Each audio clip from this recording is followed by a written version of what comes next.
喂喂喂喂，你就 OK 咯，thank you。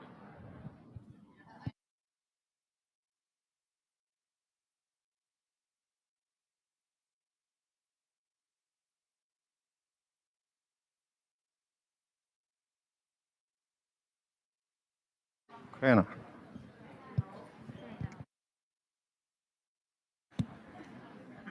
喂，我刚才试过，可以。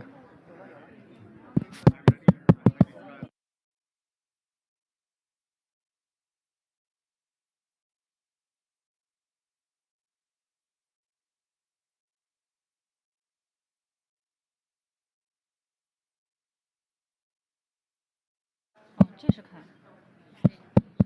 喂喂，可以吧？这是关。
Good morning. Good morning, distinguished colleagues.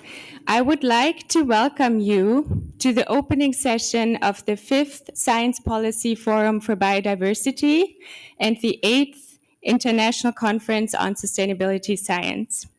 Over the next 2 days, we will hear from a large number of distinguished scientists, policymakers, and other stakeholders, and we will discuss recommendations on how science, technology, and innovation can contribute to the effective implementation of the post-2020 Global Biodiversity Framework.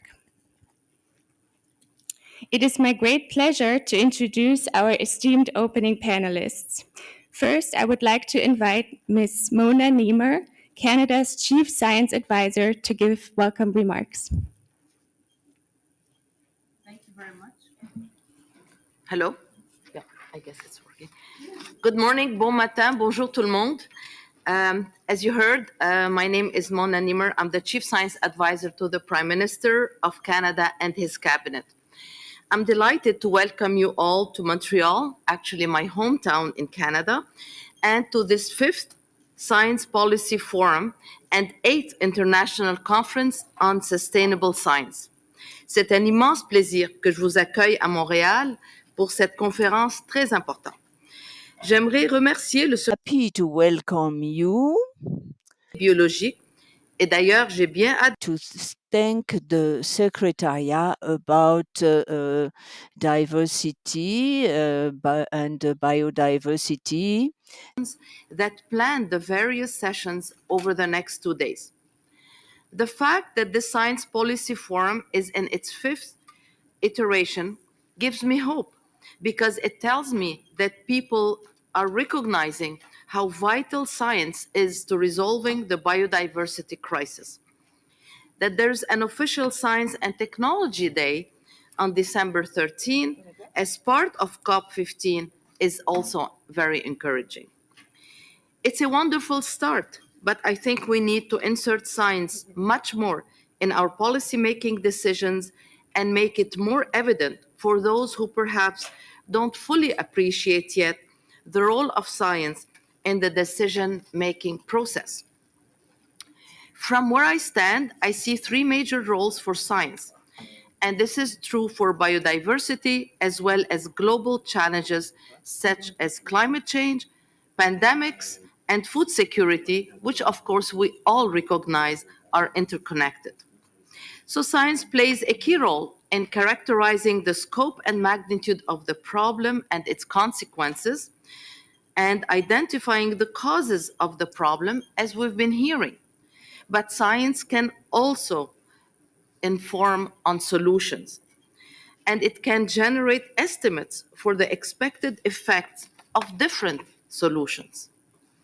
On the biodiversity crisis specifically, science has so far characterized the scale and magnitude of the problem.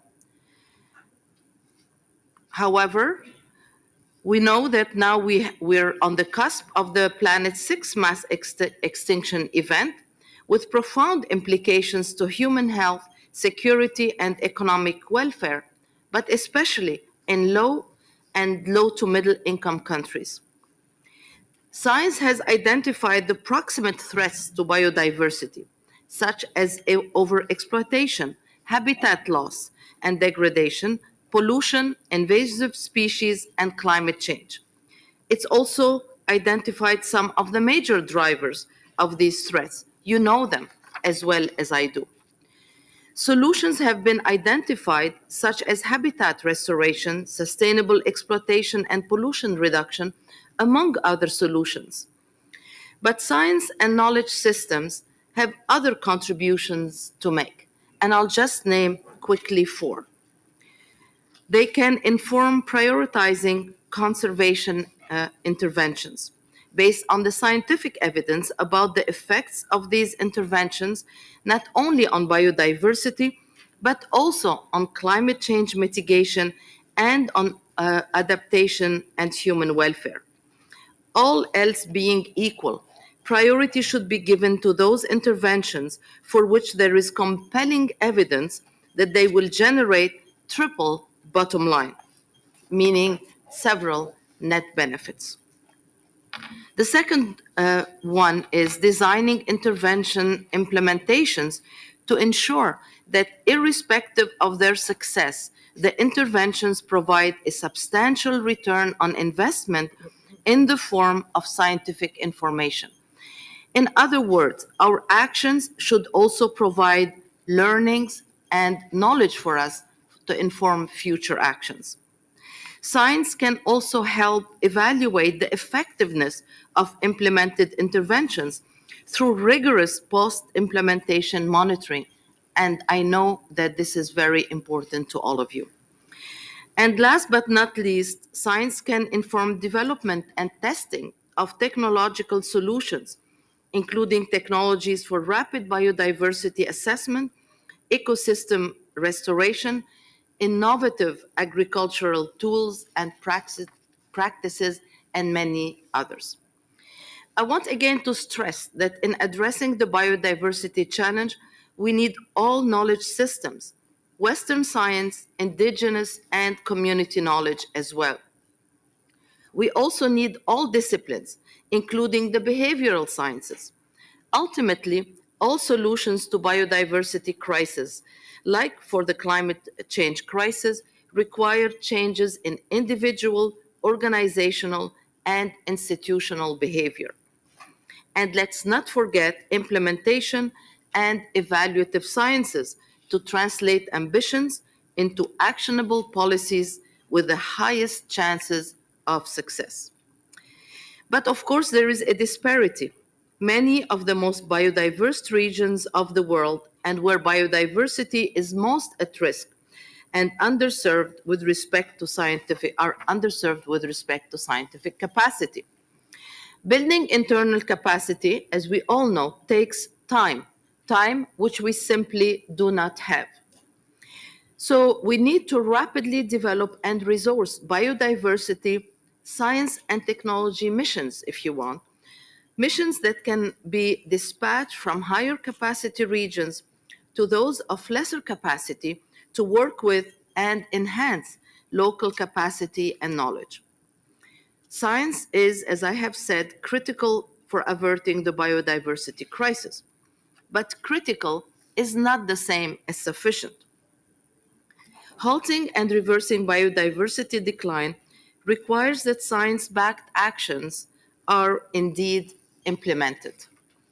Scientists provide the evidence to inform decision-making, but decision-makers decide. In March 2021, the science academies of the Group of 7 Nations called for urgent action to halt and reverse biodiversity decline, noting that the global response to the biodiversity crisis thus far has been, on the evidence, woefully inadequate. I suspect biodiversity science finds itself in a position where implementing those actions has proven difficult for decision makers. As a consequence, biodiversity science has been left largely untried. Many of the discussions you will have during the forum will focus on either biodiversity science itself or its implications for policy. But even informed policy by the best available scientific evidence is largely useless if it's not implemented.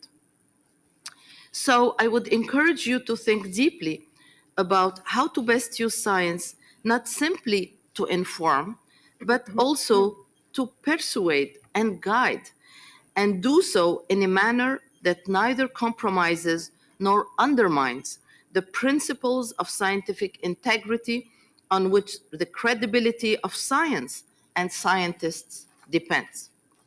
By giving thought to how the persuasive power of science can be best harnessed, we as a community may help decision makers overcome what we all, scientists and non-scientists alike, share, a natural inclination to leave the difficult untried. J'ai bien hâte aux délibérations des prochains jours. Thank you, and I look forward to your deliberations.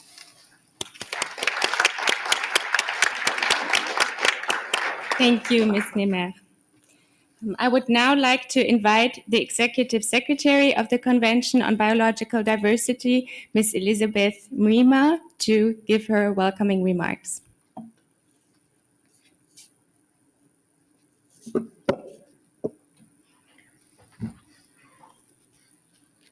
Your Excellency, our COP15 President, Minister Wang Renchu, Minister of the Ministry of Ecology and Environment of the People's Republic of China, dear colleagues and friends, it is my pleasure to welcome you all also to this 5th Science Policy Forum for Biodiversity and the 8th International Conference on Sustainability Science. I would like first to begin by thanking the co-organizers who have worked hard to organize these joint events, as well as also these co-organizers who have led the virtual sessions held in April last year and January this year, as well as a webinar on citizen science held in June this year. Our thanks to our COP15 presidents, the Ministry of Ecology and Environment of China, the International Union of Biological Sciences, the Consortium of Scientific Partners, and the University of Tokyo for their contribution towards the organization of this forum.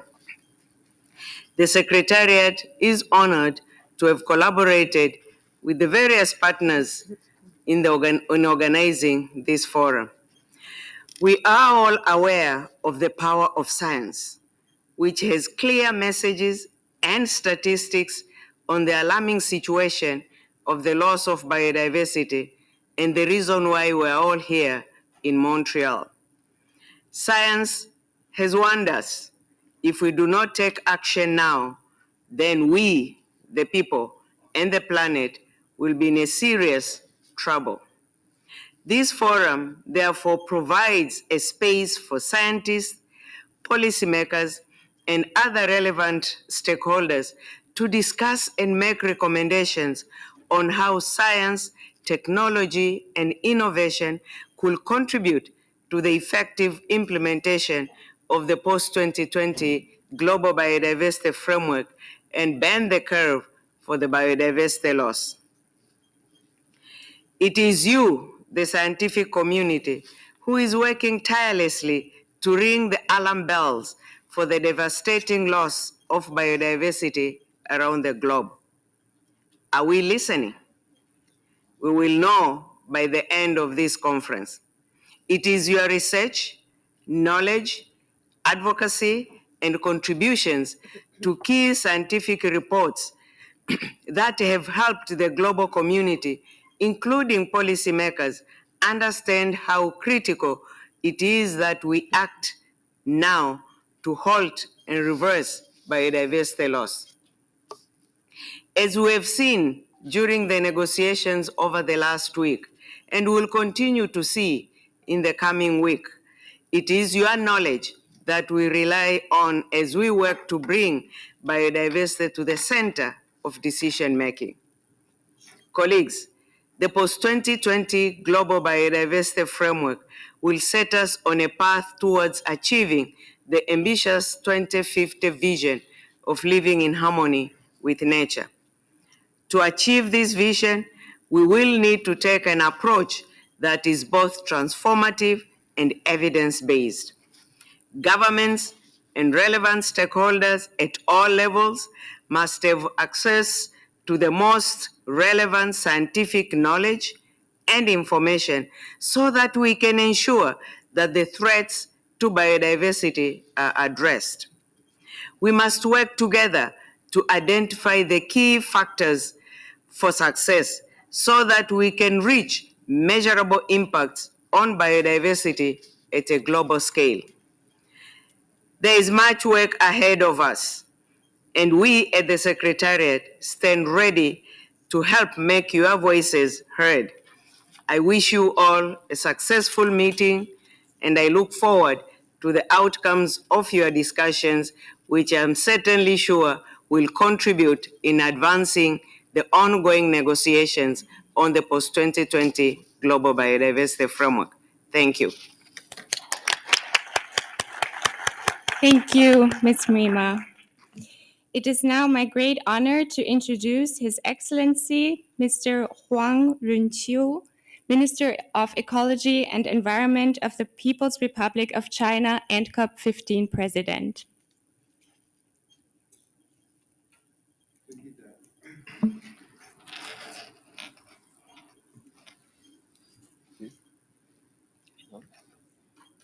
尊敬的穆雷玛女士、女士们、先生们、朋友们，大家上午好。很高兴参加 COP15 科学论坛，与大家一道交流，探讨科学研究对推动生物多样性保护的重要意义和巨大的作用。在此，我谨代表中国生态环境部，并以我个人的名义，对本届科学论坛的成功举办致以热烈的祝贺。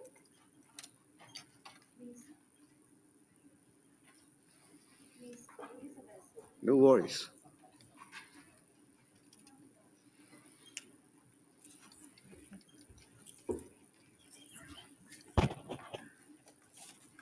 Ms. Elizabeth Maruma Mrema, the Executive Secretary, ladies and gentlemen, friends. Good morning. It is my pleasure to participate in the 5th Science Policy Forum on Biodiversity and to join you in the discussion of the important role of scientific research in biodiversity conservation. On behalf of the Ministry of Ecology and Environment of China and in my own name, I would like to extend my warm congratulations to the successful opening of this forum. 生物多样性是生态系统健康的重要标志和关键的物质基础，是人类赖以生存和实现可持续发展的重要条件。目前，全球生物多样性丧失的趋势还没有得到根本的扭转，保护生物多样性仍然是全人类面临的一项紧迫的任务和巨大的挑战，迫切需要科学界的大力支持和共同参与。通过系统的科学研究，不断强化知识的积累和科技创新，为生物多样性保护提供强有力的技术支撑。Biodiversity is an important indicator for ecosystem health. It provides the material goods that contribute to everyday life and the condition for sustainable development. At present, the trend of global biodiversity loss has not been fundamentally reversed, and the conservation of biodiversity is still an urgent task for all of us, which requires the scientific community to provide strong support through scientific research, continuous strengthening of knowledge accumulation, and innovation. 中国政府高度重视生物多样性保护的科技创新工作，不断加大科技资金的投入和科研的开发力度，依靠科技的力量推进生物多样性保护。The government of China attaches great importance to scientific and technological innovation in biodiversity conservation and has continuously increased the investment in this regard. We rely on the power of science and technology to promote biodiversity conservation. 一是中国政府设立生物多样性保护领域的研究专项，构建数据库和信息平台，完善生物多样性调查、观测和评估等相关技术和标准体系，为生物多样性保护提供了强有力的科技支撑。First, unleashing the potential of science in biodiversity conservation.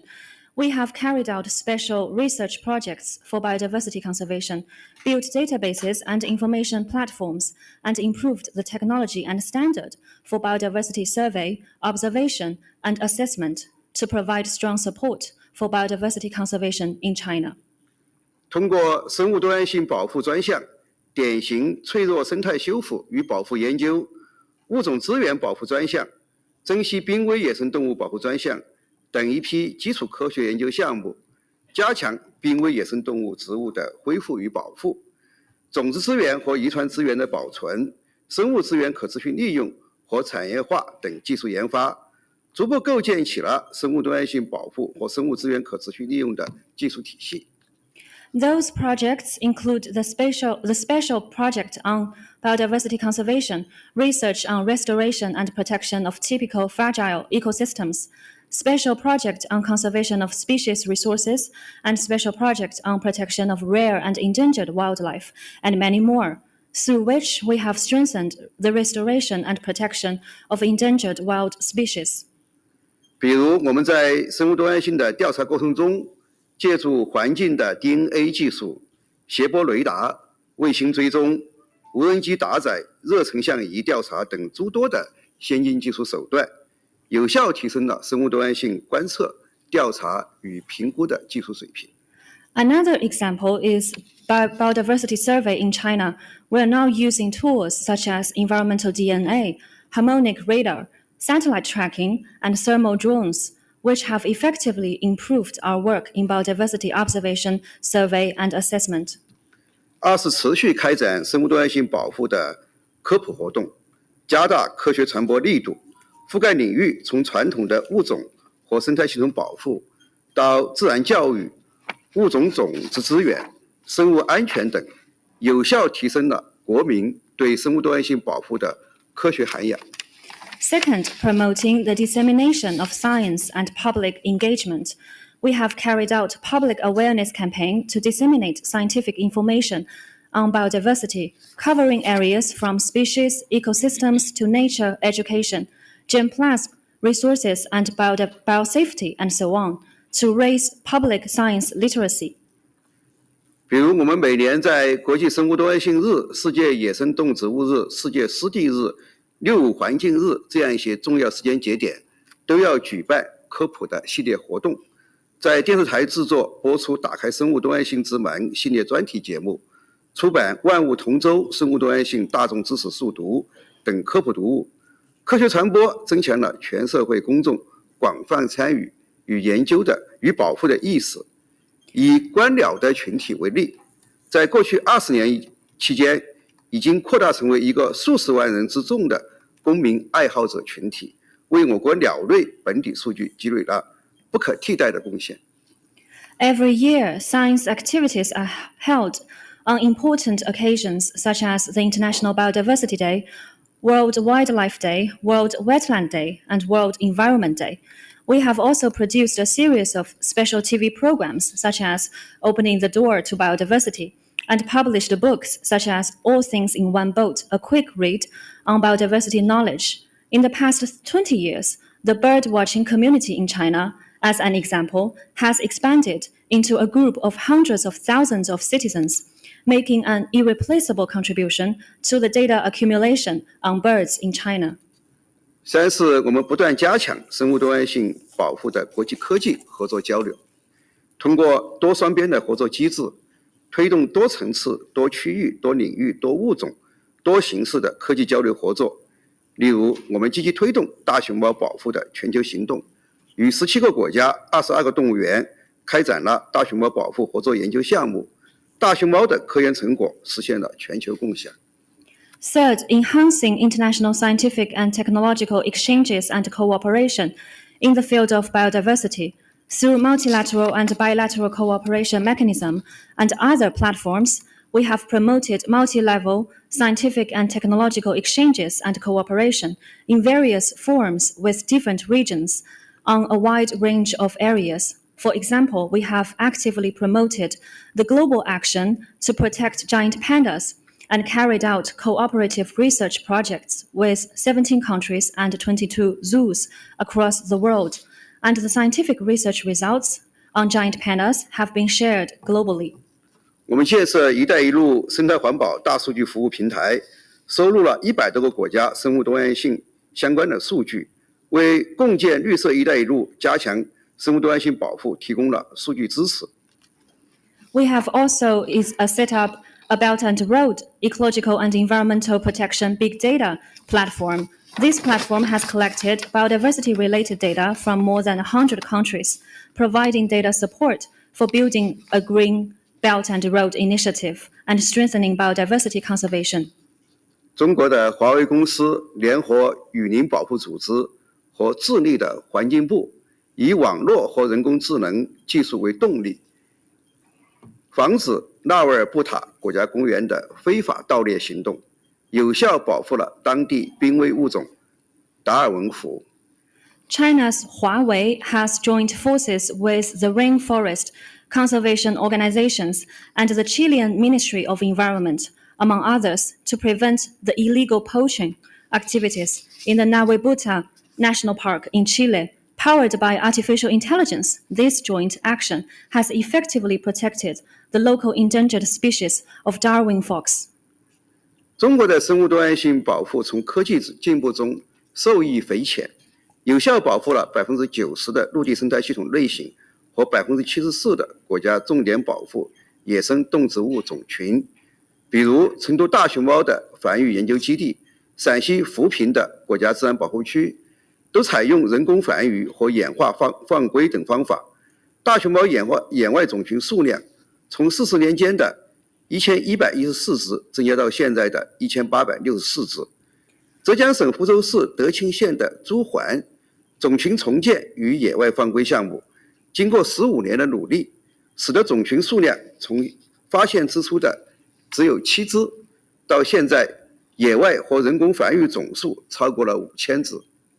China's biodiversity conservation has also benefited greatly from technological advances, which these also enabled us to effectively protect 90% of our terrestrial ecosystem types and 74% of the national key protected wildlife populations. For example, in China, the Chengdu research base of giant panda breeding and the Foping National Nature Reserve in Shanxi have increased the number of giant panda population in the wild from 1,114 to 1,864 in 40 years through breeding and reintroduction programs. The crested ibis population restoration and wild release project in Deqing County, Huzhou City of Zhejiang Province also saw encouraging progress. After 15 years of hard work, the population has grown from 7 at the time of discovery to a total of over 5,000, both in the wild and in captivity. 女士们、先生们、朋友们，科学论坛已经开展了多次的线上研讨，为科学家、政策制定者和其他利益相关方搭建了交流平台。与会科学家以扎实的科学知识和证据为基础，讨论了解决生物多样性丧失和气候变化问题的各种方案和解决方法，包括基于自然的解决方案，共同探索如何利用科学技术和创新推动框架的实施，为框架的磋商和实施奠定了坚实的基础。Ladies and gentlemen, friends, before today, the Science Forum already conducted a number of online workshops to create and provide a platform for scientists, policymakers, and other stakeholders to exchange ideas. And based on solid scientific knowledge and evidence, participating scientists discussed various options and solutions to address biodiversity loss and climate change, including nature-based solutions, and jointly explored how to use science, technology, and innovation to advance the implementation of the framework. All these have laid a solid foundation for the consultation process and the implementation of the framework in the future. 今天科学论坛在蒙特利尔继续进行，开展面对面的充分讨论，将进一步凝聚共识，汇聚力量，推动提升全球生物多样性的科学研究水平。我期待本次论坛结出丰硕的成果，为推动达成具有里程碑意义的框架发挥积极的作用，为全球生物多样性治理注入新的动力。Today, the Science Forum continues in Montreal with a full face-to-face discussion, which will further build consensus and converge forces to improve global scientific research on biodiversity. I look forward to the fruitful outcomes of this forum, which I believe will definitely contribute to the adoption of the landmark framework and inject new momentum into global biodiversity governance. 最后，我祝愿会议取得圆满的成功，谢谢大家。Finally, I wish this forum a complete success. Thank you.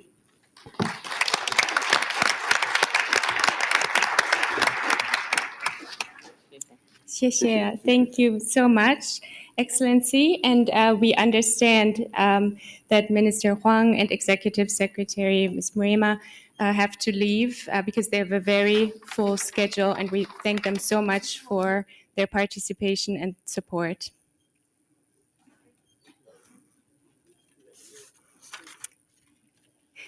And next, I would like to hand it over to Mr. Ezequiel Benitez Diaz, Chair of the Subsidiary Body on Scientific, Technical, and Technological Advice.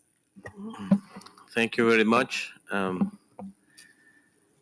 It is my great pleasure to welcome you all to this 5th Science Policy Forum. I am delighted to be here with all of you to discuss the important and timely issue of advancing science, technology, and innovation for the conservation and sustainable use of biodiversity. I am confident that this forum will be an invaluable opportunity for us to explore the current issues and challenges and to share our experiences and perspectives on the field of science at a time where every contribution, small or big, will needed to be taken into account for the success of the post-2020 Global Biodiversity Framework. I'm happy to see that now it's called the Science Policy Forum. It is an important change. I was also part of the organizers in COP13 in Cancun when the main point was mainstreaming, but certainly CBD is also a very politically based forum, so it's important to have this translation from good information behind, but really to convince policy and decision makers on these issues. So I'm happy to see this change in this meeting here. Let me also take this moment to remind everyone of the vital role of the Convention on Biological Diversity plays in promoting, as I said, science-based policy in decision making. We must ensure that the best available science, technology, and innovation are incorporated into our solutions. Business as usual will not allow us to fulfill the goals of the framework. We need to bold actions and decisions, and science should be our guide and scientists our allies. Transformative actions are urgently required to bend the curve and eliminate the drivers of biodiversity loss in order to achieve the global goal of living in harmony with nature by 2050, or why not before, right? We have scientists from various parts of the globe, and putting all these experiences together while learning from each other is a great contribution to the implementation of the convention. There should be great emphasis on the role of the scientific community in the implementation of the post-2020 Global Biodiversity Framework. I will never stress enough the importance of all parties to always seek advice on scientists in taking decisions towards the implementation of the convention, and will, of course, be the same for the post-2020 Biodiversity Framework. Scientists also play a key role as translators. And I invite you to go beyond the comfort zone and to move also in this transition from data to information, and to provide scenarios to really achieve the so much needed transformational change. You can also act as bridges with indigenous peoples and local communities, with NGOs, with governments, and the private sector. So it's important that you make this translation in your language to explain complicated issues in a very simple way in order to engage with different players. So the message from the science community then can go through the ones that are really living next to biodiversity and taking decisions every day. So I invite you also to not to be so much sophisticated, to be very clear in the robustness of information, but how to communicate adequately to really get the message to the ones that are acting.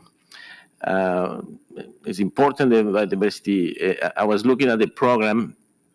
We are around the new framework. The drivers of biodiversity loss is good to measure with more precision, but also on options. How can we translate from agriculture, from the different productive sectors to really enhance the issue of production and consumption? We're in the decade of restoration, so it's important that this is in the program. Of course, we still under this pandemic, so the One Health approach and the elements on this regard are very important on how to connect with sound information, the importance of urban areas. Every time we have more and more proportion of human beings living in urban areas, practically disconnected from nature. And the ecosystem service measurement is very important. We depend on them. How can we measure and to provide tools, again, to decision makers to value properly these services? and also new issues like digital sequence information, which is one of the key elements on this COP. It's good to see that there are some discussions on this matter. So I wish you all the best in these two days, and looking forward for the outcomes. Thank you very much. Thank you, Mr. Benitez Diaz. I would now like to give the floor to my colleague, Ms. Brandy Smith, Director of the Smithsonian's National Zoo and Conservation Biology Institute.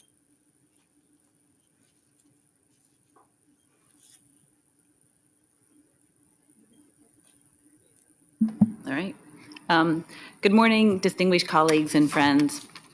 It is my pleasure to welcome you on behalf of the Consortium of Scientific Partners on Biodiversity, the CSP. The CSP is a network of leading technical and scientific agencies from around the world with globally relevant contributions to the CBD. And we would like to take this opportunity to thank the Secretariat and the partners for this collaboration. At Smithsonian's National Zoo and Conservation Biology Institute, we work to understand and conserve species, landscapes, ecosystems around the world, and we educate and inspire millions of visitors every year to conserve and care for the world around them. We're talking about the giant panda earlier, and I can think of no better example of what we were able to do than this species in this program. Giant pandas first came to the National Zoo 50 years ago. And it has been 50 years of habitat conservation. It has been 50 years of science to understand the biology of the species, the reproduction, the genetics, the diseases, and most importantly, 50 years of collaboration, cooperation, and partnership, working together with China to better understand and conserve the species. We recently had this year, we celebrated the 50 years of giant panda at the National Zoo. One species, one program, one institution. We reached over 6 billion people who were hungry for this information and wanted to be part of the conservation solution. And now we just have to figure out how to replicate that for every other species and habitat on the planet.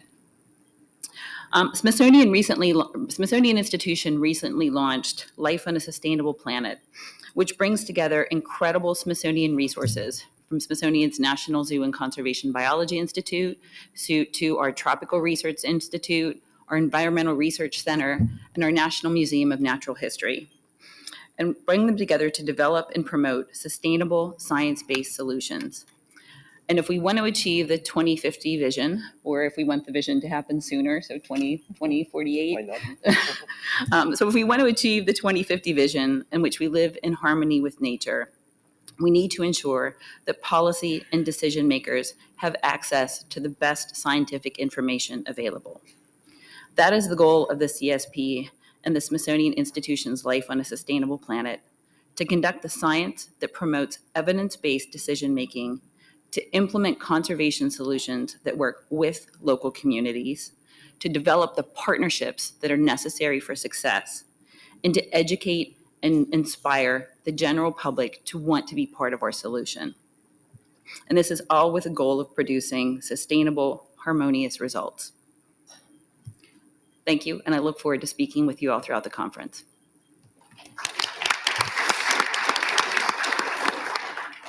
Thank you, Ms. Smith.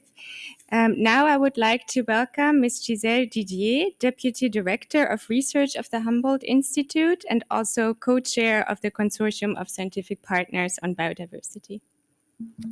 Thank you. Dear colleagues and friends, good morning to you all. It's an honor for me to be here at this opening session of the 5th Science Policy Forum on Biodiversity and the 8th International Conference on Sustainable Science. I am Giselle Didier, Science Director at the Humboldt Institute in Colombia, one of the most biodiverse countries in the world. So far, we have been all following the negotiations of the new Global Biodiversity Framework, its goals, its targets, and all the indicators that are needed to measure progress in achieving those targets, both at national and global levels. And at this point, I would like to make reference to the recently editorial published in Science named Monitor Biodiversity for Action, in which Andrew Gonzalez and Maria Cecilia Londoño highlight 3 reasons that are holding back reaching an agreement on the selection of indicators, and thus the ultimate goal of conservation and sustainable use of biodiversity, namely, and I quote, data availability, international disparities regarding data production and access, and sovereignty, end of quote. This stresses the need of strengthening science processes across the globe and bridging the gap between science and policy that still remains. And this is precisely why the role of the Consortium of Scientific Partners of the Convention on Biological Diversity is extremely relevant. We are called to renew our commitment to effectively contribute to the successful implementing of the Global Biodiversity Framework. Let's take full advantage of the opportunity that presents to us having these 2 next days to hear and learn from the invited speakers and panelists and to strengthen our networks of collaboration. Thank you very much. Thank you so much, Ms. Didier. I would now like to welcome Mr. Shashidhara, President of the International Union of Biological Sciences. So good morning to all of you. On behalf of IUBS, International Union of Biological Sciences, it's my pleasure to welcome you all for this important session, the Science of Biodiversity Forum. IUBS is the founder partner along with CBD to establish this forum during the 8th COP in 2006. IUBS is a 100-year-old union. It promotes open science and open data policy and guidelines in the domains of biodiversity, ecology, bionomenclature, health, agriculture, etc. Particularly, IUBS supports research on science of biodiversity across the scales of size and complexity, on biodiversity and conservation firmly based on evolutionary biology and genetics. In fact, when it was established in 1919, it was to promote genetics, cytogenetics, and evolutionary biology, which were the hot topics of that time, international cooperation in that area. People had already realized that we need to look at multiple species across different locations to understand the basics of life, which is continuing even today. And the understanding of the basics of biology will help in conservation of biodiversity. Sustainable biodiversity at scale and natural complexity, while was known for its ecosystem function and services, the painful period that we are still going through in human history because of this current pandemic has highlighted the importance of conserving and expanding biodiversity to keep zoonotic diseases at bay. In this context, IUBS has established a working group on zoonotic diseases and also to understand the biological change because of the climate change as well as the global mobility. The forum is a well-established tool at COP. Large number of new partners have joined our efforts to open a dialogue and negotiations between scientists, which includes natural scientists and social scientists, policymakers and implementers on the challenges, needs, and draft recommendations, keeping in mind complex and harsh realities of life on Earth. In fact, one of the major issues we need to deal with when we talk about biodiversity conservation and mitigating the climate change is how to address the local problems using local solutions, although the knowledge is universal and the science is global. This time, the task is even more relevant as we are addressing the global biodiversity framework, which is under the discussion at COP15. The Science Forum is addressing underlying causes of biodiversity loss and identifying appropriate tools and indicators for the implementation and achievement of the global biodiversity framework by 2030, with a special focus on mainstreaming biodiversity and sustainability across the globe. We thank the Secretariat of the Convention for the continual organization of the Science Forum at every COP. IUBS is committed to align with the changing world of the 21st century by closely working with other science and social science unions in addressing the challenges posed by global warming, deforestation, increased human livestock migration, rapid urbanization, invasive species, and new pandemic, etc. In fact, in the afternoon session, we're going to highlight some of the projects that are sponsored and supported and mentored by UBS in this direction. Thank you very much.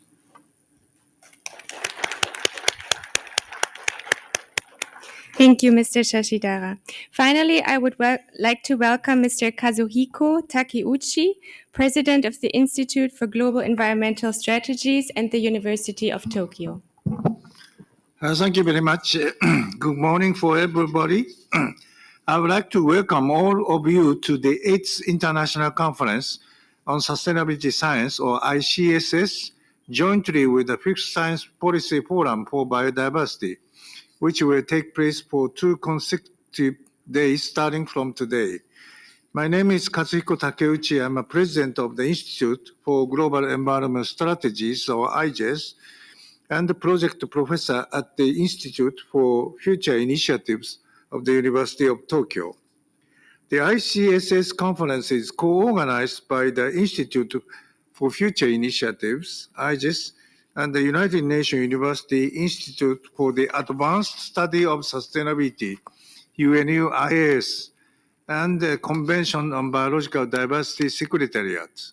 The conference is a continuation of the 5th Science Policy Forum for Biodiversity and the 8th ICSS held in April 2021 and April 2021 and January 2022.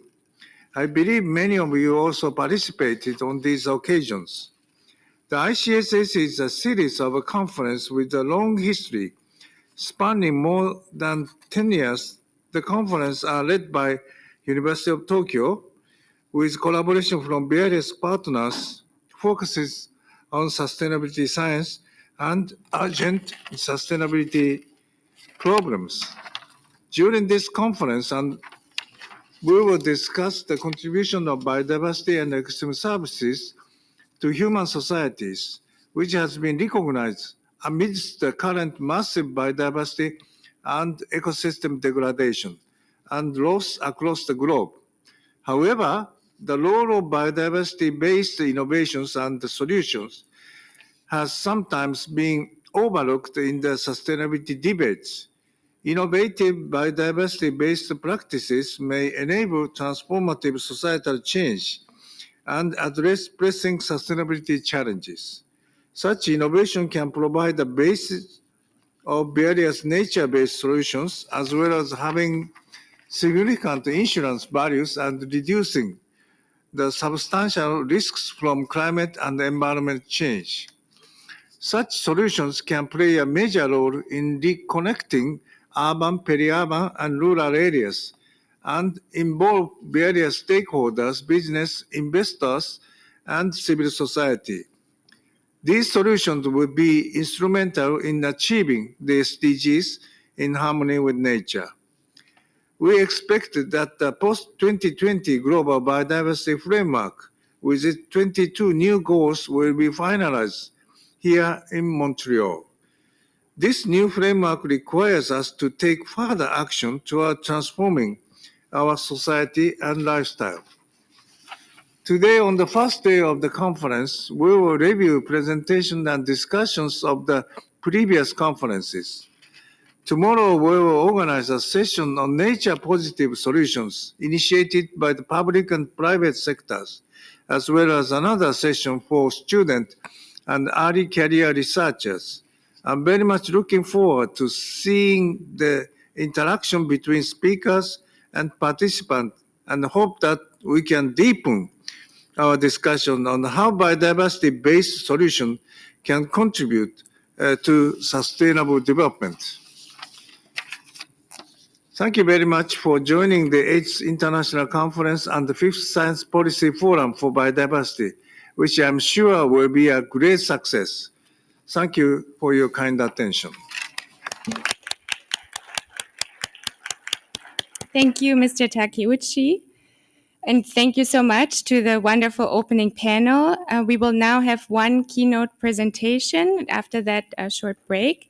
So it is my pleasure to welcome Mr. Paul Ledley from Biodiscovery and Paris-Saclay University to speak about the urgent, integrated, and transformative actions that are needed to bend the curve of biodiversity loss. So thank you very much.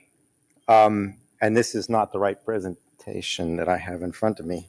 This should be a Leclerc presentation. So first of all, I'd like to, so there was a Leclerc presentation because it was David Leclerc that was speaking. Oh, yes. So I would like to thank the organizers for inviting David Leclerc and now myself to give this presentation. Unfortunately, David Leclerc had a last-minute issue and could not be with us, and he sends his regrets. And so I'm standing in his place. And since David and I had been discussing this presentation all along coming up to here, actually, I'm going to be mostly presenting his slides in my words. So this is a joint presentation by David Leclerc and myself. And I'll be talking about bending the curve. So what is bending the curve of biodiversity? And also explaining what it means in terms of urgent, integrated, and transformative action. And so I have three parts to this. The first is about insights from a bending of the curve study, which was a landmark study in looking at what a positive future for what biodiversity and nature might look like. And thank you. No problem. Then I'll be looking at some additional insights of work that Future Earth and especially the Biodiscovery Program and GeoBond have been leading, looking at some of these scenarios, but also the need for integrated and urgent action. And finally, saying just a few words about how models and scenarios can help in the implementation phase and help us think about really complex issues like social justice and diverse values. So what do we mean by bending the curve of biodiversity? So sort of one of the key papers or sets of thinking here is the paper that was led by Georgina Mace in 2018. And so this was getting away from the discourse, which is we need to slow down biodiversity loss, to we need not just to slow it down, we need to really think about restoration of biodiversity. Now, of course, you can't restore everything about biodiversity. At least for the moment, we can't bring back extinct species, but you can help restore species populations. So you have an increase in species populations. You can increase natural ecosystem area by doing restoration of ecosystems towards a more natural state. So it is possible, or we hope it's possible, to actually have a future in which biodiversity actually increases. So instead of business as usual, which is this red curve where biodiversity is just going down, you're actually getting to a positive future for both biodiversity and nature. And one of the key things is when we're thinking about this is not to do it in conflict with, but in synergy with the Sustainable Development Goals. So that's a great concept. And one of the questions that the scenarios and modeling community was challenged with is that the scenarios and models that we had been working with, and we summarized these in the IPBES global assessment, they're all somewhere between bad and really bad. And so the question was, just a few years ago, can you do something that's actually positive for nature and biodiversity instead of just somewhere between bad and really bad? And so the modeling and scenarios and modeling community took this challenge on. And a nice thing about David Leclerc not giving this talk is that I can say this is a really landmark piece of work in which the entire communities that were working on integrated assessment models, working on climate change issues, and the biodiversity modeling communities came together in a very unique study, which still remains a landmark study on bending the curve and asking this question, can we take all this information together and reformulate our thinking about the future? And can we show that it's feasible, plausible, or not to bend the curve for biodiversity? So the way they set up this study is extremely interesting. They asked a question, what do we need? What are the elements we need to get to positive biodiversity, in this case in particular for terrestrial ecosystems? So they looked at conservation measures, and that's typically what we talk a lot about when we talk about a positive future for biodiversity.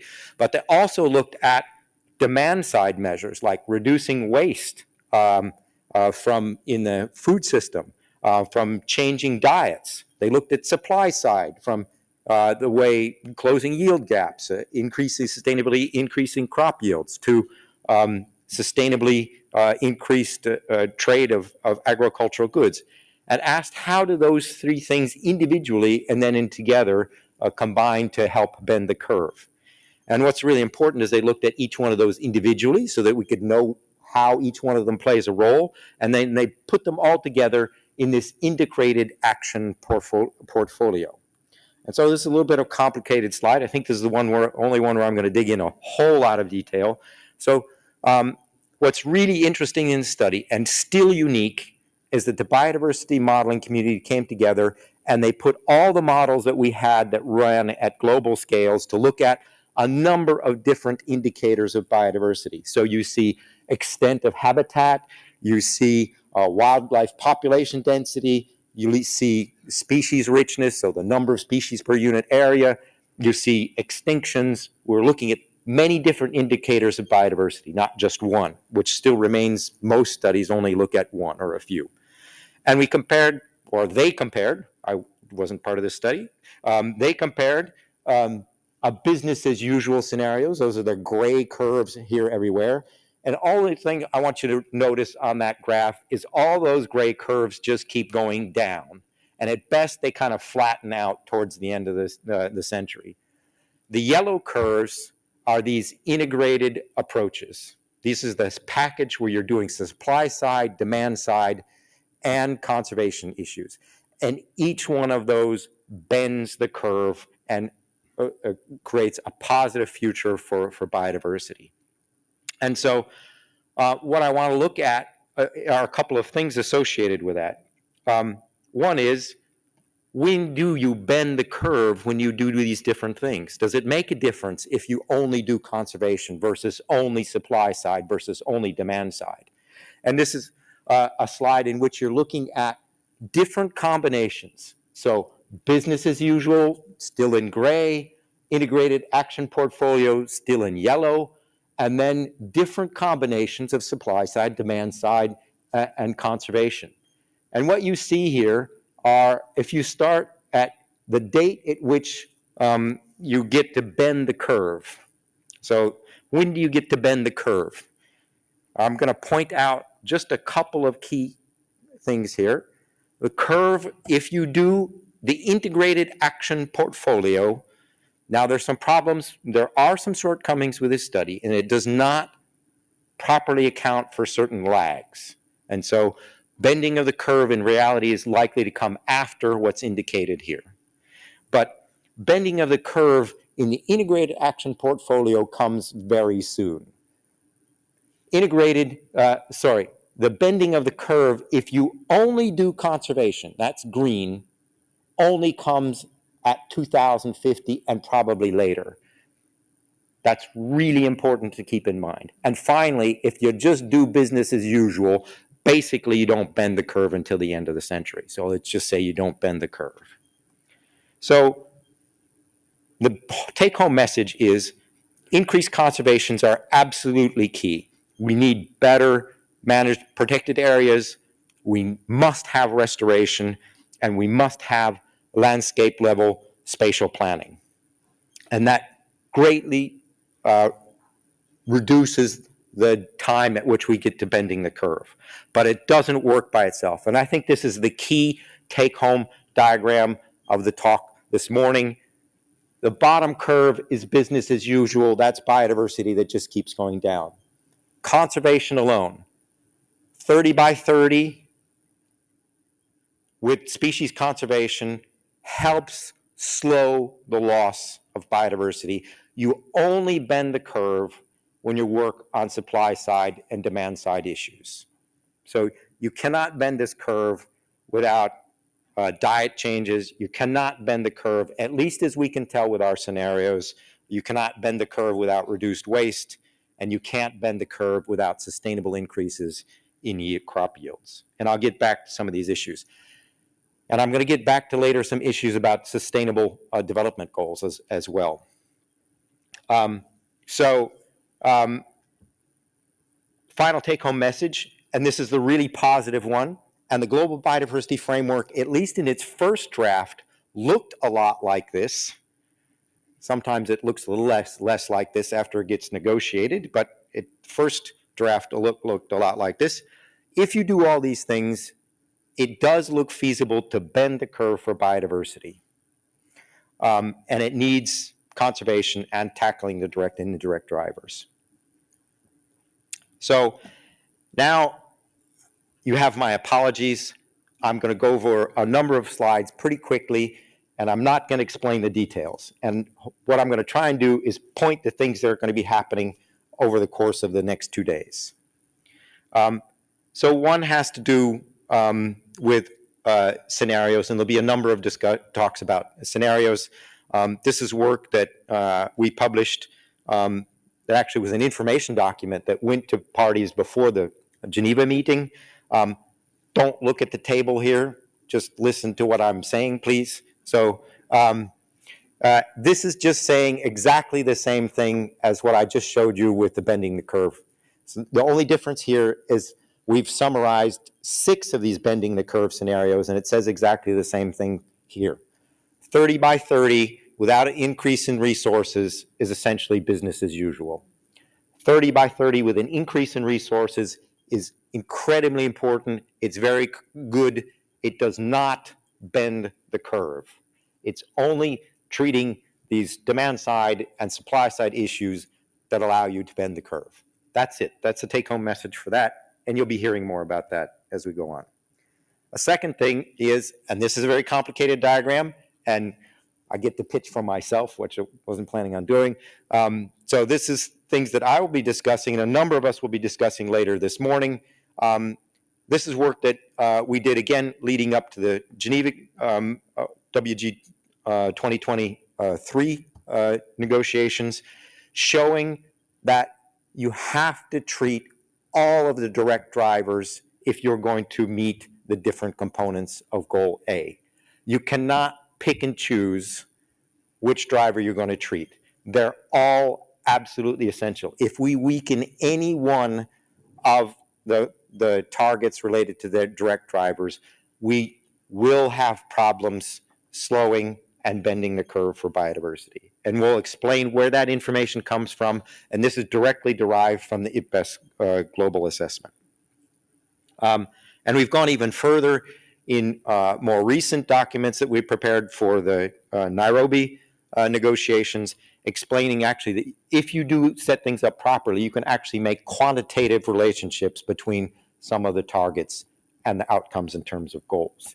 And what it shows, again, is that if you don't set up things in terms of sufficient ambition in the targets, you're not going to achieve the goals. And we can show quantitatively what those are. This is probably one of the biggest things that's going to be talked about over the next 2 days, which is the monitoring framework. And what's really important is the monitoring framework. We now have a monitoring framework, or we hope we have a monitoring framework that is very ambitious, that's associated with the Global Biodiversity Framework. Why is that important? It's in part because the ACHI targets were not necessarily that big a failure in terms of their ambition. They were a failure in terms of implementation. And if we don't have this really strong monitoring framework, we are going to have really big problems. Maybe we'll have them anyway, but at least we'll have some tools for helping improve implementation. And it's not a simple, straightforward thing to do. We've got really serious shortcomings in terms of capacity, resources, to do monitoring correctly in support of the Global Biodiversity Framework. And that's going to include 4 main components. That's data production and sharing. It's going to require an improvement in monitoring science, and part of that is going to be bringing scenarios and models together with data so that we can be more forward-looking. It's about planning and prioritization, and it's about reporting progress and making sure that reporting progress within the global biodiversity framework informs what we're doing in terms of implementation. So the last thing I want to talk about is the use of models and scenarios in terms of helping implementation. So this is a diagram of from the IPBES global assessment showing what transformative change looks like. And these little people here on the one side of the lever are pushing it down, and the leverage points are all these things that we've been talking about here. So this need to have transformative changes in our food systems, transformative changes in equity.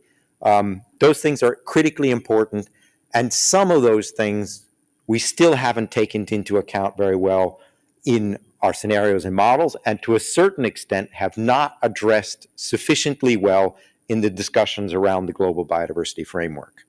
And one of the things that that scenarios and models can do is help us with these really difficult nexus problems. This is a little bit of a complicated slide, but what you see on your left over there is a diagram that comes from the IPCC IPBES report on climate and biodiversity. And all it's illustrating is that there are strong nexus issues related to the interrelationships between climate change, what we do in terms of mitigation and adaptation, biodiversity agenda, and the human development agenda. And for the moment, those things still talk not enough to each other. They're still too siloed, and scenarios and models can help us understand what some of these nexus issues are. And this slide here is just pointing out just one of these simple nexus issues that really is fundamental. You may not be able to read the axis on this slide here. So this is a slide showing how much area. So on the left-hand side of this, that axis reads how much natural area do you have left in your country, and the bottom axis is the Human Development Index. And essentially what they're showing is that some countries have a lot of natural area left. Some of those countries don't have the resources, and actually probably there are reasonable arguments that they could have a small amount of managed net loss. There are other countries in which historically there's been huge loss of natural ecosystem areas. They have very little left, and they have capacity to actually create a lot of new natural area. So there's a strong relationship between capacity, between the human development agenda, and the ability to meet some of these different targets here associated with Goal A. And this is a scientifically, and I'll say this scientifically what we know is that distributing the goals and the targets equally across all countries makes no sense. So you have to take into account the conditions in each country, and those conditions are related to capacity, related to the state of their ecosystems. Those things must be taken into account if you want to do things in a way that scientifically makes sense in terms of protecting biodiversity and mobilization of resources. Translating global targets into national targets directly makes no sense scientifically. Fully aware that that's a political hot potato and it's extremely difficult to deal with. One of the things that scenarios and models can help with is actually thinking about how those national responsibilities could be thought about in terms of translating from global to national levels. Another thing that we're thinking a lot about in the scenarios community is about how different values are associated with the future of biodiversity.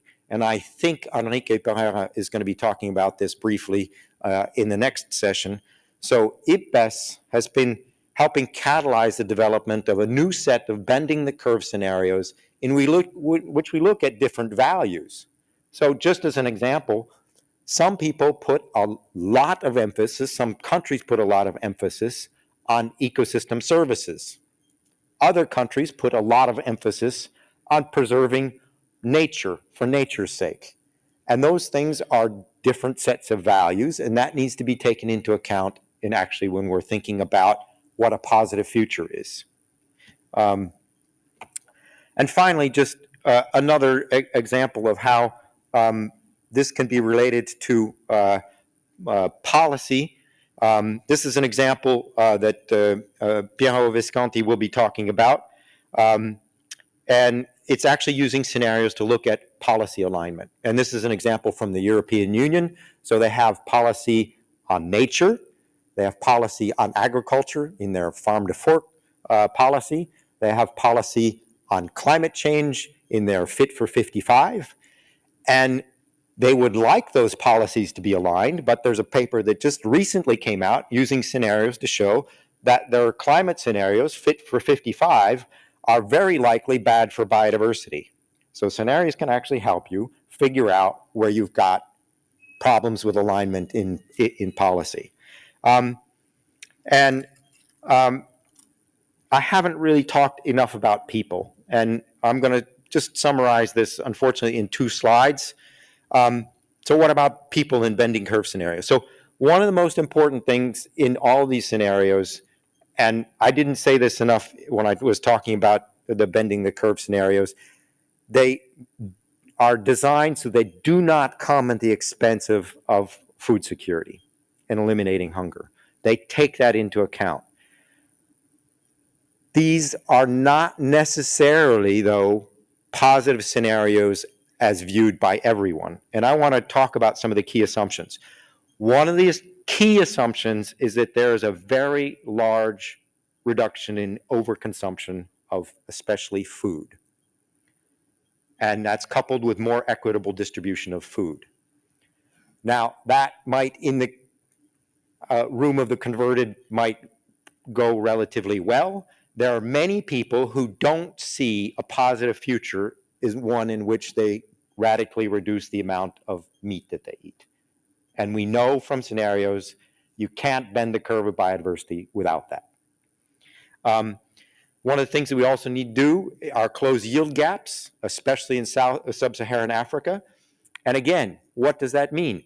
That means you will need more fertilizer there.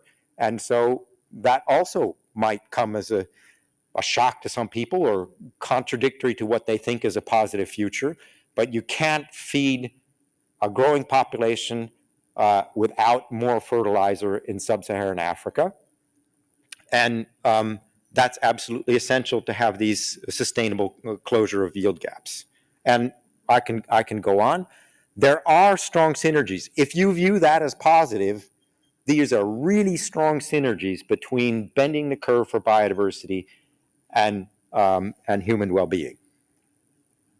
And I will finish with a last slide, which is perhaps one of the really nicest examples of bringing together the Human Development Agenda and bending the curve agendas. And so this is a paper that came out last year in which they're looking at, so our community at global scales uses a lot scenarios that were developed for the IPCC called the Shared Socioeconomic Pathways, or the SSPs.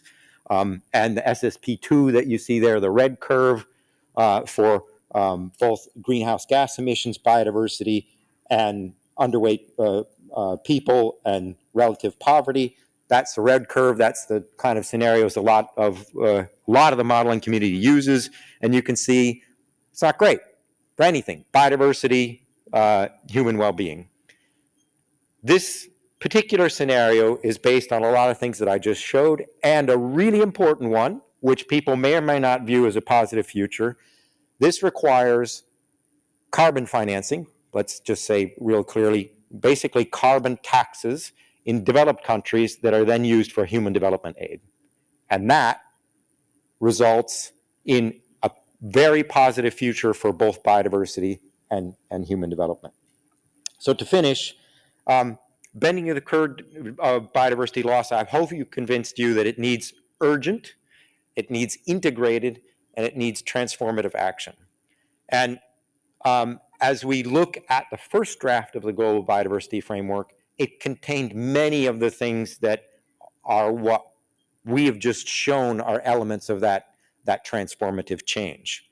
And we hope that this thinking about bending the curve, especially related to the development of scenarios, but also its relationship to monitoring data, has a lot to offer, especially in terms of thinking about public policy, about social justice, and about values. And we certainly hope that this work can continue to help thinking about supporting the implementation of the Global Biodiversity Framework.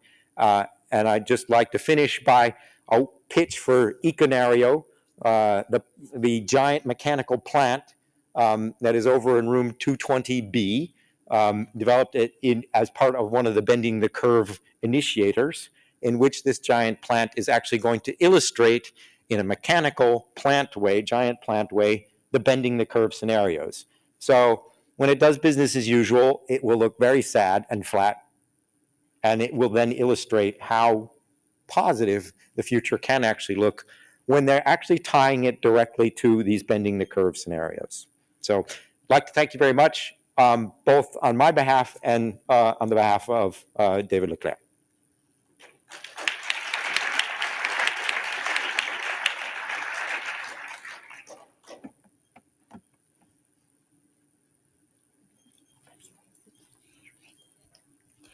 Thank you so much, Mr. Ledley, for this very insightful presentation. We have 2 minutes, so if there's a rather short question from the audience, then we could take one question.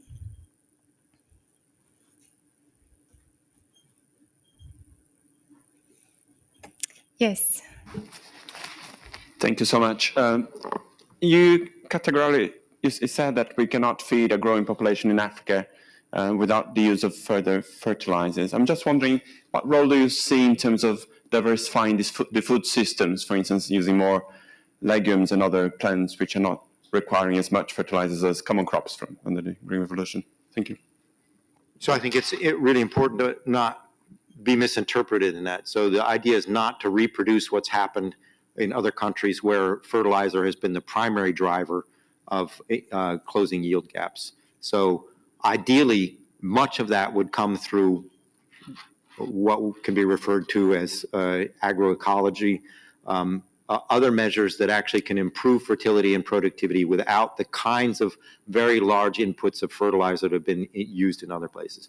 But on the other hand, there are many places in sub-Saharan Africa when you're doing what we call nutrient mining, where you're actually extracting more nutrients from the soil than being put in. So it's probably necessary, at least to a certain extent, to increase fertilizer inputs in many areas of sub-Saharan Africa.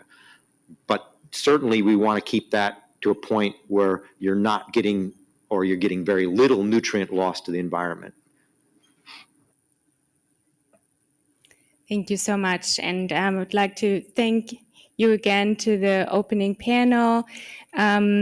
We now have a short break, and I'm sure it's going to be possible to speak with the panelists as well during the break. And I'm very excited we still have the 2 days in front of us to have more of these discussions and share knowledge and experiences. So thank you again to the wonderful welcome remarks, and thank you also to the participants for spending your Sunday morning here. And we look forward to some discussions in the hallway and to the next session at 10:15. And last word, Lily? Just want to remind everyone that we have this evening party at the planetarium. So you are all invited. Please come. And then I hope we can have more time to discuss in a different scenario. Thank you. Yeah, thank you. Yeah, so the reception is this evening at the planetarium in Montreal here. So yeah, that will be another opportunity to discuss. And yeah, so thank you again, everyone, and see you around. And the agenda is also on the website science4biodiversity.org for the next 2 days. Thank you.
Hello.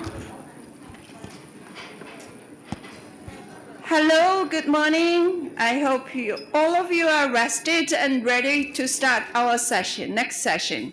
Please be seated.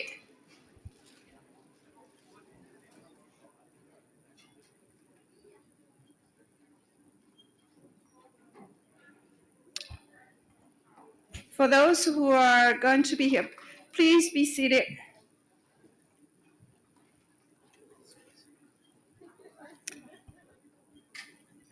So welcome again to the first session of the 5th Science Policy Forum for Biodiversity. And my name is Ling Shu Zhang. I'm working at the UNEP Joint Center called International Ecosystem Management Partnership based in Beijing. So the topic of this session is the role of scientific community in the implementation of post-2020 Global Biodiversity Framework, and led by the Chinese Society for Environmental Science and German Center for Integrative Biodiversity Research, UNEP International Ecosystem Management Partnership, South China Institute of Environmental Science, and IUCN, of course. And this session is expected to further the discussion within and beyond the scientific community and demonstrate the potential role of science, technology, and innovations in implementation of post-2020 GBF, and with the following specific objectives: to share the latest knowledge, tools, and good practices in biodiversity conservation and sustainable use, especially those developed from the multidisciplinary perspective and applied to support local communities and achieve multiple goals, and to enhance dialogue and exchange between science community, industry, and policy organizations, and build a broad consensus on multi-stakeholder collaboration in biodiversity conservation and sustainable use, and to provide recommendations and strategies that promote science-based evidences and innovative solutions in support of the post-2020 GBF implementation. So in this session, we have 6 experts or distinguished panelists, and I believe their bios could be found on the website, so I'm not going to spend time on that. In terms of the modality of this session, I would like to suggest that we let our panelists to finish their presentations and continuously finish 6, and then we would have, if everybody keeps the time, we would have about 25 to 30 minutes for Q&A and interactive team, and then we could do. So without further ado, let me invite our first speaker, Mr. Henrique Pereira, to give his talk, and he's going to talk about, he's going to introduce his own title of the speech. The floor is yours. Do you have the presentation? Someone is going to help you. Yeah. 你们来帮，每次都帮一下。We will flag it if you have 2 minutes left, the maximum 10 minutes each. And have 2 minutes, and someone will remind you.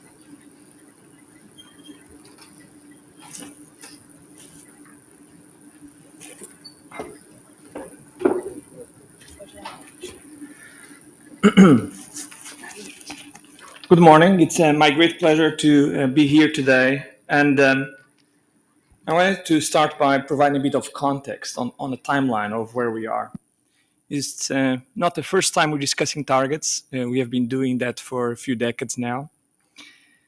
All goes back to the Rio Convention. And while we have set successively targets in 2000 and 2010, and now we're discussing the new targets, and we have had the United Nations Decades of Biodiversity, now we have the United Nations Decades of Restoration. In reality, things have not gone much better. Biodiversity has been lost at unprecedented rates through the 20th century, and there is very little signs that things are slowing down significantly, as for instance has been assessed in the last Global Biodiversity Outlook report. So why have we successfully failed to meet these biodiversity targets? And I think it's not necessarily about the targets, but it's about how you go about implementation of the targets. And here there's also a bit of a message of hope for these negotiations. The targets are important, but it's the implementation of the targets. It's how you go about implementing them that is really the challenge. And there are 4 major issues that we have faced in implementation. One is how you translate these global targets to national level targets. We don't have a good process yet. The second one is there is a huge funding challenge for much of the world. We have discussed this over the years. This is known, but we have not really addressed this funding challenge. There's also been some limitations to scientific advice. What can science really inform and cannot? And there's also very little accountability. We don't have really mechanisms to reward actors and countries that successfully meet the targets and to, let's say, penalize those actors that are not contributing to meet the targets. And so really what we have to do different this year and in the next few years is to come up with an effective implementation framework for post-2020. And I think this is really important. I think we shouldn't let us get bogged down in being too worried about the targets that we are discussing this week here. I think they are important.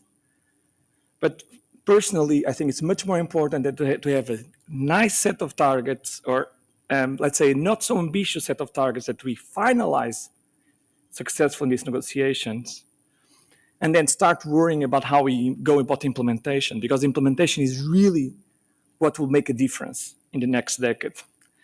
And we have proposed the framework for implementation with 3 steps: identifying the actions by the different actors, create the conditions for implementing those actions, and assess progress based on 6 research advances over the last decade. First, we need to identify actions to ensure ownership of implementation in a truly democratic way.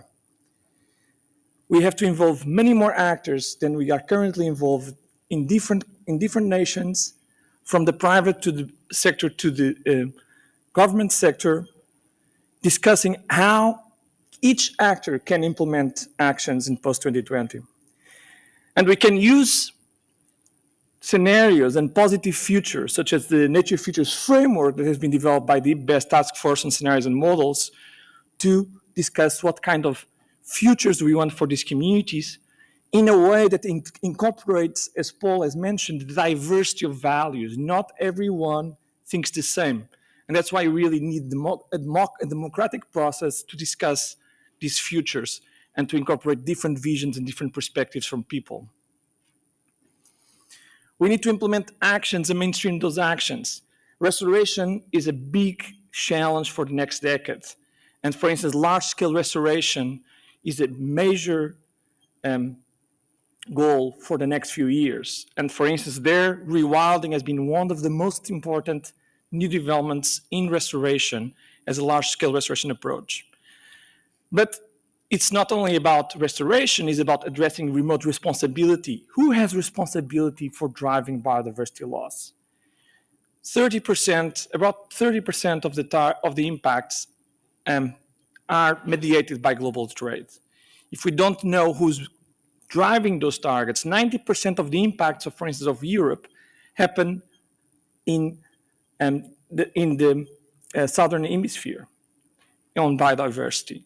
So if we don't address those remote responsibility, we cannot really address the targets for post-2020. And then we have to monitor. We have to monitor who's doing well on this, and we have to have accountability on that. And we have to recognize that biodiversity change is much more complex than we thought a few years ago.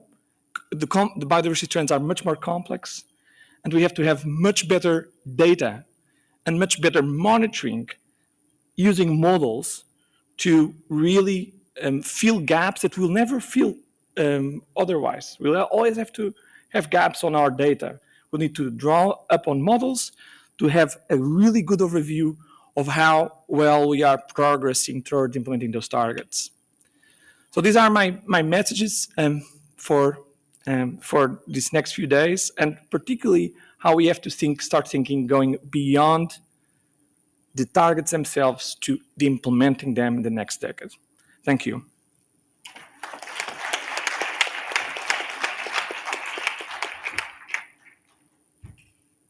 Thank you very much. And you really keep the time, but the message is very clear, and then it's worth us to pursue it later. Now, let me just invite our next speaker, who is Professor Pavin Sudek, if I'm pronouncing correctly.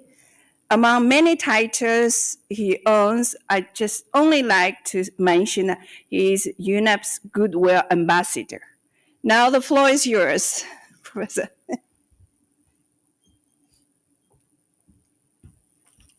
Thank you so much. Yes. Someone is going to help you. Yes. It's a pleasure to be here in CBD, which is where many years ago in 2010, I was privileged with my colleagues from the community of TEEB, the Economics of Ecosystems and Biodiversity, to launch a report which was very much on the subject that we are discussing today. My preceding speaker very nicely laid out what, in a sense, my presentation is about when you spoke of the different actors that are involved. And you talked about the importance of monitoring and accountability. Well, my friends, as you know, 2/3 of the economy is private sector. And it is the activities of the private sector, the inputs, the processes, and the outputs, and the impacts of those activities that actually drive us towards planetary boundaries. Most importantly, of course, the boundaries which relate to biodiversity and ecosystems. So there's no question that when we consider monitoring and accountability, like you rightly pointed out, it is the monitoring and accountability of the private sector for which we need to prepare ourselves. And this is where the importance of science is paramount. The importance of good research is paramount. The importance of understanding and accessing and processing data becomes paramount. And these are the things that I wish to talk about. None of this is possible. Again, a theme from my preceding speaker when he talked about models. None of this is actually possible without using models. So that's also the area which I will emphasize. A quick reminder, when we refer to biodiversity, my colleagues and friends from the TEEB community will think of it holistically. Biodiversity is the living fabric of this planet, its ecosystems, its species, its genes, everything that makes us who we are. And at each layer, it contributes to people's well-being. And these contributions to people, otherwise known as ecosystem services, come from every layer, be it ecosystem layer or species layer or the genetic layer. Some are more easy to measure, others are more difficult. A lot of effort has gone into measuring ecosystem services of the provisioning kind and of the regulating and supporting kind, and they relate to some extent to the top two layers. But when we move to the world where, as I mentioned, 2/3 of the economy is, which is the private sector, we find that the private sector is interested in understanding its impacts on biodiversity, and so are the investors of the private sector. But unfortunately, I've also found that the tendency tends to be to focus on direct drivers, particularly to do with deforestation of the company or the sector, or the deforestation upstream, the value chain deforestation, providing inputs to the processes of the company. And sometimes you focus on just the ecosystem services from ecosystems, at other times on species. But this is the range of focus that I find so far, which is a good start. But please note that typically the focus then becomes on companies which are in forestry, in agriculture, and in mining. And you kind of tend to begin to believe that that's all there is to it. But unfortunately, that is not so. I will illustrate actually that you need to look at this landscape, which I'm talking about, which is not just the direct drivers, but also the indirect drivers. Because as you know, apart from land use change, some of the biggest impacts on biodiversity come from climate change itself. And some more big, huge impacts comes from water usage and water pollution. And of course, waste and land use change combined sometimes to make huge differences, and water and waste and land pollution as well. So then when we start thinking of that, we have to think about other sectors, like what about power? What about chemicals? What about manufacturing and so on?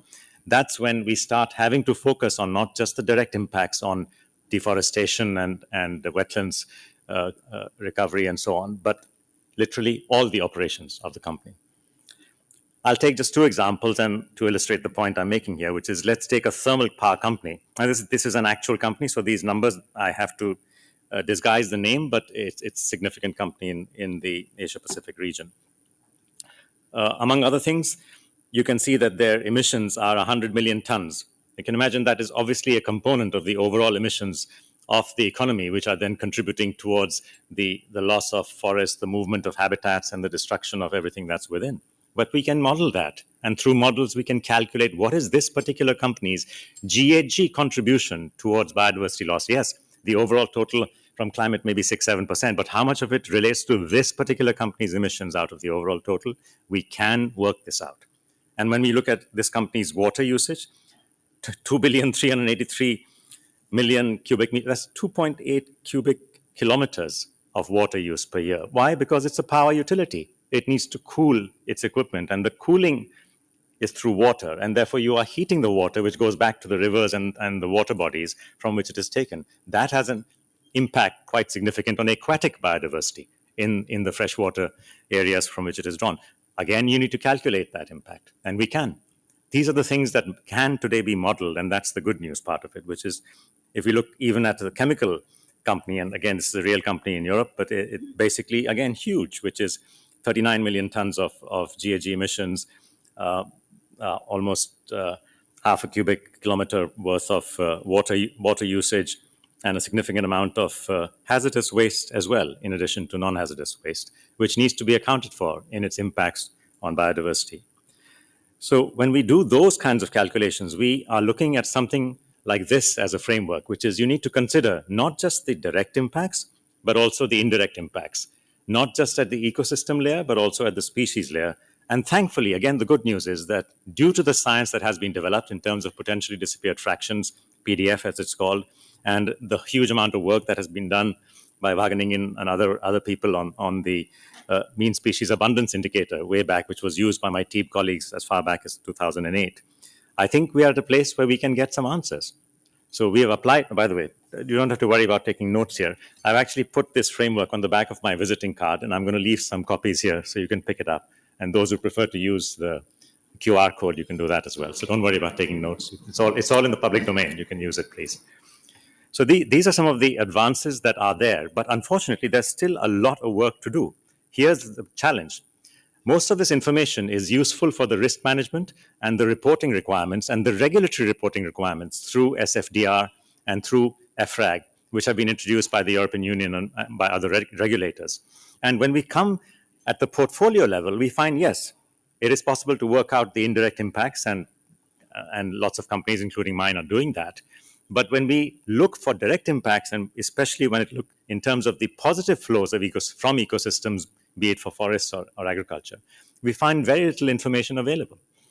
So it's really important to help the private sector to create the right frameworks and the right data gathering methodologies in a consensual manner. There's no point having, like there are today 600 different ESG rating methodologies. And of course, you know what happens when you do that. There has to be one approach. There has to be one framework endorsed by this group, endorsed by the scientists who are here, and endorsed by the UNCBD, in order that people can have credibility, people can have confidence that what they are using actually makes sense. I hope we can do that. I very much look forward to supporting you as you do. But the job is in your hands. It's for you scientists to work on this and to lead the way, to provide the frameworks, the methodology, and finally the data gathering capacity that will enable models to tell us what is the accountable corporation, what is the monitoring that we need to do. Thank you very much indeed.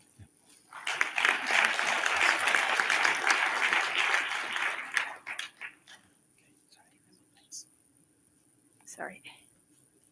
Thank you very much. And it's very inspiring to look at, but don't forget that, the multi-stakeholders and enterprises are very important ones when we're talking about everything that we are trying to do here.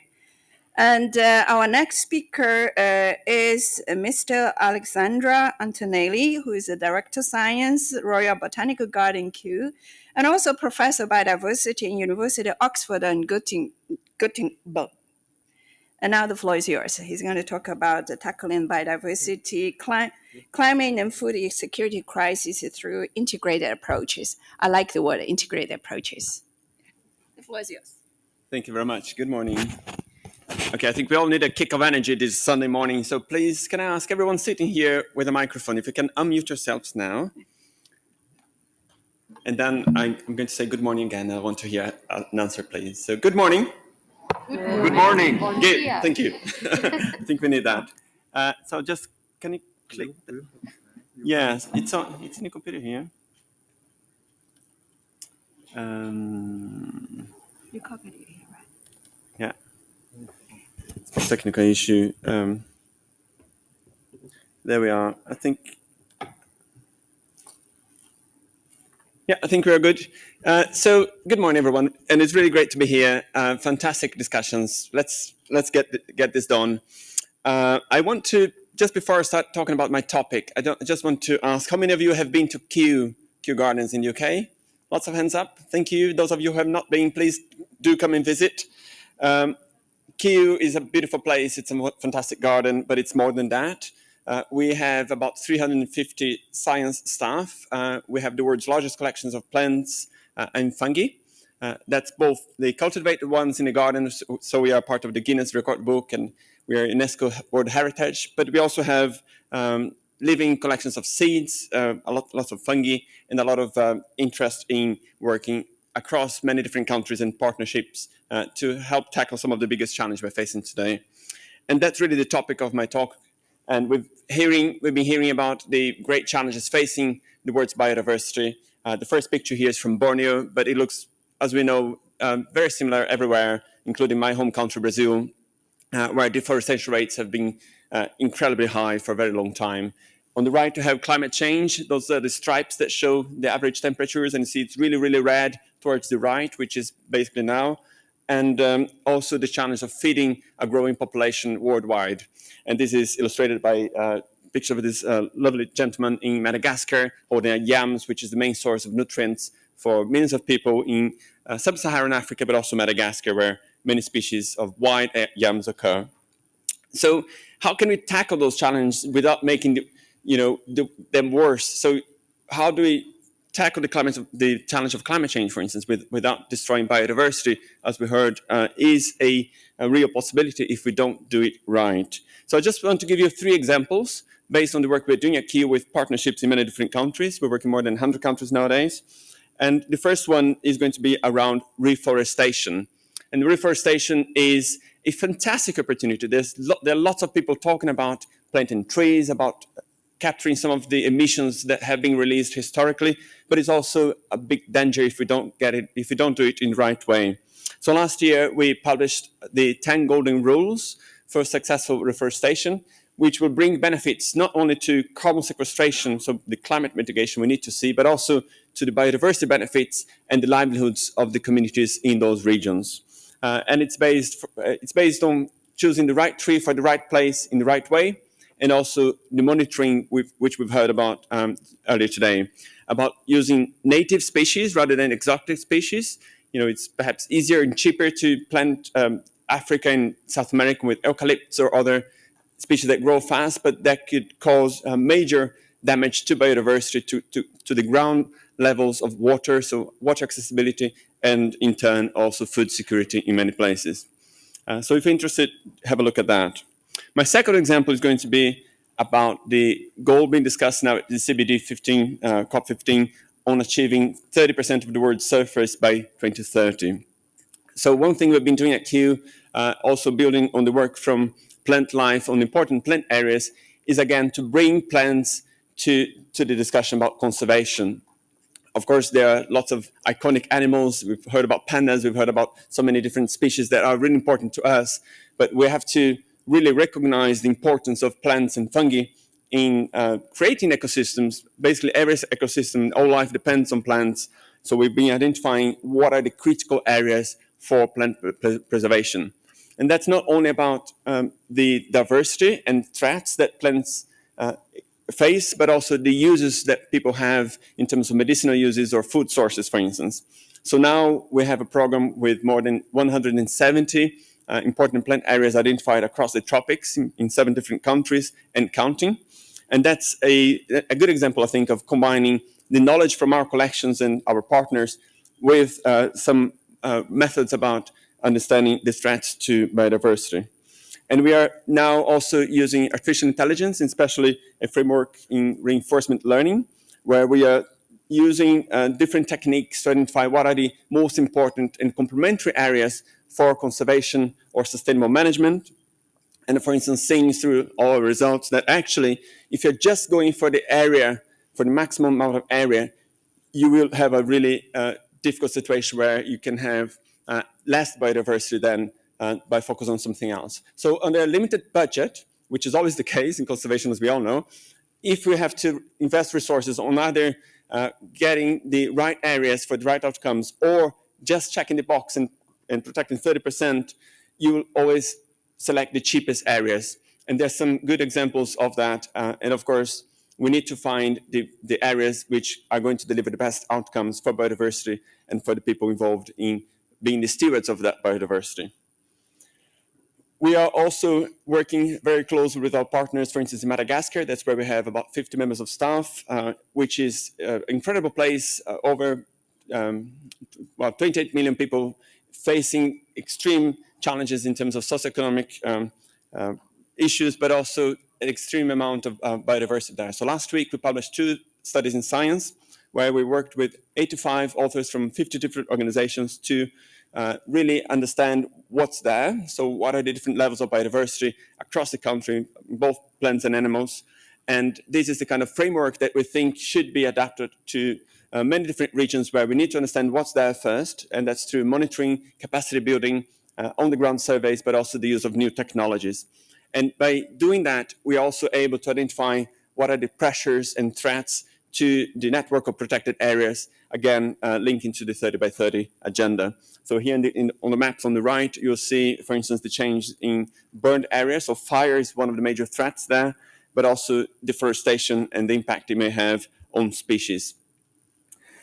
And I think the key question I'd like to discuss, and we were invited to come up with some questions for the later discussion session now, is whether we should actually be looking to an early warning systems for biodiversity.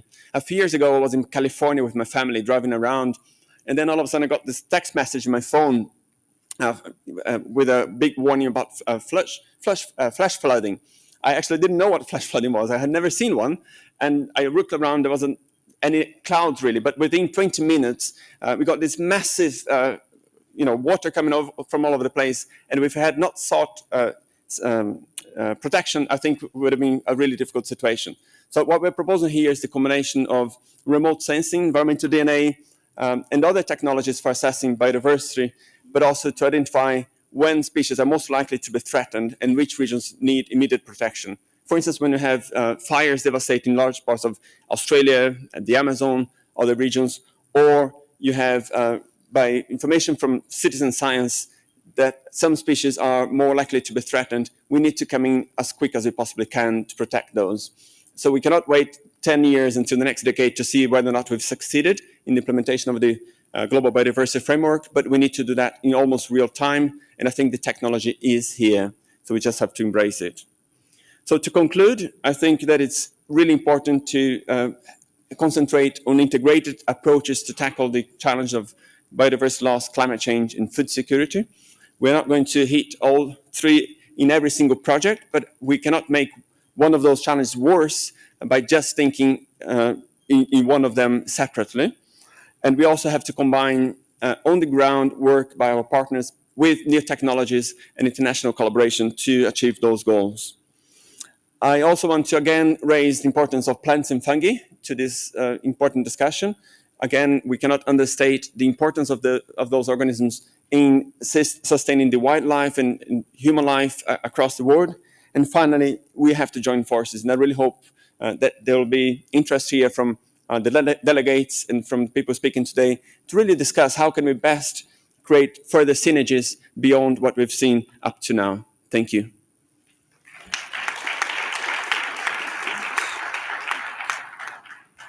Thank you very much, Alexander. I think I remembered plants and fungus. Those are very important. And I also remember when I was a student, I visited the Kew Garden. I said, I wanted to be volunteer for your Chinese translation there. Then, that was many, many years ago. But now I visited again. I couldn't find that Chinese phrase anymore. But anyway, that was very good presentation. Now, I don't want to spend the time here. Our next speaker is Mr. Qinghua Chen, who's a professorate senior engineer at South China Institute for Environmental Science. And he's going to talk about marine biodiversity conservation planning in China and the role of scientists. So we're going to hear about marine. Yeah. It's yours.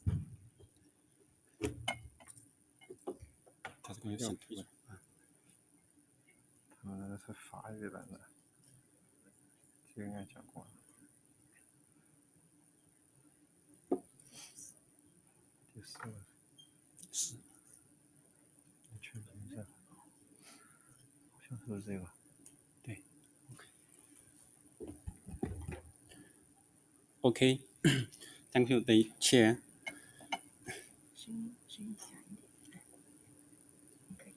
Okay, sorry. It's my honor to introduce the marine biodiversity conservation planning in China and the role of scientists.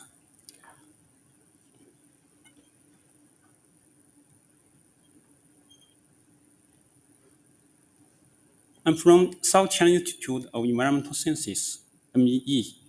CIS is located in Guangzhou, China, and I welcome all of you to Guangzhou. And the content divided into 4 parts. And first, I will introduce the achievements in China, the marine biodiversity conservation.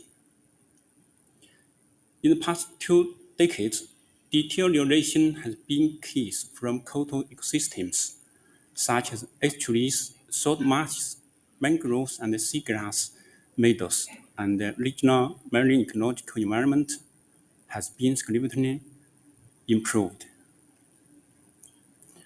And also, China advances biodiversity conservation and development in parallel. Since 2017, China has proposed and implemented measures such as 13 ecological conservation redlines, nearly 30% coastal waters and 37% mainland coastlines have been covered. The second part, the main experience and effort. First is to strengthen setting up marine protected area.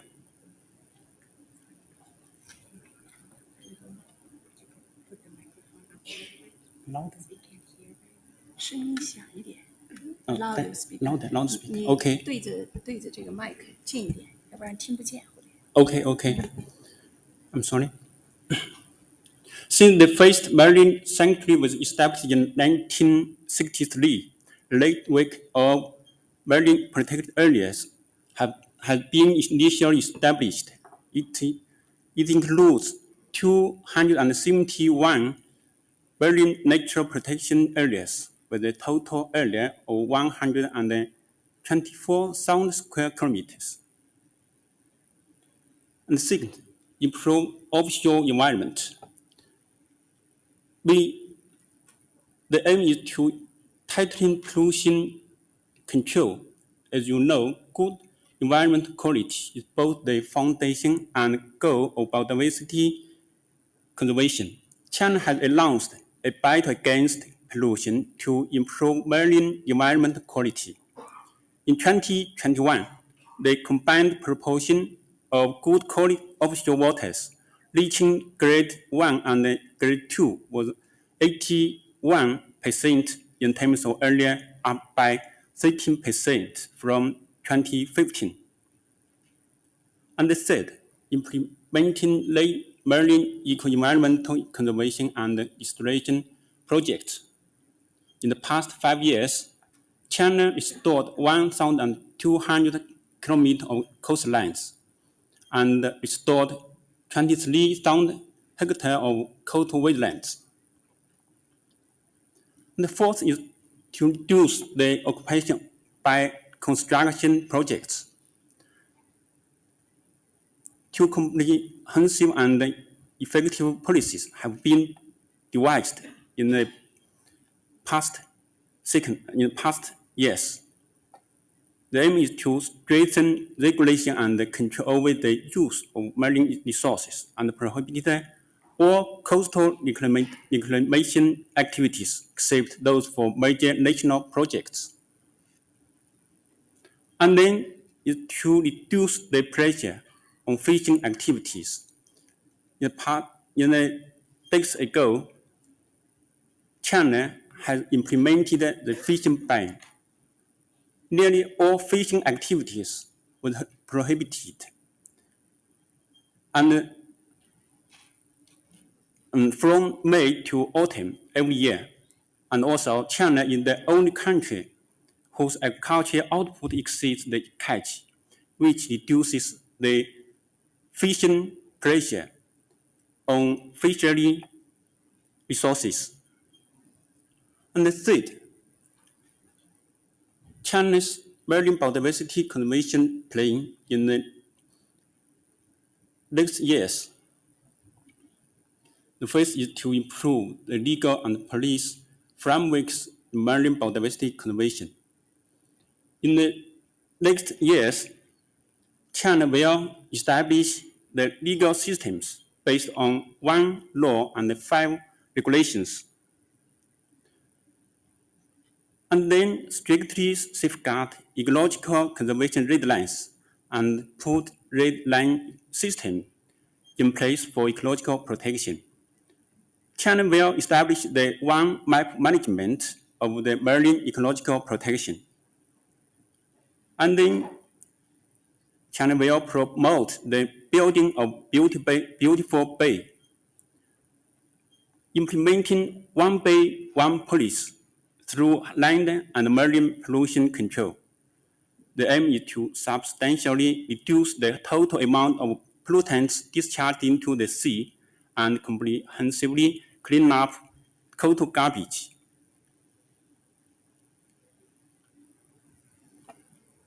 The third is improve marine protected area network.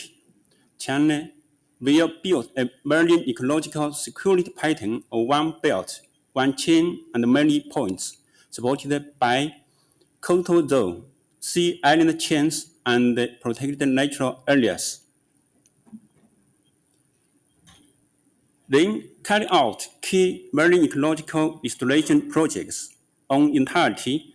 More emphasis is placed on overall protection and system restoration, especially in typical marine ecosystems such as mangrove, seagrass, coral reef. From 2021 to 2035, China will build and restore 18,800 hectares of mangroves. Last, strengthen the supervision and law enforcement. China will intensify efforts to crack down on illegal sewage discharged into the sea, illegal destruction of coastal wetlands, and illegal fishing, and also regulate offshore operations.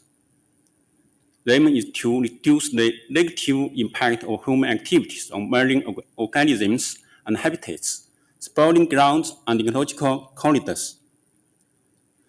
And what we scientists can do in the Chinese marine biodiversity protection.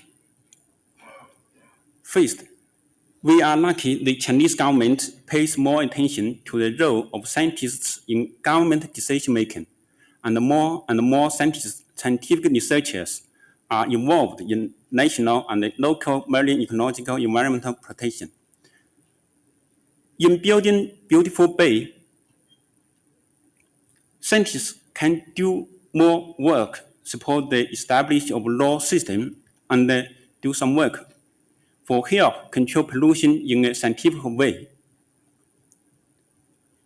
In network of marine nature protected areas, we can do more observations and protection of coastal wetlands, and classification and corridor construction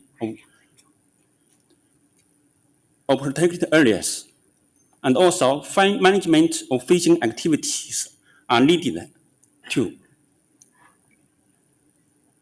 And then, the implementation of marine ecological restoration projects are needed, especially formulation and revision of relevant standards, such as in mangrove forest restoration.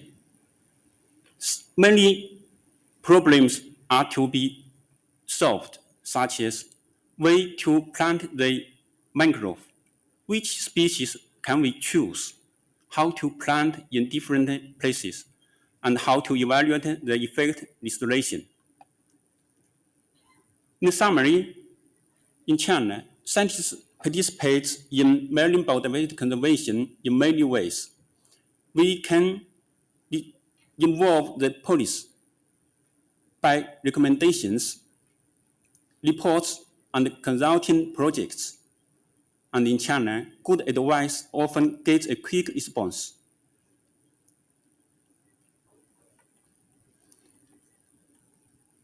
That's all. Thank you.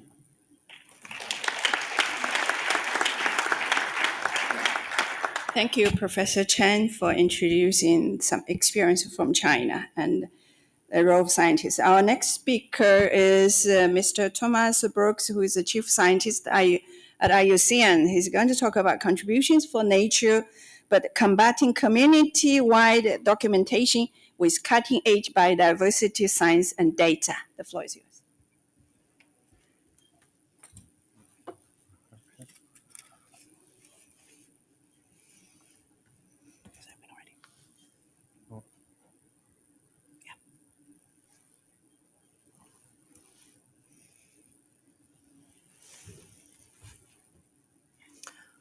Wonderful.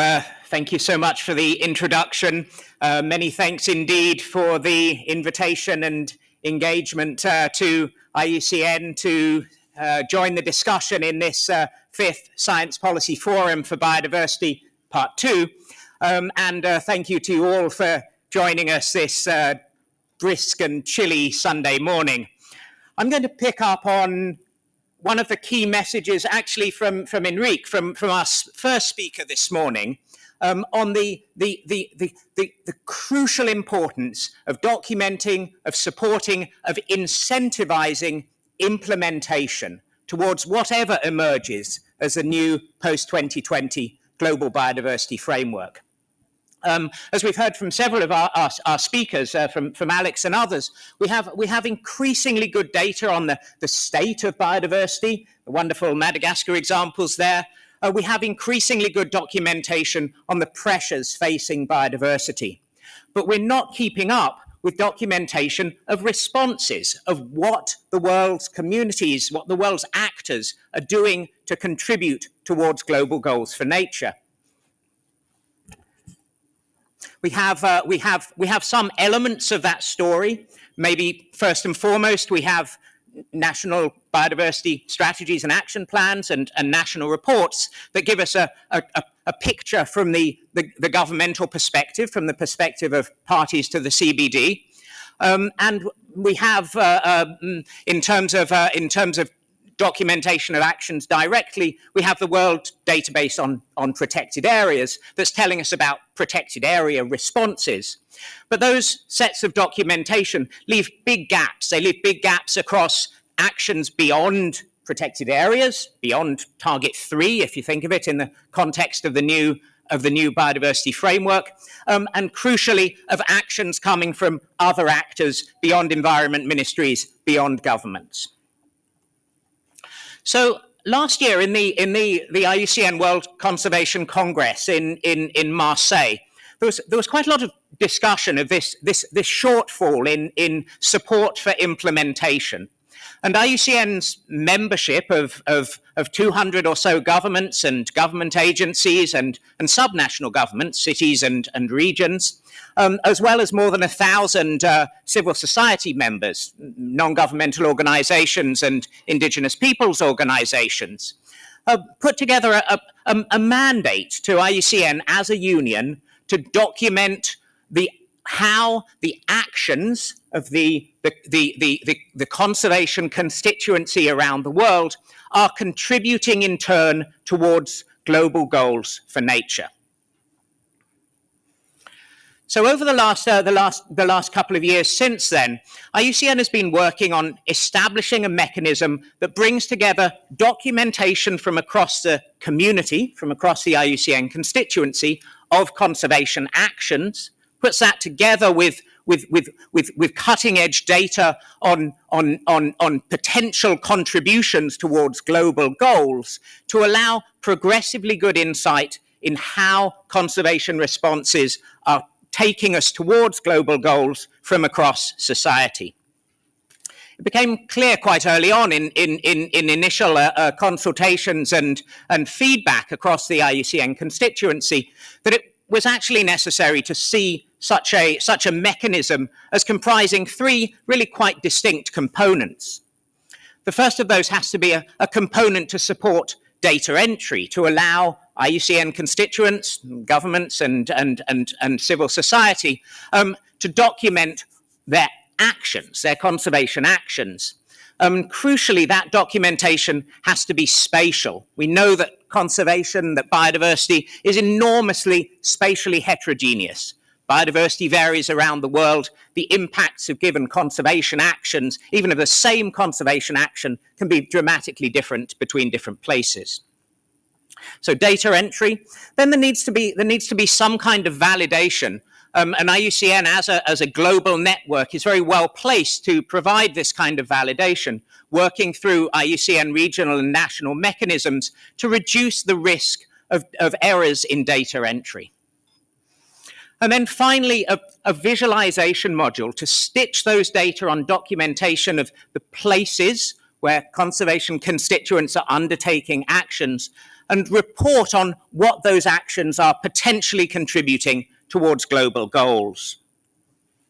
And with the first iteration of the platform, we have data and mechanisms built into the platform to allow reporting of potential contributions towards global goals for nature in two different dimensions. We draw from the newly derived Species Threat Abatement and Restoration metric, the STAR metric, which draws from the IUCN Red List of Threatened Species. We saw a nice example of that in Alex's presentation earlier, to document the potential contributions of a particular action in a particular place towards the global goal of reducing species extinction risk, which of course will be encapsulated in Goal A of the post-2020 Global Biodiversity Framework, and from there on into other goals, Sustainable Development Goal 15 and so on. In addition, we draw from the restoration barometer, deeply embedded towards tracking progress towards delivery of the Bonn Challenge, to document the potential contributions, again, of a particular action in a particular place, especially in the context of forest landscape restoration, to contribute towards global goals for climate change mitigation. So in the middle of October, just 6 weeks ago, at the first IUCN Leaders Forum in South Korea, we were able to launch the Contributions for Nature platform. The launch was led by the IUCN Director General, by the CBD Executive Secretary, by the Government of Republic of Korea, and others here, and crucially reflected on the importance of establishing the Contributions for Nature platform within the overall arena of mechanisms for reporting on progress towards global goals. So, for example, platforms like the Panorama conservation solutions tool, which documents conservation success. It's focused on qualitative and narrative documentation, is a clear partner, a clear link to the quantitative and spatial nature of the contributions platform. I've also been working very closely with the World Conservation Monitoring Centre's new nature commitments platform to ensure interoperability and synergy there, and we'll have an opportunity to hear more about that in a couple of days in this meeting.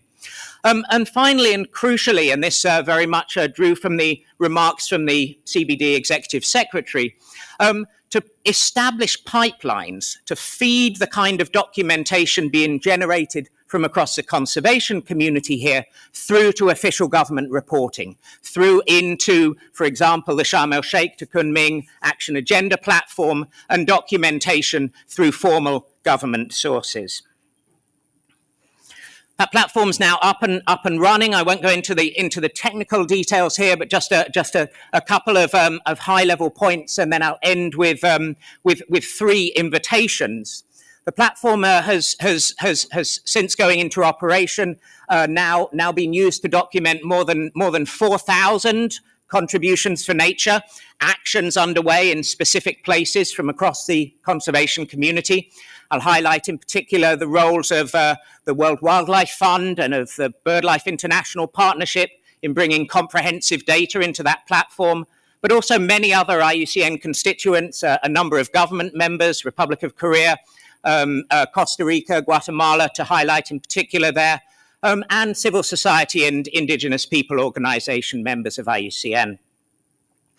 The platform crucially allows for reporting across scales. What are the potential contributions from individual actions? How do they scale up to individual organizations, individual IUCN constituents? And in turn, how do they scale up to countries or regions, and indeed, ultimately, the global goals for nature? So I'd like to wrap up with three invitations, if I may, to those of you in the audience today.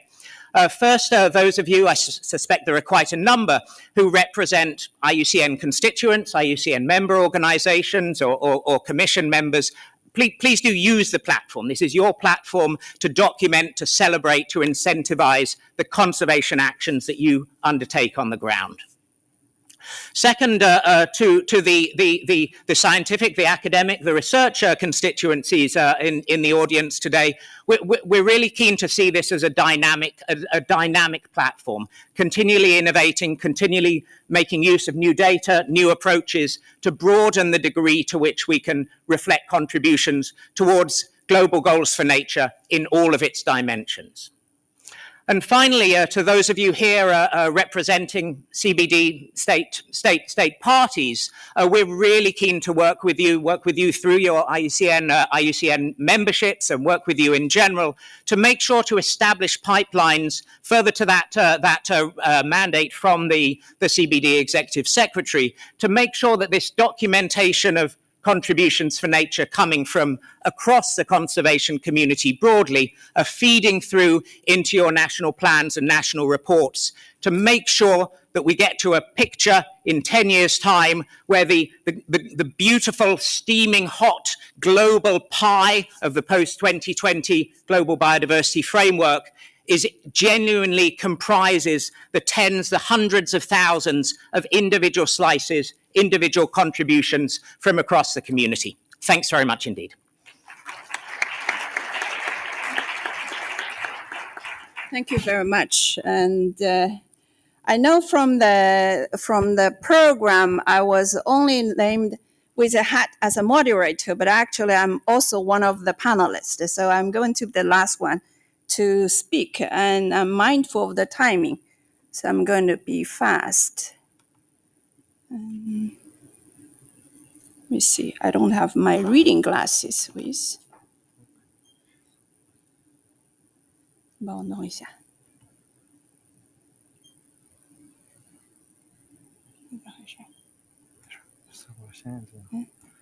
可以的。哎，帮我弄的。那边好像没有哎。It's not there. It's not on the screen. Oh, it's here. Okay. We heard people a lot, I think literally in each and everyone were talking about integrated approaches. And what I'm going to do is quickly sharing with you some of the experiences that are on the ground about how we are doing in terms of multi-stakeholder cooperation for biodiversity conservation and sustainable use. And we all know that the world is facing three intertwined environmental crises, and which, although we are talking about the biodiversity loss, but a lot are linked to climate change and also to the pollution. So not much mentioned this morning about pollution, and we have China case and talking about the marine, that one. But all these really are kind of coupled with the COVID-19 pandemic and, of course, the regional kind of conflicts and then economic downturn really slowing down. That's manifested these challenges when we're talking about SDGs, and by 2030 we only have about 8 years to go. So if we're going to do business as usual, we knew a lot of the things we'll not be able to do. And some of the SDG goals were set back due to the COVID-19 and related issues. And I try to remind you all that the IPCC Working Group 2 had their sixth assessment report really calling to build a climate resilient development, linking climate, ecosystem, and human societies as a coupled system. It means a lot. It means all that our efforts are doing that, really using this coupled.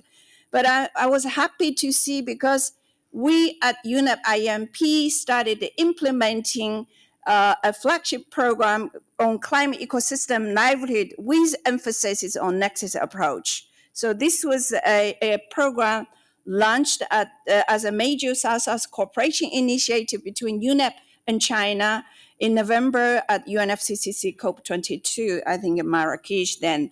So the key elements of this cell is really to improve livelihoods through ecosystem restoration or conservation for better ecosystem services in a changing climate. But our focus areas really in different, only limited ecosystem types, dry land, mountains and river basins and coastal, but mainly in Africa and Asia. So we produce, offers a set of services, but the key essence is that within such a framework, the program calls for enhancing interdisciplinary research, encourage cross-sector and multi-stakeholder cooperation, but very importantly, collaborating with local communities and NGOs to achieve multiple goals and benefits that we're talking about.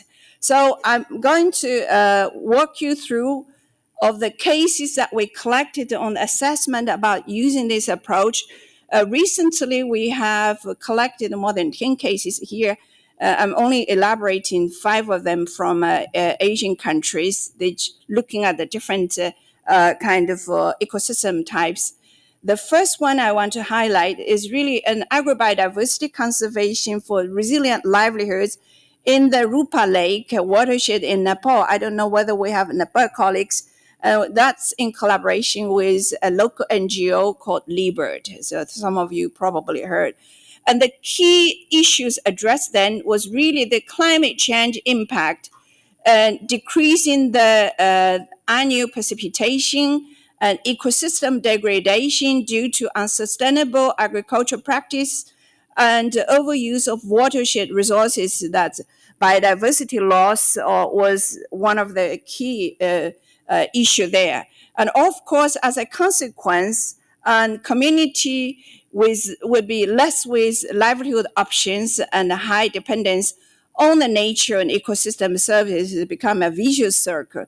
So what the NGO was doing is collaborating with both national, international stakeholders at scientific level and advocacy level, who through biodiversity conservation and through technical support to village development committee and for forest resource management, and also formed fisheries cooperatives and linked up to the tourism and the markets, and they're becoming a positive spin and biodiversity. They set up a biodiversity information center, and all of this making the reverse circle to be a positive spin. So eventually, the biodiversity were conserved and increased the biodiversity. At the same time, income generation increased. The second one, my co-author and colleague Ichin So is on the ground, is really the farmers' seed system enhancement and traditional knowledge revitalization for climate change adaptation in the 4 mountain communities in Yunnan province of China, where this place is a 3 rivers paralyzed area and rich in biodiversity and also natural heritage and cultural heritage, and many ethnic groups and mountain people. And a lot of cases, women were the dominant labor forces in the place. So through local seed selection and registration and storaging, linked with scientists for training in the farmers' school and others, but importantly, also make a seed land race selection there. So through exchange in the market, and I think we introduced the social enterprises there to increase their value chain. So in the end, of course, it also turned into a positive spin. So I wanted to advertise. We have a very nice video that's been playing in the exhibition center about these 4 Nash villages, where how the local people are living with nature, and they said human and nature are brothers, that kind of living harmony with nature. And there you could go and see the video play. And the other one I wanted to highlight here is really the living conservation of traditional agricultural varieties, but really emphasizing on ecological agriculture and through women empowerment. And that's again in Guangxi of China, where conserve biodiversity and strengthen farmers' seed system and the local adaptation through eco-circular agriculture, but increasing local people's participation in different avenues and improve their livelihoods as a positive consequences. I know that and I was criticized when we formed this panel. I was the only female on this panel, so we can do better next time. But this is demonstration. This case shows women's leadership are crucial, and their capacity building is also crucial for biodiversity conservation and for food security as well. But we got technical support from the research institutions, both national and international. So I wanted to use this one slide talking about gender because, women are everywhere, from seeds to the food production and to the consumption and all. So we have generated quite a few with gender focused and how the role of women in biodiversity conservation and food systems, food security there. So of course, without saying empowering women is important. The other thing I think one of the panels and even the beginning, our keynote speaker says, bridging the dialogue between science and policy. So we've been doing various policy dialogues and forums, just trying to bring this to scientists' attention, what we do. So we had a few cases, few activities as a pre-COP activity, in China, and also very important one during the COP15 part 1, we held a very high level policy forum and dialogue with Elizabeth Mrema and also the deputy president of the COP committee also there. So, and also a series of other ones. We just had one side event on small farmers, indigenous people, and local communities demonstrating how they are supporting their sustainability and biodiversity conservation. We also made a Montreal Declaration on smallholder women farmers for biodiversity conservation. So if someone wants to join the declaration, you're welcome. So we can follow up later on. So of course, the key messages before I get to the key messages, I wanted to offer the opportunities for collaboration Of course, we're talking about, in China case, there's a ecological civilization. I think this is one of the theme, ecological civilization, building a shared future for life and nature and the earth. But also there are various UN resolutions, UN decades of ecosystem restoration and nature-based solutions. And of course, again, this one is post-2020 GBF. All of these are the foundations for us to collaborate in the future. So the takeaway message would be calling for multidisciplinary and cross-sector action and nexus approach. So because all the SDGs, including biodiversity conservation, are interlinked. So, as the keynote speaker was saying, if you don't address them as a system, you are not going to get far. So, and of course, the other one is really, integrating local knowledge with traditional wisdom. Local knowledge, traditional wisdom with scientific knowledge. That's very important because local communities, they lived for 1,000 years, have their way of conserving the biodiversity. So why the ivory tower scientists do not learn from them? I think it's mutually beneficial. So I wanted to end it up there. Thank you very much. So with this, we've completed our panelist intervention. We still have some time for the interaction team. So I would like people to raise their hands if they want to speak and being punctual. And of course, name yourself and your affiliation and short intervention. So now the floor is open for interventions. You need to have the mic. Yeah. We start from here. Yeah, okay. Please. Thank you so much. I'm from ISA, International Service for the Acquisition of Agri-Biotech Applications. My name is Maha. I'm from Malaysia. And it's really refreshing to see science taking a center stage after a long time.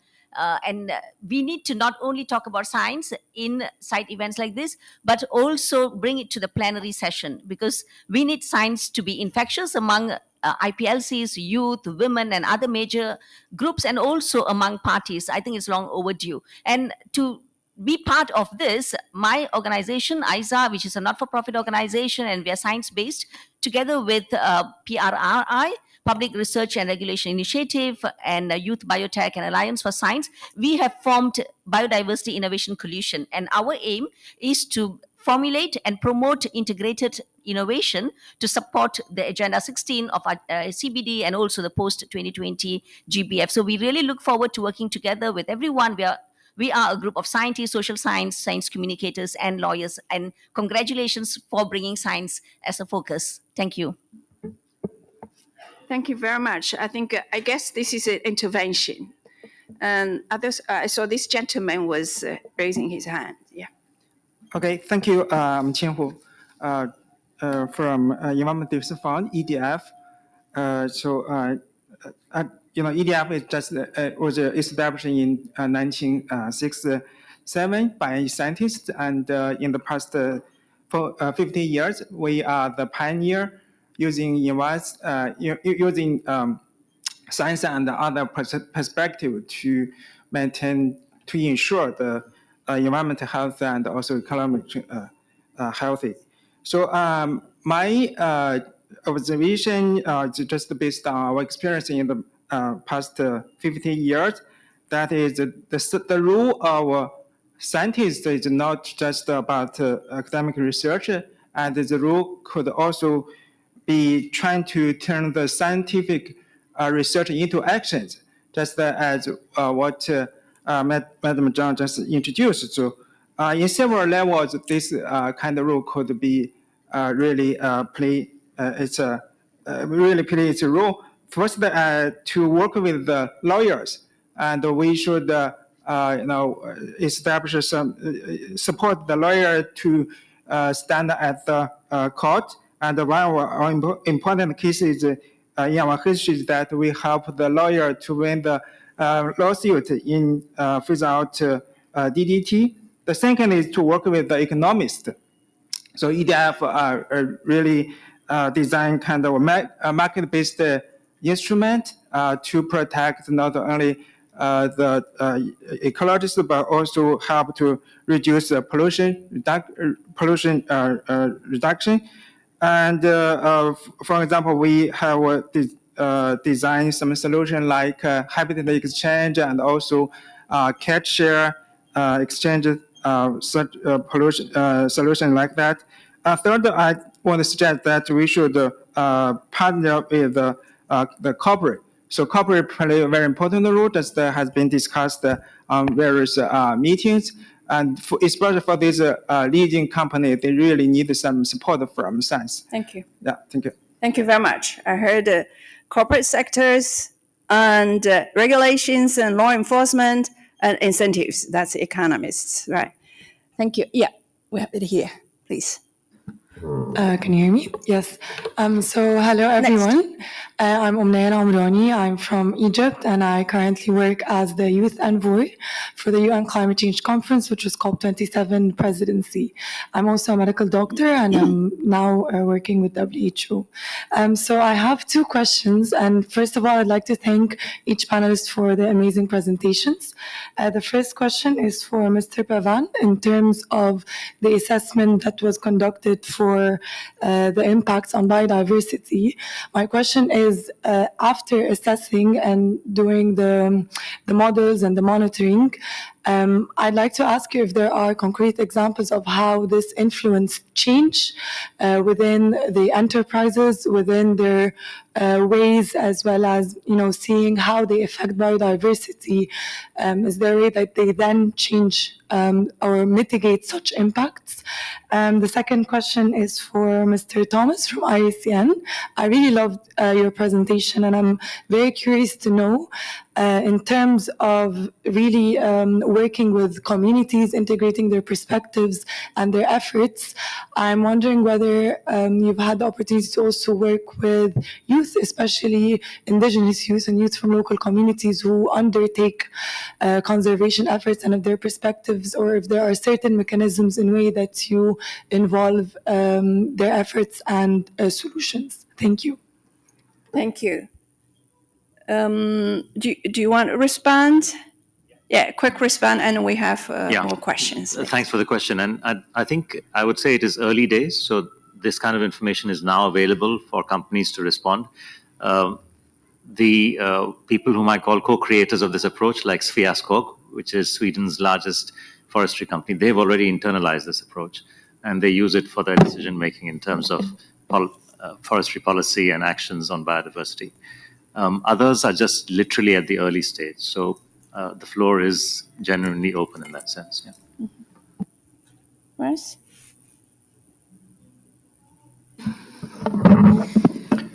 Thank you very much for the question. Your ears may have been burning. We've been having actually quite a lot of internal discussions on this. There's always a trade-off with this sort of documentation in how much information you ask for and how much information you get, because the more you ask for, the less users you attract, the more challenging it becomes to enter information. At the moment, our documentation allows for sex differentiation of people involved in a given conservation action, but we haven't yet found a way to allow for age differentiation. We'd be really interested to talk to you if you can think of some non-burdensome ways to do that that could attract documentation from across the community. And on the specific point on Indigenous, IUCN does have a specific Indigenous peoples organization membership category, and so we are having a flow of information from Indigenous as well. I wonder if could I make a comment or two on the first two questions as well, very Please quickly. Go. Yeah. On the first intervention about the role of science and the pathway of science into the CBD, I think there are some quite exciting developments. Just here in this COP15, there is the establishment now of an academic and research caucus for the CBD, which I think will provide some useful new opportunities. And there are, of course, a number of science policy organizations, including IUCN, but also, as we've heard over the last couple of days, including the Intergovernmental Platform on Biodiversity and Ecosystem Services that provide an important pathway through into the discussions. And just further to Pravan's comment there, and further to the question about engagement with economic actors, with the private sector and beyond, I'd really highlight also the emerging role of the Task Force on Nature-Related Financial Disclosures, which I think will be really quite important here. Thanks. Thank you very much. We have a lady first. You need to get to the mic. Yeah. Yeah. Hello. Okay, good morning. I'm very like this panel a lot because most of you emphasize about the integrated approach and the multiple stakeholders, which are very important for really achieving what we want to achieve. My comments especially go to the marine case, because when we think about our goals, especially 30 to 30, it's very challenging. Because we started as a pharmacy network and working together with Lin Xiu. We recent years started a case in the Southern China Sea, a marine case, and supported by UNDP and following Satoyama initiative. And we realized that the challenge is even more urgent in the marine case. So I really think that we, no matter in the policy level or action level, we really need to think about an integrated approach and involve community conserved and their contribution and in the action level and policy level to address the issues together with more multiple stakeholders and to achieve what we really want to achieve. Thank you. Thank you. We hear you loud and clear. I think that was a very good intervention. Anyone else?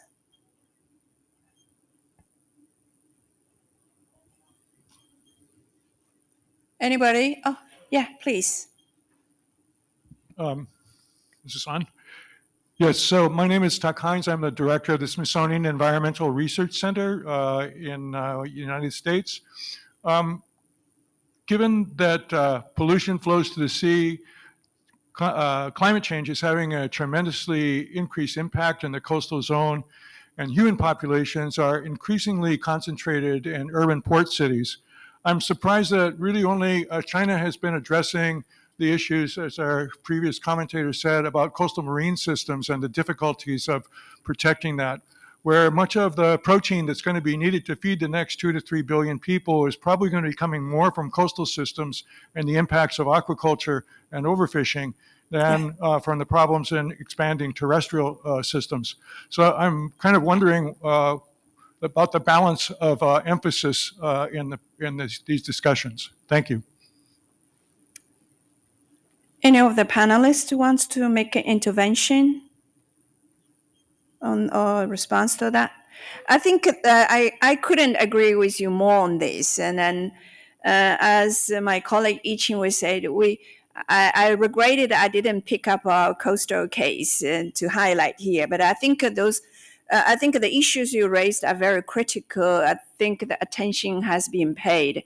It just needed to more of being spoken out about what the challenges are and what efforts has been made, where the gaps are. I think this is a very important intervention and quite kind of urgent as well. And I remember we had a conference that UNEP co-hosted where it's a lot of the big cities are around the coast and where it has, whether it's going to go worse or reverse, and it has a huge socio-economic implications to the people and to the nation, apart from environmental implication or biodiversity implication as well. Yeah. Anybody? Who else? Yes, please. Wait, yeah. Hi, good morning, You'll be the everyone. next. Carolyn Callahan, Canadian Wildlife Federation. On a similar vein as the last question, this is a comment and question regarding native grasslands. It is the world's most endangered terrestrial ecosystem. We're losing them by the minute to industrial agriculture. Wondering if there's any comment on emphasis. There hasn't been a lot of emphasis on that. There's a lot of emphasis on forest restoration, not so much grasslands. Thank you. Yeah. You wanted to respond? Yeah. Thank you very much. That's a really important point. We at Key are working a lot in grasslands around the world to identify both the hotspots of diversity of threatened species, but also understanding a bit more the carbon flux dynamics, because a lot of carbon is actually stored. So even if people are just concerned about climate change, grasslands do play a very important role. We also very strongly advising against planting trees on natural grasslands. Afforestation is a big concern. A lot of people don't get it because they don't understand that grasslands are actually really crucial for maintaining biodiversity, providing ecosystem services to millions of people around the world. The studies I mentioned about from Madagascar that we published last week also discuss the somewhat European view of tropical systems being mostly covered by forests, but actually there's a lot of evidence that grasslands and open habitats have been very important throughout millions of years. So we really have to recognize value and also protect those grasslands and not only see them as ground for agriculture. So I fully support what you said. Thank you. Yes. Your mic. Yeah. That I think one of the key aspects there is that we also have to look at grazing, both wildlife grazing and livestock grazing as a key component of the maintenance of grasslands. And I think we need much better policies regarding that, regarding where we could use wildlife grazing, rewilding, where we need to have livestock, extensive grazing, maintenance of grasslands. I do think this is an area, as you mentioned, that has been underappreciated and needs much more emphasis in global biodiversity policy. Thank you very much. But I remember some of the scientists were also saying that grassland has a huge potential for carbon sequestration as well. That I'm not an ecologist or somehow an economist, but I learned that the scientists were saying that. Some of the recent publications were saying this. So very well kind of spotted on that. So we have this gentleman who you want to ask a question or comment. Yeah, thanks very much. Just one for Tom. And you did mention, sorry, I'm Andre Mada from IGES in Japan. Tom, you did mention IPBES, but I wanted to ask if you could, if this is not too general a question, talk a little bit about the flow of information between IUCN and GBIF and also IPBES, because I'm aware that IUCN has provided a lot of the important figures in the IPBES assessments. We're also curious about GBIF. Thanks.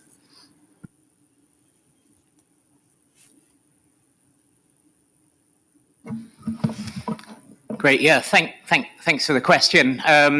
So, as with many of the international organizations, we collaborate together with both of the organizations you highlighted, Global Biodiversity Information Facility and IPBES, Intergovernmental Platform on Biodiversity and Ecosystem Services, through Memorandum of Understanding and strategic partnerships.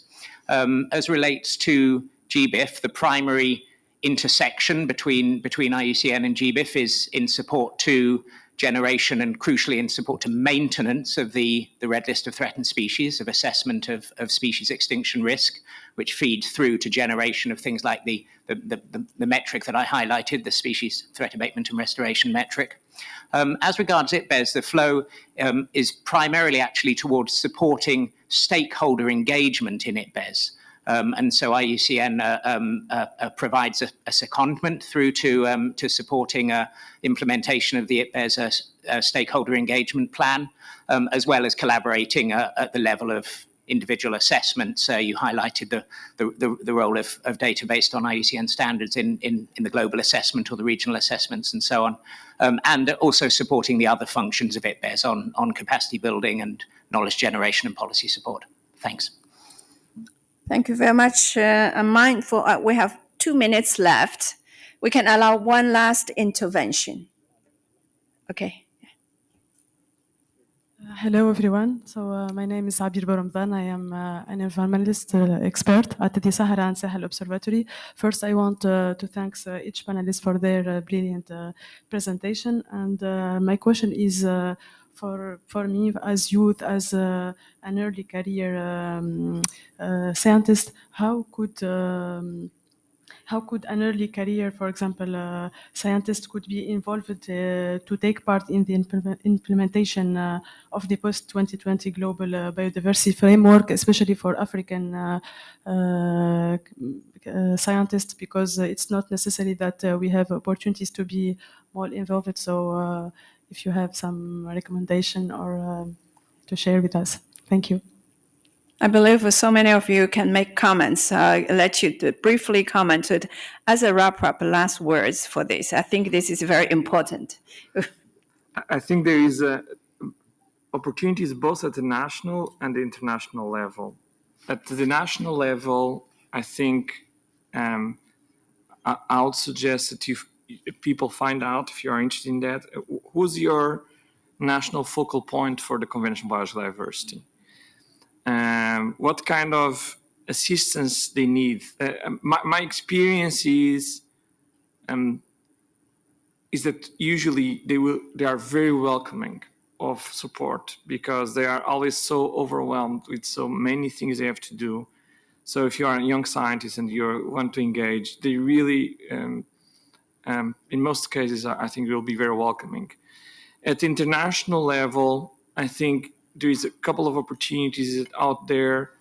There is in IPBES trying to get nominated to one of the assessments. There is really an emphasis on trying to get early career researchers into assessments.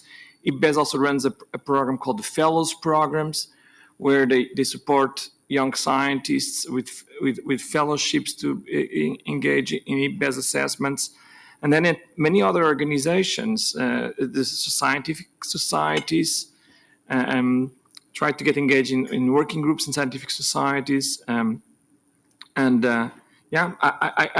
think that there is many opportunities if you look into them and if you are proactive into grabbing them. Yeah. Let me just continue the intervention. There are international organizations like Third World Academy for Sciences, where they offer lots of opportunities and fellowships and even like affiliate programs linking the national sciences. I think they target it at less developed countries and through South-South cooperation and then triangular cooperation, that type of research. So you want to make an intervention, a quick one, so before we close? Yes, please. One other really quick one. So there are still thousands and thousands of species which are assessed as data deficient on the IUCN Red List. That is, there is not sufficient data available yet to assess their extinction risk. We collectively desperately need boots on the ground and flippers in the water to generate the data that feed through to underpinning the information necessary to understand what's happening towards global goals for nature. Thank you. Thank you very much. So I'm mindful of the timing. So I wanted to close. You want to make short one? Yes. Thank you. Very short one, because at the end of the web page, we can register, and we are going to keep mailing list so that for people participating, they can be updated, and we will try to organize more meeting in between the COPs also. Thank you. Thank you very much. That's very important. So with that, I wanted to wrap up by thanking all the panelists for the excellent presentations and also for your interventions as participants in this session. So I'm so happy to see this many people. Even we run 2 or 3 minutes past, we still have this many people are patiently sitting here listening to us. Let's have a round of applause to all of us. Thank you very much. Be connected and networked. Thank you. The next sessions are going to be here, so please make sure you come back. Thank you. Thanks so much.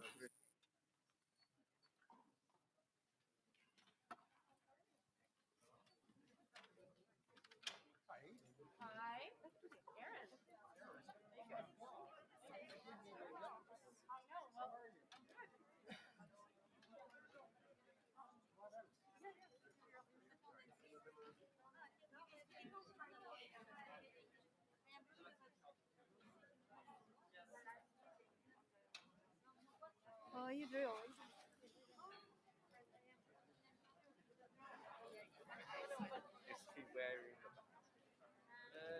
the little shorter man with the red tie.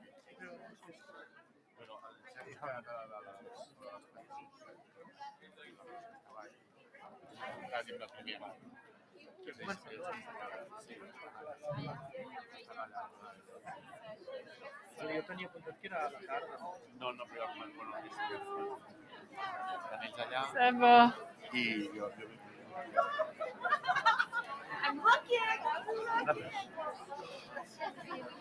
Pero bueno.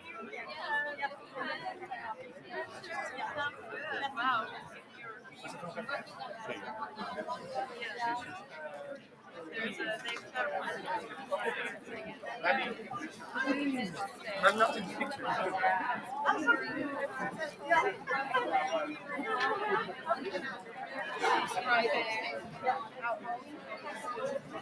Coming. Yes. Sounds good. Sounds like a pretty hectic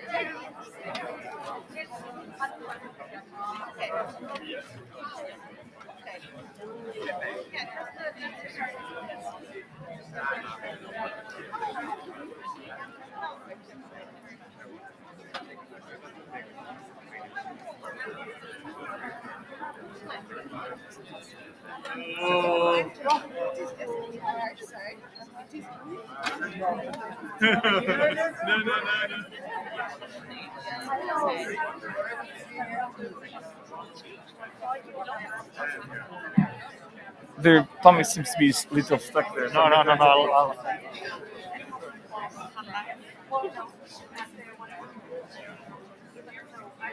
You know where we're looking for.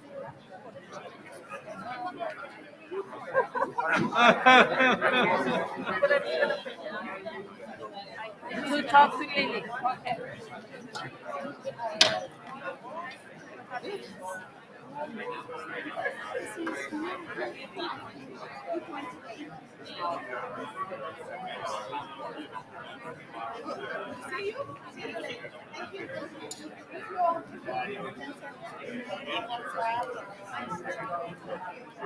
The next session shortly, so I'll invite you all to take your seats.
Ladies and gentlemen, we'll be starting now, so I'll invite you all to take your seats,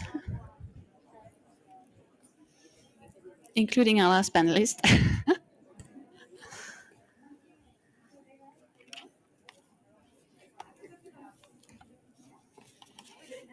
So this next session will address the drivers of biodiversity loss and the need for transformative change.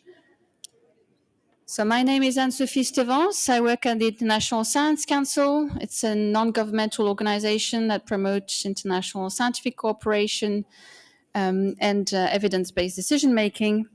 And I'm very pleased to co-organize this session with the Biodiscovery Program of Future Earth and GeoBon. So as we've heard, halting and reversing biodiversity loss really require transformative change that really explicitly and systematically address the drivers of biodiversity loss and ecosystem decline. And conservation alone won't be enough. The science is clear, and the science has been loud actually through the process of the development of the global biodiversity framework, and even before that. And many of you in the room have contributed many insights through the years in building that evidence base on why we need to shift the focus on really focusing on the drivers of biodiversity loss. So the focus needs to be embedded both in the goals and targets, but also, as we've heard, in the implementation and action we take, in the partnerships we set up, in the governance arrangements that we put in place, and in the monitoring. So we'll hear more about that in this session. And that focus on drivers really opens up opportunities for more strategically linking the biodiversity agenda with other critical agenda on the climate change, on disaster risk reduction, on the Sustainable Development Goals, and on the health agenda and others. So we'll start this session with sort of unpacking what that means in terms of transformative action. What are the critical intervention points that we need to address, and what that means for implementation. So I'm joined by a panel of 6 experts. So we'll each have around a 6 to 8 minute presentation, and then we want to keep time at the end to hear also from you. So the first speaker is Peter Bridgewater. Peter is Professor of Applied Ecology at the University of Canberra, and he'll be speaking about the need for that transformative change to really make the GBF a success. Peter? Over to you.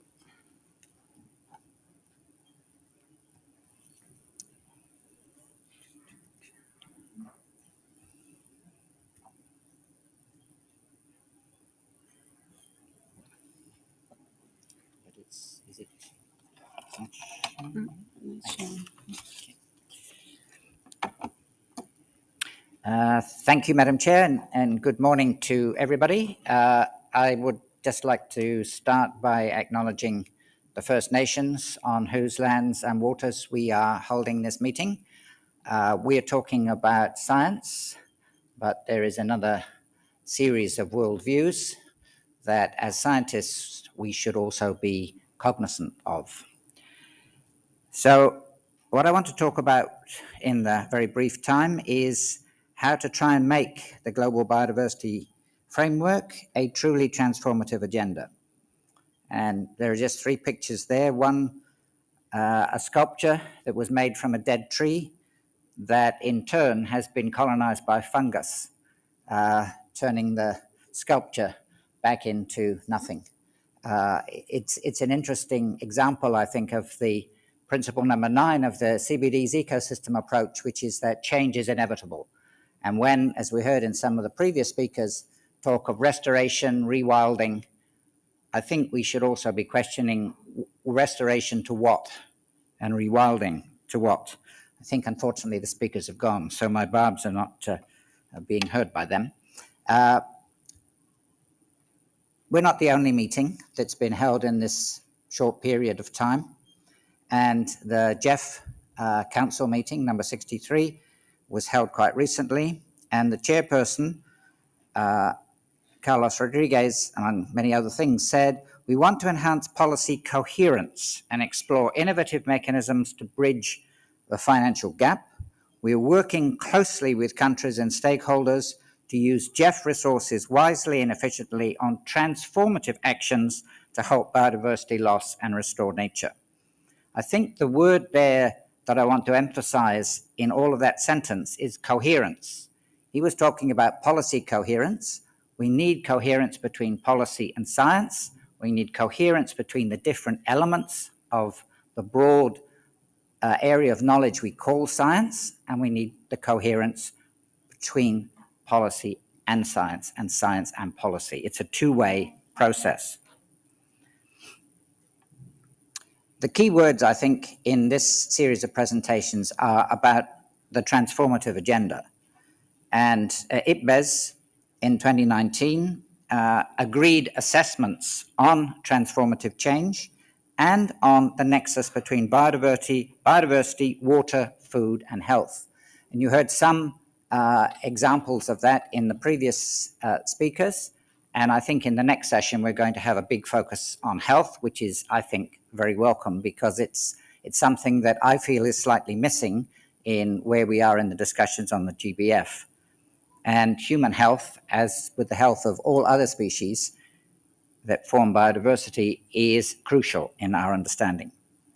But the biodiversity change and the global change agendas do need this good knowledge base that we can provide alongside other worldviews. But it needs to be linked to approaches that are action-oriented and not simply confined to the halls of academia. We need to emerge from those halls. And in a recent paper, Chan and others in 2022 pointed out that governments alone are unlikely to reverse negative trends in biodiversity.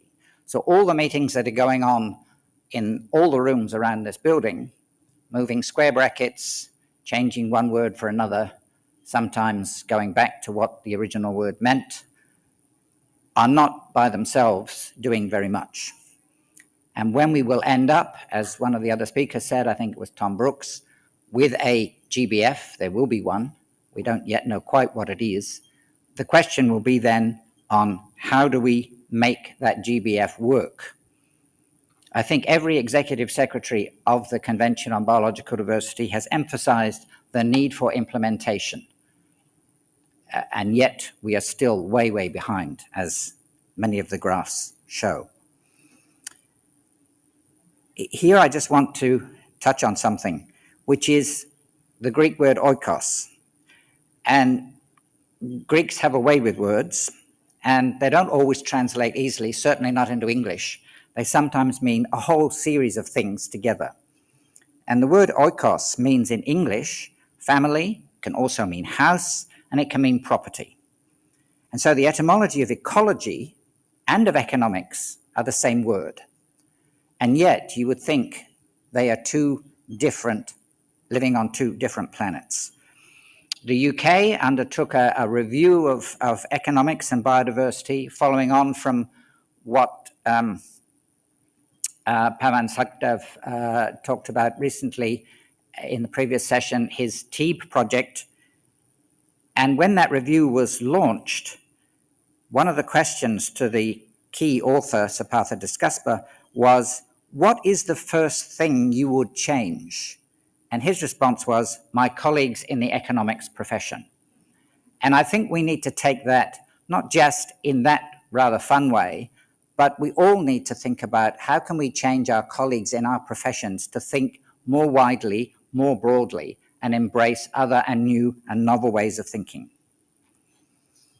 So the delivery of the Global Biodiversity Framework, whatever it is, whatever we end up with in a week's time, will have to be, as has been successfully undertaken in many ways in the climate change arena, through an action agenda, which incorporates 5 C's, if you like.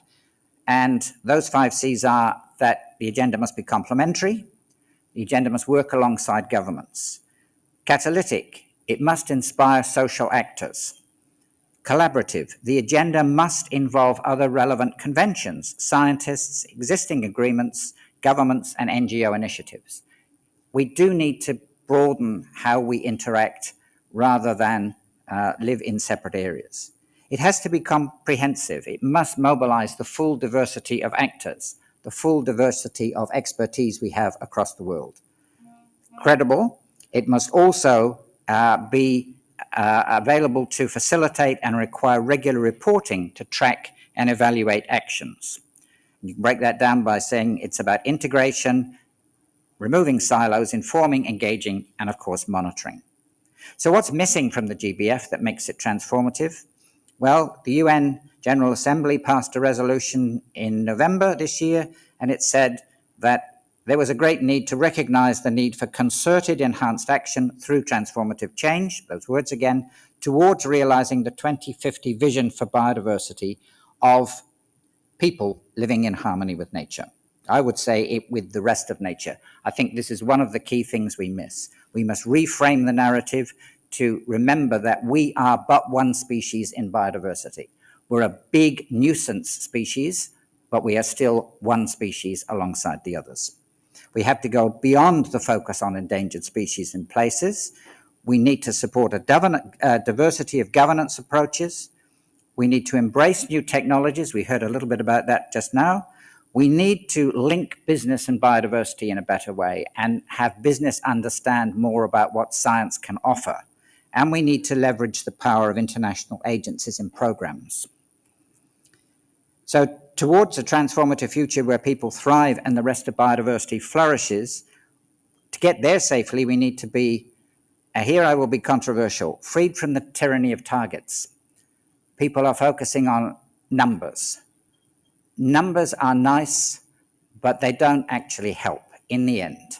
If we don't have implementation, it doesn't matter what the number is. So we need to think much more about the direction of travel, where we want to get to, and how we want to get there. Numbers can help, but they're not the end. We need to be guided by a proper theory of change that's actually focused on the end impact, not on the processes to get there. And we need to empower people to be stewards of the planet's biodiversity through both rights-based approaches, getting adequate funding from bodies like GEF to focus on where the funding is really needed, and full participation from all actors of society. Thank you.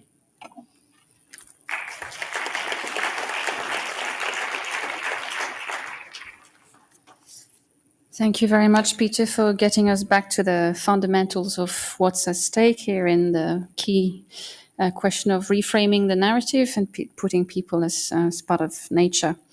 The next speaker is Paul Lidley. Paul has been presented to you earlier. He's the past chair of the Biodiscovery Program of Future Earth and Professor Ecology at Paris-Saclay. You're having a busy morning, Paul.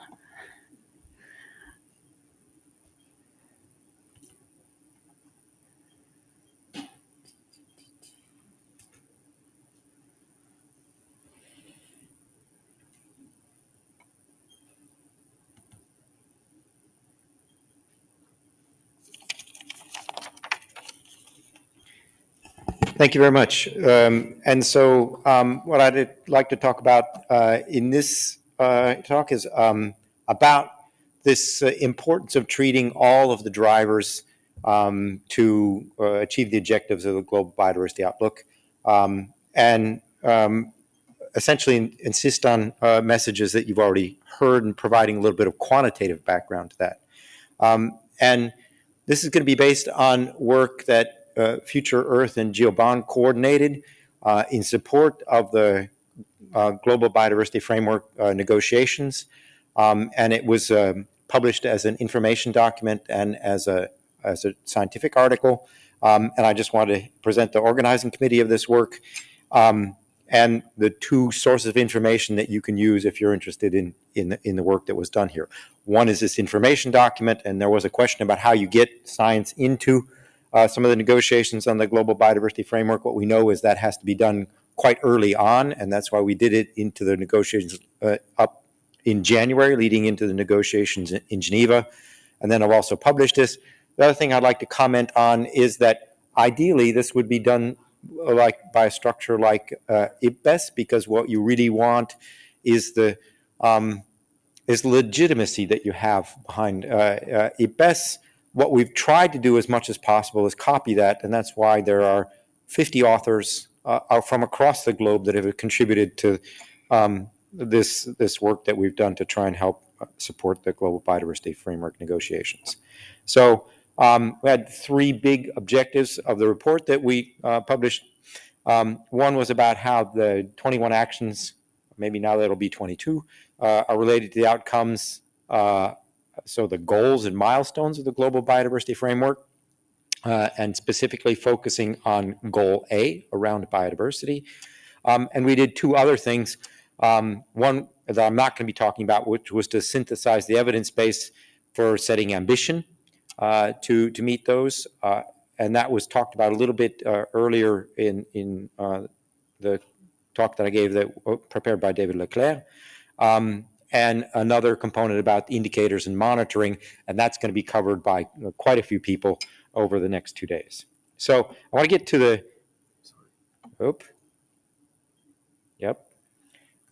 this spaghetti diagram. It's called a Sankey diagram that I showed earlier that many people may not have understood because I went over it way too quickly. So what you have in the middle of this diagram in the little colored boxes are the different targets, and they are linked by these little curvy lines to the different components of Goal A, ecosystem, species, and genes. And the width of each one of those bands is related to how much impact it has, or the relationship it has between the targets and the outcomes that we want that are in the goals. So if you look at the ecosystem goal, A1, all of these targets, because of the size of the width of those things, all of those targets are actually contributing to meeting that goal. And we can actually quantify that, and it's actually the IPBES global assessment that it's allowed us to do that. I'm not going to get into the details of this. This is in the document that we published as an information document if you want, and especially the person who is responsible for that, David Obura, is sitting there, and you can ask him how he did this technically. The important thing to know is that there is a quantitative basis behind that, and that's the IPBES global assessment, in which they did an incredible job of synthesizing all the information about the different drivers of biodiversity loss. So maybe presenting it in a way that's a little easier to understand. So here you have on your left ecosystems, and here you have the range of different drivers. You may or may not be able to read those different things: climate, target 1 around maintaining intact ecosystems, target 2 around restoration, target 3 around protection. Essentially, the main message there is that it's not any single one of them that's going to lead to halting and reversing biodiversity loss. They all play very significant roles in contributing to meeting the ecosystem component of Goal A. Same thing for the species, exactly same message. Here you see a little higher importance of target 4, which is specifically focused on species management programs, but all the other ones are also contributing a lot. Same thing for genes. Take-home message is very simple. If you don't manage all of the different drivers, you're not going to bend the curve for biodiversity. And this time we're not coming at it from a scenarios perspective like I was talking about earlier this morning. This is based on data. And just to hammer home that message, we're not just using this global synthesis. One of the things we also showed was, for example, if you take a look at bird extinctions, we know what was done to avoid bird extinctions. And what you see around these birds that were saved from extinction are really multiple factors that went into saving them. It's not one single thing you do to save species from extinction.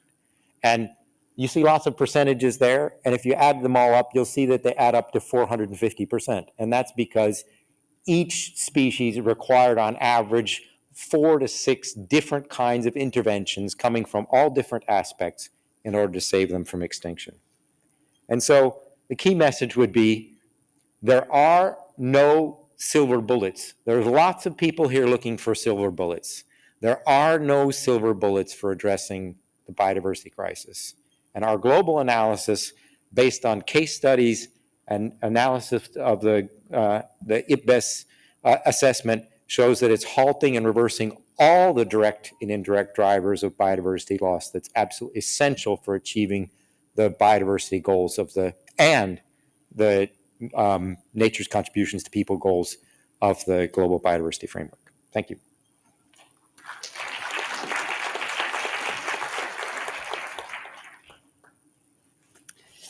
Thank you very much, Paul, for setting out so clearly why the goals and targets need to be looked at as an integrated set.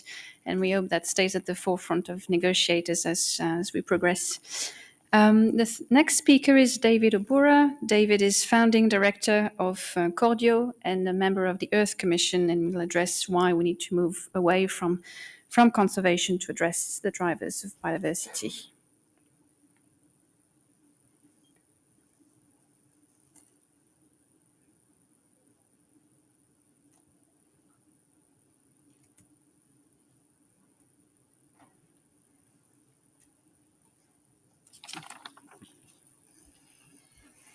Good morning. Thank you very much. Great. It's a pleasure to be here. Very appreciative of the invitation to present in this session. Picking up from Paul's presentation now, we've worked on a lot of this together over the last few years, trying to feed into the convention. So it's not so much moving away from conservation action to the drivers, but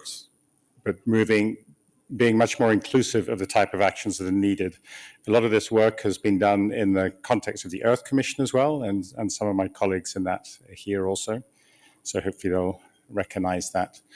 I think it's really important to think back, picking up from some of Peter's comments, a lot of them dovetailed with my perspectives as well, is that the theory of change behind the biodiversity framework is explicitly the Sustainable Development Goals, as it should be.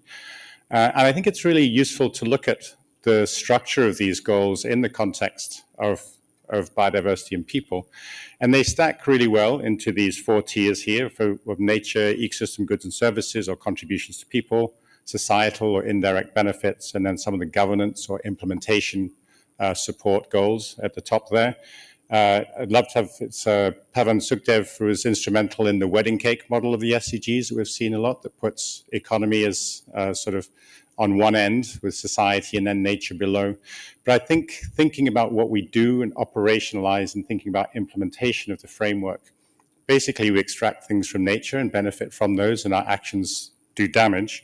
And so thinking of this operational framework is much more useful for actually getting to change.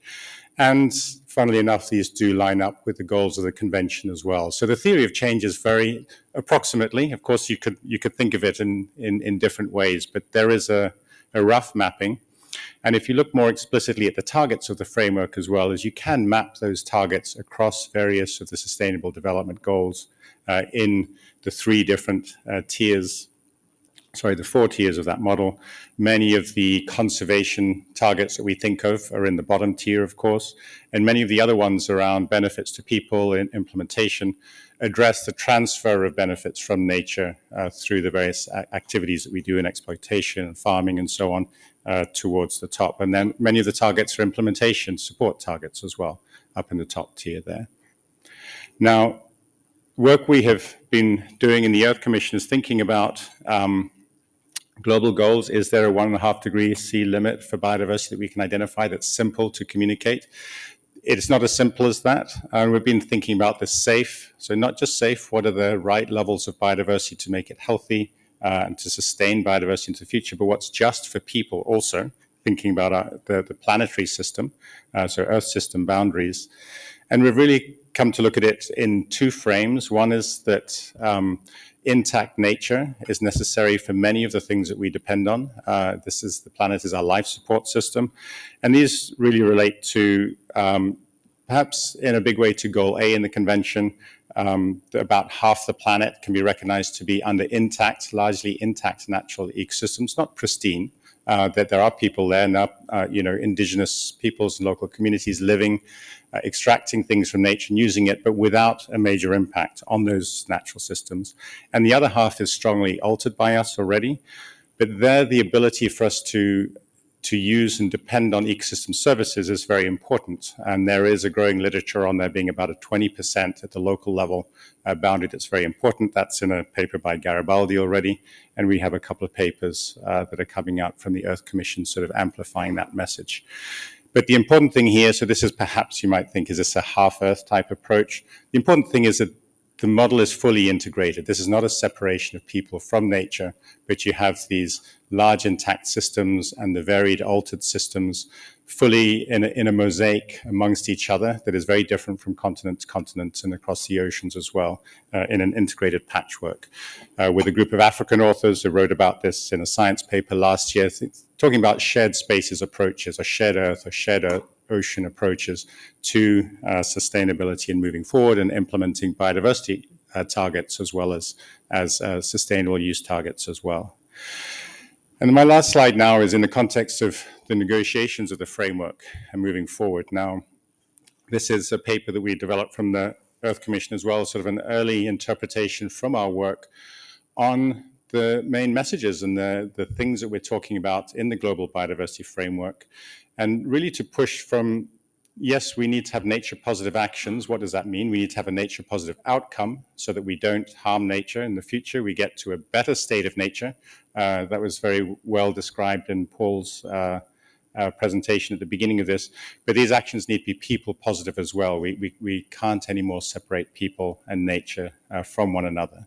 So the last presentation that Paul also made, on reversing loss and restoring biodiversity, these are very much the framework of a lot of the communications we hear and a lot of the science groups arranged around the Biodiversity Convention.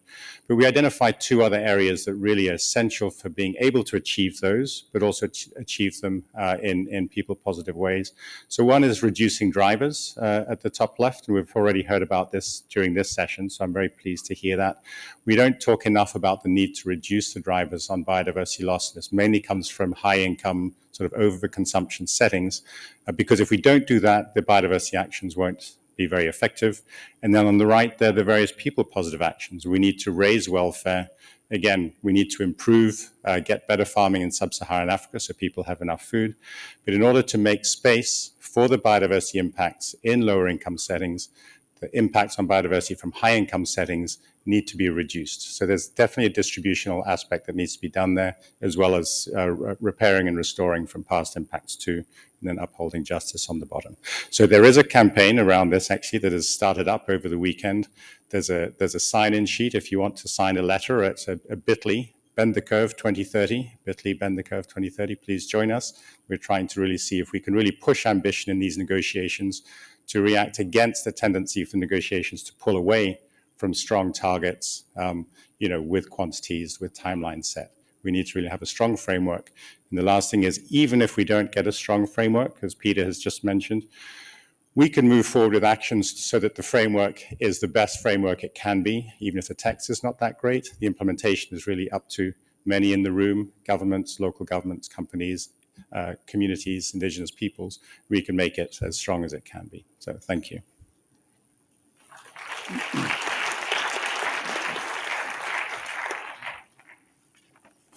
Thank you very much, David, also for showing how the GBF articulates with the SDGs. So our next speaker is Varsha Vijay, who is Technical Director at the Science-Based Targets Network, and she will address the role of the private sector and local authorities in driving implementation of the GBF.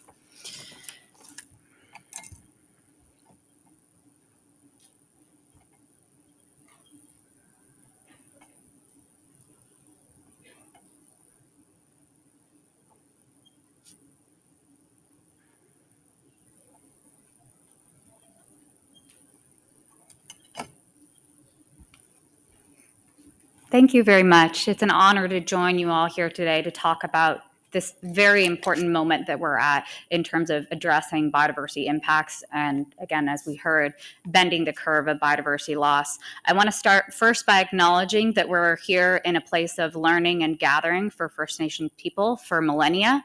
And I'm coming to you here from Louisiana in the United States in the unceded ancestral lands of the Atakapa and Chitimacha, who play a vital role in the management and conservation of coastal and riverine ecosystems in our area. So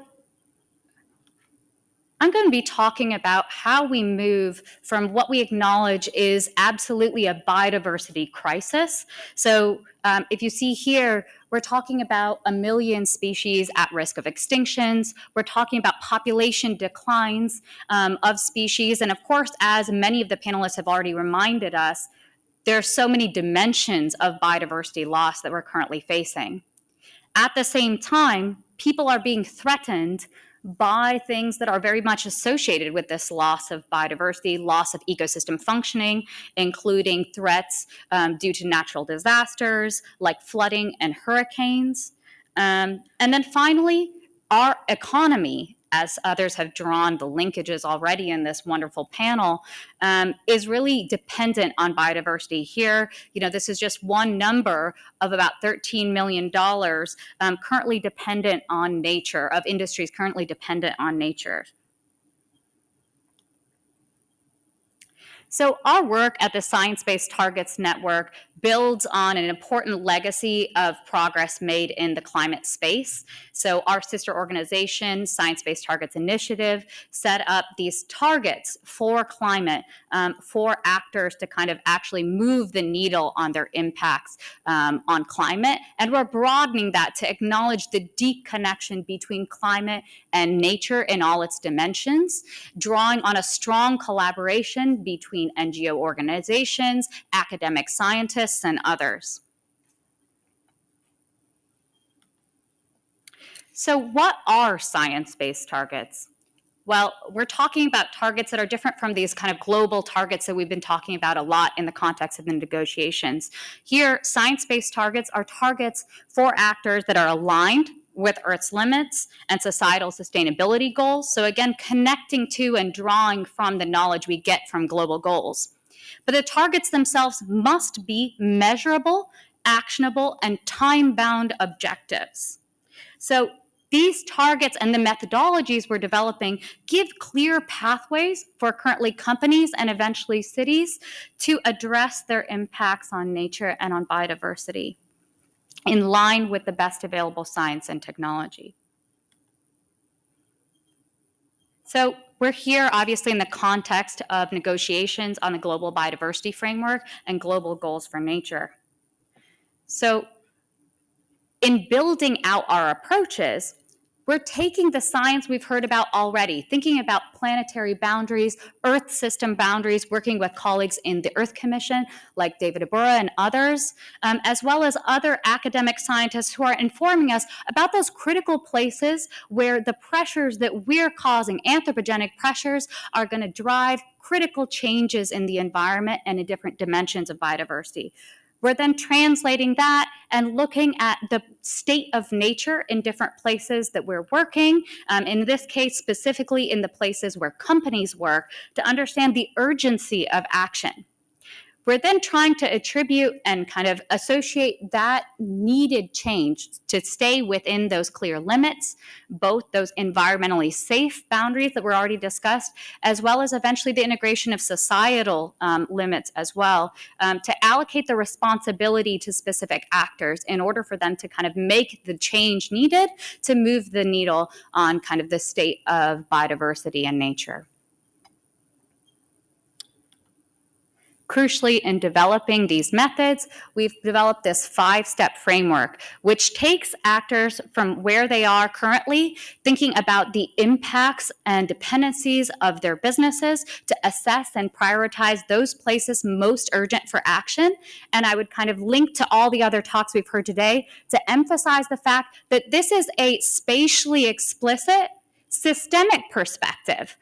So we're kind of thinking about those critical dimensions of variability across space to understand all the different ways in which nature is being impacted, and then moving very critically from that assessment and prioritization phase through to action. So we've heard a lot about the needs to address drivers of biodiversity, and science-based targets are a mechanism to do that.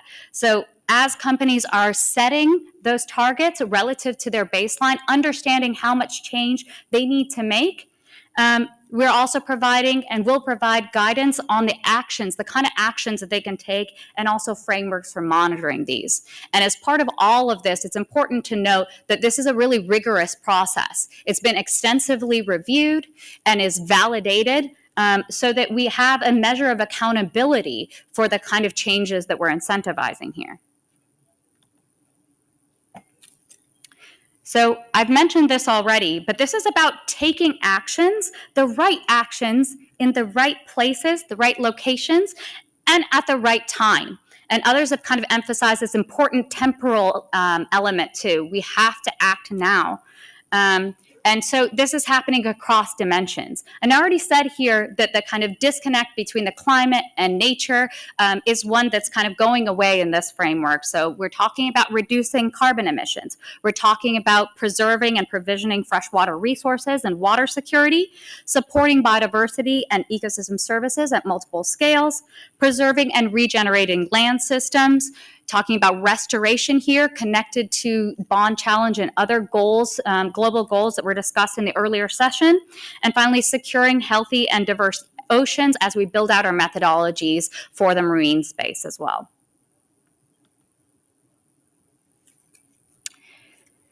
And of course, all of these kind of connect to these broader goals around nature positive, but giving substance to that and connecting clearly not only to global goals like nature positive and understanding the contributions that companies and other individual actors can make, but also thinking of this as an important implementation mechanism of the global biodiversity framework. So here I wanted to just highlight some key targets in the draft global biodiversity framework that this will actually impact.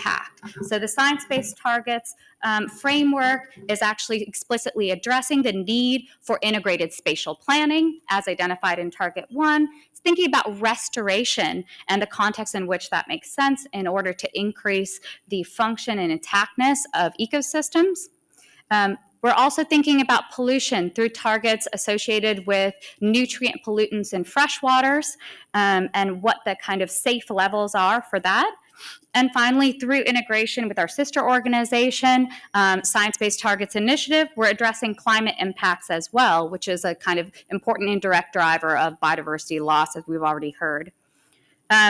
Finally, because we're kind of in this context of thinking about things in anthropogenic landscapes, we're talking very clearly about agriculture, about kind of the areas used for cultivation, yield gaps, et cetera, so that we're kind of understanding the sustainability of those systems. And we're also thinking about the maintenance of ecosystem services or nature's contributions to people and maintaining and enhancing those provisions. And then I think to really connect it back to this implementation component, we have Target 15, which is thinking about disclosure for businesses of their impacts and dependencies, and finally, ways for companies to actually address and reduce these impacts. And that's really critical here, joining the assessment to the actual action on reducing pressures. And as these targets get implemented, of course, hoping for a very ambitious global biodiversity framework, this also ensures integration of biodiversity into policies, regulations, and development processes as set out in Target 14. So, of course, this is the important moment where we need to take action. We've talked a lot about the ways in which we can influence the negotiations, but also about the energy and hope that's coming to this community about all the things that we can do kind of with all the non-state actors that are here and kind of feeling the momentum for addressing biodiversity loss now. So, for businesses and for others kind of on the path towards science-based targets for nature, there's a real call to understand your impacts and dependencies on nature. And of course, this is targeted specifically at the private sector, who we know are actually responsible for many of these impacts, but also are showing increased urgency and attention towards addressing those impacts. There's also guidance that we offer on setting interim targets so that we're not waiting on taking action. And finally, we do have a corporate engagement program for businesses, for private actors specifically, to work with us, understand the science that we're doing, and to kind of ensure that we meet our dual mandate of scientific rigor as well as actionability of our methods. So I'm excited to join you all here today and say that we will be releasing the first methods for science-based targets in Q1 of 2023. And within those methods, as I've already described, there will be methodology for assessing impacts on biodiversity and on nature across sectors. So that's captured in our guidance for screening around steps 1 and 2, and also methods for target setting. So for taking action in freshwater systems and in land, and also, as I've already stated, the reduction of greenhouse gas emissions with our sister organization, Science-Based Targets Initiative. beyond version 1 of our methods, we will see a growth in our coverage of realms and the ways that we're addressing different dimensions of biodiversity, as well as in the incorporation of justice and equity. So I want to thank you all and to leave you with a couple key points. First, as I said, SBTN methods are a very key implementation mechanism. So it's a way to not only see actionability of the agreed upon targets in the Global Biodiversity Framework, but also connect state actors, governments to the private sector to ensure that we're actually addressing pressures. Second, SBTs are directly addressing the drivers of biodiversity loss, and that's a really important facet of this methodology in a way that is measurable, that is verifiable, and actually brings some accountability to this space. And then finally, as I've already alluded to, our method development is iterative. We're looking to grow our methods and increase coverage. We heard a lot of calls for kind of coverage of marine impacts. That's a really key place where we're going to start methods development in the new year. And we've heard about kind of importance of the coastal nexus and interactions between Earth systems. And that is all to come for us, as well as, like I've already said, representation of justice and equity and the importance of people within this framework. So with that, thank you all very much.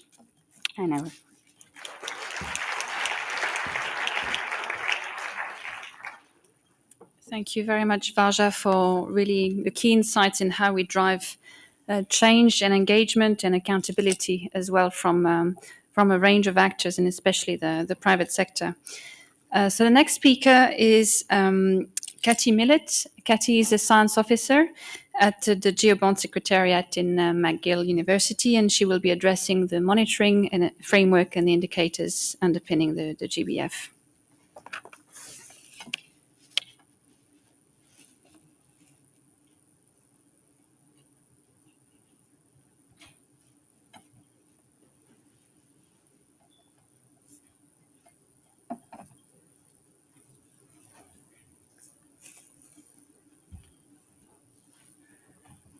Hello, everyone.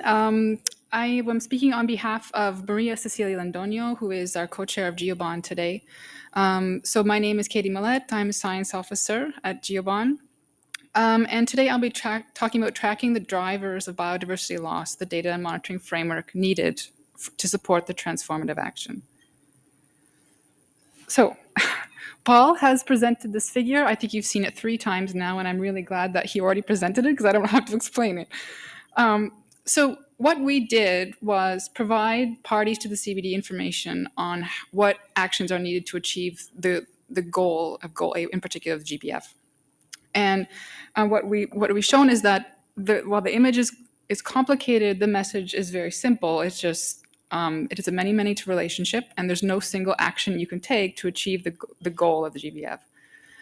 So as Paul alluded, there's no silver bullet, but perhaps there's a silver lining, because that means that one action can actually cross-cut many targets and then also achieve the goal in many ways. However, we as a scientific community are still learning how the drivers, both direct and indirect, affect biodiversity loss. So we're trying to still also quantify how these relationships play out across space, across time, and across realms of biodiversity. So one of the main needs for the monitoring framework in particular is, first of all, to understand how the drivers of biodiversity loss interact. And one thing that we need to develop as a scientific community is what we call a detection attribution framework. Now, the detection attribution framework is something that would provide a much clearer understanding of how the drivers are causing an effect. So we can have very targeted data collection that is very accurate, but what we actually need is a more robust statistical sense of what's happening. So in the climate community, we have counterfactuals. So this is something that we need in the biodiversity community. So I invite you to come to the session 8 tomorrow to hear Andy Gonzalez talk about this detection attribution framework. It sounds difficult and achievable, but actually we've started mobilizing researchers on this topic. So it's definitely something that we're supporting and we hope to see develop so that we can understand and how to prioritize our actions on the drivers. The next message that I want to send to you is that the transformative change that we need to achieve the GBF also has to cross-cut and reach across the monitoring framework. We need to transform how we monitor science. And what I'd like to have you think about when you look at this figure is how do we get from what we currently have on the left, which is our data production and sharing. This includes in academic societies, national statistical offices, institutes, and indigenous peoples and local communities. How do we get that information so that we know we're making global progress towards the GBF? So one of the things that GeoBon is incredibly enthusiastic about is collecting all of the information that's out there and connecting it. So this is to inform a global biodiversity observation system so that we're taking our efforts that already exist and just organizing it so we can get a clear photo, an image of how much progress we're making. So I'm just going to talk about the importance of the boxes in blue, which is the monitoring science. So we are in strong favor of collecting data in a standardized way that is findable, accessible, interoperable, and repeatable. So that means that anyone can find it, anyone can do it. So it's critically important that we're collecting biodiversity data in a fair way, and we're sharing it so that everyone can access it. Now, this information should cross-cut all realms of biodiversity, so it should capture all multiple dimensions of biodiversity. So these are things that we call essential variables or essential biodiversity variables. Once we have this very robust biodiversity information, we can use it to develop indicators to track progress on our actions and targets. If we're on course, that's great. We can put them into our NBSAPs. If we're not, we should go back and adapt our monitoring so that we're strengthening, so that we're making positive progress. Essential variables can also indicate and guide action. So if we are not on course, then that information should go into countries' national biodiversity strategies and action plans to make sure that they're adjusting their course and taking positive action. The last message that I want to leave you with is that we need ambitious monitoring. This message, Giselle pointed out, this was published just this week in an open access science article, an editorial by Andy Gonzalez and Maria Cecilia Ndonio. Basically, it's saying that poor monitoring ambition will not be able to track biodiversity changes or guide action. If we don't put strong ambition into the indicators we're using, the resources we're applying to it, we're not going to get anywhere. And this gets to the means of implementation. Monitoring is a means of implementation, so we need to have very strong monitoring. In addition, we must build and share our monitoring capacities. I think we've all heard this many, many times that so many parties, they've not been able to succeed because they don't have the tools, they don't have the information. So we need to be able to share our information with each other. Local, national, and international communities and governments must work together and invest in existing and new monitoring systems. We've already heard earlier this week the announcement of the European Biodiversity Knowledge Center, so that would be an incredibly useful hub for coordinating information on biodiversity. And lastly, monitoring must be inclusive and participatory. I don't know if many people know, but the indicators themselves, by definition, the headline, component, the complementary, by definition, they exclude Indigenous peoples and local communities because they are not applicable at national global levels. They are not necessarily in peer review. So how do we take this information that's getting collected at local levels, that it's the most responsive information we have, how do we get that into the monitoring framework? So that's something still that we need to improve to make our monitoring more ambitious. So I'll leave it there and pass on to the next speaker.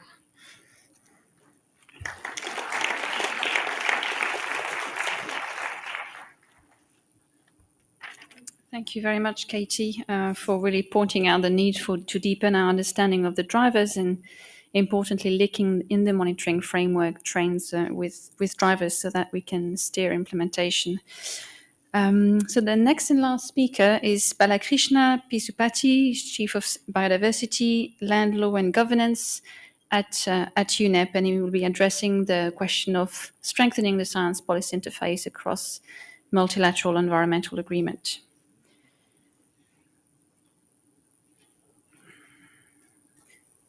I don't think you have slides.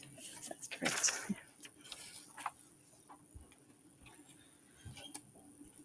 Thank you.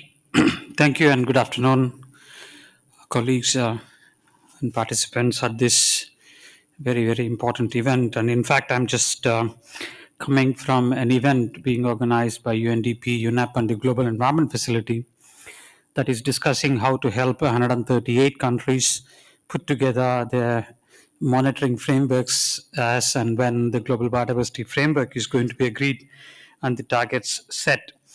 Of course, all of you have heard about the very, very important contributions institutions and colleagues are making in terms of how can we secure the planet, how can we ensure that all our actions are biodiversity friendly, nature friendly.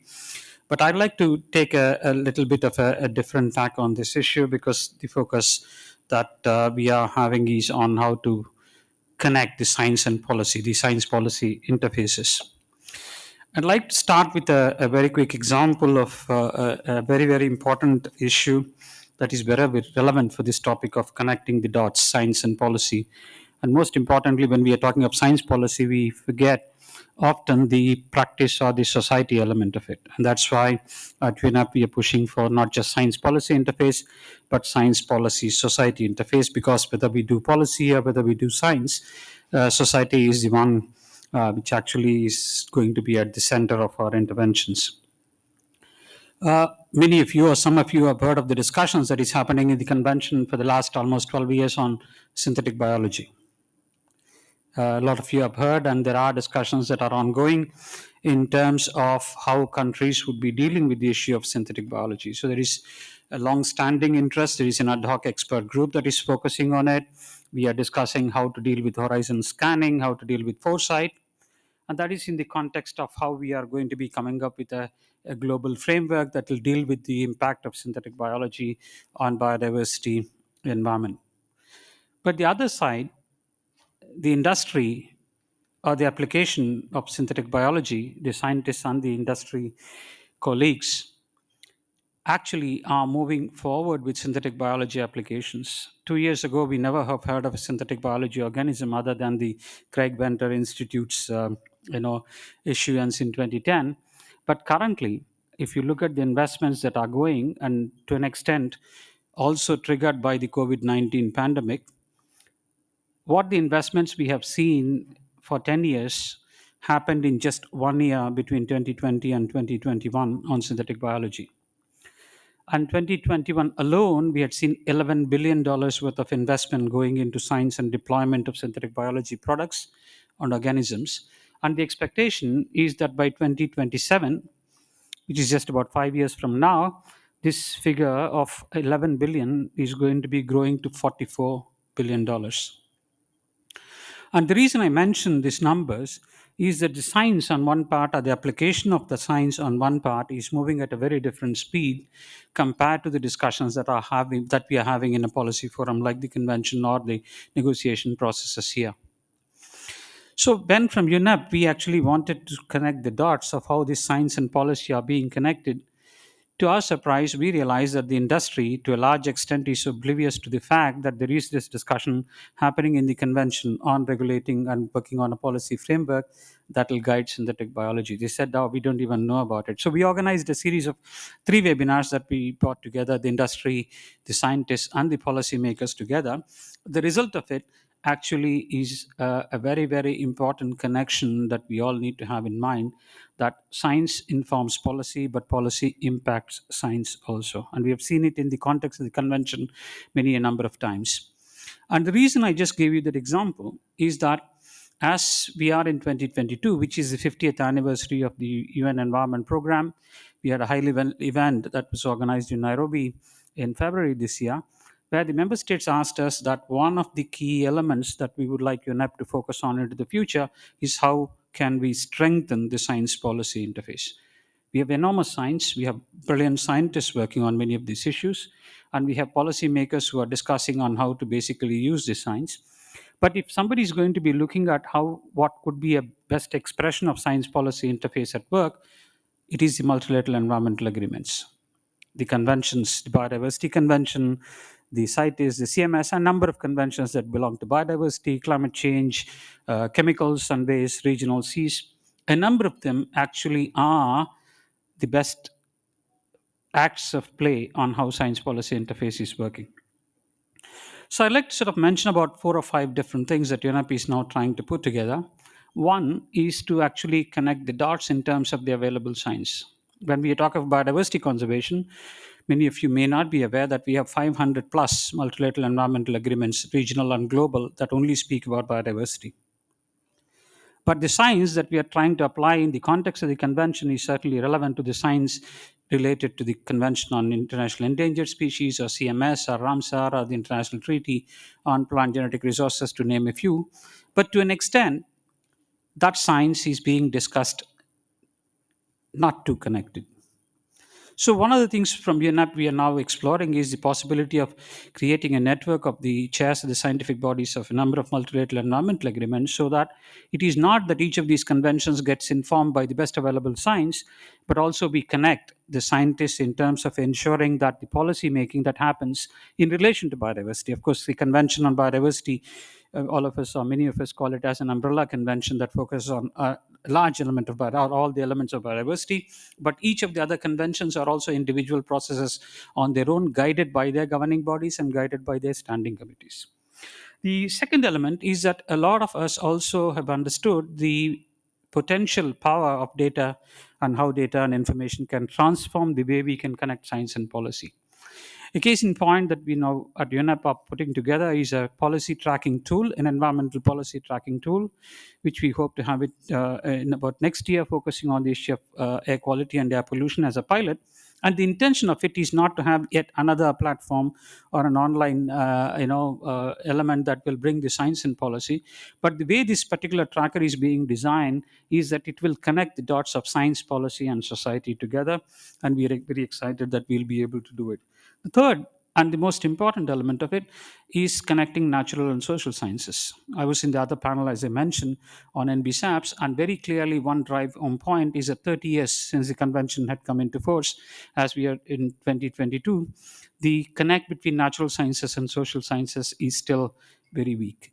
So one of the elements that UNEP is trying to invest in the coming years is how do we connect the dots, and one pilot in that regard is to focus on the role of behavioral sciences in achieving the global biodiversity framework and the targets that countries are going to be setting for themselves. And lastly, importantly, a lot of us also understand that communication is extremely important for connecting science and policy. So we are putting together a fellowship program that focuses on not science communication, but also bringing the scientists, because you can't expect a scientist to be speaking the language of a policymaker or a policymaker to become a scientist. But certainly our interest is how do we look at the fundamental principles of how these two systems operate in the context of societal benefits and for the future of mankind. Thank you very much.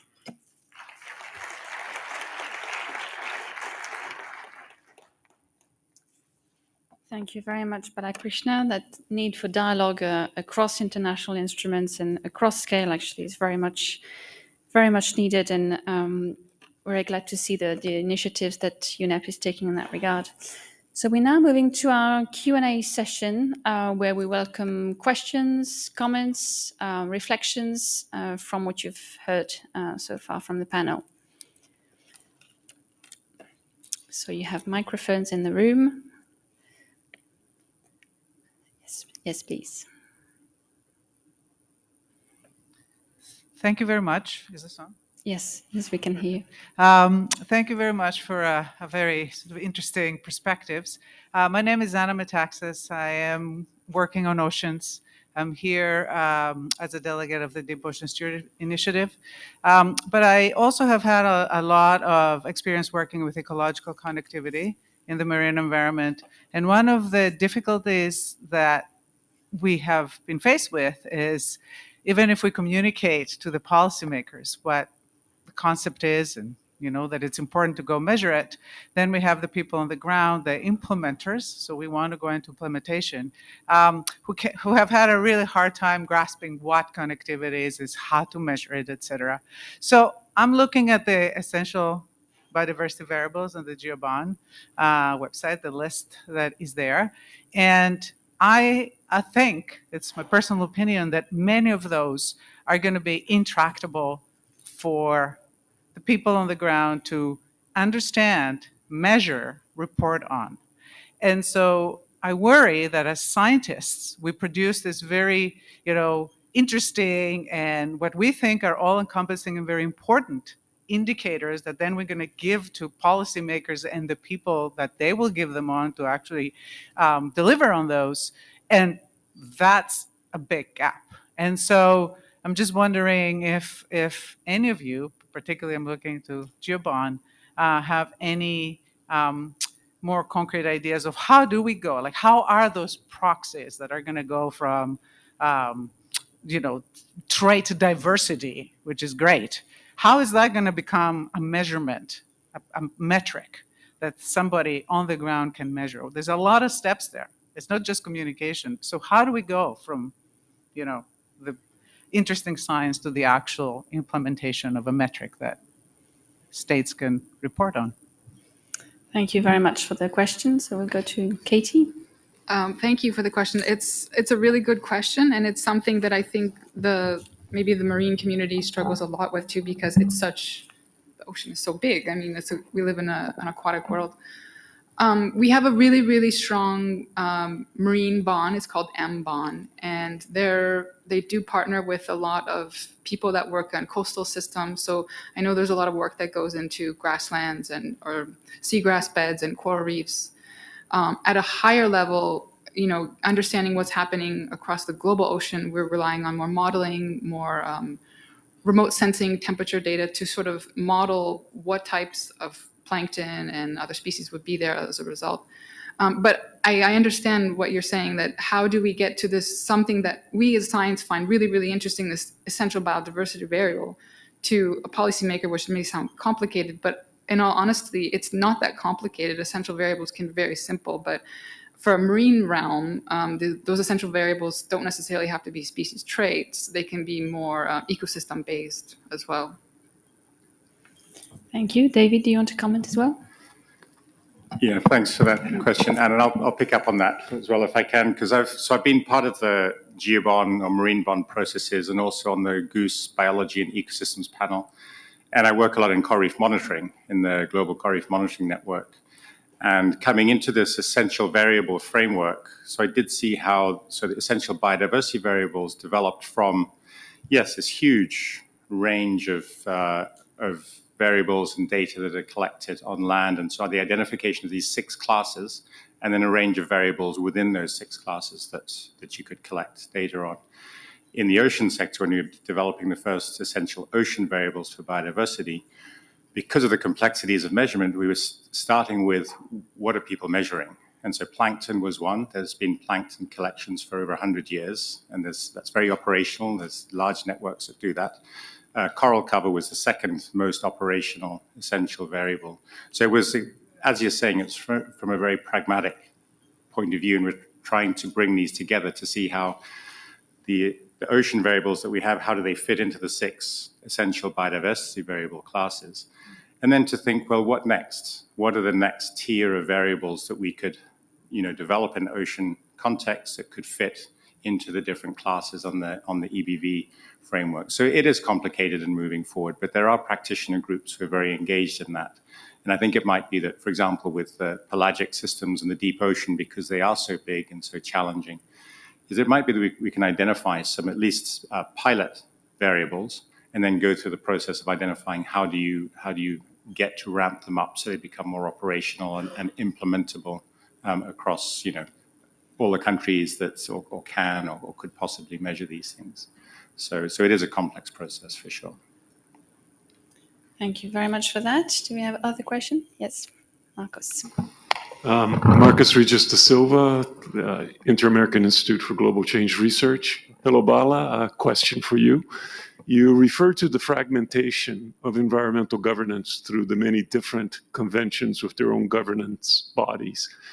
And although the UN seems to have a number of different synergies mechanisms like the EMG, Joint Biodiversity Liaison Group, and so on, not much has been made towards effective synergies in the biodiversity realm. And in fact, every joint inspection unit report still points to that failure. I was wondering if you'd have any thoughts on any viable solutions, because such fragmentation is impacting very much on possible effective solutions to the challenges that we're facing. Thank you. Thank you. Bella, do you want to respond? Thank you. Thank you, Marcus, and good to see you after some time. I mean, very valid question, and we have been focusing or thinking about achieving synergies for quite a long time. But certainly there is no one dimension to answering that question. The first one are the decisions that are made by the governing bodies themselves in terms of how they want to achieve the synergies.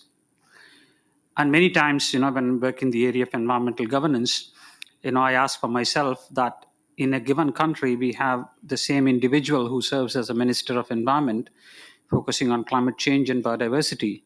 But all of us know the kind of importance discussions on climate change or the investments climate change gets compared to what we see in biodiversity. So the first element of it is how the governing bodies themselves are going to be addressing this issue, so that we're not seen as that is their mandate, this is our mandate. So we are not going to be stepping, in terms of overstepping the lines of dealing with it. So that's the first dimension. But the second element of it is the impact of any of it, especially focusing on the issue of synergies, can only, or to a large extent, can only happen at the national level. And that is why, as and when countries are preparing, for example, in the context of the convention on updating and reviewing or repurposing their national biodiversity strategies and action plans, it is very, very important that we actually capacitate the countries in terms of identifying some of those actions on the ground, because that is where a lot of impacts can be found. Because remember, any of these multilateral processes, the decisions are global, but realizing those decisions are national responsibilities. So the second element of it is how do we strengthen some of it at the national level?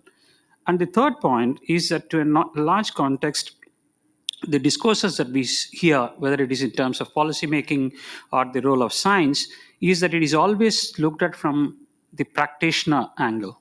If I'm going to be a forester, I look at the way I want to address forest restoration or degradation, the way I want to say it.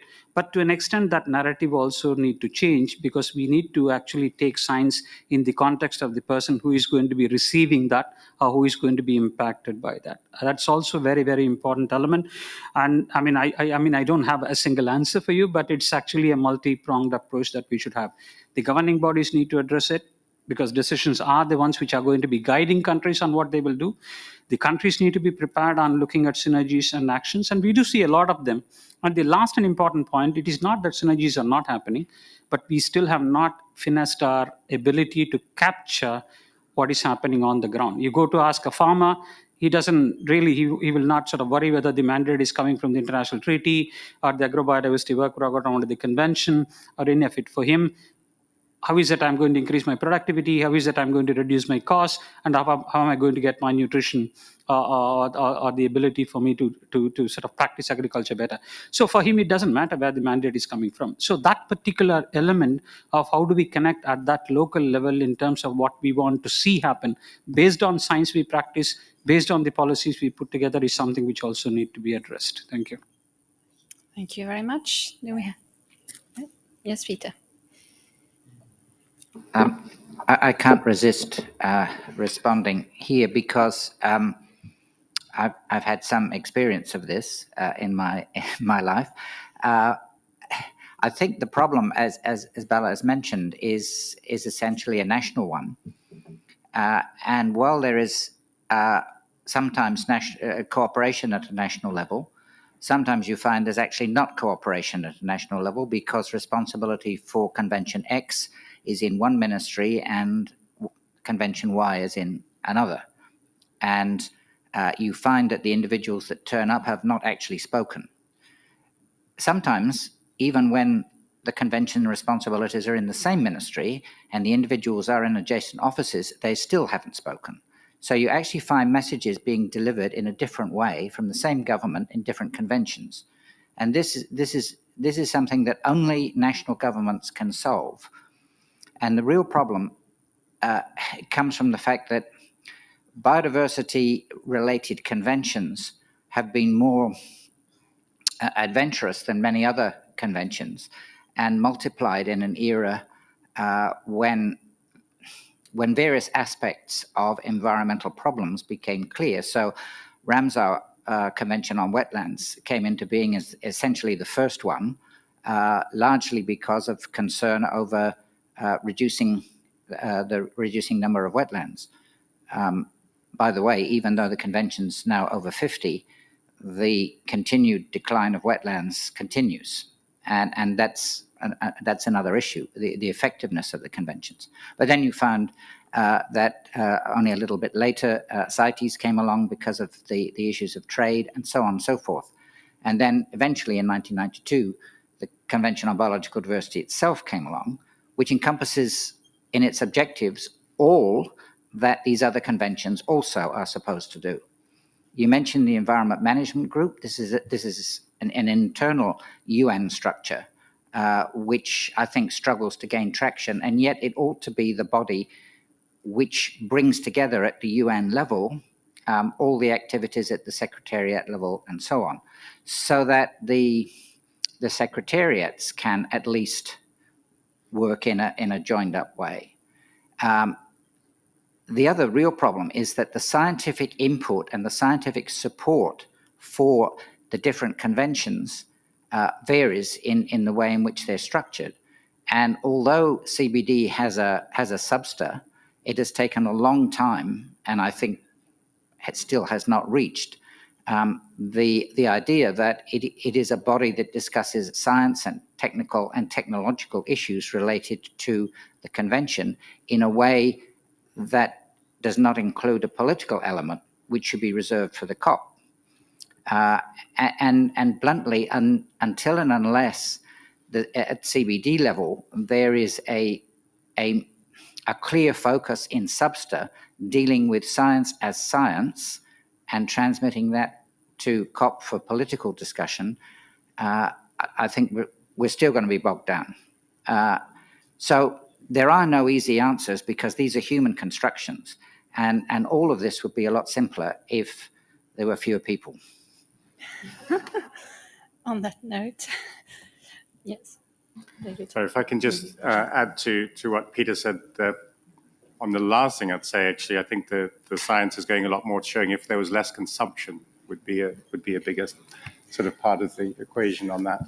But in terms of the siloing of conventions, and just in the discussion that Bala's response and then Peter's as well, I just wanted to put in a plug for the IPBES process, has identified that as being one of the challenges in mandating the nexus assessment. And in that, I'm co-chairing that.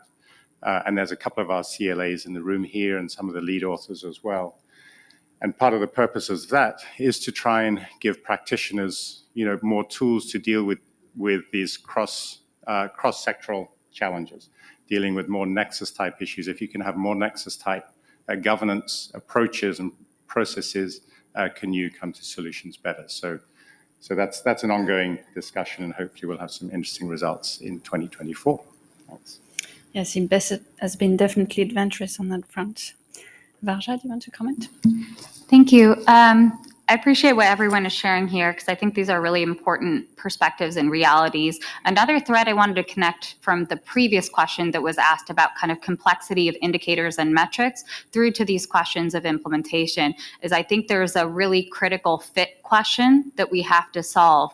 If we're hoping to identify indicators that are really fit for action, particularly at the local scale, we have to address the burden of data collection, the appropriateness of scale of data that we're talking about, and also I think a really critical point that needs to be a bigger part of the scientific discussions around indicators and metrics are simply whether these are actionable indicators, whether specific actors and the actions we're trying to incentivize can actually move the needle or have a lever to kind of change those metrics and track progress. So as we're kind of in this point of identifying headline indicators, thinking through the scale between what's a relevant country level indicator, what's a relevant local level indicator, and how they fit with mechanisms of action, I think is a really critical way forward for us. Thanks. Thank you. Are there other questions or comments? Yes. Yeah. Hello, can you hear me? Yes. Thank you. My name is Carolina Navarrete. I work for the Alliance of Biodiversity International and CIED, and I'm also here on behalf of the CGIAR. So this was a very exciting panel. I want to thank you for all the presentations, and I wanted to link across some of the key messages that I saw coming out. One of those was the point of coherence that you raised at the beginning that I think links very well to the intersectoral approaches or the whole of government approach that we're discussing. I also want to bring this aspect of coherence that loop up to the part of equity and of the social dimensions of it. As the term that was actually used was the being just, that I think is going beyond the ABS discussions and all this that has been going here in the negotiations. So if we were going to give some practical advice to policymakers, are there any thoughts about some, and of course this will be so context dependent and country dependent, but any thoughts about bringing that balance and coherence to that social dimension that is so key? Any examples? Are there any thoughts from the panel? Thank you. Thank you. We'll take straight away another question. Yes. Hi, Bo Frederick, Environment Canada. I had a question to Dr. Bridgewater. It's concerning integration of social sciences and particularly financial markets. I know economics sometimes is not considered a science, but really it can also be considered a science, and we have to consider it. We have to measure it as well, models, especially in terms of all types of financial markets. And if we don't integrate this knowledge, this monitoring of financial markets into this science policy forum, then we're not going to get the markets to actually help us achieve what we want by 2030. So that's an important element that I was wondering how the science policy forum can inform us and help us. Thank you. Thank you. Peter, do you want to start with that one?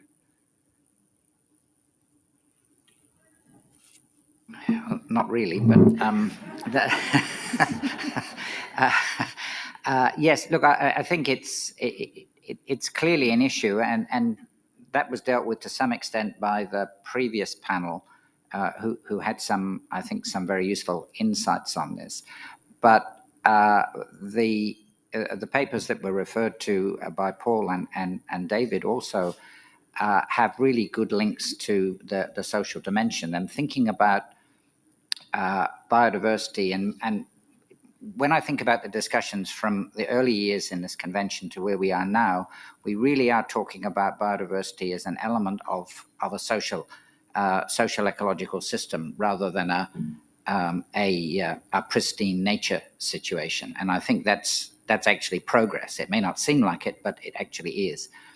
The next level of progress we need is to embrace those elements of the socioeconomic system which seem alien to many who are involved in the biodiversity, the pure nature, if I can characterize it that way, and that is to reach across and engage with finance, business, and so on. And again, the discussions that have actually taken place here, not necessarily in the convention, in the discussions the governments are taking place.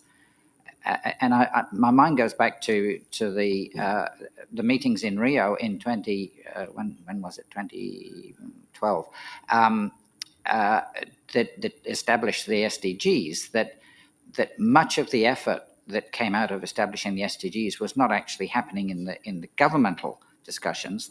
They were in the parallel discussions between civil society, including business and so on. So having business at the table and understanding what indicators we need, what indicators they need to ensure that their actions can be held accountable for their actions is I think really important. But I think that was dealt with in the previous section fairly well. It just has to be front and center in the GBF as it emerges. And a big task, I think, for government is to make sure that that the GBF that emerges is able to be translated across into business, industry, and broader civil society. So that's, to my mind, the major job that government has to assist implementation. Thank you. Would like to comment? Asha? Thank you for that question. I think we are seeing an increasing presence of economic actors, so private sector in the CBD, especially this conference. The science-based targets are currently focused on private sector actors. And I would say there is an increasing recognition of the importance of addressing environmental impacts, not only because it's kind of an intrinsic responsibility of humanity, but also because of the economic importance of nature within many business operations. And as that knowledge grows, there will be more desire for companies to be addressing that via mechanisms like science-based targets and others. And we're kind of working, I think one critical piece is to align between different frameworks that are aiming to reduce negative impacts and increase positive impacts of business and other private sector actors. And within the draft global biodiversity framework, of course, we have Target 15, which advocating for kind of ambition there and ensuring that there is a mechanism for mandatory disclosure will also drive some of these actions to kind of connect the impacts of some of the biggest drivers of biodiversity loss with actual change. So I think I have hope that that can be an outcome of this, but of course we have many other mechanisms in place right now for those who are willing and able to act to reduce their impacts on biodiversity. Thanks. Thank you. We'll go to Bala, and then I'll ask David also to comment on the equity question. Thank you. I think just speaking on the social dimension of it, for those of us who follow the convention for long, you realize that we were all very happy when in 1998, when the ecosystem approach was adopted as a principle on which the convention is going to be functioning. So the assumption has been that it's an integral part of the convention, so there was no need for it to be addressed as an independent and separate issue because everything related to conservation, sustainable use, access and benefit sharing is related to that. So that perhaps could be the reason why we don't see much of a very specialized on a focused discussion on the issue of social equity, because the understanding to my sort of knowledge has been that it is a part of the convention, so it is an integral part of the discussion. I don't know how many of you are aware that we have 350 financial institutions who are a part of this COP. Unprecedented. We've never seen so many banks and financial institutions who are here. And one of the reasons for it is not because that there is an interest to look at the markets, the mechanisms, the incentives, but also the entire approach and the narrative on how we are going to be dealing with just not conservation for the sake of conservation, but conservation as a kind of an investment option, conservation as an economic driver, conservation that produces the finances necessary for us to secure the sustainable development goals, poverty reduction, or livelihoods, is something which is completely changing.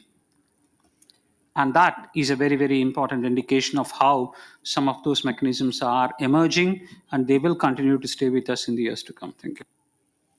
Thank you. Some quick final words from David. Okay, thanks. So thanks. There's a great question on justice. And of course, it's not my area at all, but in this work we've been doing in the Earth Commission, I've been exposed to it a lot. And it's sort of, it's a... Listening to the discussions, there's many dimensions of justice, for one. I'll try and make 3 points. So one is there are many dimensions of justice and approaches. There's procedural justice, distributional, and others. And I think when you apply the real justice scholarship, you can identify many opportunities for applying it in different contexts. And I think that's very important that we open up to that discourse, because until now we haven't really been that open to it within the biodiversity sphere. A critical part of it is equity, and this is applying the concept of climate justice, for example, to biodiversity justice as well.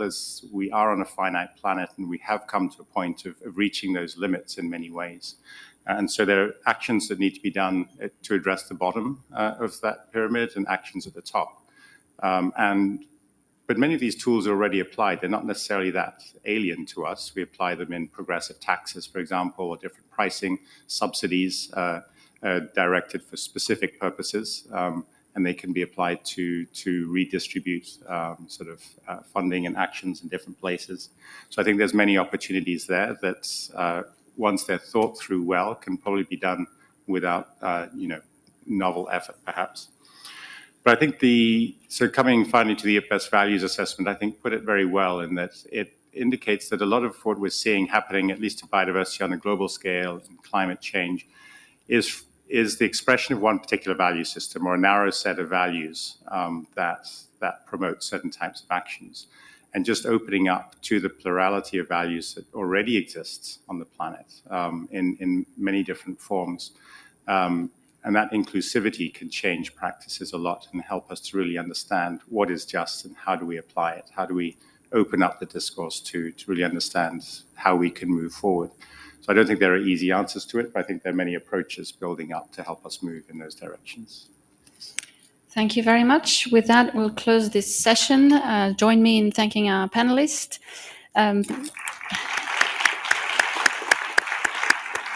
And thank you very much for your discussions, your participation. So the next session will start shortly. So you'll see that lunch is served at the back of the room, kindly offered by the World Health Organization, who is organizing the next session on One Health. So please take 10 minutes to grab some lunch, do what you need to do, and come back for the next session. Thank you.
I think we're allowed to go over.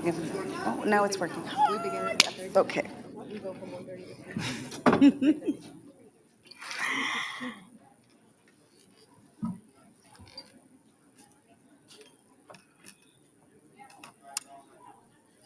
Hi, everyone. Hope you've been enjoying your lunch and you can continue to enjoy it here from this room. Absolutely delighted, overjoyed to be hosting this session of the 5th Science Policy Forum for Biodiversity on biodiversity inclusive One Health, future solutions, learning from experience. So for those who don't know me, my name is Christina Romanelli. I work with the World Health Organization, where I am the focal point for biodiversity, climate, and health. And prior to joining WHO, I managed for many, many years the Joint Work Program on Biodiversity and Health with the CBD Secretariat. So this One Health issue is something that is very close to my heart, and it's very exciting to be here among such an illustrious group and diverse group of panelists. There may be a few others joining as we go along. So as many of you know, One Health is not something new, although it's new to a great many people, thanks to the COVID-19 pandemic, which really shed light on the importance of working cross-sectorally through whole of society approaches such as One Health, and planetary health and eco-health. And they have been present in CBD forums since the Joint Work Program was established in 2012. So it really does have quite a long history, and even longer history if we go outside of the CBD Secretariat and look at organizations such as WHO or the World Organization for Animal Health or the Food and Agriculture Organization, where we've got over 20 years of experience working at this intersection. But so clearly there are a lot of lessons that we have learned and many things that we can improve. And that is why we're all here, to see how it can be better embedded. As some of you may recall, at the 14th Conference of the Parties, which was already 4 years ago, Biodiversity Inclusive One Health guidance was adopted by consensus. And there are many elements there for the operationalization of One Health. Unfortunately, very few of them have been actually put into practice so far. In any case, we've got a very exciting group of panelists, and I don't want to delay it any further. And we're here because we really want to see how this session can explore how to meaningfully co-design, implement, and monitor more robust, inclusive, coherent, and evidence-based One Health plans, policies, projects, and initiatives. And to do that, we have to start with a strong scientific base. And actually, I can think of no better person to get us kicked off than to kick off this session than Ana Stewart Ibarra. She is the scientific director of the Inter-American Institute for Global Change Research. And she was formerly the director of the Latin America and Caribbean Research Program at the State University of New York Upstate Medical University. So we are delighted to have someone from the health sector here amongst us to speak to that science policy interface. I think we are uploading her presentation now, but we very much look forward to it. And maybe just as a preface to Anna's presentation, when we talk about One Health, we're often talking about, in the operationalization, we're often talking about that human-animal interface with a more exclusive focus on infectious diseases. But we know that within the context of the CBD Secretariat, within the context of the post-2020 Global Biodiversity Framework, we would be adopting a much broader lens that is more closely aligned to a recently adopted definition of One Health that we'll get back to later. But going back to science policy, are we ready, Anna? Yes, thank you. Can you hear me? Good. Thank you, Christina, for that very kind introduction. My name is Ana Stewart-Ibarra. I'm the science director at the IAI. And just as a caveat, my background is in ecology, so I'm not a physician. We have other colleagues who will be speaking later, more from the health perspective, but I've had the great privilege and honor of working with the public health sector and different disciplines to do research at the interface of climate, environment, and health for the last 15 years in different countries of Latin America and the Caribbean. So I'm going to bring in that lens and share the work that we're doing as an intergovernmental organization to strengthen the capacity of our member states to do research that can have a meaningful impact for the post-2020 framework. So what's happening today? If we think about the current health sector response to climate and environmental challenges, ministries of health across the Americas and worldwide are focused in large part on the development of decision support tools that incorporate climate and environmental information like early warning systems, vulnerability maps, integrated surveillance systems, or climate and health observatories, for example, and you can see some of the examples on the left here. And yet, few of these tools have been mainstreamed into health operations and are truly informing day-to-day decision-making by health sector colleagues. And few of these tools, from my experience, explicitly incorporate information on biodiversity. Maybe they include some information about land use change. And they also do not include sufficient information about the underlying structures related to social vulnerability. And so these are gaps that we are working to address by changing how we do science, bringing together diverse actors from different disciplines. And I'm going to talk more about that model so we can help to close this implementation gap. So very briefly about my organization, the Inter-American Institute for Global Change Research was founded 30 years ago to support the creation of scientific research across the region on issues that cannot be solved by one nation alone. So focused on global environmental change science, we support, build capacity, and fund research to support decision-making in our member states. You can see here very briefly our science agenda, which was recently adopted at our Conference of the Parties, the revised version, so that human dimensions is now central to our science agenda.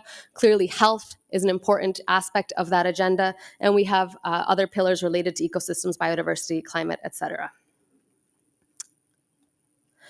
So we have been involved with a number of partners to identify priorities for research and training on the topic or on the nexus of climate, environment, and health in the region.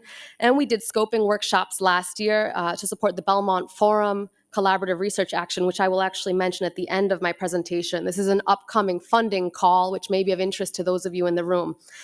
And so through those workshops, which you can find the report online, a number of recommendations were made, including the use and development of open source tools, software, and programming languages to make the information and tools accessible to diverse partners who may use this, the co-development of information, which we've heard again and again, the need to really transform how science is being done so that the knowledge users, be it in government or communities, are a part of the co-production of science from the beginning through the end of the process. This, again, is a drastic change from how science has been done, Western science, over the last more than a century. Other recommendations were about the need to create and sustain and support a community of practice at the research policy nexus, and training on how you do transdisciplinary science, which again is a departure from traditional science training, and how you communicate science to diverse audiences. And I was really pleased to hear in the last panel that science communications came up as a priority, because that is also a priority for us. And so how are we doing this? I'm going to mention just very briefly an experience of a project we're implementing, and then I'll talk about some capacity building and funding work that's ongoing. And so for the last 6 years, we've been working in the Caribbean region to support the co-creation of early warning systems for climate-sensitive health outcomes. And through this partnership, which was driven by the interests and demands of the public health sector in the Caribbean and also the National and Regional Institutes of Meteorology and Hydrology, we did work with them to first understand the needs and the priorities of the sectors that would be engaged, because what we have seen is that having solid partnerships between the sectors is a prerequisite for being able to develop and sustain any kind of decision support tool that really requires the integration of different data streams, whether it's from environment sector, climate, or health. And I mention this here because it's really fundamental in these discussions around One Health that we can bring the health sector and make sure that the senior leadership are involved, that there are mandates in the health sector as well to address whether it's climate and biodiversity. So what are we doing now in the region? Well, over the last year, we have partnered with the Pan American Health Organization and the Global Consortium on Climate and Health Education to work to build the capacity of Latin America and the Caribbean to engage in global funding calls and to support the production of evidence for decision-making in the region. This last year, we launched a 5-week course called the Climate and Health Responder Course for Latin America. We had over 3,000 people register to participate in this course. It was free, openly available, held in Spanish with experts from the region, presenting case studies from the region. And it was just a tremendous success. And people received certificates from Columbia University. All of the course materials are available online. You can find them there. And what came out of this was came out of this through requests from the students of the course was the need to create and continue to create a community of practice. And there was just so clear that there's a tremendous wealth of expertise and capacity in the region to do this work, and yet few opportunities, especially in Spanish or non-English, in Portuguese, to be able to engage in this kind of work. And so we have gone further with our partners over the last few months to now develop a cohorts of research teams across the region who are learning how to do transdisciplinary science and science communication. We had 160 people from 14 countries and 10 facilitators meeting bi-weekly over the last for 7 weeks to receive virtual training in transdisciplinary research, including how you bring together teams, how you work with diverse sources of knowledge, considerations of equity, diversity, and inclusion, how you analyze diverse data streams.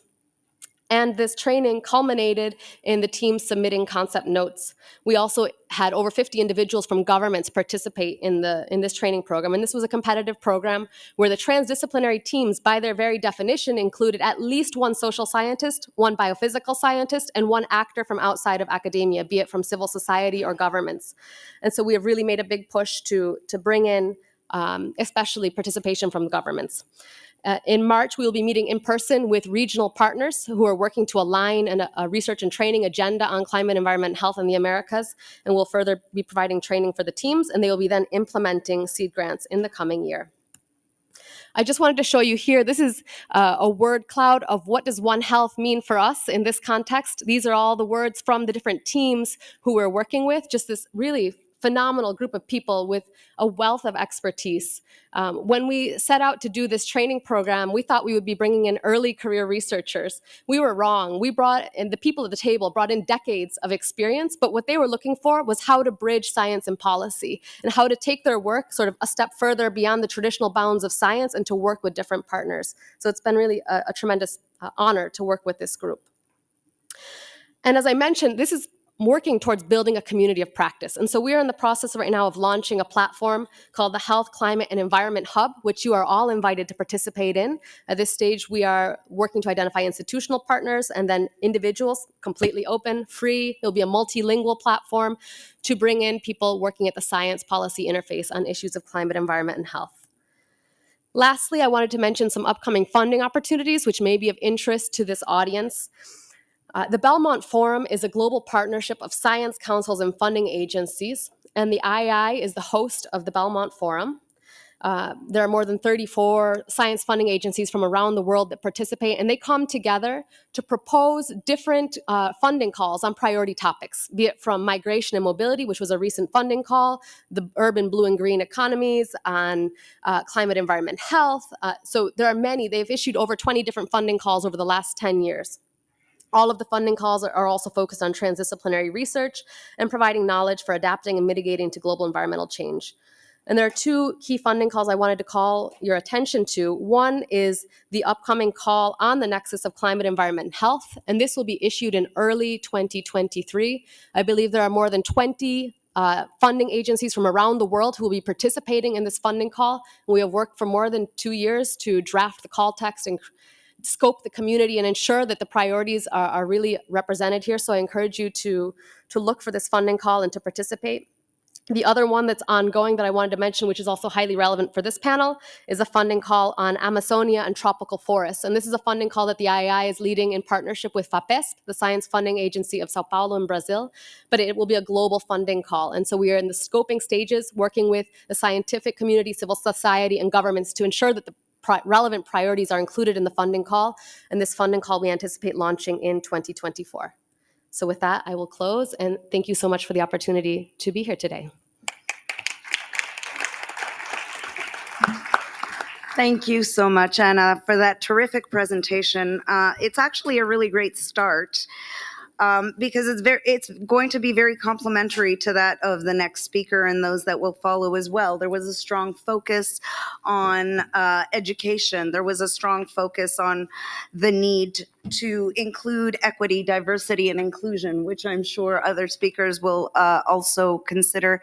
Also heard a focus on decision support tools that require the integration of different data sets. And I think everybody around this table will be familiar with the need to develop those and have a different view on how they can be improved.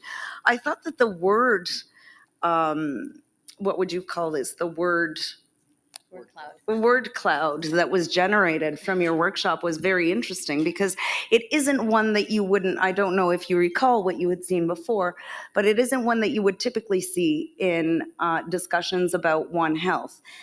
We saw different words such as vector-borne diseases, and we saw quite a lot on, early warning systems, quite a lot on water and urban areas and the environment and climate.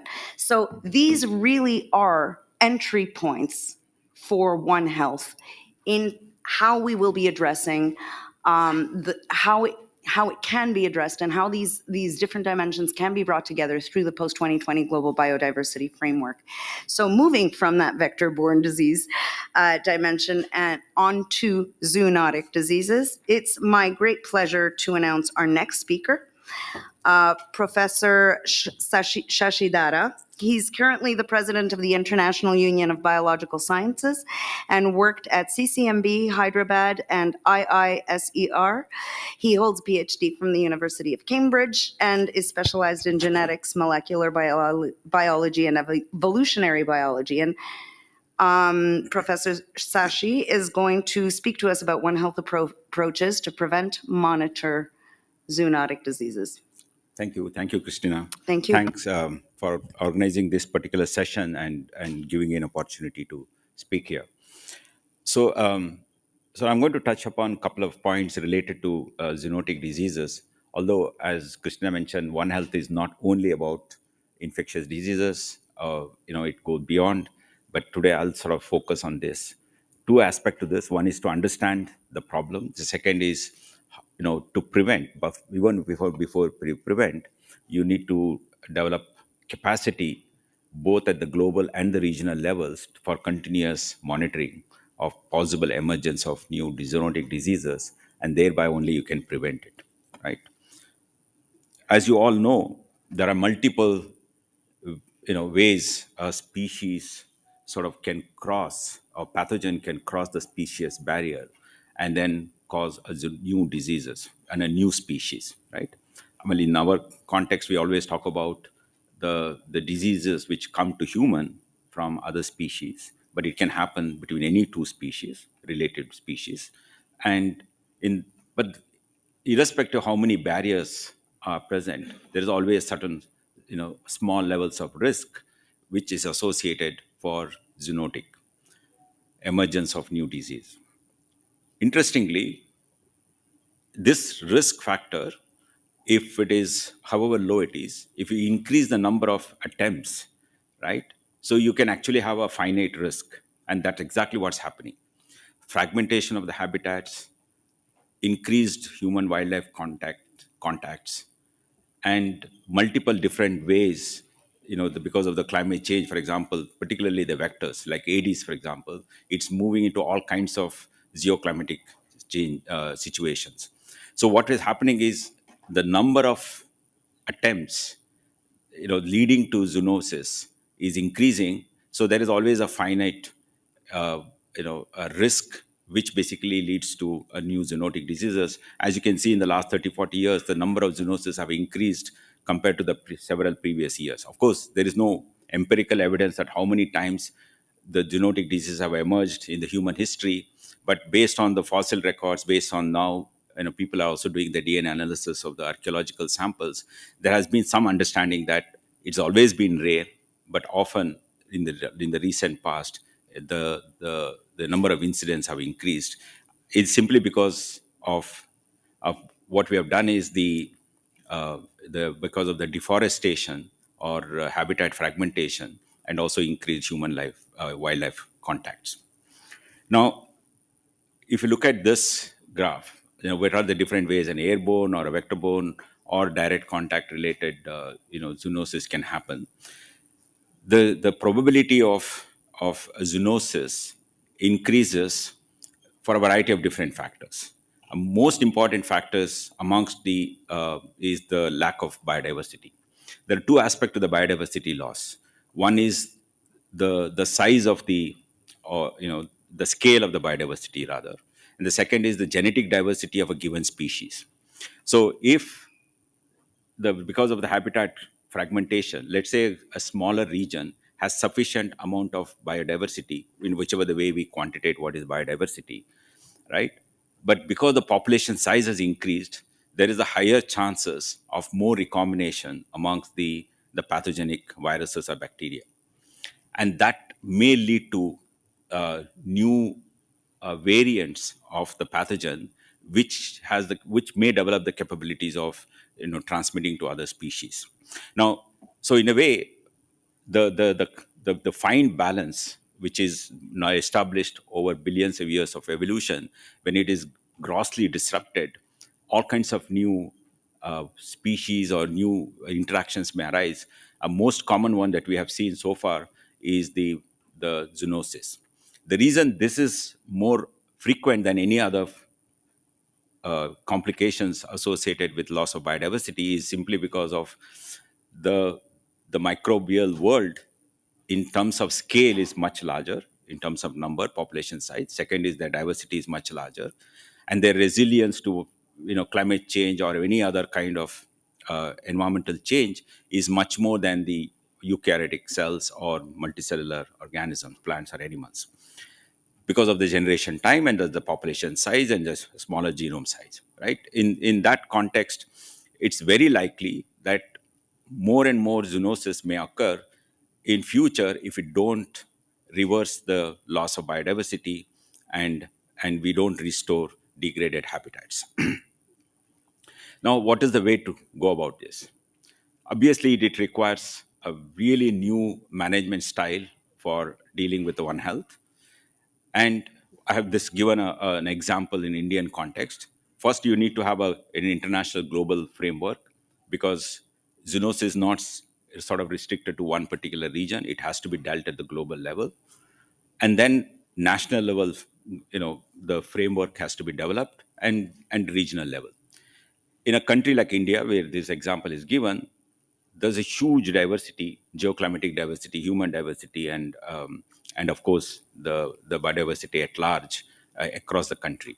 So each region, if we can divide the whole country into 800 districts, and each district will have a completely different manifestation of biodiversity and possible zoonosis. So one has to continuously monitor the zoonosis. So the other one possibility also, because of the increased use of antibiotics, possible AMR, which is being emerged in the human population, there's also a chance that it may actually transmit to domestic animals and the wildlife.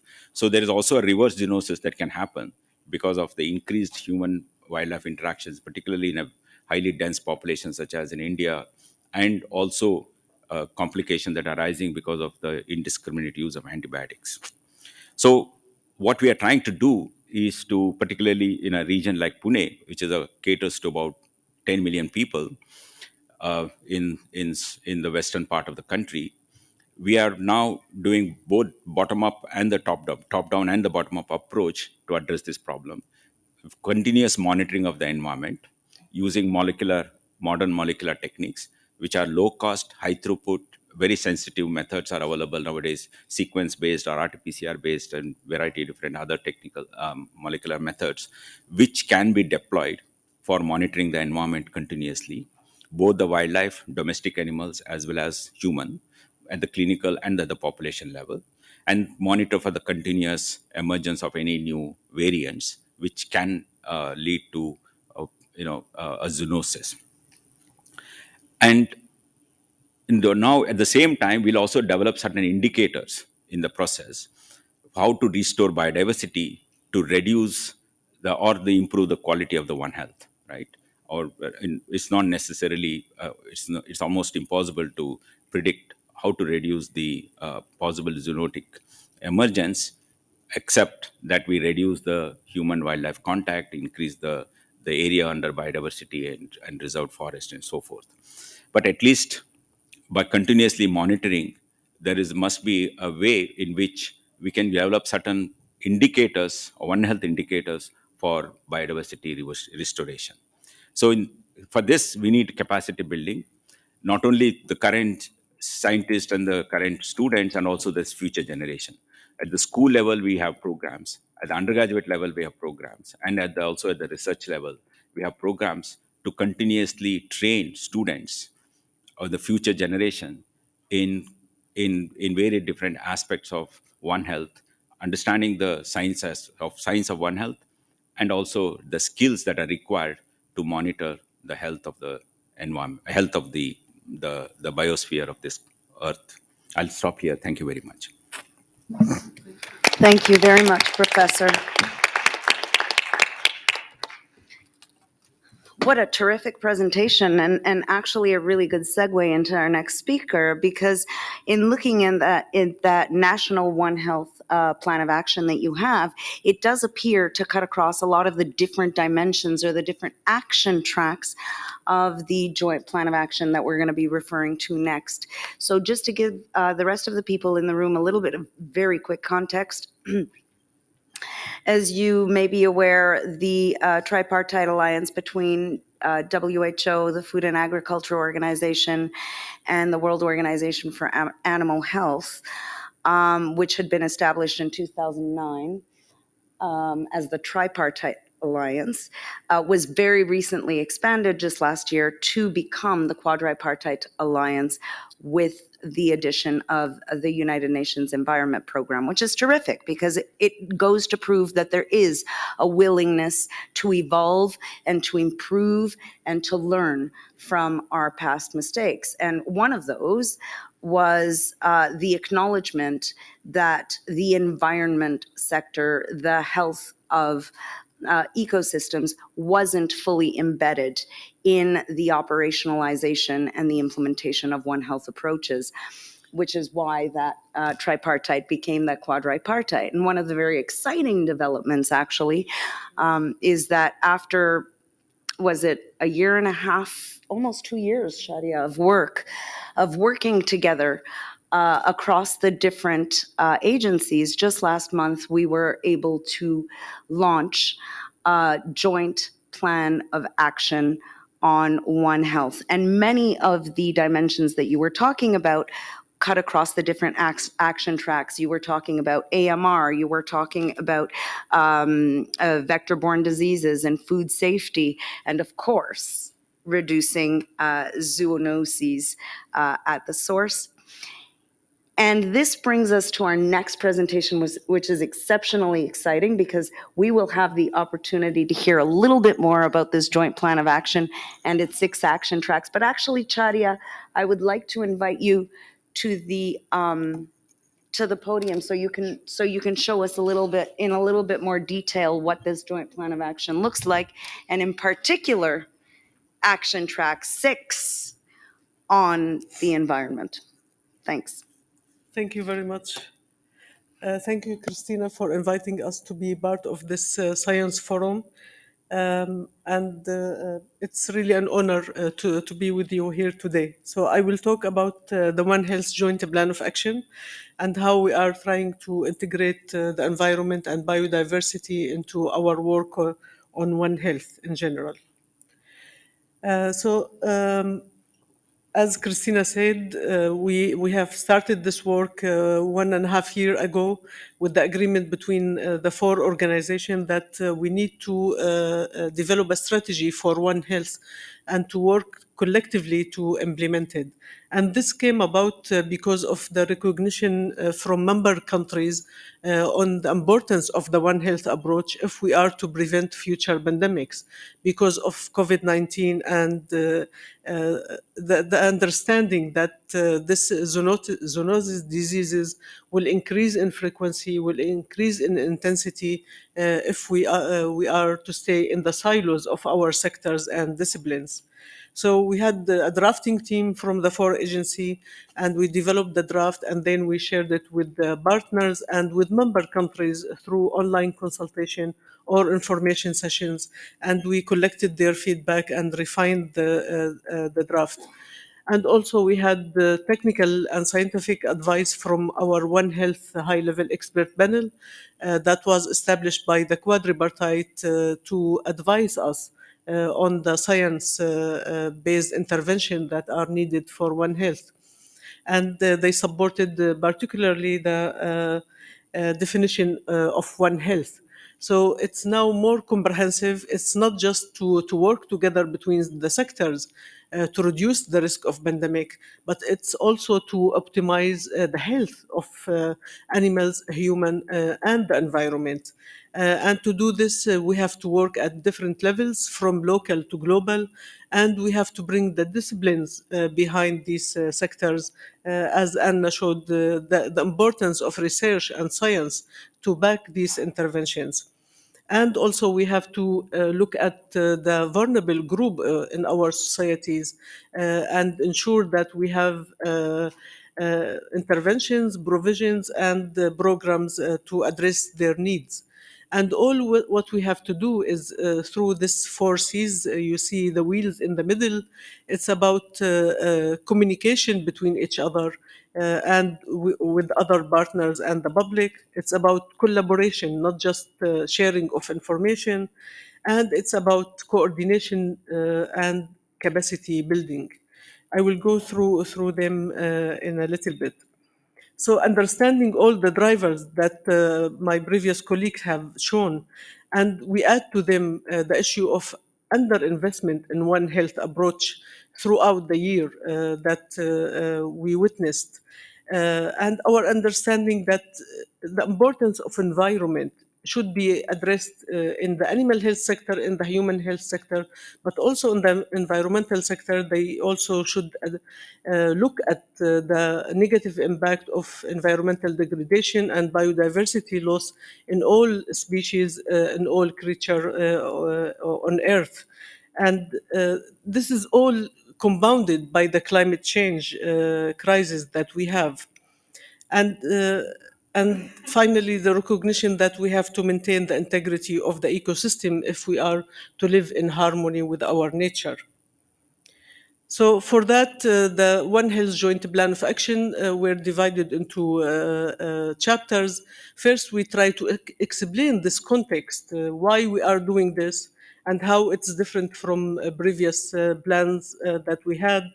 And then, importantly, we have what we call an action framework, the theory of change, what we are trying to achieve, what's our impact, and the outcomes that we need to do, and our guiding principles. For the theory of change that we had support from the One Health high-level expert panel to develop, I would like to draw your attention to the impact, because this is, you'll see reflected in many of the biodiversity also or climate change documents, that we need the world to be better prepared, better able to detect, to respond to health threat at the interface between animal, human, and the environment. But by doing this, by reducing the risk, we have to also contribute to sustainable development. So all our intervention should have an impact, environmental assessment linked to it. And to achieve this impact, we need long-term outcomes, which is reducing the risk and improving the health of all the sectors, and the medium-term outcomes, which is the 4 C's that I shared with you before: the coordination, collaboration, communication, and capacity building. And importantly, to achieve this, we need to go through pathways of change, because the way we are doing business now, it's not working. So we have to change our ways.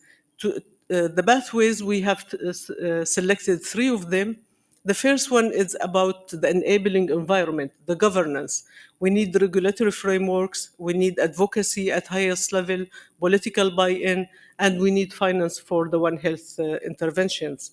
The second one, it's about how to organize our work at countries and with partners. So what kind of institutional arrangement that are needed, including the MOU that we signed with UNEP, for example, but also with other partners. And then the third one, it's about the science, the evidence. We have to bring the evidence, and including the return on investment evidence.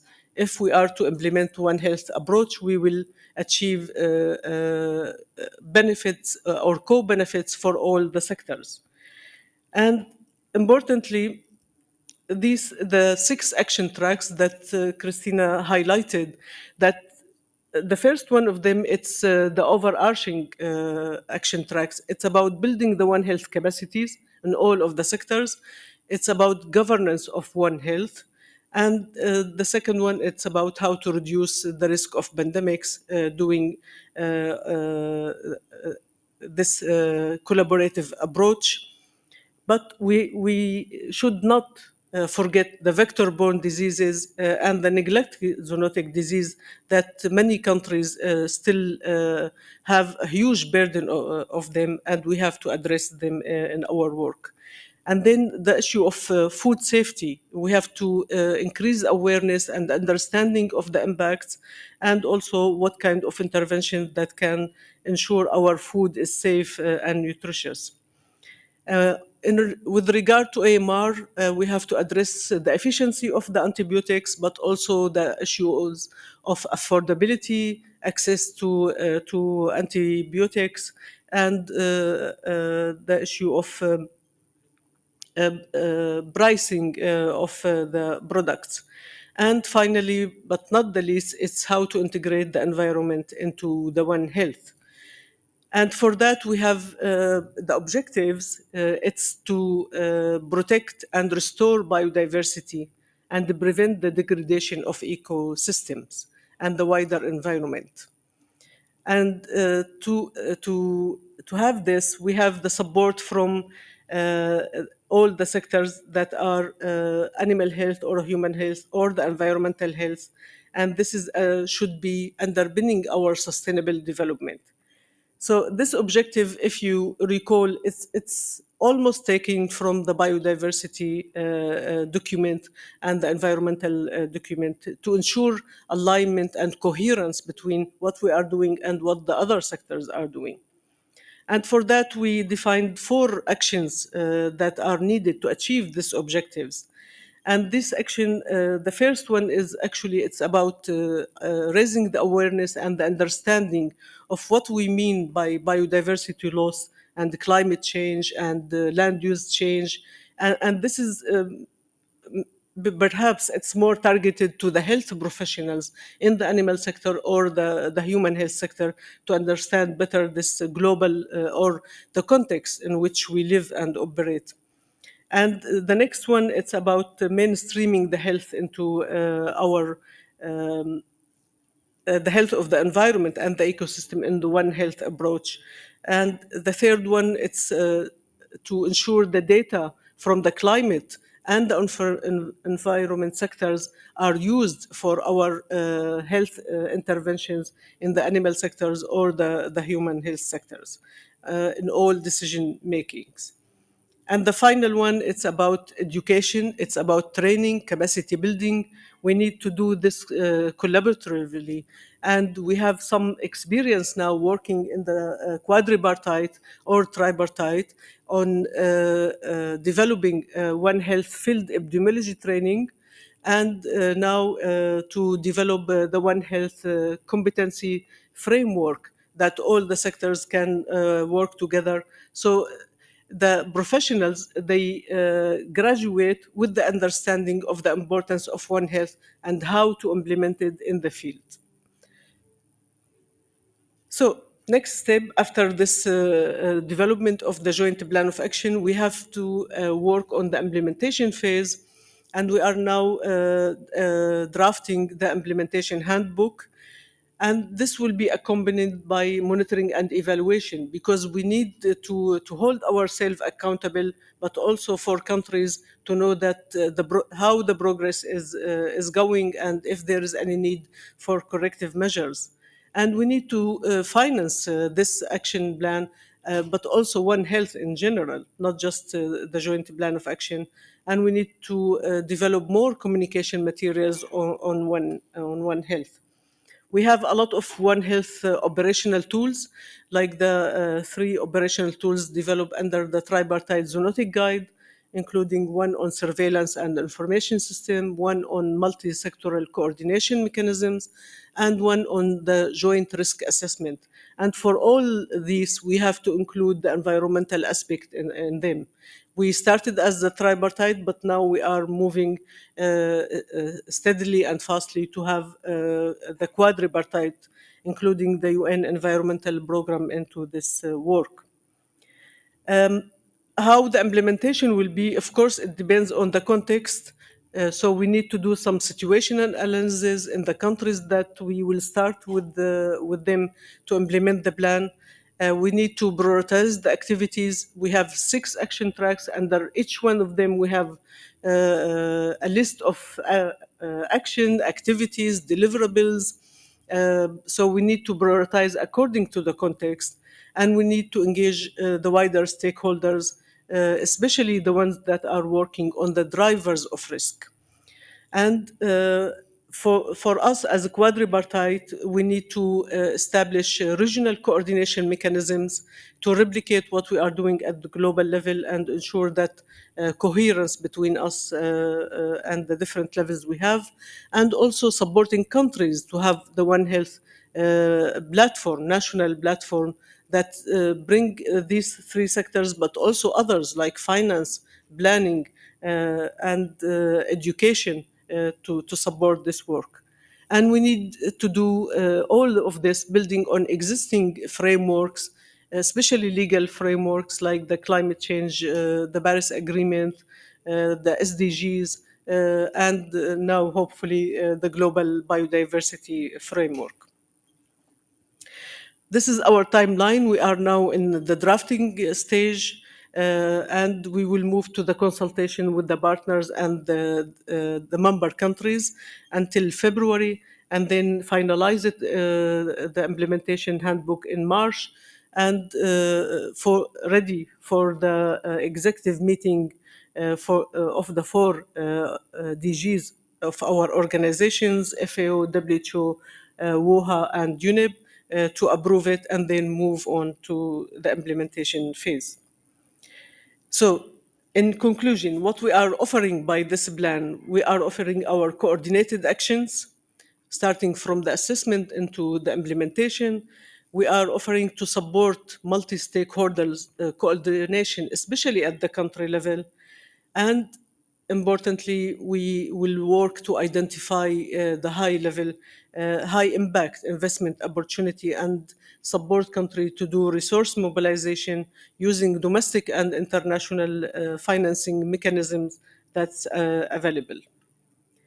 And we know that we are not alone in this field. We have to collaborate with existing platforms, especially the political ones like the G7 and the G20 and others, and understanding the financing landscape, and also understanding how much do we need to achieve really One Health in practice. We have some figures that are shared with us. For example, the World Bank and WHO, they estimated that the needs to ensure public health preparedness for health emergencies, we would need 10 billion per year. And also the World Bank estimated another 10 billion is needed for prevention if we are using the One Health approach. And we are currently, with our finance task force, we are working to provide this high-level estimate of the One Health in totality and of the joint plan of action in particular. So this is our commitment for One Health, and we look forward to more collaboration with the sectors that are working on biodiversity, on climate change, and on land use change. Thank you so much.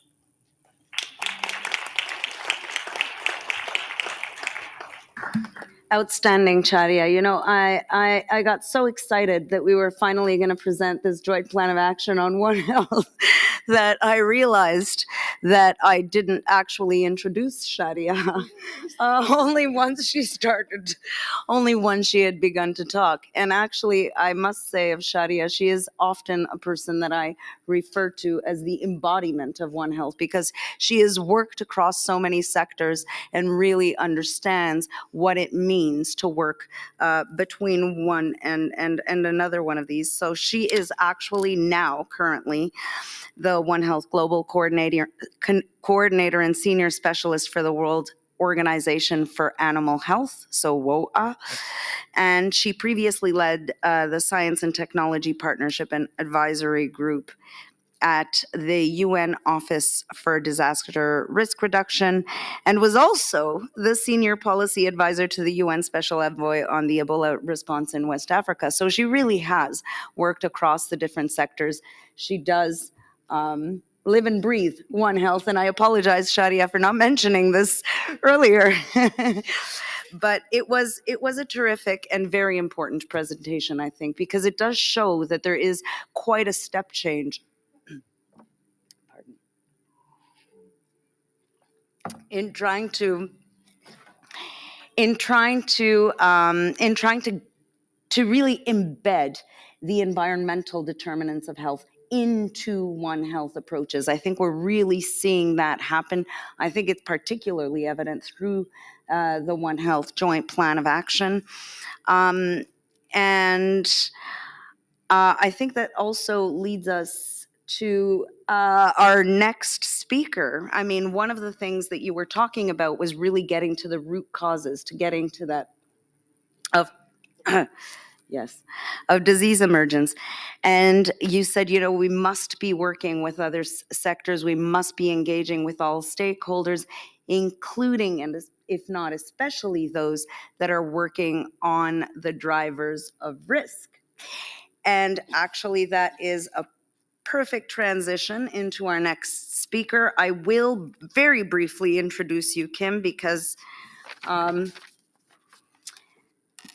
couldn't possibly do justice to all of your experience. I will briefly say that Kim is currently a scientist and thematic lead for planetary health at the Leibniz Institute for Evolution and Biodiversity Science, and a senior advisor for One Health and Biodiversity and Health at the GIZ Global Program that supports the International Alliance Against Health Risks in Wildlife Trade. It's actually a really terrific program. And I would invite you, Kim, to please share some of the insights of this project with us. Thank you.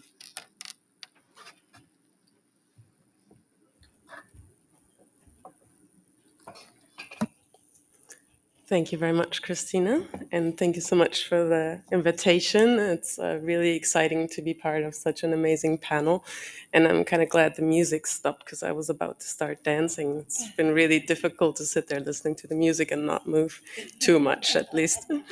So yes, I'm very happy to be here, thrilled to be at a COP. Actually, it's my first COP. I'm super excited about that. I've been dreaming about coming to a COP since many years. Actually, it's been 20 years ago since I started on my path, maybe a little more, when I was working on a whale research vessel where we were investigating the persistent organic pollutants in the world's oceans.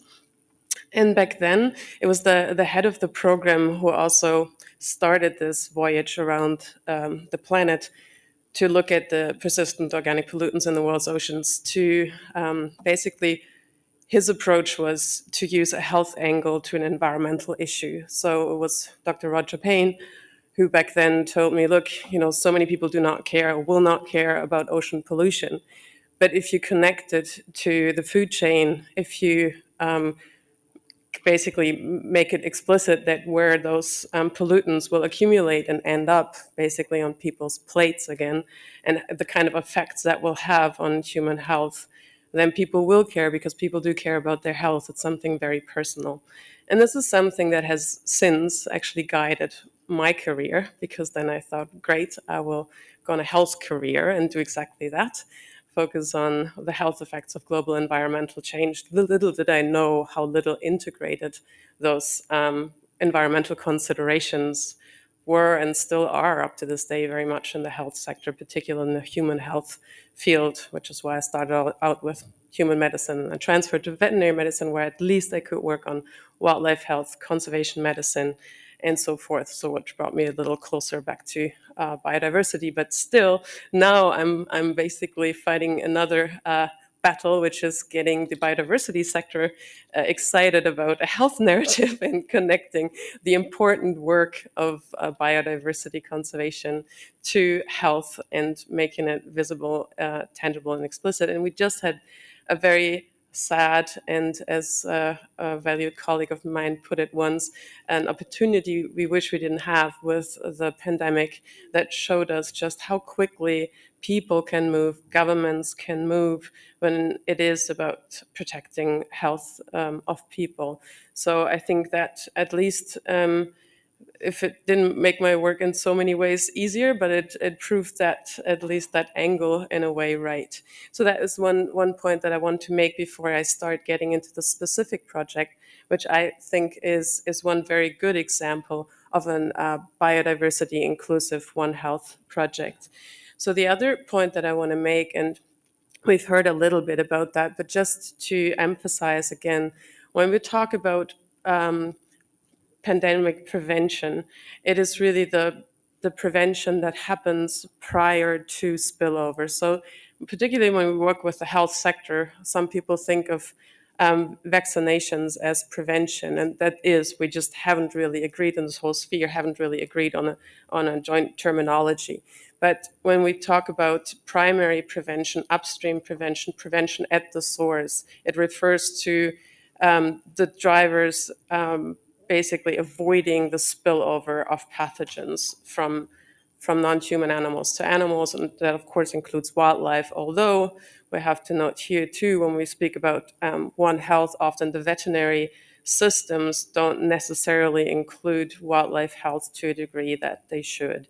That's just a side note, but this is something that's very important also to bear in mind. Also, when we talk about animal health, it often is at least practiced in a way that it mostly refers to livestock, and so very, very few species, whereas when we do think about animal health, and at least in my opinion, I'm sure many people in this room would agree, it should include the health of pollinators, for instance, of insects, of wildlife, of course, of basically all other species of all animals, and not just of the few that we keep and consume and so forth.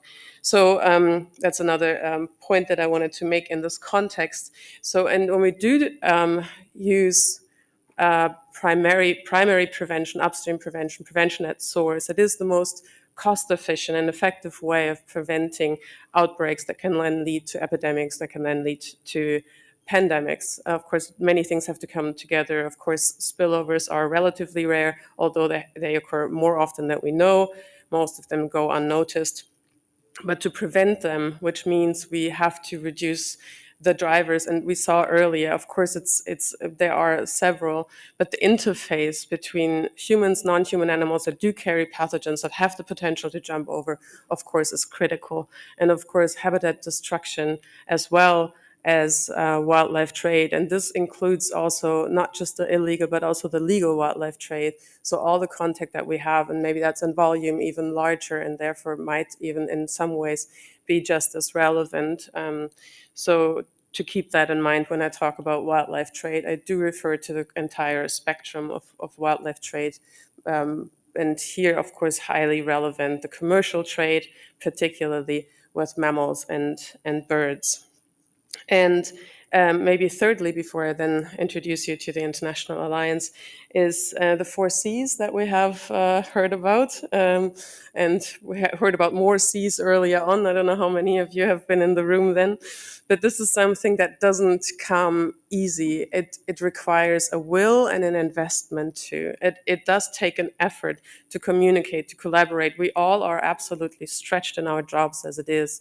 There need to be incentives, there needs to be a will, and there has to be some kind of system that enables us, because it's really difficult to work across. I'm sure many of you, most of you have had this experience too, how difficult it can be to work across disciplines, to just find a common language, even to understand that we might sometimes do not have a common language. You probably all have had this experience using the word ecosystem that can be used in so many different ways that, it does take extra effort. And so this is, and now I'm coming to the International Alliance Against Health Risk and Wildlife Trade, something that we do, that we foster, is bringing people and initiatives, organizations, individuals together from various disciplines, organizations, and backgrounds to work on the common and shared goals. And so this is an initiative funded by the Federal Ministry for Economic Cooperation and Development, and supported by the Federal Ministry for the Environment of the German government, and implemented by GIZ. It's a multidisciplinary platform to support evidence-based policy and implementation. And this is just to show you, give you an overview of the co-creative process that we have begun, and with an so-called incubation, or what we called an incubation phase, where we brought on board various stakeholders that were interested and that we thought were important to address these issues, and then came up with, so it was a very participatory process where we had different working groups working on the focus, on the scope, on vision and mission. We defined various terms, etc., and brought together all these different stakeholders. And so it was officially launched at the IUCN World Conservation Congress in September 2021. And this is just to show you the overall goal of the International Alliance Against Health Risk and Wildlife Trade. In the alliance, national decision makers, international political and civil society organizations, including indigenous peoples organizations and networks, research institutions and university networks, pool their knowledge and utilize their diverse perspectives to openly discuss them and ultimately contribute to the alliance's goals. And I will name you the specific goals in a second. They contribute to knowledge and awareness on contemporary risk of zoonotic spillover, novel pathogen emergence, zoonoses, and emerging infectious diseases from wildlife in use or trade, as well as the interface with livestock, encouraging and supporting proportionate action and policies to mitigate risk to human and animal health from this sector. So this is basically what that initial group of people and institutions who joined the alliance in the incubation phase came up with.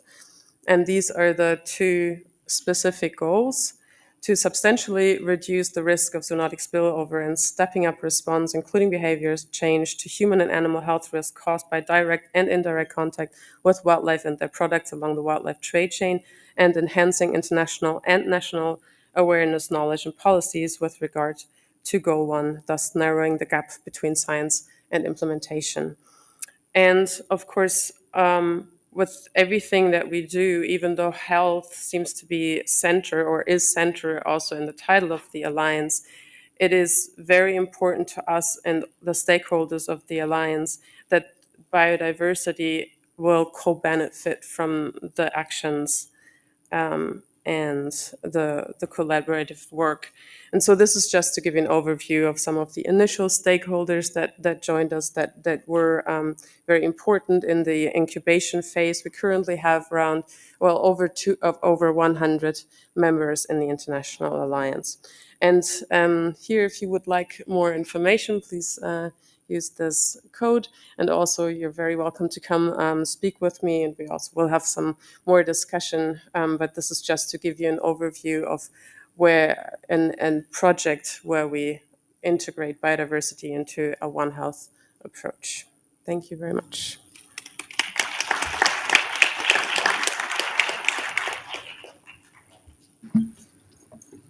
Absolutely terrific. Thank you so much for that, Kim, and for covering so much ground in so little time. Thank you. That was really great.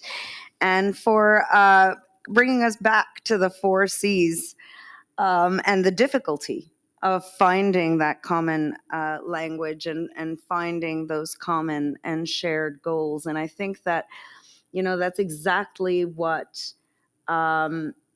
projects such as Health in Harmony and methods that have been spearheaded by Health in Harmony, such as radical listening, which we'll be hearing a little bit about very shortly, seek to do, is finding that common language, finding some common and shared goals, and also, though, empowering communities to really implement these approaches from the ground up. So, Jonathan, I invite you to share your presentation as well.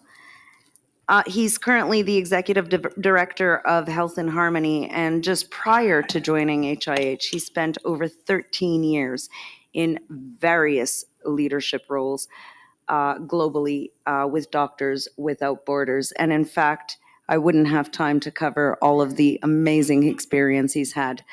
But without further ado, we are actively waiting for your sharing of this experience, Jonathan. Thank you. Thank you so much, Christina, and to everyone really for inviting Health in Harmony into this space. It's a real delight and an honor to be with you today.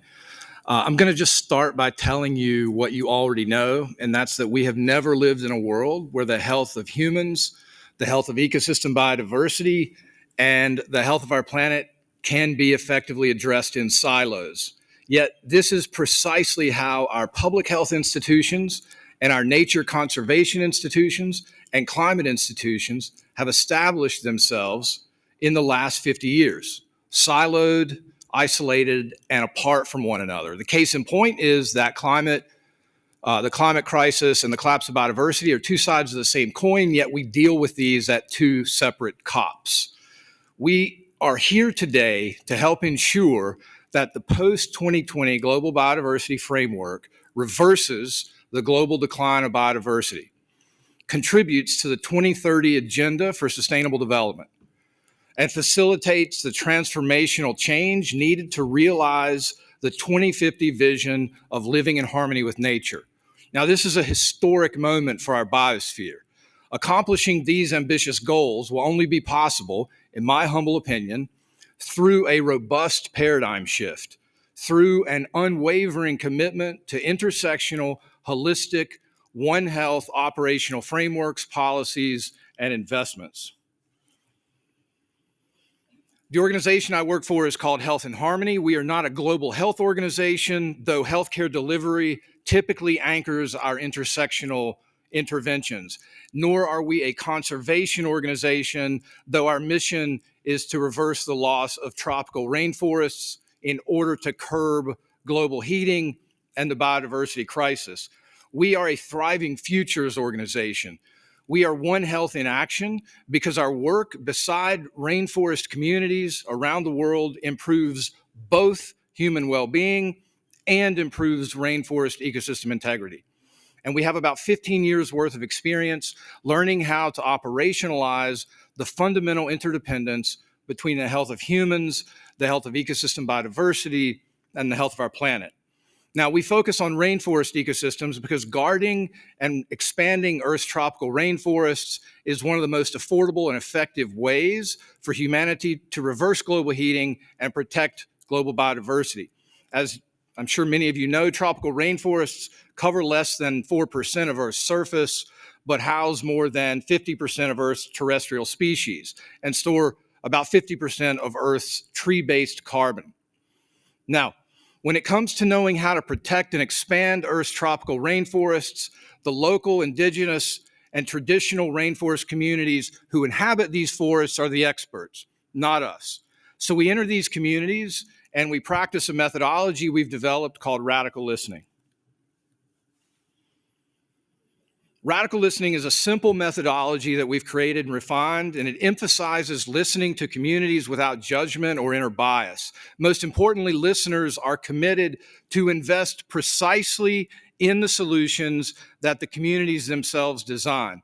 Radical listening starts by asking rainforest communities this simple question, and I would like for you to appreciate some of the anti-colonial mindset and the ethos of reciprocity inherent in the question. We say, quote, "You are the guardians of a precious rainforest that is so valuable to the health of the planet and to the health of anyone wherever they live on this planet. How might the world community assist you to protect and expand this rainforest as a thank you for your guardianship of it?" In 2007, at our first site, our proof of concept site in West Kalimantan, Indonesian Borneo, and in partnership with government authorities, we conducted dozens of hours of radical listening exercises with hundreds of people representing about 40 separate communities bordering Gunung Palung rainforest. These communities concluded that they could stop logging and protect their rainforest if they had access to two things: quality, affordable health care, and just transition and training into alternative livelihoods such as organic farming. They taught us that they had almost no other economic opportunities except to cut down and sell rainforest trees for the cash they needed to survive. And the critical driver was to be able to afford the out-of-pocket costs of their healthcare and medical emergencies, which of course include the cost of transportation to faraway clinics, the cost of caretaker lodging for several weeks potentially of hospitalization, and the opportunity costs of the family's primary providers being away. So that's exactly what we did. We trusted their guidance, and in 2007, in collaboration with local and regional government, we invested precisely in their systems-oriented solution. We established a medical clinic on the edge of the rainforest, and we initiated jobs training and alternative livelihoods, mainly in organic farming, but also in other trades, in order to justly transition hundreds of loggers into safer, better paying jobs. Our model is based on reciprocity agreements that communities design, and in return for health and livelihoods programs, communities designed a healthcare model that linked logging rates in individual villages to healthcare costs at the clinic. Lower logging rates resulted in lower out-of-pocket contributions to care, and logging was monitored by forest guardians, salaried individuals identified from within communities themselves. And communities ensured even the poorest people could access healthcare with non-cash payment options at the clinic in the form of tree seedlings and manure, which were used in the program's livelihood and reforestation initiatives. A chainsaw buyback program was designed to invest startup capital in loggers who didn't own their own land to farm, but who are ready to transition from logging into small business ownership. And the communities were right. Our listening and trust-based investments into their intersectional One Health solutions worked remarkably well. We gave the first 10 years of program data from this proof of concept site in Borneo to scientists at Stanford University, and their analysis culminated in this publication of our 10-year impact in the Proceedings of the National Academy of Sciences in the US. The biodiversity luminary, whom many of you will know, the late Thomas Lovejoy, edited this paper. And it was, for someone like me and for our teams in Indonesia and around the world, an enormously humbling honor to have him edit the paper. I want to call your attention to the paper's title in the top right, and to the explicit links between human health, rainforest health, biodiversity, carbon sequestration, and planetary cooling. The analysis demonstrated that between 2008 and 2018, Health and Harmony's investment of $5.2 million into these community design solutions resulted in fairly impressive outcomes across the One Health landscape, including a 90% reduction in the number of households that reported relying on logging for their livelihood, a 70% less forest loss in the program area compared to the control group, the prevention of about $65 million worth of above ground carbon from being released into the atmosphere. And we report this carbon monetary value not because we support the monetization of nature, but because we recognize that it might suggest an option to governments for financing One Health interventions like this. We also saw nesting sites for approximately 2,500 individuals of the critically endangered Bornean orangutan proliferate. We're only starting now to understand the positive effects on the full range of biodiversity in Gunung Palu. Now, from a human health perspective, inside the clinic's catchment population of about 100,000 people, the intervention helped contribute to a 67% reduction in infant mortality and to significant declines in the prevalence of malaria, tuberculosis, and non-communicable diseases such as diabetes. We trusted the people of Borneo's wisdom, and they quite naturally designed a new kind of health system. A new kind of health system. I'd like to emphasize that. One that links their own well-being outcomes to the outcomes of their rainforest ecosystem. We thanked them by transferring resources into their communities. They thanked us by protecting a lung of our planet and its biodiversity. Based on the success of this first program in Borneo, we wanted to know, are we a one-hit wonder? Can the radical listening model work across countries, contexts, and cultures? So we began replicating our approach beside rainforest communities in the middle lands of the Xingu Basin of the Brazilian Amazon and in Manombo Reserve in southeast Madagascar. And a pattern has emerged since 2007. Firstly, in our experience listening across the tropics, the solutions for forest protection which communities design are consistently systems-oriented, consistently intersectional. Their solutions are never siloed or sector-based, never just about access to healthcare, or just about alternative livelihoods or conservation, or just about agriculture or microfinance. And second, access to quality, affordable healthcare seems to consistently anchor rainforest communities' ability to protect and expand their rainforest, but when health access is in concert with other elements such as just transition into economically beneficial alternative livelihoods and mechanisms to improve food security. In Manombo Reserve in southeast Madagascar, we work with the Ministry of Health, the Ministry of Education, and the National Park authorities. Despite legal protected status, the Manombo rainforest is shrinking rapidly. The reserve is home to about 9 species of lemurs, all of them endangered, and one of them existing nowhere else in Madagascar. And of course, this room will understand the massive endemicity of the biodiversity in Madagascar, so much of which, 70% or more, only exists on that island. Local rainforest communities in Madagascar suffer from impoverishment, widespread malnutrition due to food insecurity, and challenging healthcare access. Climate change adds to these stresses with extended droughts, frequent cyclones, and a shortened and unpredictable growing season. Communities are driven in turn to degrade forests through slash and burn agriculture, logging, and hunting wild animals, including lemurs, bats, and tenrecs. During listening exercises in 2019 in Madagascar, the communities designed a system linking access to primary health care, climate resilient agricultural training for food security, and education for children. Our Malagasy medical team partners with Ministry of Health staff to bring mobile health clinics to locations that are selected by the communities, to shift away from slash and burn agriculture, to minimize deforestation and forest fires. Communities design training programs in regenerative agriculture. These programs focus on fast-growing rice varieties that allow 3 harvests per year and focus on organic vegetable gardening to support diverse diets. The program enhances crop variety to support diversified diets and integrates climate-smart crop management, which will lead to higher yield, higher agricultural yield, and nutrient-dense diets as the climate changes. Training in agroforestry improves food security while improving buffer zones around the rainforest to reduce edge effects and protect biodiversity. Communities designed reciprocity agreements that see them start seedling nurseries and reforest with these seedlings in return for the healthcare and agricultural programs.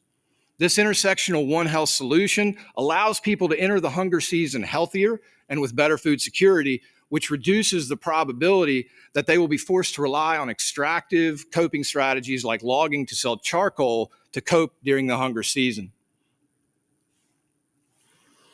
And though the program is young, satellite carbon data generated by our partners at Woodwell Climate Research Center in the US show that the consistent deforestation from 2003 to 2017 is starting maybe to stabilize. And the forest is starting potentially to regenerate from 2018 when Health and Harmony started investing in the community design solutions. Again, local communities, their One Health solutions may prove to draw down carbon for the planet, as well as protect and expand habitat for Madagascar's magnificent biodiversity. Very few studies have evaluated the One Health interactions of land use change, wildlife, and human disease in any sort of experimental framework. Last year, with these international and interdisciplinary partners at our Manumbo Reserve site, we started looking specifically at the influence of land use change on biodiversity health and spillover risk, and at the quantitative linkages between ecological restoration and human health benefits. The Manumbo region of Madagascar provides a unique opportunity to study the One Health benefits of integrated conservation and human health programs.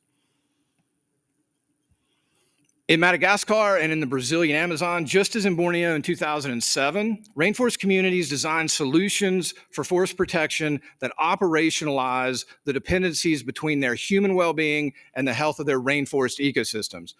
Reversing biodiversity's collapse and realizing the 2050 vision of living in harmony with nature requires immediate investment in the holistic frameworks, such as One Health, that operationalize humanity's interdependence with nature.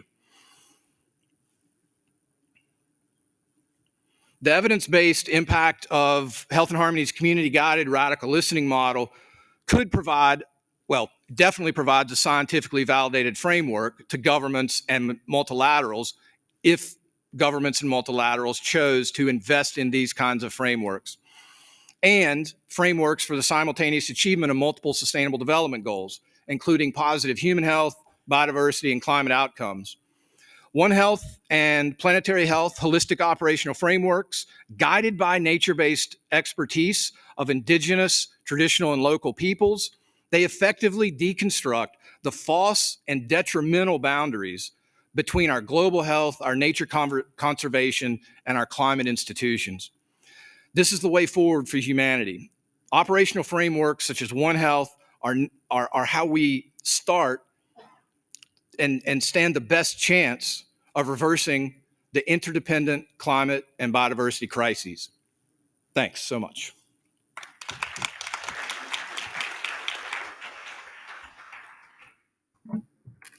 Terrific, Jonathan, as always. That was very inspiring. Thank you for showing us that we can actually meaningfully implement biodiversity inclusive One Health from the ground up. So solutions do that. While the challenge is enormous, solutions do exist, and we're seeing very tangible results. 90% reduction in illegal logging, 70% reduction in forest loss, 67% reduction in infant mortality where these projects were piloted and implemented, are really significant results. And you are talking about investing in solutions that are designed by communities. And that element of co-design is actually something that we had discussed in another session earlier today, but that really is fundamental to the One Health approach. And that brings us to our next and last, but certainly not least, speaker, Omnia El Omrani, who is all about a co-design. She was the first official youth envoy for the COP27 president, and she is also a medical doctor from Egypt. She's also a commissioner at the Lancet Chatham House Commission on post-COVID-19 population health and a youth sounding board member of the EU among many other accolades. I'm not sure how she has time for all this and for very active youth engagement for both climate change and biodiversity. And so maybe to give us a little bit more about how we can bring in the youth voice to operationalize those solutions. Omnia, it's a pleasure to welcome you.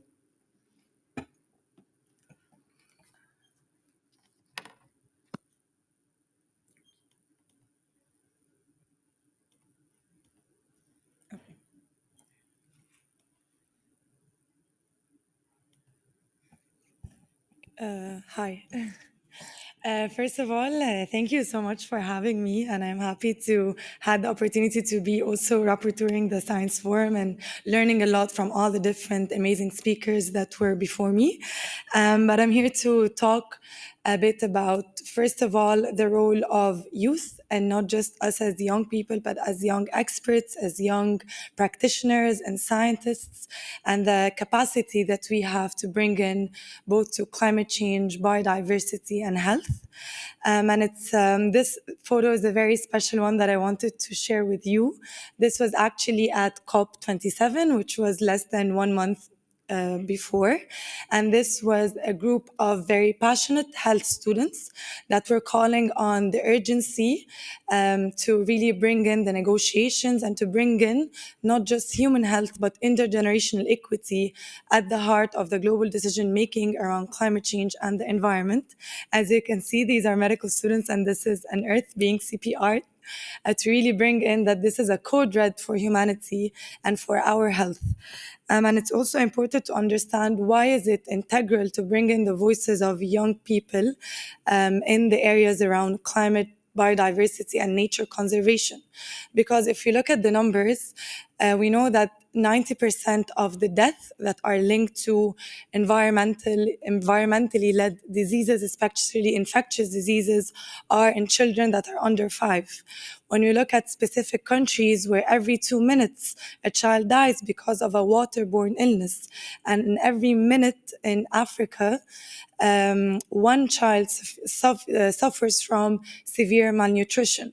When we look in the future, because many of the speakers were talking about how we need to model for an integrated approach, if you look at specifically the number of extreme weather events that are led by environmental degradation and climate change, that a child is born in 2020 compared to a person who's born in 1960, we are going to see from 8 to, as you can see in the graph, to 6 times more the rate of weather events that are ranging from heat waves, wildfires, flooding, drought, as well as the incidence of infectious diseases.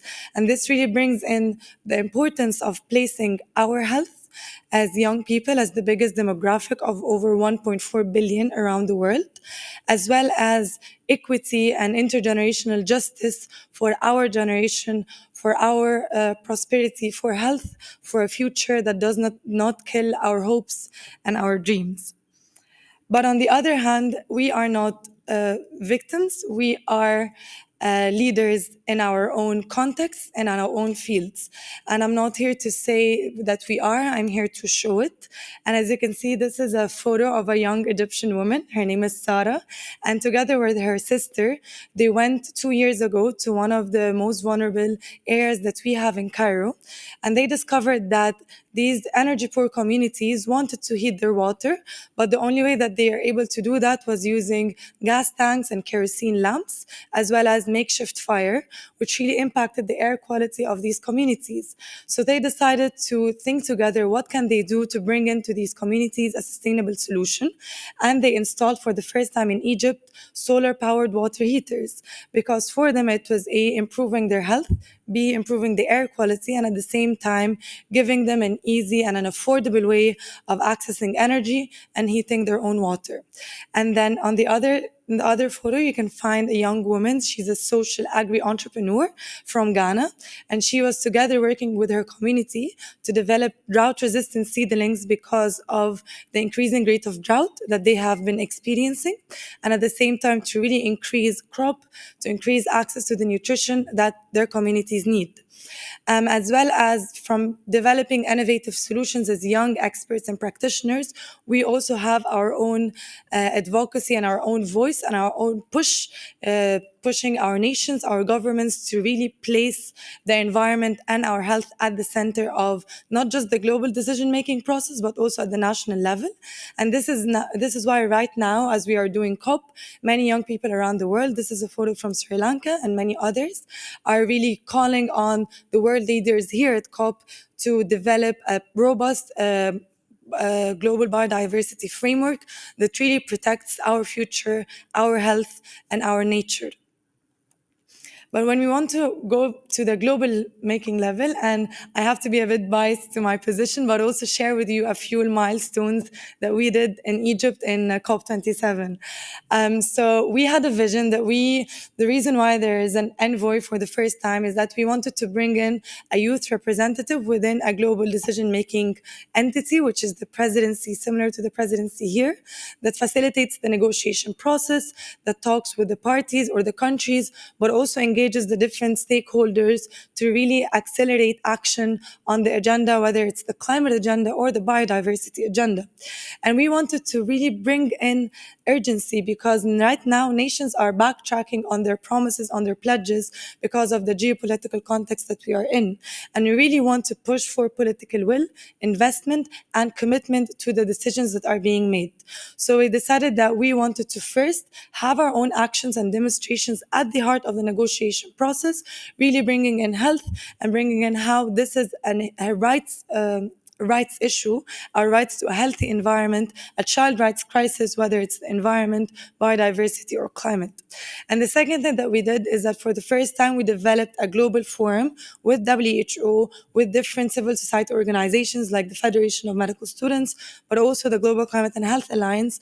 And we developed a forum for all young people from all the different sectors, whether it's health, whether environment, or non-health sectors, to talk about the link between and the nexus between health and environment and climate change.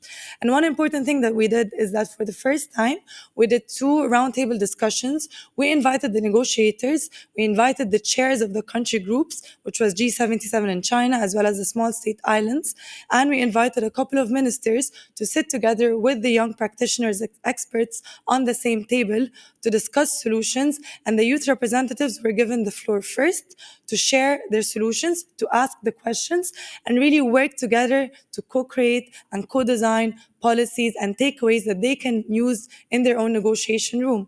I'm also proud to say that in that very negotiation room, there were young climate negotiators also representing their official country delegations and their positions, and we were trying to push for their agenda, because meetings like this COP and all the other intergovernmental complex multilateral processes, we need to have more young delegates being there, more young experts, scientists, researchers, to be able to say bluntly, name and shame, and really push for countries to do urgent action, investment, and resource mobilization.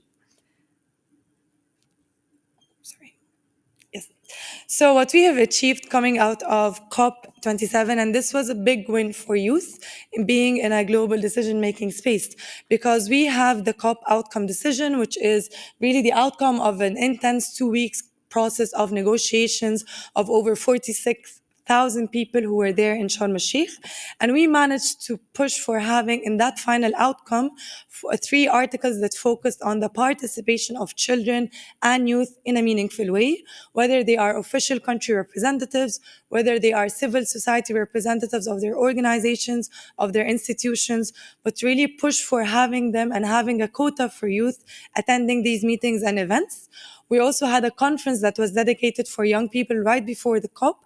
It had over 1,000 young people coming from 124 countries, and we asked that parties would recognize the outcomes of these events and integrate it in the future conferences and the future presidency's work, and to also have hopefully an envoy, but also having a team of young representatives in this entity and across all the decision-making processes.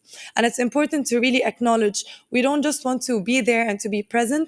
We want our views, our perspectives, our solutions to be consistently integrated across all the different institutions, whether it's the government, whether it's the private sector, whether it's the universities and the scientific institutions that can really benefit from our passion, our persistence, our capacities, or we can also learn from them how to work in a multilateral process and also the design of policies and their implementation. And one thing that we did right after COP is publish a commentary in the British Medical Journal that really showed how we, as young people, our participation is based on a human rights approach.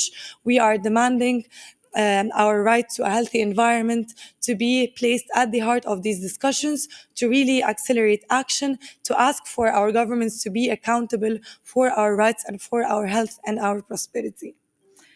So looking into biodiversity, so we are here now in Montreal, and Anna would love to share that there is also an amazing youth constituency that you will find many young people here around you working and advocating. And one thing that they developed, which was incredible, is that for the first time, Montreal witnessed a global youth biodiversity summit that had over 400 young people coming to be prepared to be here at COP and to really push for having a human rights-based approach, having a transformative education language integrated in the global biodiversity framework, but also having intergenerational equity and not just the participation of youth, but a meaningful mechanism for that. Because right now we are designing a post-2020 global biodiversity framework. But this also means that the ones that are going to implement this framework from now until 2050 are the young people of today. So that is why we want to make sure that we are partners and we are equal when it comes to the design and the implementation of this framework.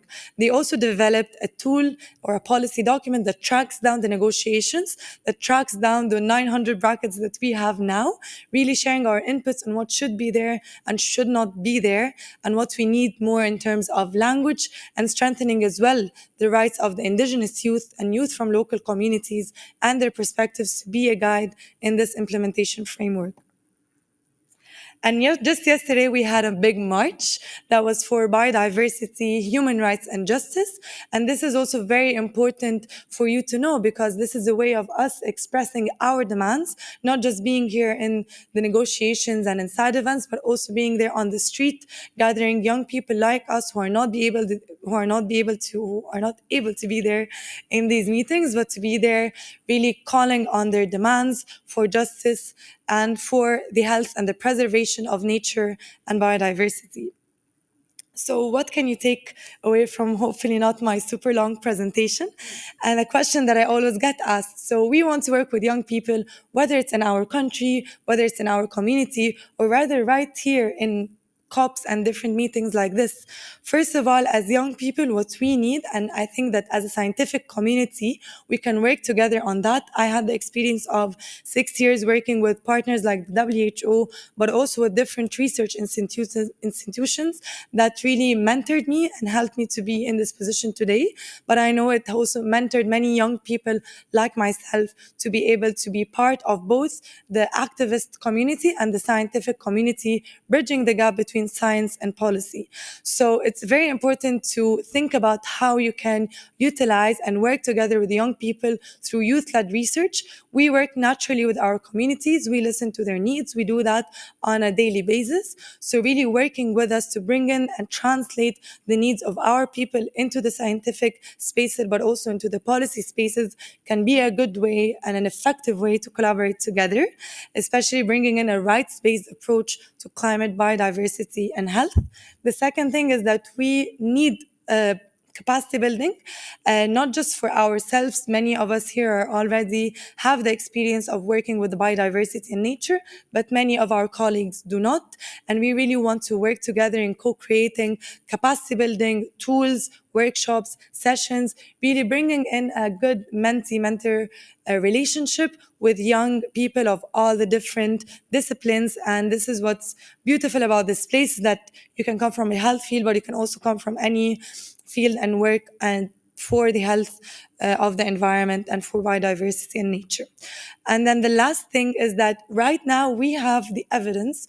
We have such a strong argument, which is the health argument, as well as the ecosystem and the nature argument for action, for really pushing countries to commit and to accelerate the progress. And this is what we need. We need the evidence base to really empower our advocacy and the urgency that we bring in translating the activism into policy and into real implementation on the ground.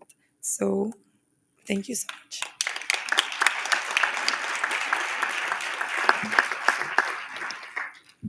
Always outstanding and inspiring, Omnia. Thank you so much for that presentation. It was so insightful, and it's exactly as you say, you know, there's no question from your presentation that passion, persistence, and the capacity is absolutely present. I would also say the resolve and the leadership. So I would add a few of those qualifiers there. But one of the things that you showed us is that we really need to, in the development of these integrated approaches, for One Health, we really need to ensure that when we're saying these are not only multi-stakeholder, multi-sectoral, but they really are a whole of society approach, that also considers the tremendous value that youth bring. At 1.4 billion young people, 1.4 billion agents of change. And so this absolutely needs to be considered in the co-design of tomorrow, and many of these young people are not just the leaders of tomorrow, as you've said many times before. They are the leaders of today, and I think you've demonstrated that beautifully. And thank you for covering all that ground, and thank you to every single one of our panelists. I know we're very quickly running out of time, but maybe we can take one question from the floor. Yes, please.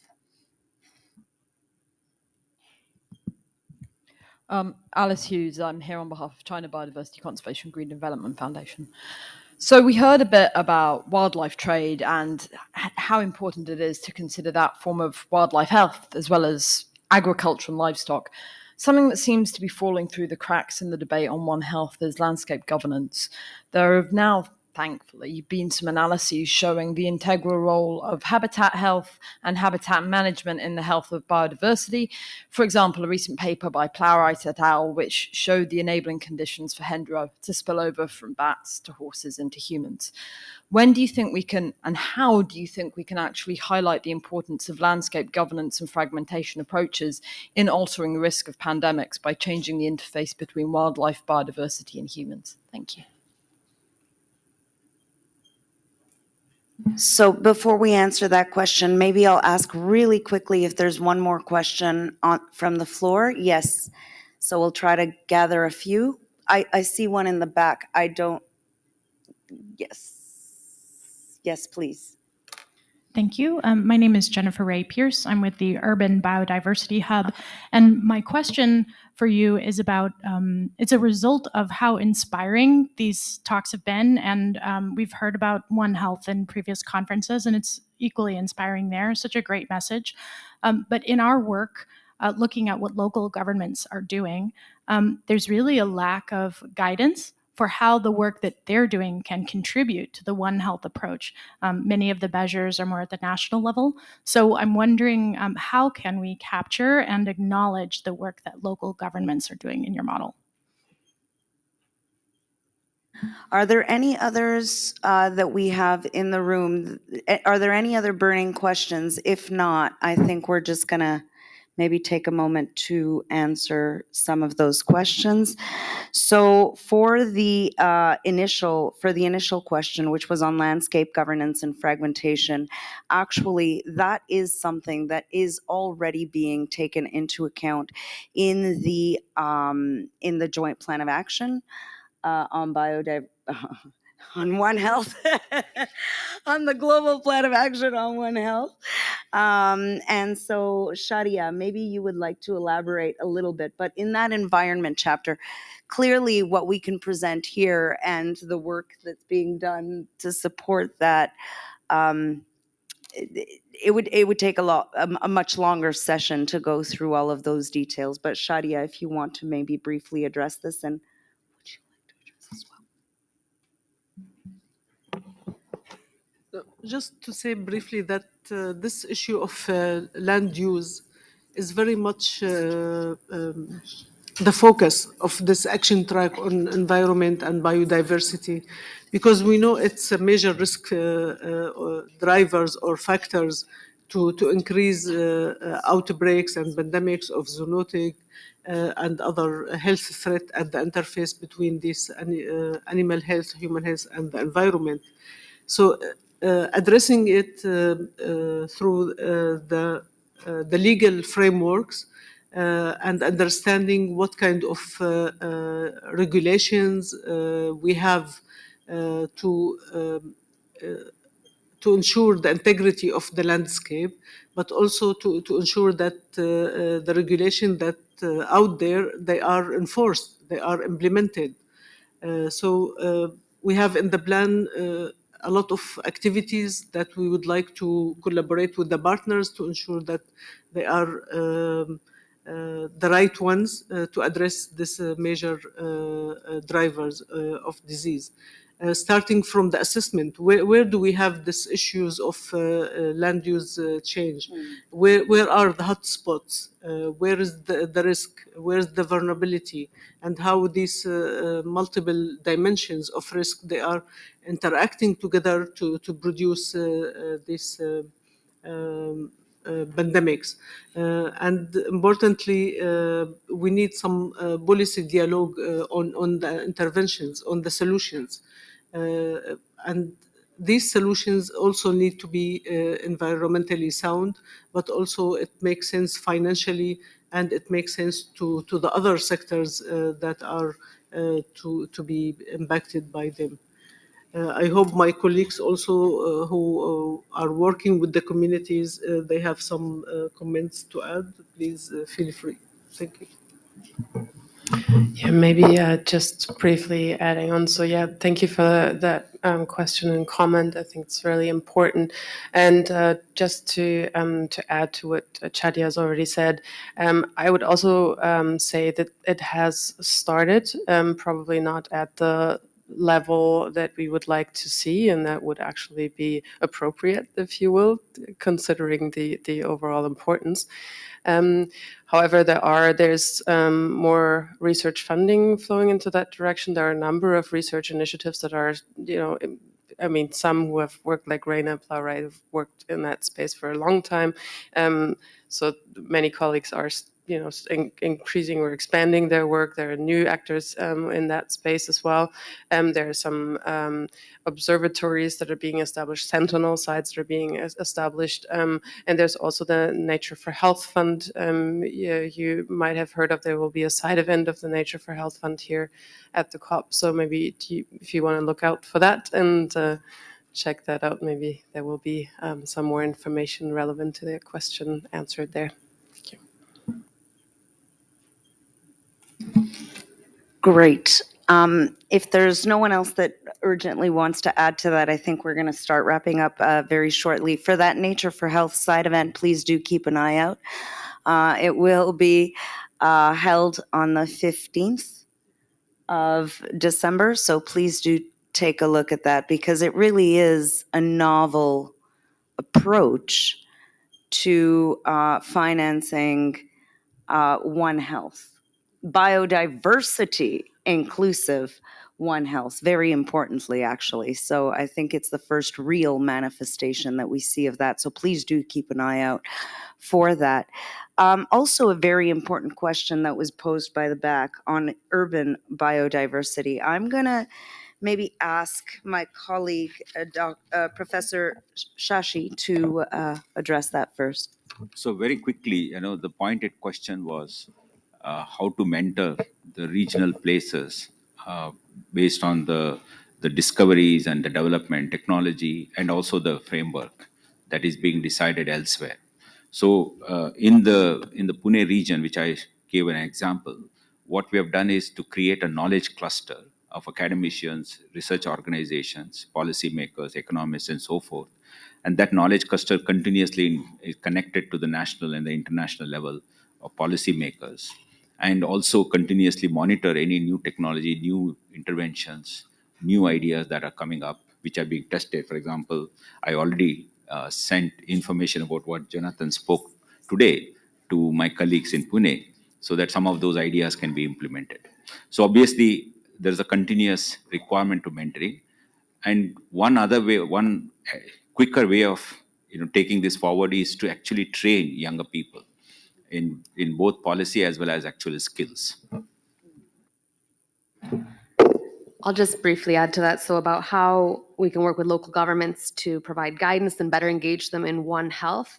I think one of the keys is to look at working with frontline health workers. And we have to be very careful about not overburdening and overstretching health systems that are already overstretched, but rather within the curriculum and education, bringing in One Health concepts. So it's more understanding how the work that's already being done around surveillance, community health work is part of a broader One Health vision, and this can be done again through education with health professionals, strengthening existing surveillance systems, and also looking at current commitments. For example, in the national adaptation plans, talking about from the climate perspective, they already are doing work that may not necessarily realize at a local level that is related.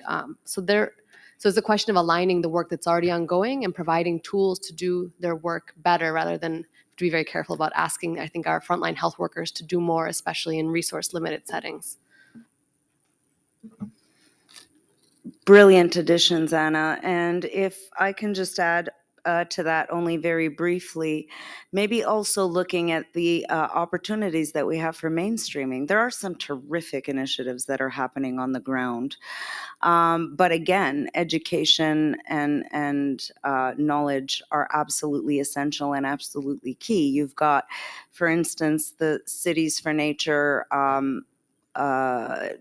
Consortium and the Regions for Nature Consortium that could develop a health stream. And in fact, that discussion, I think, is happening right now over the next 2 days at the City Summit. And if you go to that summit tomorrow afternoon without wanting to unveil anything, you may find some surprises.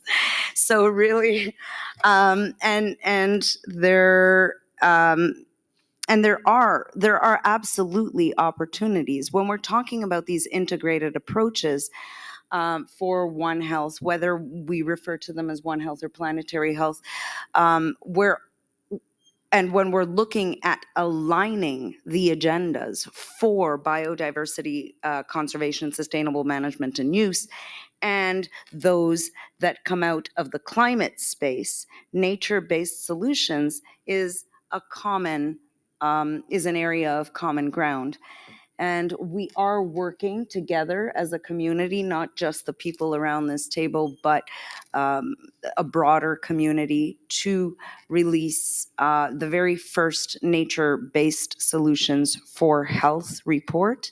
Just a couple of days ago, we had a 2-day workshop on the nexus of biodiversity, climate, and health, which is very relevant to a lot of the discussions that were here. They were much more in depth than what you have here, but something to look out for, something to really consider, is that a Montreal roadmap will be developed together with input from ministries of health as well as ministries of environment, to see how we can move these joined agendas forward, moving forward. But in the meantime, I leave you with this, because I know that our time is limited and we've got to go. But I leave you with this: we have an opportunity right now, over the next 10 days, to really make meaningful progress on bringing together, on ensuring that we are advancing the agenda for nature and people jointly. And to do that, we really do need to have an integrated approach. I think we've seen that we have science supporting it, and we've just got to, and to step up implementation, it does take everyone. So anyway, thank you for joining us.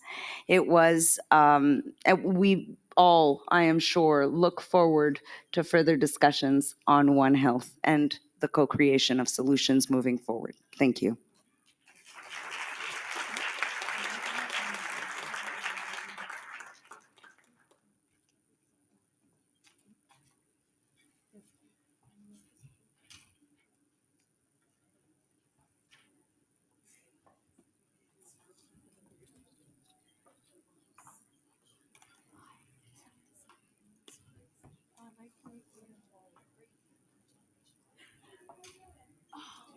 Yes. Oh my, like I was literally checking this right now because I always go back to it. It was really good because of the numbers, statistics, now it's focused on you. It's been incredibly, and I honestly was thinking today, like, how can we take it a step further? Because it's super helpful, but the thing is, not many young people know about it or are able to access it. So I was actually, like, literally, I have it on my dock, and I was wondering, like, how can we do more with it? Because it has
Oh, yeah. Yeah.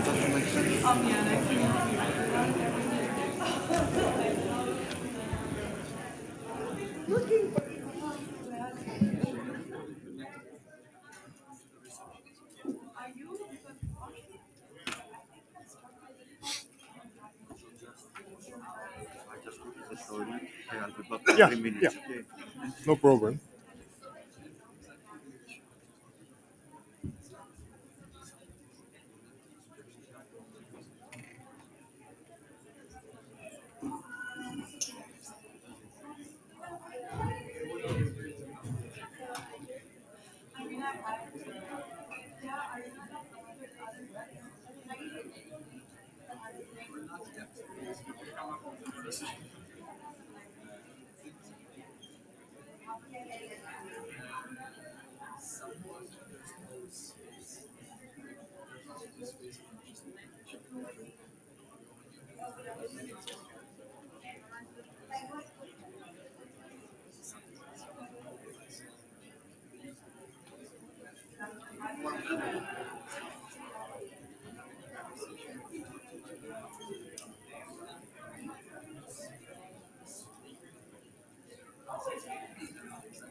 Whenever you finish, just before you come down, just put Professor Takeuchi's PowerPoint. Yeah. Okay. Yeah, I do. Yeah. All of them. Okay. Yeah.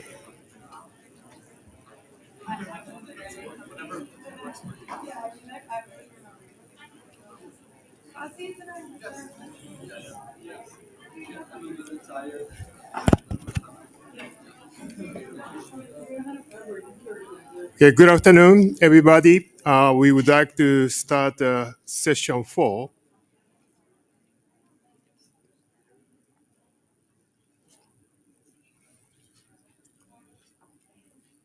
Thank you.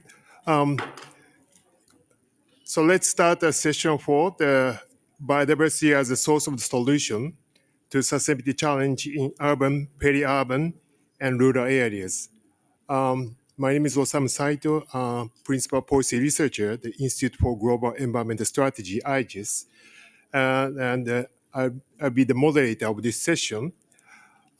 Before we start, I would like to explain the objective of this session is to summarize the 5th Science Policy Forum Biodiversity in the Under 8 International Conference on Sustainable Science, organized virtually in January 2022, this year. And the objective of this session is to discuss how to leverage biodiversity in order to provide different solutions for food, health, and urban systems. So we just had a One Health session in the previous session, as a part of previous sessions. And then it will provide the insight on how biodiversity solution can contribute to the effective implementation of the post-2020 Global Biodiversity Framework to further foster transformative change toward achieving 2050 vision. So we have the 3 speakers for these sessions. Professor Takeuchi, Alexandros Gaspatos, and Thomas Elkugist. And before I introduce all the speakers, I would like to go through the quick background of this the session. So as I mentioned, this session is designed to kind of review the previous sessions and summarize, and also provide further the insights to promote biodiversity as a solution for post-2020 global biodiversity framework. And then this year, before the virtual session in January this year, we also had the first virtual session last year in April. It was 5 days, the virtual sessions, and we, as a part of the 8th International Conference on Sesame Science team. So this, the conference for the 5th Science Forum, Science Policy Forum for Biodiversity is also the part of the 8th International Conference on Sesame Science. So it's, we really appreciate the CBD Secretary to provide us this great opportunity to jointly organize this event as a part of the 8th International Conference on Sesame Science.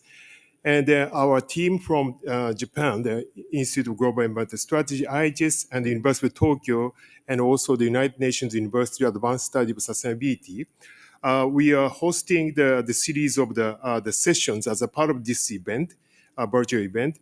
So we already had the one session, Advancing Solution for Transition, last April, and also we had the session on the current landscape of the renewable energy technologies and application and the impact on the conservation, the sustainable use of the biodiversity. So we focus on the energy and the linkage between energy and biodiversity as a part of the one of the session team.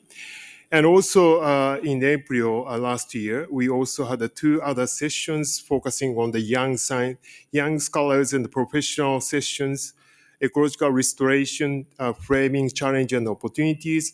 And also that we organize another session on the SDG Labs, Biodiversity Solutions for Change, inviting the practitioners and also the young researchers to promote the biodiversity solutions as a part of the SDG Labs in the various part of the world. And then this year, in January, we organized 2 sessions. First one is as a part of the session 1, we had a session on the biodiversity solutions for the sustainable and the resilient food system. So focusing on the food.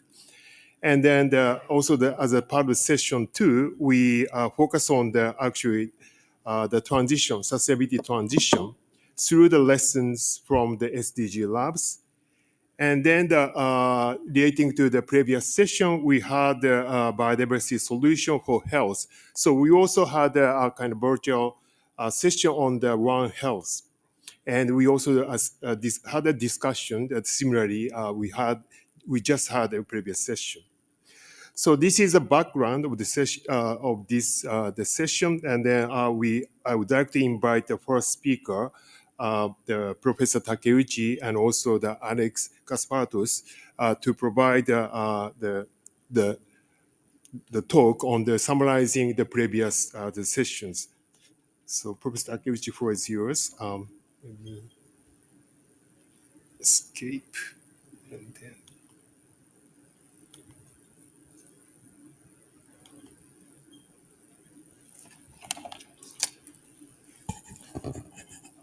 So thank you very much, Osamu, for your introduction. Good afternoon, everybody.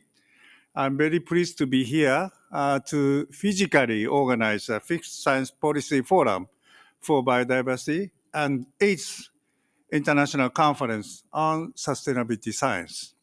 My name is Kazuhiko Takeuchi. I'm a president of the Institute for Global Environmental Strategies, or in short, IGES, as well as the professor at the Institute for Future Initiatives of the University of Tokyo. These 2 organizations are jointly organizing this event with the support of the CBD Secretariat.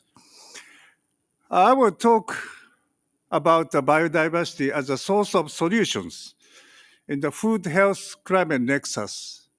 But the details of the discussion, following up of the previous virtual discussions as already mentioned by Osamu, will be explained by my colleague, Alex Gasparatus, who is here with us. And so I would like to start by explaining about the general situation of the global community, as well as what we need to consider and how we could implement our consideration into action.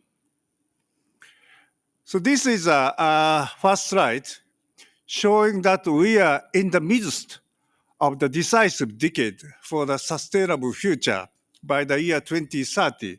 So these 10 years will be quite important. Either we could turn our unsustainable way to the sustainable way by taking a transformative actions. And to achieve two very important global goals by the year 2050 on the climate change, GHG, net zero, which was already agreed upon by the previous conference in Glasgow. And also, we are now discussing about biodiversity net gain by 20%, again by the year 2050.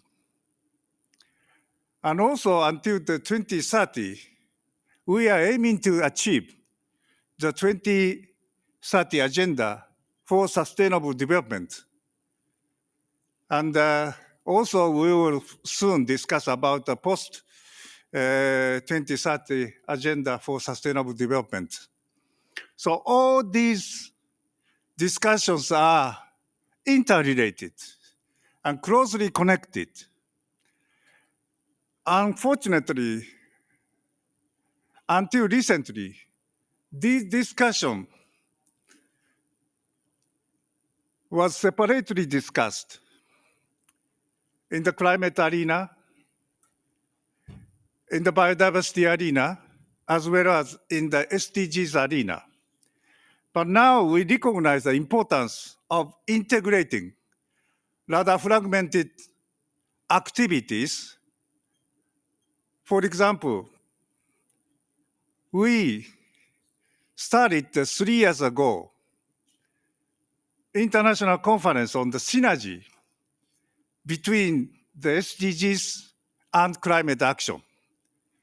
And this year, we are very fortunate that with the support of the government of Japan, UNDESA, as well as the UN Convention on Climate Change, organized the third global conference on the synergy between the SDGs and climate in Tokyo. And we could get the consensus that not just to integrate the SDGs with the Paris Agreement, but also we need to integrate post-2020 global biodiversity framework. And so these three things are closely interrelated, and we need to take the integrated action. And also, I would like to emphasize the academic community need to collaborate each other. Previously, IPCC and EPBES took a different way by inviting up different scientific communities, but it is not appropriate. And then last year, these two organizations jointly produced the report to consider about the interlinkage between the climate and biodiversity. So now, many people are now trying to make the best efforts to integrate this very important global challenges. And therefore, this conference is, of course, important to consider about how the biodiversity could be combined with other very important global challenges. And we are very pleased that we could start to discuss about the biodiversity and climate change, biodiversity and food, and biodiversity with health. So these are the major goals of our discussion. Here, we should develop. If we look at the post-2020 global biodiversity framework, as I already said, the synergy between climate and biodiversity actions are needed. And we are having two major goals that we could adopt during this conference. One is to ensure the protected areas on the terrestrial ecosystem and the coastal ecosystem to keep and to pursue 30% of the protected areas. But this number is quite ambitious. In order to achieve this, we must include the area where people can coexist with the nature. And this is the essence of what we call OECM. And we will discuss about the OECMs. And we had the previous experience of developing this idea in the last 10 years. And that is the Satoyama Initiative, when we launched during the 10th Conference of Parties of the Convention on Biological Diversity. And we are still continuing or even strengthening our activities. And we are very fortunate that we already decided to continue toward the post-2020 Global Biodiversity Framework. So Satoyama Initiative is an initiative to take a landscape approach. So landscape approach is closely related with the various issues: land use change, climate change, water use, people's health and food, deforestation, and ocean acidification, and so on. So these are the very good example how we could take an integrated approach. And we are very fortunate that many of the member states, as well as the different stakeholders, are showing their intention to support these ideas. In Japan, a couple of years ago, we proposed the concept of circulating and ecological sphere composed of the society in harmony with nature based on the safe and secure community and the resource circulation, which shows reuse, reduce, and recycle. And then decarbonized society, introduction of the renewable energy and promotion of the energy savings, and create the fossil fuel-free society. These all three different societal images were previously considered separately, but now is the time to try to integrate it, these three societal images under the one concept of circulating and ecological sphere, or CES. And these societies are closely related with the achievement on the local scale, the achievement of the SDGs, as well as the climate action, biodiversity conservation, and sustainable production and consumption. This is a kind of the localization of SDGs. And we are asking the different municipalities in Japan and outside Japan to create this CES system in the various places based on their own local conditions. This approach is one of the examples how we could integrate fragmented discussions and to take a nexus approach. So I would like to ask Alex to explain more about what we discussed during the previous ICSS. Thank you, Professor Takeuchi. So the next, Alex, he is Associate Professor at the Institute for Future Initiative, University of Tokyo. So Alex, the floor is yours. Thank you very much, Professor Takeuchi, Osamu. It is 6 a.m. in Tokyo right now, so I will do my best. But in case that things do not make much sense, I really apologize in advance. Professor Takeuchi gave a very good overview of what is the context through which we organize our works, our conference. We started thinking that in this context of interlinked policy objectives, what can we add in the debate? And we thought that it is really important to start discussing or to continue the discussion about how to create biodiversity-based solutions, to see biodiversity as a source of solutions in urban, peri-urban, and rural contexts. So this is how we came together, and we partnered with the Secretariat of the Convention on Biological Diversity and IUBS. And by us, I mean the University of Tokyo, the Institute for Global Environmental Studies in Japan, Future Earth, Stockholm Resilience Center, and the Chinese Academy of Sciences, to organize a series of workshops that dealt with this specific topic. From the beginning, we saw biodiversity as a possible solution, especially to issues related to food systems, planetary health, and climate action. So biodiversity can offer all sorts of solutions for these different sectors, let's put it like that, that are directly linked to several SDGs. And a very important element also of our conference was that, okay, how do we go from theory to practice? How do we manage to create such solutions in reality? So we worked with SDG Labs, a series of 6 labs that I'm going to give some short introduction later on. So this is the whole idea, that we try to see biodiversity as a source of solutions in multiple sectors through local action.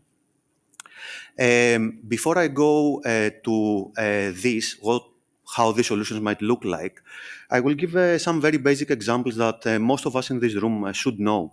Biodiversity, of course, can provide solutions for sustainable food systems. Genetic diversity found in crops and animals and fish is central for nutritious diets all over the world. It's also for diversified production systems that are increasingly important in order to manage to build the resilience against climate change. Biodiversity can come in also in different production models. There are a lot of diversified cropping systems, aquaculture systems out there that are using multiple species in order to provide food, but at the same time ensure against risks related, for example, to climate change. Wild food is essential for the diet of maybe 1 billion people around the world. We are talking about food consumed, harvested directly from nature, whether it is fish, whether it is fruit. And most importantly, it's not that it is just staple. In a lot of parts of the world, it's coming on critical times of the year when we're having high food insecurity. So there can be important livelihood barriers, this kind of wild food, biodiversity-based food.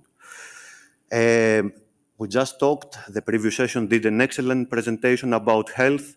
I'm not going to go very deeply into that, but of course, as we know very well, biodiversity can ensure against risks related to climate change and related to diseases, but at the same time can contribute significantly to human health For example, mental health, psychological health, physical health, there are maybe thousands and thousands of studies that have found such links all over the world. And of course, as we all know, it's a very important topic in this conference since its inception. Biodiversity, genetic resources are important for medicine and traditional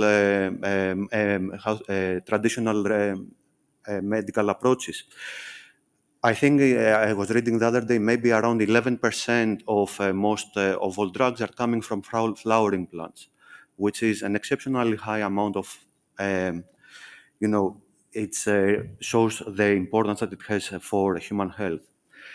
All of us know also that biodiversity can contribute significantly to climate change mitigation. There are a lot of studies that show that hotspots of biodiversity and hotspots of carbon sequestration, carbon storage overlap around the world. So we're well aware of that. And we know that conserving or restoring highly biodiverse ecosystems like mangroves can have important effects both for biodiversity conservation, but at the same time from climate change mitigation. Especially mangroves are some of the most carbon-rich ecosystems in the world. Of course, climate change adaptation. This is another category where biodiversity can offer quite a lot of solutions. There is huge discussion about nature-based solutions that can be mobilized in order to help us to adapt to the negative effects of accelerating climate change. And there are examples from all over the world, whether it is developed countries, developing countries, small cities, big cities, rural areas, regions, countries. There are all everywhere examples of nature-based solutions used for climate change adaptation. But the fact is, okay, we know these categories. We know that biodiversity can contribute significantly through solutions in these categories that I mentioned earlier. But what we need increasingly to do is to start creating cross-cutting solutions that leverage the role of biodiversity, that are multifunctional, and they target the nexus of food systems, planetary health, and climate change, because it is creating all these benefits that is making a stronger case for the adoption and eventual implementation of such biodiversity-driven solution. The work that is happening now in the IPBES, the Nexus Assessment, can contribute significantly in such efforts from the conceptualization to identifying how the solutions might look like and what might be the actual amenable institutional environments to promote and design and promote such solutions. Such solutions might look like that. For example, ecosystem restoration. There is lots of studies discussing that restored ecosystems can provide important habitat for species, at the same time important food resources, and at the same time sequester significant amounts of carbon. There were studies done by UNEP that, for example, according to the mangrove restoration potential map, if we restore mangroves in 105 countries and territories, it could add over 60 trillion young fish and invertebrates of commercially valuable species to coastal waters every year. We're talking about huge amounts. We're talking about local livelihoods, national economic growth, and this is something that actually can be used to justify and leverage biodiversity-based solutions. Another examples can be neglected and underutilized species. There are hundreds of such species that are domesticated on the one hand, but on the other hand, for whatever reason, they are not important in industrialized food production systems because of dominance of just a few species. However, such species can offer highly nutritious diets that are locally relevant, culturally significant, and a lot of these species are quite adaptable to climate change, are having very good adaptation potential. So we're talking about win-win-win, possible win-win-win solutions on food security, on on food security, on climate change adaptation, and of course on livelihoods. So this is the thought process that we had when we're designing this event. Of course, a lot of the participants talk about all this background research that a lot of us know in this room. But what we wanted to do also was to take it a little bit further, how such solutions might look like in reality. So we designed and we worked with local teams around the world to design SDG Labs.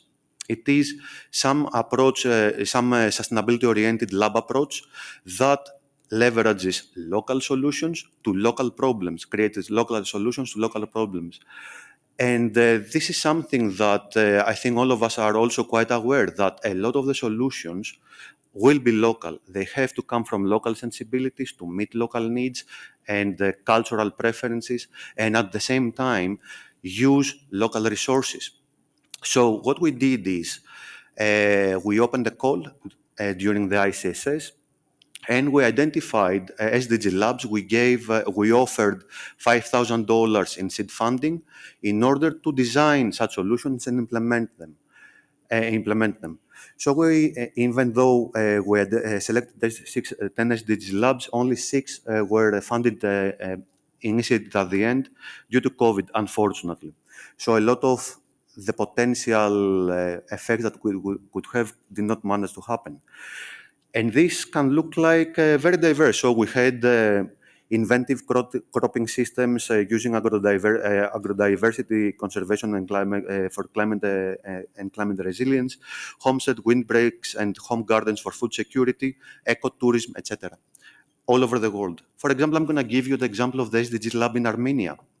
So what they did there is basically they try to leverage, to use local resources, okay, in order to, for example, they develop a series of cropping systems using underutilized crops.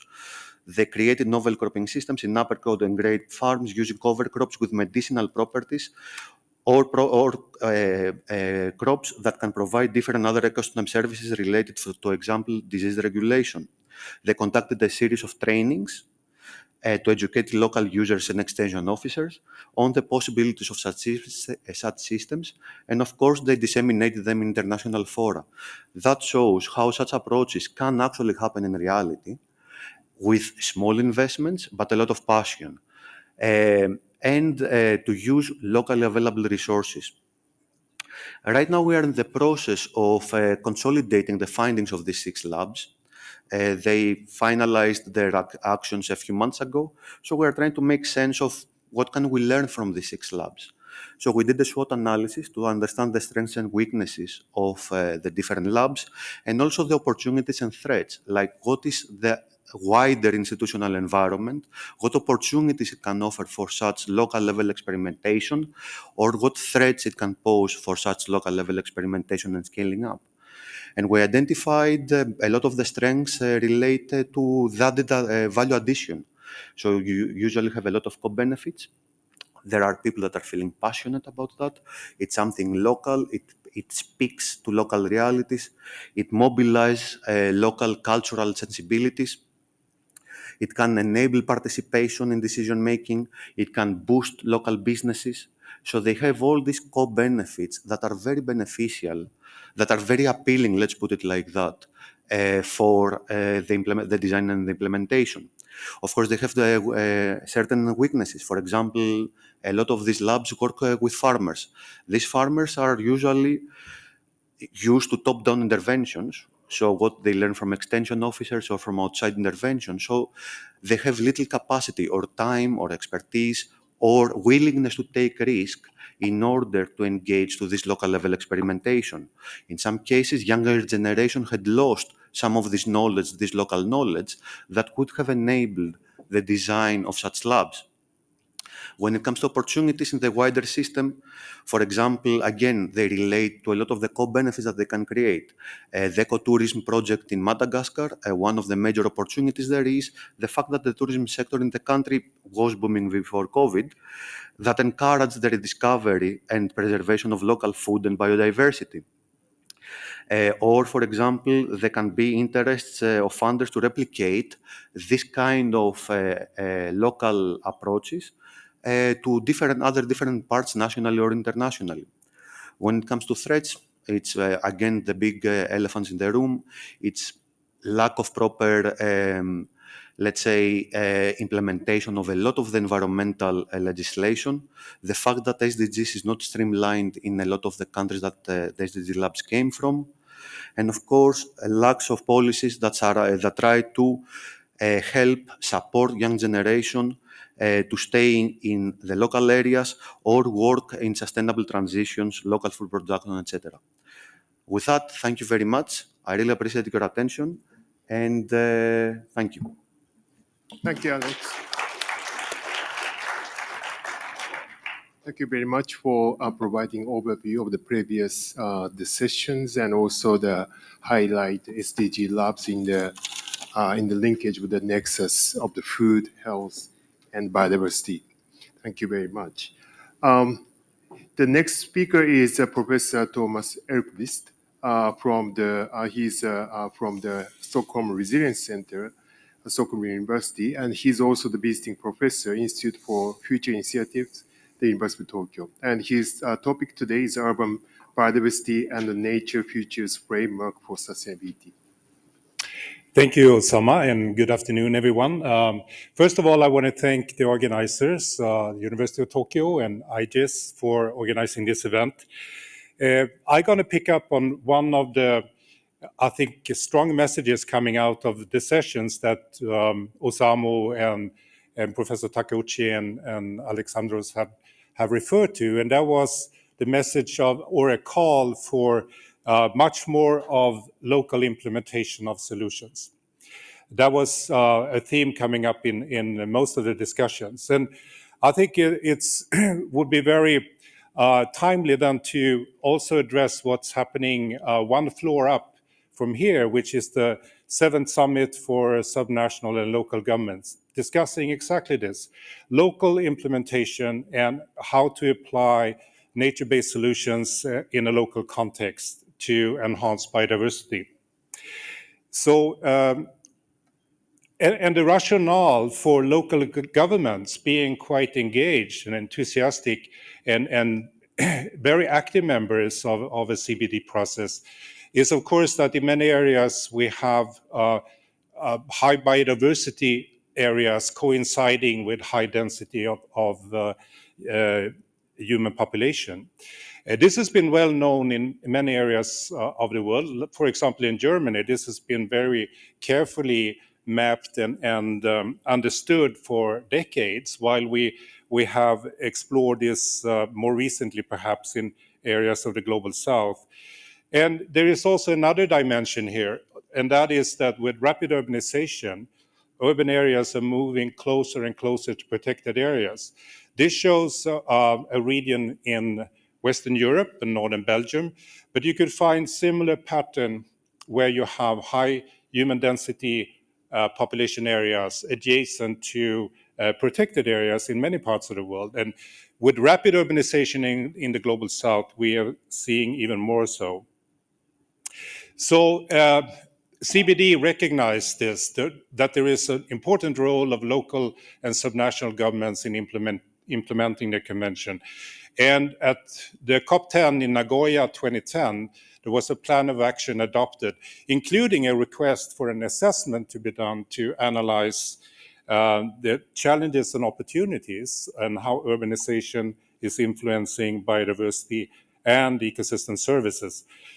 That assessment was published in 2013 with the support of a number of organizations, including CBD and UN Habitat, UNESCO, and many others. It has received, I think, a quite impressive interest. It's downloaded more than 1 million times around the world. So there is apparently a very strong interest out there in these issues. It was accompanied with a policy document that was presented to the COP meeting in Hyderabad 2012. And the Secretary General of the UN at that time wrote in the foreword that the principal message is that urban areas must offer better stewardship of the ecosystem on which they rely. And I think that's a message that still hangs out there and is important for local governments to address. A follow-up assessment was done and presented at the COP14 in Sharm el-Sheikh called Nature in the Urban Century, which then assessed and updated the information and data about the effects of urbanization on biodiversity. And since then, we have seen lots of innovation, creativity, and thinking from local governments how to integrate biodiversity into the built environment, like integrating living systems with built systems. However, I think in many cases, when there is a huge interest in, for example, nature-based solutions and how they will contribute to address climate change adaptation, in those cases, there is a risk of ending up with a too narrow view, and you unnecessarily lose potentials and synergies. And so I think there are two important challenges that still needs to be addressed. One is how to build the synergies and avoid reduced trade-offs among biodiversity protection, nature-based solutions, and cultural dimensions of biodiversity in urban development. And the second, which I will take up in the later part of my talk, is how to apply a more territorial perspective, because biodiversity is not just affected by city and people living in a city within the jurisdiction of that city. Of course, there are effects that are much more distant and on the regional and even global level. So my first sort of introduction, how to address this, to avoid trade-offs or reduce trade-offs among different values of biodiversity. I think what IPBS have proposed and it's based on work by Ross and Pereira and others, and called the Nature Futures Framework, I think is quite a powerful and relatively easy to communicate model or framework for how you could integrate different dimensions of biodiversity. So we have for a long time, of course, discussed the intrinsic value of biodiversity. And this is in this framework called Nature for Nature. Then we have the utilitarian value of biodiversity. And in this framework, this is called Nature for Society. This would represent the ecosystem services and nature-based solutions. And then we have the non-monetary or non-utilitarian values, which would represent to ethical, aesthetical, or spiritual values, and would actually be very much embedded in the culture, so nature as culture. And all these three values are important and need to be on the table in the discussion of a planning framework. Sorry. So this has been taken up in a number of occasions. Last year, there was a paper published which used this framework and to develop a more deeper understanding how it could be implemented.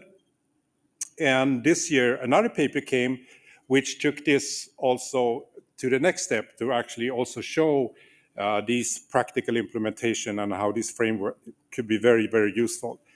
So this is how you could illustrate it with these three dimensions: urban nature for nature, urban nature for society, and urban nature as culture. And urban nature for nature would then be the representation of the intrinsic values.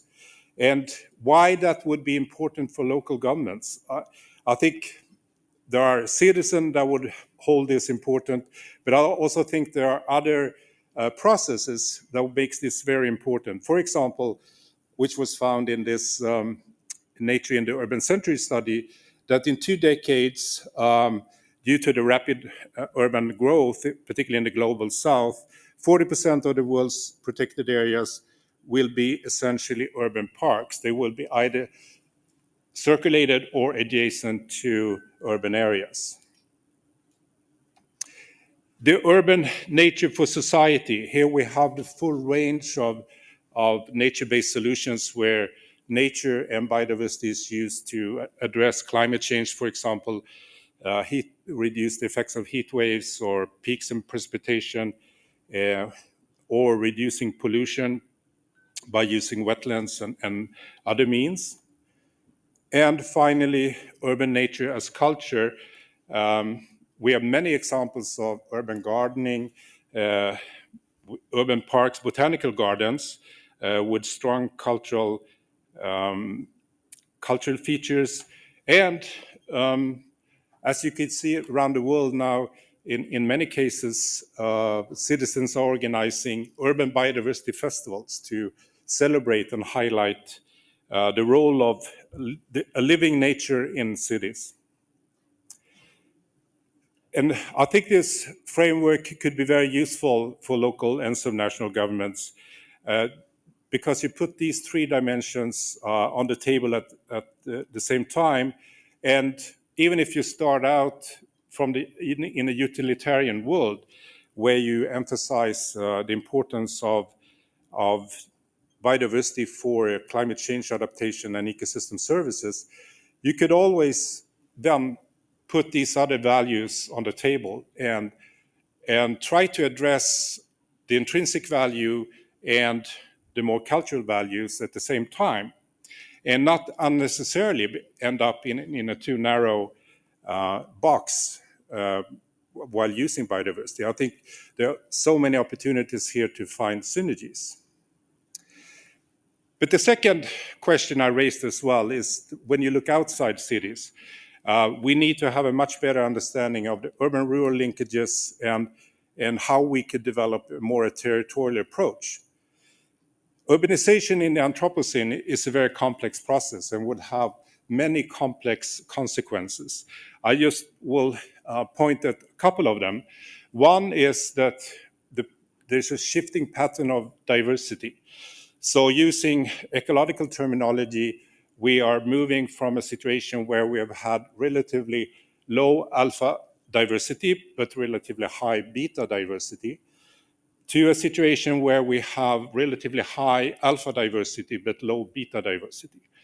So locally, we could have high diversity, but when you look globally, it tends to be more homogeneous.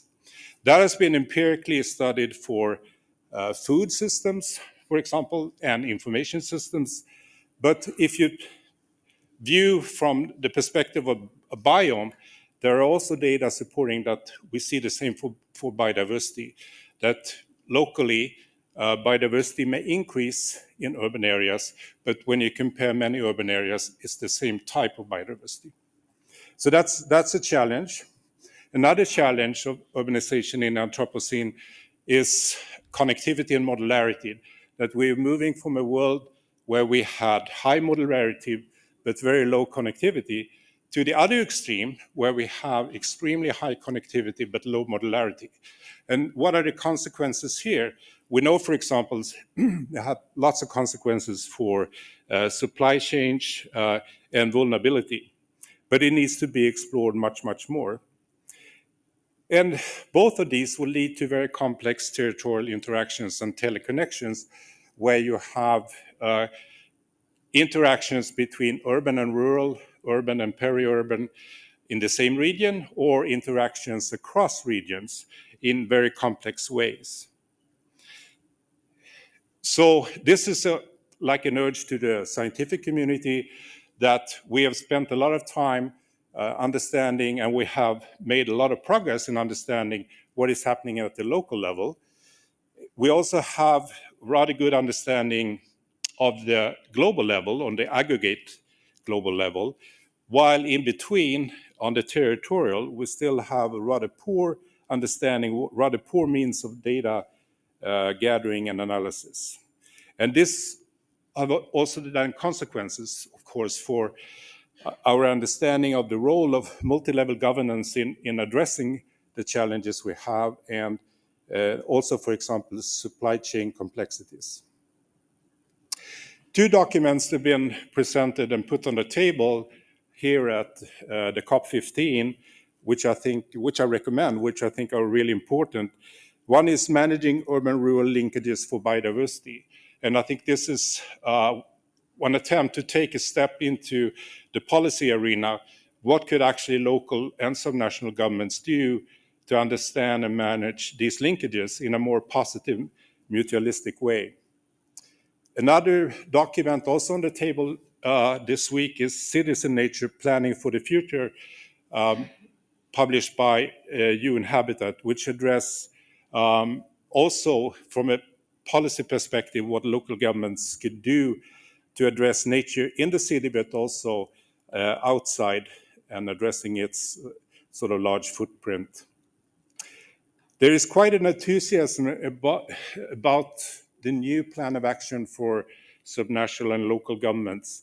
There are some very, I think, interesting ideas in this plan of action, and hopefully this will then be endorsed by the parties at the end of this conference. I also want to highlight that there will be a follow-up to the Citizen Biodiversity Outlook project. So on Thursday, there will be a discussion on the second version of this and what it should actually contain and accomplish. So you're all welcome on Friday, December 16th, to this event in the Subnational Governments and Cities Pavilion. So by ending this, I think the call coming from the previous sessions of ICSS and the Science Policy Forum on accelerated local implementation, I think to some extent have been taken up and brought forward in these documents that now will be on the table for the member states to decide on in the coming days. And I think that's very encouraging. And my main message now would actually be that I think this Nature Futures framework really has an important role to play for local governments, not to unnecessarily have a narrow focus when they start to implement biodiversity-related solutions. It could actually enrich them and make them more sustainable and more inclusive. So with that, I will thank you for listening, and hopefully we'll have a fruitful discussion. Thank you, Thomas. Yeah, thank you very much for focusing on the urban biodiversity, especially through the lens of the Nature Futures framework. And I'm also very happy to hear the evolution of the cities and biodiversity outlook. So those who are staying there for COP15, yeah, please join the City Biodiversity Outlook 2, the event. And also he emphasized the connection, the urban-rural linkage, and also teleconnections. So these are also quite important, the agenda for especially for the post-2020 biodiversity framework. So we have the three presentations starting from Professor Takeuchi, focus on stress and integrated approach to biodiversity, the climate issues, and other global challenges, and then also the kind of the nature coexistent area, including like a Satayama landscape, is also quite important as a part of the OECM and also other effective measures, and also the part of the landscape approach. And then Alex also emphasized the importance of the food, health, climate nexus, and with a concrete example of the actions by SDG Labs in the various parts of the world. And then they're focusing on the urban issues by Thomas, as we just heard.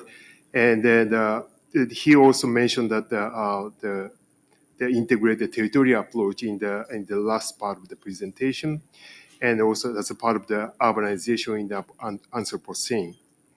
So, and then the Nature Futures framework has been already mentioned in the previous sessions too, and it also could be useful to promote more synergies across the three bodies. So we don't need to stick to the one, the triangles, the head of the triangles. We can also use this framework to kind of synergize the three bodies: intrinsic values, instrumental values, and the relational values or traditional values. So with these three presentations, I would like to take some question or comments.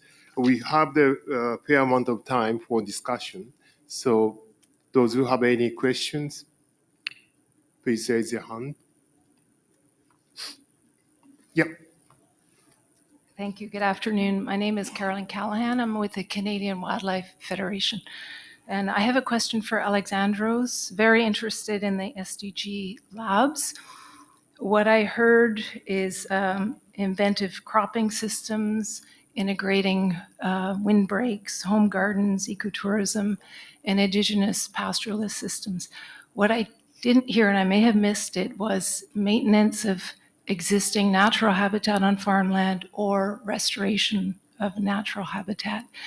And I just want to give an example of why that might be important.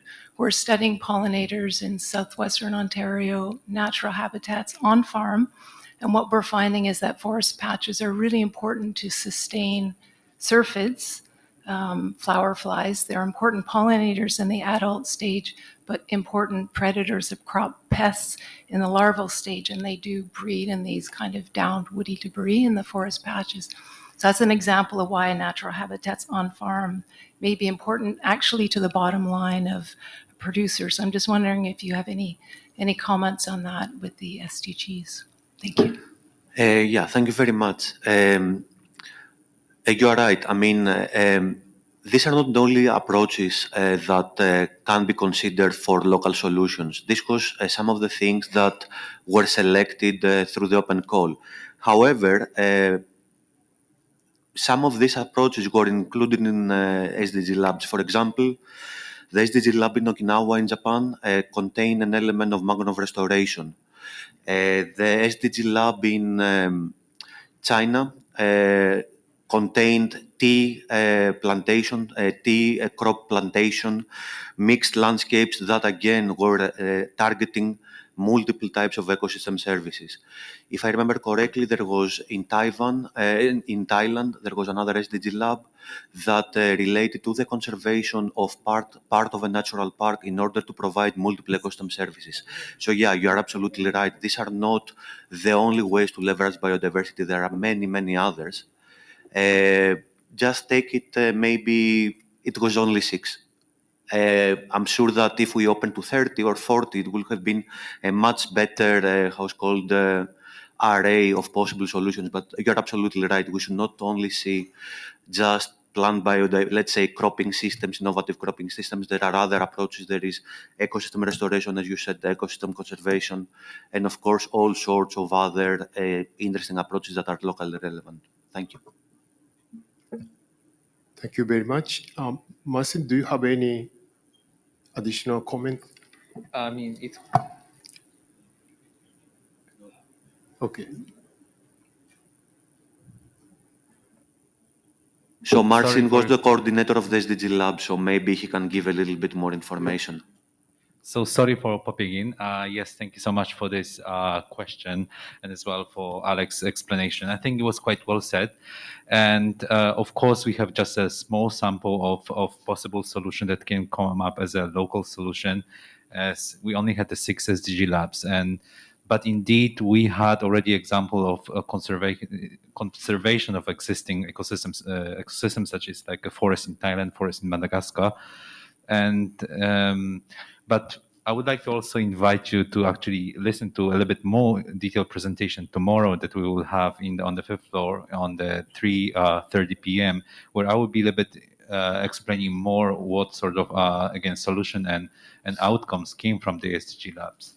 But yes, I was quite happy with the answer of Alex. So thank you so much. So if you want more details, of course, please talk to me and also come for our session tomorrow. Thank you. So Martin will explain you more details tomorrow. Okay, any other question? Yep, please. Hi, Peter Bridgewater. This is a question for Thomas, and thank you for the overarching presentation on the urban environment and urban biodiversity.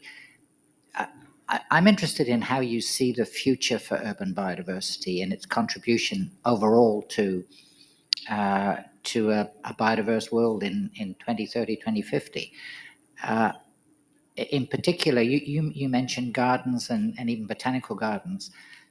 Do you see these places as potential habitats for species that are threatened outside of the urban area that could actually be brought into urban environments to provide variety and nature support for people, as well as being, if you like, to overuse a phrase, a Noah's Ark for species survival? Because it seems to me that unless we do some really innovative things, we are going to continue to lose species, no matter what the aspirations are. And yet it seems to me also the urban environment might provide some safe harbor. What do you think about it?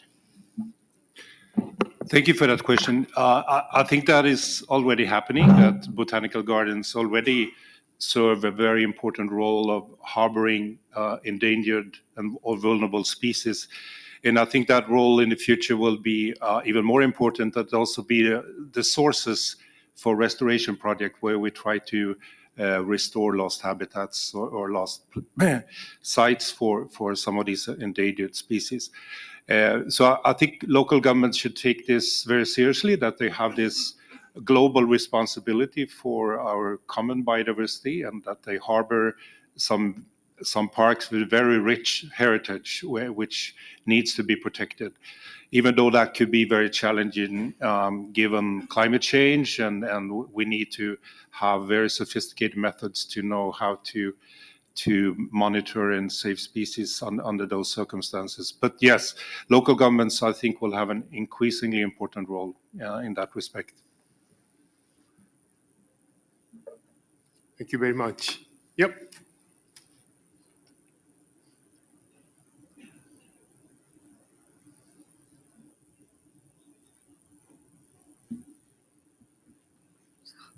Sorry, I'm short. Okay, so I'm Himangana Gupta. I'm from United Nations University, Tokyo. And so very great to see all the presentations focusing on the nexus. And of course, we don't have one or two challenges. We have a multitude of challenges. We have a delegation of problems: food, biodiversity, climate change, and many other SDGs which are not being fulfilled, or we don't know how they are progressing.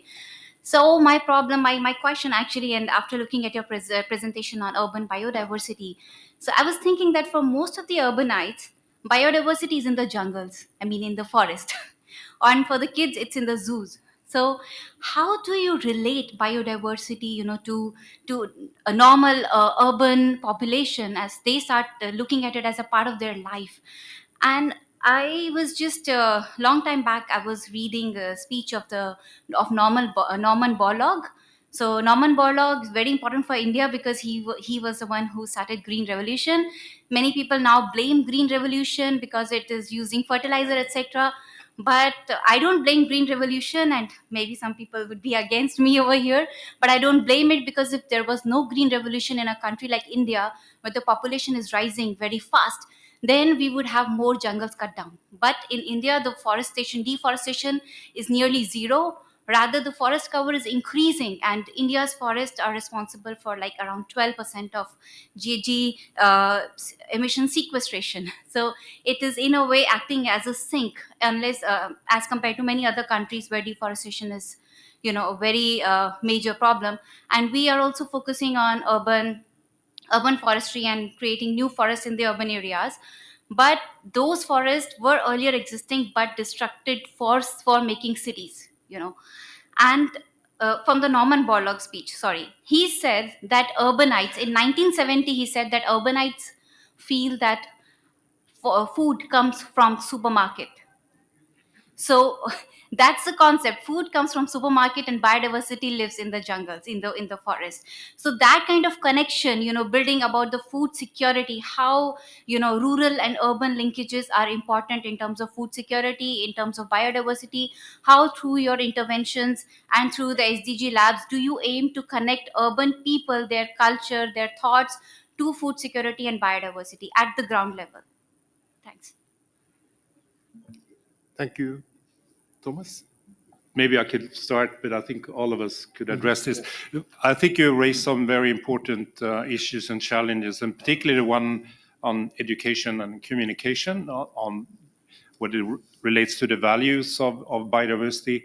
And I think that's something that has been raised in the CBD since the convention was started, the importance of developing educational program and awareness program to raise young children with an awareness of the value and importance of biodiversity. So I think it's a challenge we all share, and we need to address in all the many ways we can. Prof. Takeuchi will respond. Thank you very much for this very good question. I had a chance to discuss with Dr. Swamina-san, who proposed the concept of the green revolution. What he clearly said to me is that my way was wrong.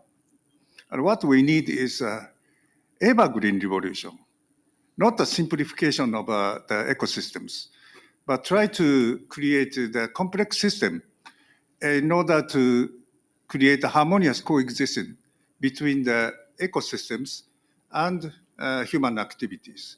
So for example, if we look at the home garden in Indonesia, which is called Pukaranga. So this is distributed in the urban areas, but with plenty of the useful trees and useful fruits, as well as the useful crops. And this is mixed with the residential area. So this is one of the very important and good example how we could create a harmonious coexistence between the people and nature in urban areas. So there are lots of possibilities, and we must criticize what we did in the previous history, and we need to consider how we could create a harmonious coexistence in the future, even in the urban areas. And I think that the urban areas has a lots of possibility.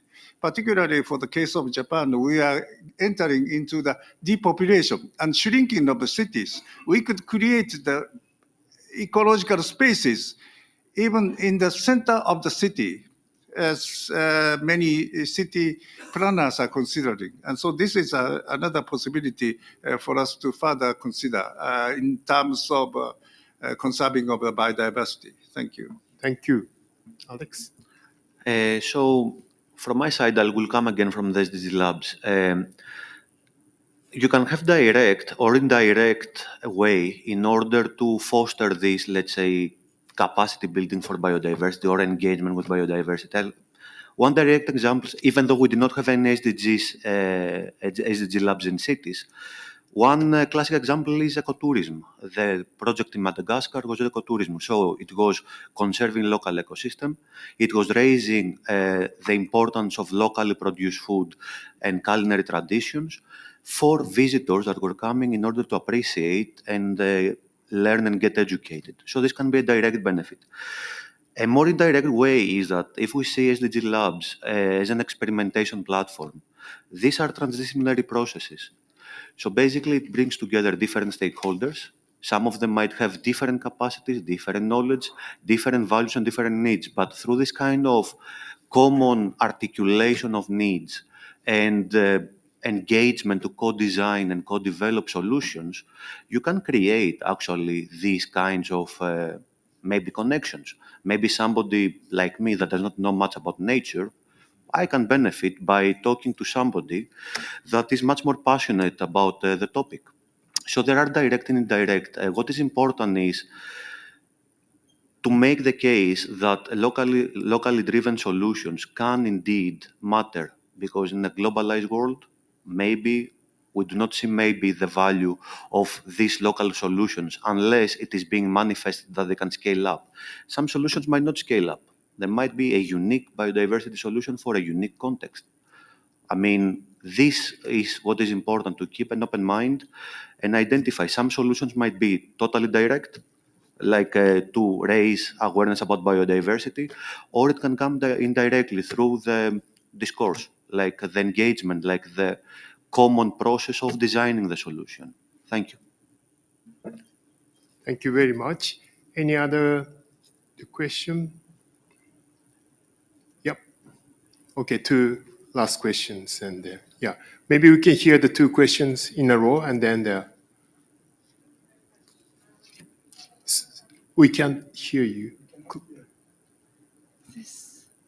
Can you hear me? Yeah. It's Victoria Gutierrez from the Common Land Foundation. Thank you very much it's been a very insightful session.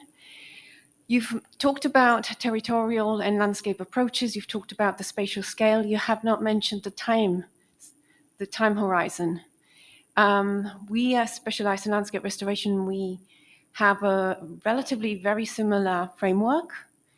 We include a fourth dimension, which talks about inspiration, so people's drive, place attachment, sense of belonging, sense of identity, group collective identity. But we also have a 20-year time horizon. So I'll be interested to see your thoughts around time and maybe also this other dimension. Thank you. Thank you. Next one. Bo Frederick, Environment Canada. My question is if you could elaborate on some of the interlinkages between urban biodiversity and the other intergovernmental or even municipal networks that are there. The example in climate change, we have the C40, so cities are working very clearly on reducing their emissions. Is there parallel sets of cities that are working specifically together on urban biodiversity? Thank you. Okay, thank you very much. So in terms of time horizon, I think there are many studies regarding the Nature Futures framework. The dependent study, they may use like a time horizon up to 2030, and sometimes they use the time horizon to 2050. But when they combine the climate change analysis, the time horizon may get longer, like 2100, or we are even longer. So depending on the target and depending on the scale, I think the time horizon will be different. And especially in case of the scenario analysis for the business sectors, time horizon is much shorter. It's like 3 years, 1 or 2 years shorter, and the mid scale is 3 years, and 5 years even longer time horizon. So it depends on the actors, it depends on the scales, and in terms of the cities, maybe Thomas, do you want to say? Yeah, thank you. So the question about networks, yes. Urban biodiversity and climate issues are quite tightly linked, also within the C40, which are actually linking those challenges together. And there are other organizations like ICLE, for example, that addresses both the climate challenges cities are facing and the biodiversity challenges and the opportunities that actually lie in for example, nature-based solutions. So there are definitely these networks that would address both of these issues. And I think we now also see that the IPCC and IPBES are more and more jointly trying to bring biodiversity and climate change together to have a more comprehensive understanding and policy recommendations for addressing those issues. Thank you very much. Can I add one thing that I, as an expert of the landscape ecology, we have the concept of spatial temporal relationships. So if the area is very small, and then maybe the time scale is very short. But if the scale is much larger in areas, in that case, we need to consider more longer term perspective in order to consider about the future of the cities and areas and so on. Thank you very much. We almost run out of time, but yeah, thank you very much, all the questions and active participation. So we are supposed to submit a kind of summary of our discussion, a presentation discussions, and I would like to highlight the integrated approach or integrated solutions as one of the, and also the secondary, the nexus, food, health, and the climate, And the third one is local implementation through SDG Labs. And the fourth one is urban-rural linkage or the urban nature issues. It will be the fourth, the bullet points to capture through this session. So thank you very much. And please join me in thanking all the speakers. So this is the end of this the session 4. Thank you very much. And the coffee. So, and also the secretary asked me to the announcement of the reception this evening. So this is the way and meeting place. Yeah, please. Good afternoon, everyone. I hope you're not too tired. I know it's been a long day, a very long day. Yeah, on a Sunday. But we're going to have a coffee break now. After that, we're going to have a last session. But we have something that is very important. Tonight, we have the reception. We have had an offer from Espace pour la Vie, which includes the botanical garden, the biodome, the insectarium, and the planetarium, to have the science forum there. We said no because we wanted to give you greater opportunity to choose the sessions you wanted to follow, go and to come back. But whenever I see people leaving, I'm getting worried. I don't know if we're going to have enough person to the reception. I know that it's very cold outside, but please make an effort. At the planetarium, they've been preparing for the reception for a few weeks now. They are waiting for 200 participants. And if we arrive with only 20 participants, it will be sad. And at the planetarium is a very cool place. You will see when you get there. You say, oh, Jesse, you were right. And so yes, after the last session, we are going together. It's just next to the subway. And we know that you have been here for about 10 days. It will be an opportunity to go outside and do something fun. You will love it, believe me. Thank you very much and enjoy your coffee now.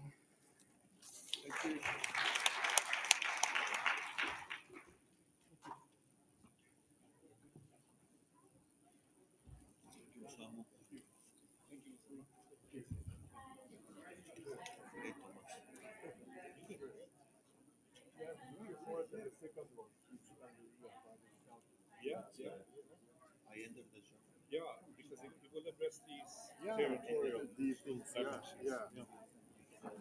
and use the future strength. Yes, exactly.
Pero no hay dónde poner acá. ¿Quieres que la ponga acá? Es más fácil acá. Esta es la tuya, acá está fifth. Y esto es session 5. Acá. Oops.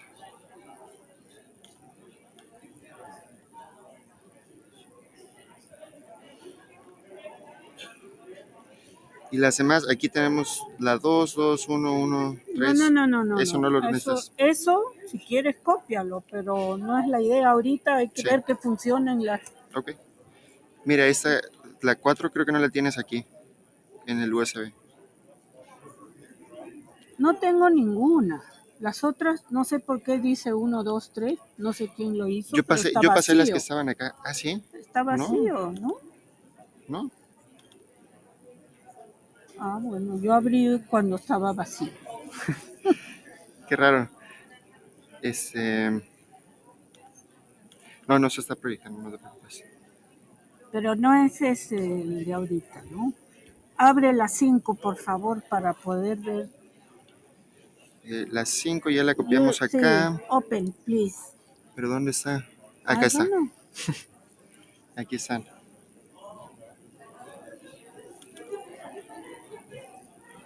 I'm the fifth one. And who will open this? You will open this, or you have to find it somewhere? Sunita is opening. Managing. No, She's but moderating. No. Who opens the file? It's going to be open now. It's open right now. You will do it, I think, because Ana Maria is moderating. Yeah. But if not, we will send Pablo. So the presentations are here. Yeah. Hello. Oh, sí. Yeah. So the way it's been happening the whole day, the presentations are here, or the speakers are putting them here. Now we have all for this session. They're all here. Okay.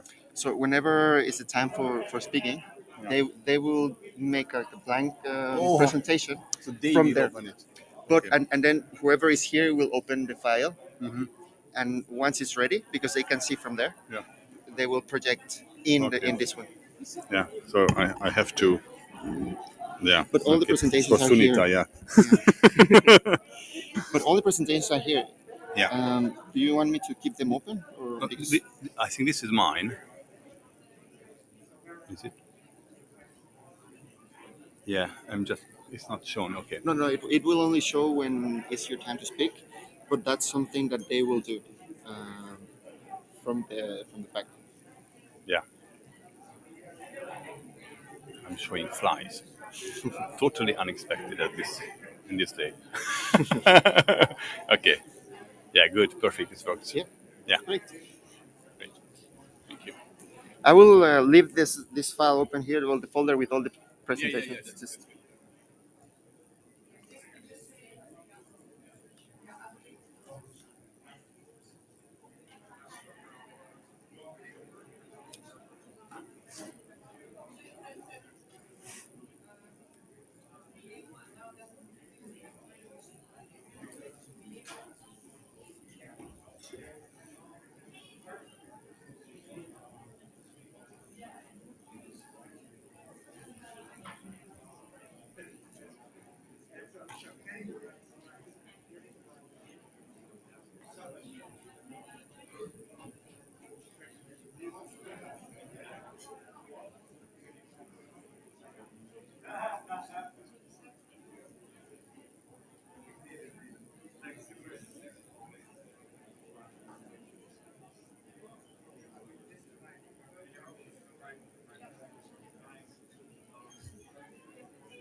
Hello, everyone. ¿Se escucha? No.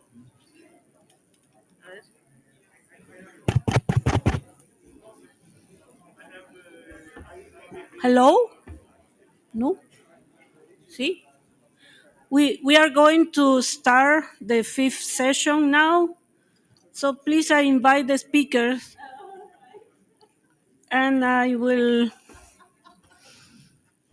invite Ana Maria Hernandez, IPBES chair, to moderate the session. So the floor is yours. Okay, thank you very much. And dear colleagues, I invite you to take your seats. We are going to start this last session of the first day of the Science Forum. So please. Now, in this last session, I have the honor to be with fantastic experts that are going to talk about their experiences on managing and understanding and studying multiple values of nature and how we can address questions, challenges, gaps around the different ways in which the cultures, societies, economies, etc., understands and values and evaluates the nature. It's not an easy task. It's very complicated time to time, but we have been listening the need of integrating approaches, of using transdisciplinarity, diverse ways to study and analyze biodiversity and nature contributions to people or ecosystem services. And that is the basis to start discussing. And I want to invite our panelists to go to the practice. We have been talking a lot about theoretical frameworks, but we need to start talking about the realities, the actions, how science can start helping or can continue helping and supporting the decision makers in implementing the global biodiversity framework. And specifically, now in this section, we are going to talk about the targets 14 and goal B that are related to ensure, because the global biodiversity framework as it stands right now says that we are called to ensure how to integrate biodiversity and its multiple values in decision making towards sustainability. It's not exactly the wording, but is the intention of the sentences. Of course, we have to take into consideration how to mainstream sector, society, policy, science, and other knowledge systems. So it is my pleasure then to introduce my dear colleagues that are with me in the table. So first, I'm going to start on my left with Ms. Sunita Subramanian. I'm really bad with pronouncing names. I'm really sorry. She is from the United Nations University. I'm going to present all of you, and then you can start your interventions. Then I have Ms. Alice Hughes from the University of Hong Kong. It is my pleasure. Then I have Mr. Osamu Saito at the extreme left part of the table. He is from the IGES in the University of Tokyo in Japan. Mr. Marcel Koch, also there. He is from the PBL and is working with empirical ecosystem services accounting. And we have, where is Asla? Schroll Molnar, thank you very much, from the Center of Ecological Research. Ms.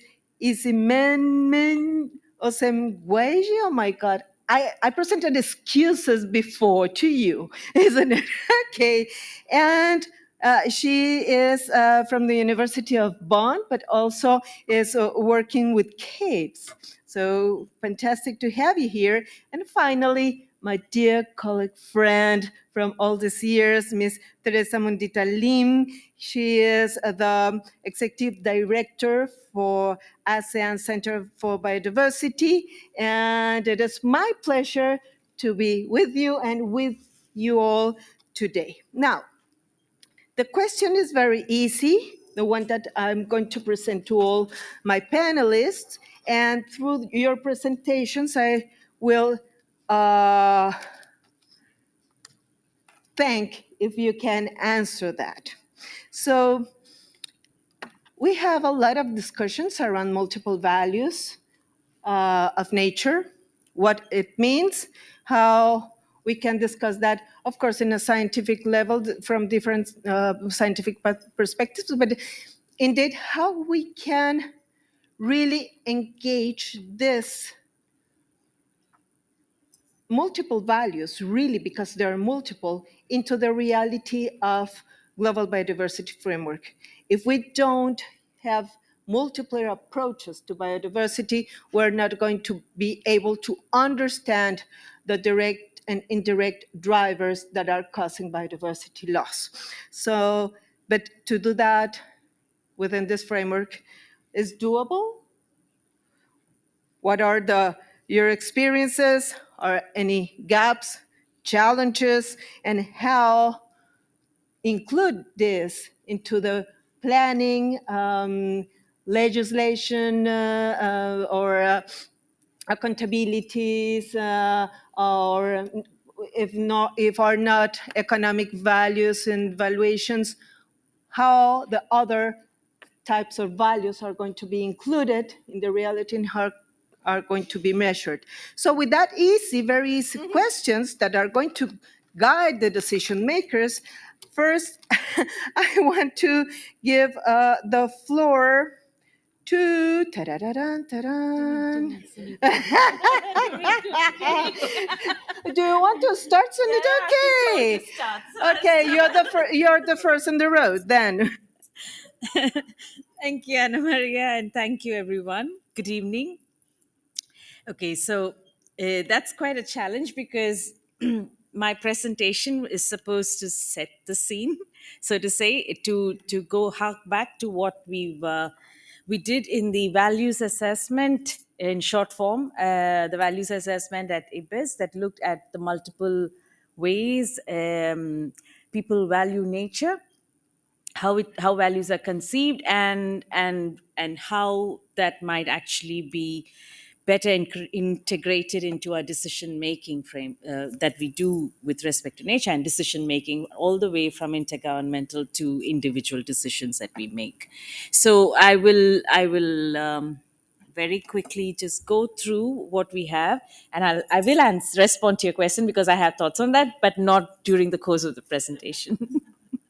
So yeah, this is a set of people that I actually represent, who together put together what for me has been a very satisfying experience of a report, but it's a lot of thinking that went through and a lot of sharing of experiences and ideas.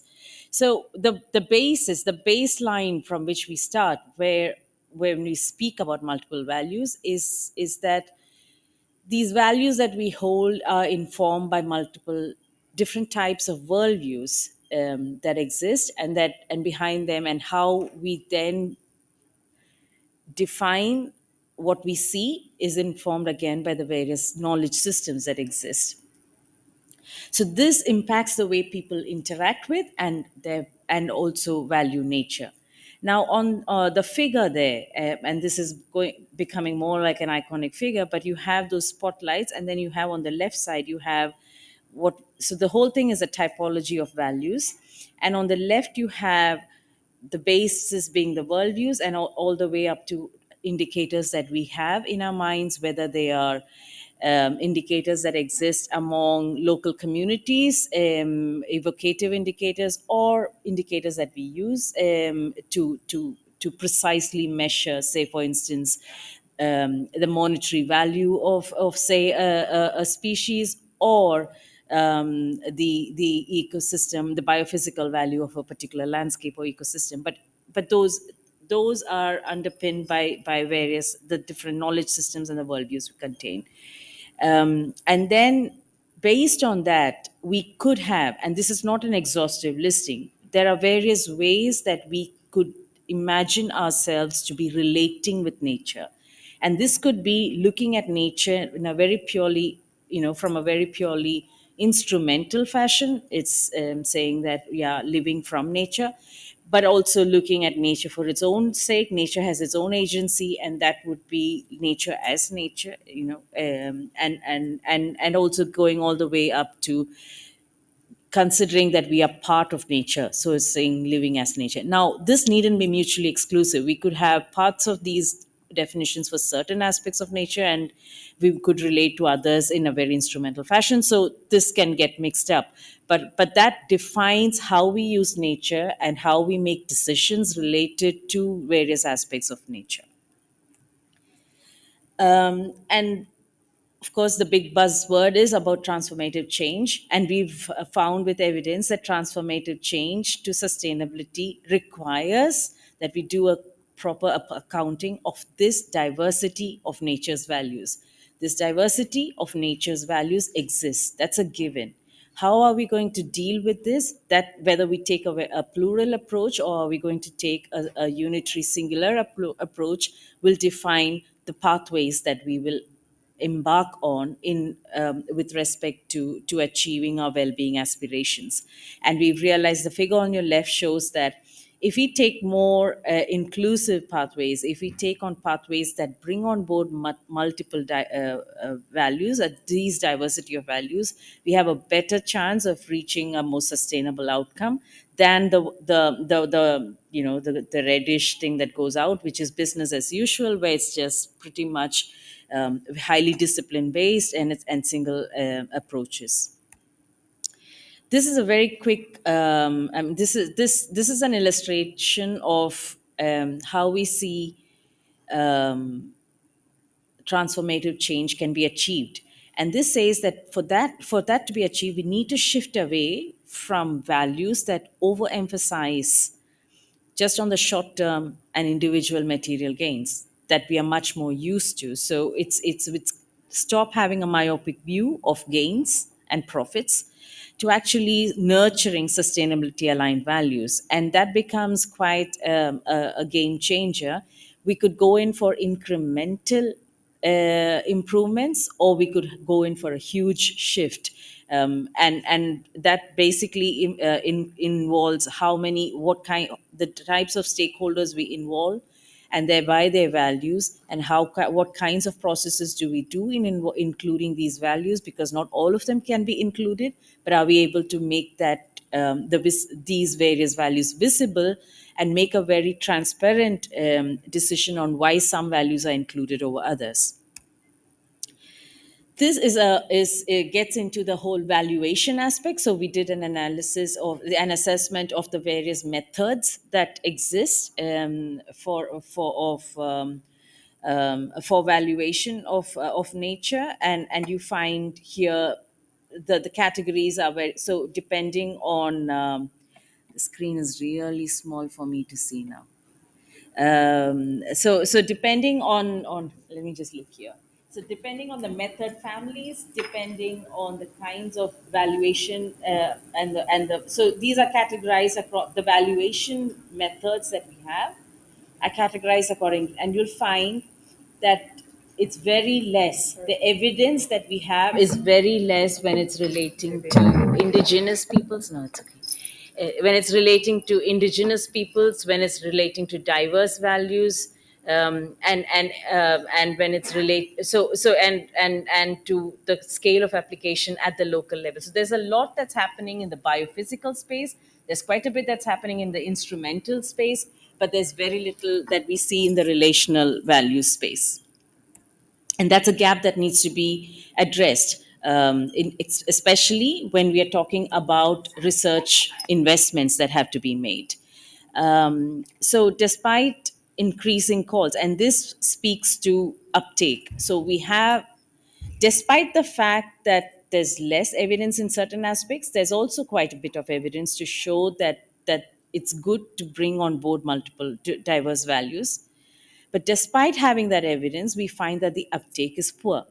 And the reason, and we realize that the uptake can be better when the valuation process is relevant to the different stages of policymaking. So on the right, the figure basically shows those various, right from agenda setting to policy evaluation, the various, the whole decision-making cycle has, each of those phases requires specific information. So the valuation that we do needs to provide the relevant information that's required for that particular phase, and that could be either to explore what are the options that are there ahead of us, or it could just be to inform, to take decisions and to assess and monitor. But depending on that purpose and providing the right information will enable us to actually ensure that this is better taken up in decision making. And also, if there is co-production of this knowledge, and if the process that we engage in developing, in finding the decision, actually doing the valuation, is much more participatory and deliberative in nature. So mobilizing sustainability aligned values involves, and this is getting more into the operationalization, who needs to be involved. We know that there are certain dominant actors always, someone who's starting a research, someone who's starting a project, who would take the lead.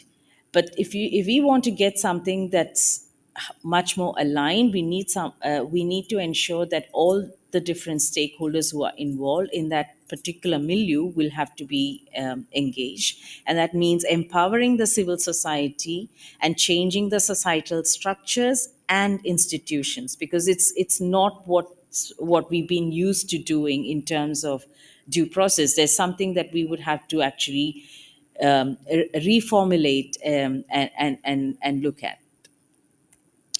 And again, it means we need to also work on institutional reforms to ensure that these institutions are more open to incorporating diverse values, and also there are institutions which can serve like a bridging function between two sets of institutions which may be doing a great job in their own different sectors, but are having trouble actually working together. So there's somebody who needs to take a liaison role or bridging role to ensure that deliberation occurs. Now so then we get into what options and policy instruments do we have here. So this is getting into the policy space. And there's several kinds of instruments that we use, and we did an assessment to see which ones have a higher transformative potential, and that is based on certain criteria, and you find those criteria also on the table. But it's basically looking at, are we bringing on board diverse values? Is it allowing for bringing on board more stakeholders, etc. Now, on the left, the figure basically shows the ones that have a higher potential are not are instruments that are linked to rights-based approaches, or are instruments that are linked to sociocultural approaches, and those are still not as well developed as they should be. Or even if they are not as well or frequently used as they could be, and this is something that we could directly look at and address as we take on board our decisions. Excuse me, Sunita. 1 minute? 1 minute. Yeah, Thank you. sure. I'm done. I'm almost done. Okay. So this here we try and say, okay, now we need to get into the issue of how are we going to be doing this, and it's important to note that there's no one size fits all. So if you were to give guidance, there's no way we could give something like step one, steps two. We could give, but it can only be very generic because it's very contextual. And it gets contextual even at the same scale of implementation. So it could be even at the local community level. It could have different kinds of, the contexts are very different, and it can also happen across different scales of implementation. But the point is there's something that can be done at every scale, and it can, and eventually we could get to the scale where it's a very enabling environment. But there's definitely something that can be done at every scale. And this is my last slide, where we say it's not just that it can be done at every scale. There's a role for everyone. There's a responsibility for everyone who's involved in a decision and who's impacted by a decision related to nature and to human well-being broadly, that can advance transformative change towards sustainability.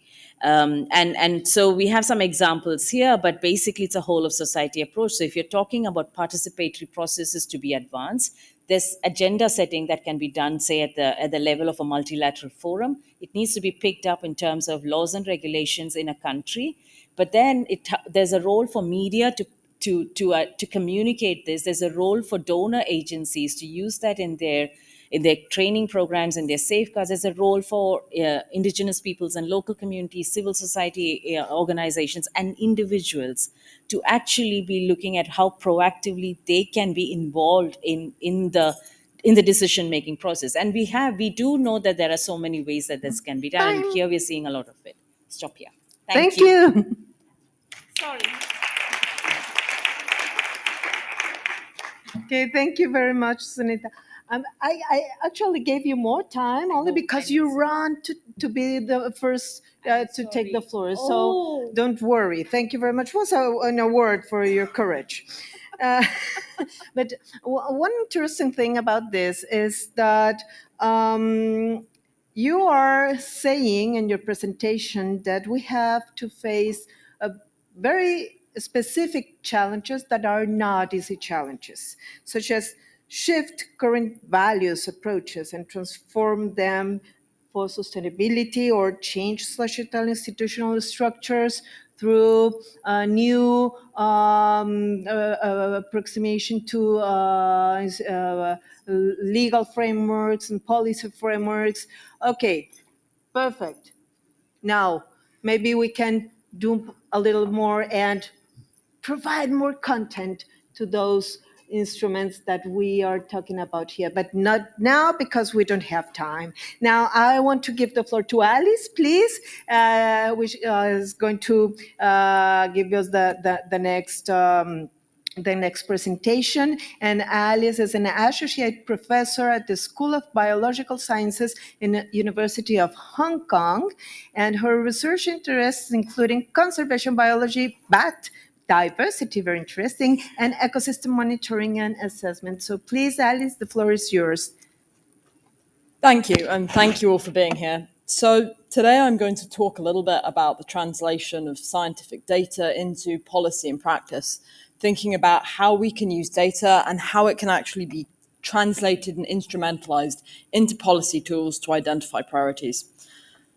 So first off, we need to think about why we're all here. We are here to discuss the post-2020 framework, and one of the major elements of that is thinking about why we're losing global biodiversity. And one major element is, of course, commodity production. Yet, whilst we lose ecosystems, we also lose key services we depend upon, and I'll be touching on those in this talk. And understanding why and what we are losing is also critical to ensuring that we can have proactive modes of management to ensure that these systems and their services are conserved into the future. And if we're to look at the dominant drivers of biodiversity and forest loss across the planet, you'd see something like this, with commodity production and agroforestry driving deforestation across much of the planet. I would call maps like these a warning call against some of the so-called applications of nature-based solutions when we don't use as rigorous a framework of assessment as we should be, because any tool misused can be used to enable regreening and greenwashing. And it's absolutely crucial that we use the best possible data to ensure that our solutions are genuine and don't drive further biodiversity loss under a cover of sustainability.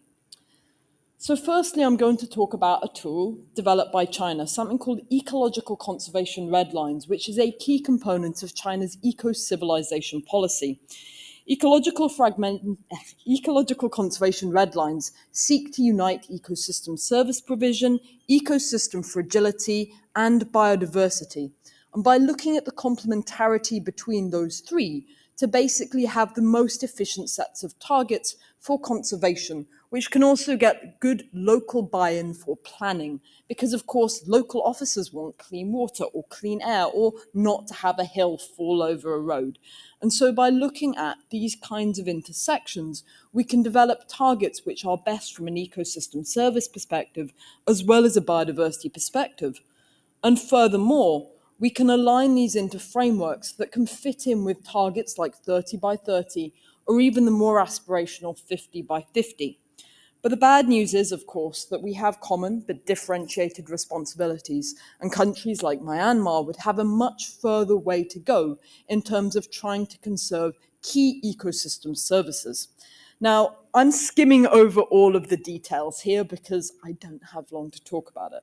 For those who are interested in how you might instrument these from your regions, the papers are all available and I'm happy to talk with people afterwards. But all of this data and all of this analysis is only possible because of things like GBIF and other sets of data service provision that allows us to make highly sophisticated models to understand what patterns of diversity look like and use this to generate priorities. We can also look at synergies between different conventions. Just weeks ago, there was the Convention on Climate, and now, of course, we're all sitting in this room talking about the Convention on Biodiversity. The problem is that climate's really good at leveraging funding, biodiversity not so much. And yet when we look at the priorities for the two and we examine them at different scales, we see fundamentally different sets of priorities being suggested. And in fact, if you overlaid the two, so we've got three scales here. One is a regional scale for Asia, one is based on biomes, and the other is national, because national is the scale at which we implement policy. And what we see is if we ignore biodiversity and just look at carbon sequestration, we will prioritize big homogeneous areas of forest in boreal areas. And so we can't just rely on the climate scientists to generate solutions for us. We need to look where the synergies are. And by doing so, we can secure key ecosystem services, as well as developing practical targets for conservation. These actually usefully cover key areas across taxa. So if we were to look at where these targets unite and look at the synergies, we could effectively conserve up to 90% of amphibian species. Now, of course, implementation is the next step, but just identifying these, as well as finding financing and a will to do this, is a first important step. Of course, there's more bad news. The bad news is that 30% or even 50% is not enough for some areas. In hyperdiverse areas like Indonesia, we basically have to halt the further loss of high diversity areas, and that would require additional mechanisms that are not covered within most sets of targets. Furthermore, while some services are pretty well acknowledged, others are almost entirely overlooked, especially when it comes to quantitative landscape scale analysis. Maintaining functional ecosystems requires a much more detailed and nuanced understanding of different forms of service provision. And so some other work we've set out to do has been mapping the diversity and distributions of key groups of ecosystem service providers that generally get neglected. So first off, let's think about bees. We've all been enjoying a diversity of food, or perhaps not as diverse as we might have liked over the last few days. And much of that is reliant on pollination. And yet, if we look at any form of prioritization, it's easy, apparently, to prioritize areas for mammals or large vertebrates. But for things like the invertebrates, we have vanishingly little data, and we need to think about more creative ways to map out ecosystem service provision for these more neglected groups. And the maps you'll see here, you see area cartograms that show the skew of data versus diversity. within the bees. And what we see is when we have better sets of data, it reshapes our understanding of where species are. In fact, if we were to compare diversity versus amount of data, for an area like Asia, which I've had the privilege of calling home for almost 15 years, we have about 15% of the world's bee diversity, but 1% of the world's data. And this makes it really challenging to do high-resolution analysis of where we need to conserve in order to maintain the key services they provide. So we've been working on mechanisms to try to map out what that diversity looks like at a high resolution, at a first step to allow us to provide more detailed analysis that can feed into spatial prioritization. In addition, we've looked at the landscape scale at what contribution intact or high diversity native habitat has on services like pollination provision. In tropical areas like Thailand, we see that as there are many fruit crops that rely on native pollinators, ecosystem service provision and pollination is higher and the networks more robust in areas that have a higher percentage of forest in their vicinity, showing that we have a direct contribution of these natural ecosystem service provisions to economic gains in the form of pollination in this context. And we can actually map this out across the landscape. As was said earlier, a lot of my work has been on bats. And so we can do things like map out bat diversity, and by pairing that with a highly detailed index of interactions between bats and plants as pollinators and seed dispersers, we can map out the level of ecosystem service provision across landscapes. Use this to help us target areas for restoration or conservation, or even set targets for agricultural areas, as we did with Lucas Garibaldi about 2 years ago, where we set key targets within agricultural areas so that these areas are much more intact from a biodiversity perspective, and they no longer form a barrier to species moving through them.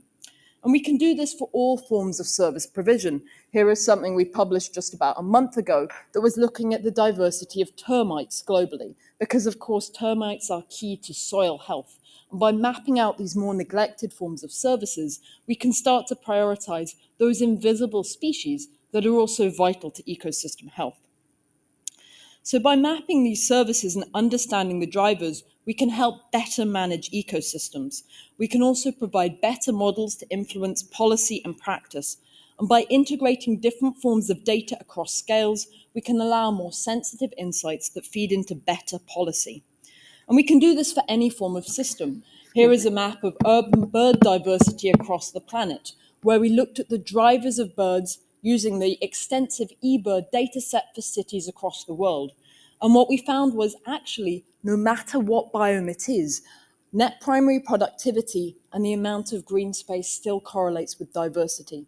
And so if you are a developing city, maintaining those green areas is unsurprisingly key to the continued survival of birds within those cityscapes.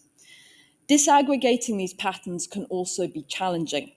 And of course, there are a variety of ecosystem services we forget. For example, in the context of bats, they are key pollinators, seed dispersers, and pest controllers, but they also provide a risk of future pandemics. So we've been developing indices to help us map priorities based on the degree of threat to species and habitats across the planet. Again, to help build better policy that is driven by data to help the conservation of species, ecosystems, and the key services they provide. So effective policy relies on accurate data. Nature-based solutions, of course, have huge potential, but they need to have a clear set of scientific standards to ensure that we don't have a greenwash. Failure to appreciate this may mean that our solutions are short-term and ineffective. And I would draw attention to some of the major regreening efforts which have high rates of mortality in the trees being planted, whilst we continue to lose important old world forests often sitting on peat. We need to prioritize the protection of intact habitats and then restore those that have the capability to maintain diversity. Thank you. I'm on my last Time. slide. Analysis, as I've said, provides a basis for valuing ecosystems. Better data can enable us to develop better targets, but we need to have better metrics for measuring biodiversity and, of course, additional services we often forget about.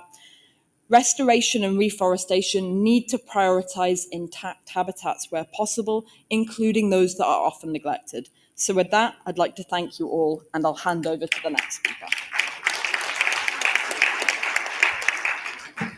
Thank you very much, Alice. I'm really sorry that you have to run because of me. But if not, we're going to finalize at 7 p.m. and that is not the idea. You have to be very, very tired after the whole day in the forum.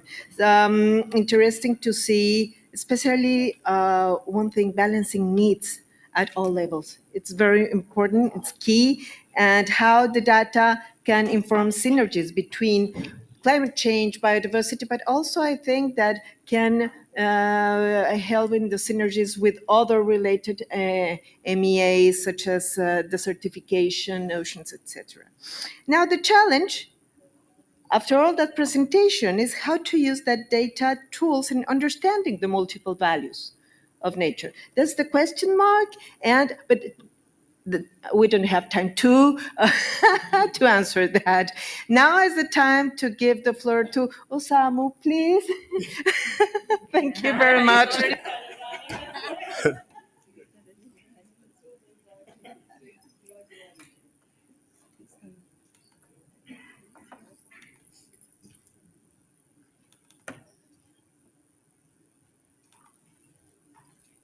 Okay, thank you very much.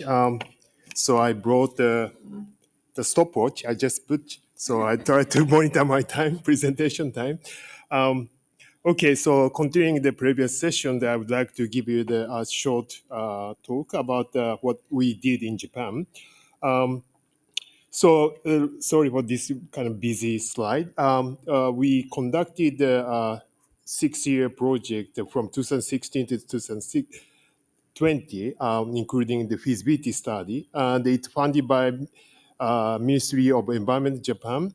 And the lead PI was Professor Takeuchi, the president of the IGES, and who also presented the previous session. The PANSES stands on the predicting, assessing, and natural capital and ecosystem services. And we developed the 4 national scale scenarios, and the narrative scenario translated into the demographic, the distribution, and also the land use, land cover changes. And time horizon is 2050, and we estimated or predicted or projected terrestrial ecosystem services and also marine ecosystem services, including not only the provision services and regulating services. We spend a lot of time to quantify the key cultural services people appreciate from both terrestrial and marine ecosystem. And we also investigate the interaction between the terrestrial ecosystem services and the marine ecosystem services, including the sediment, nutrient, and interaction, and also the indicator species of the like fish. And also we converted these assessment results into the economic, socio-economic values, also the inclusive well-being, inclusive wealth and inclusive well-being proposed by the Professor Partha Dasgupta. And then we also considered the group of the key policy instrument relating to both terrestrial and marine ecosystem. And then we developed the 4 different scenarios considering either we depend on the natural capital versus the produced capital. It's the horizontal, the vertical axis, and the horizontal x-axis is either the population distribution. So people prefer to living in the compact urban cities, or the people would like to remain in the rural area. And then the narrative scenarios converted into the population change and land use change. And then sorry, this is also another very busy slide. The vertical, covers the different ecosystem services for provisioning to the cultural services, and the horizontal axis indicated a different region. So depending on the region and also depending on the services, the performance of the change of the ecosystem services up to 2050 is different. And as you see there, most of the result, regardless of scenarios, is go below the BAU, which means that we couldn't find much nature positive scenarios, unfortunately. Although depending on the scenario and depending on region, we found some nature positive trend, but most of the cases we found the nature negative. So this is also another challenge we face in Japan. And we also try to find out nature positive the scenarios in the future as a part of the future project. And then, but based on our 5-year project, we produced a series of the policy briefs to provide the policy recommendation to the national scale policymakers and also the local the policymakers, local governments.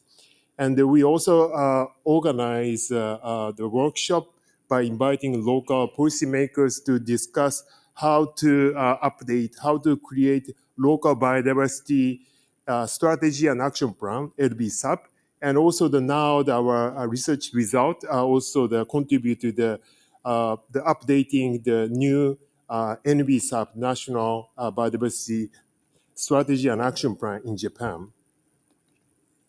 And also we organize international kind of outreach event and also the summer school in Switzerland in collaboration with our partners.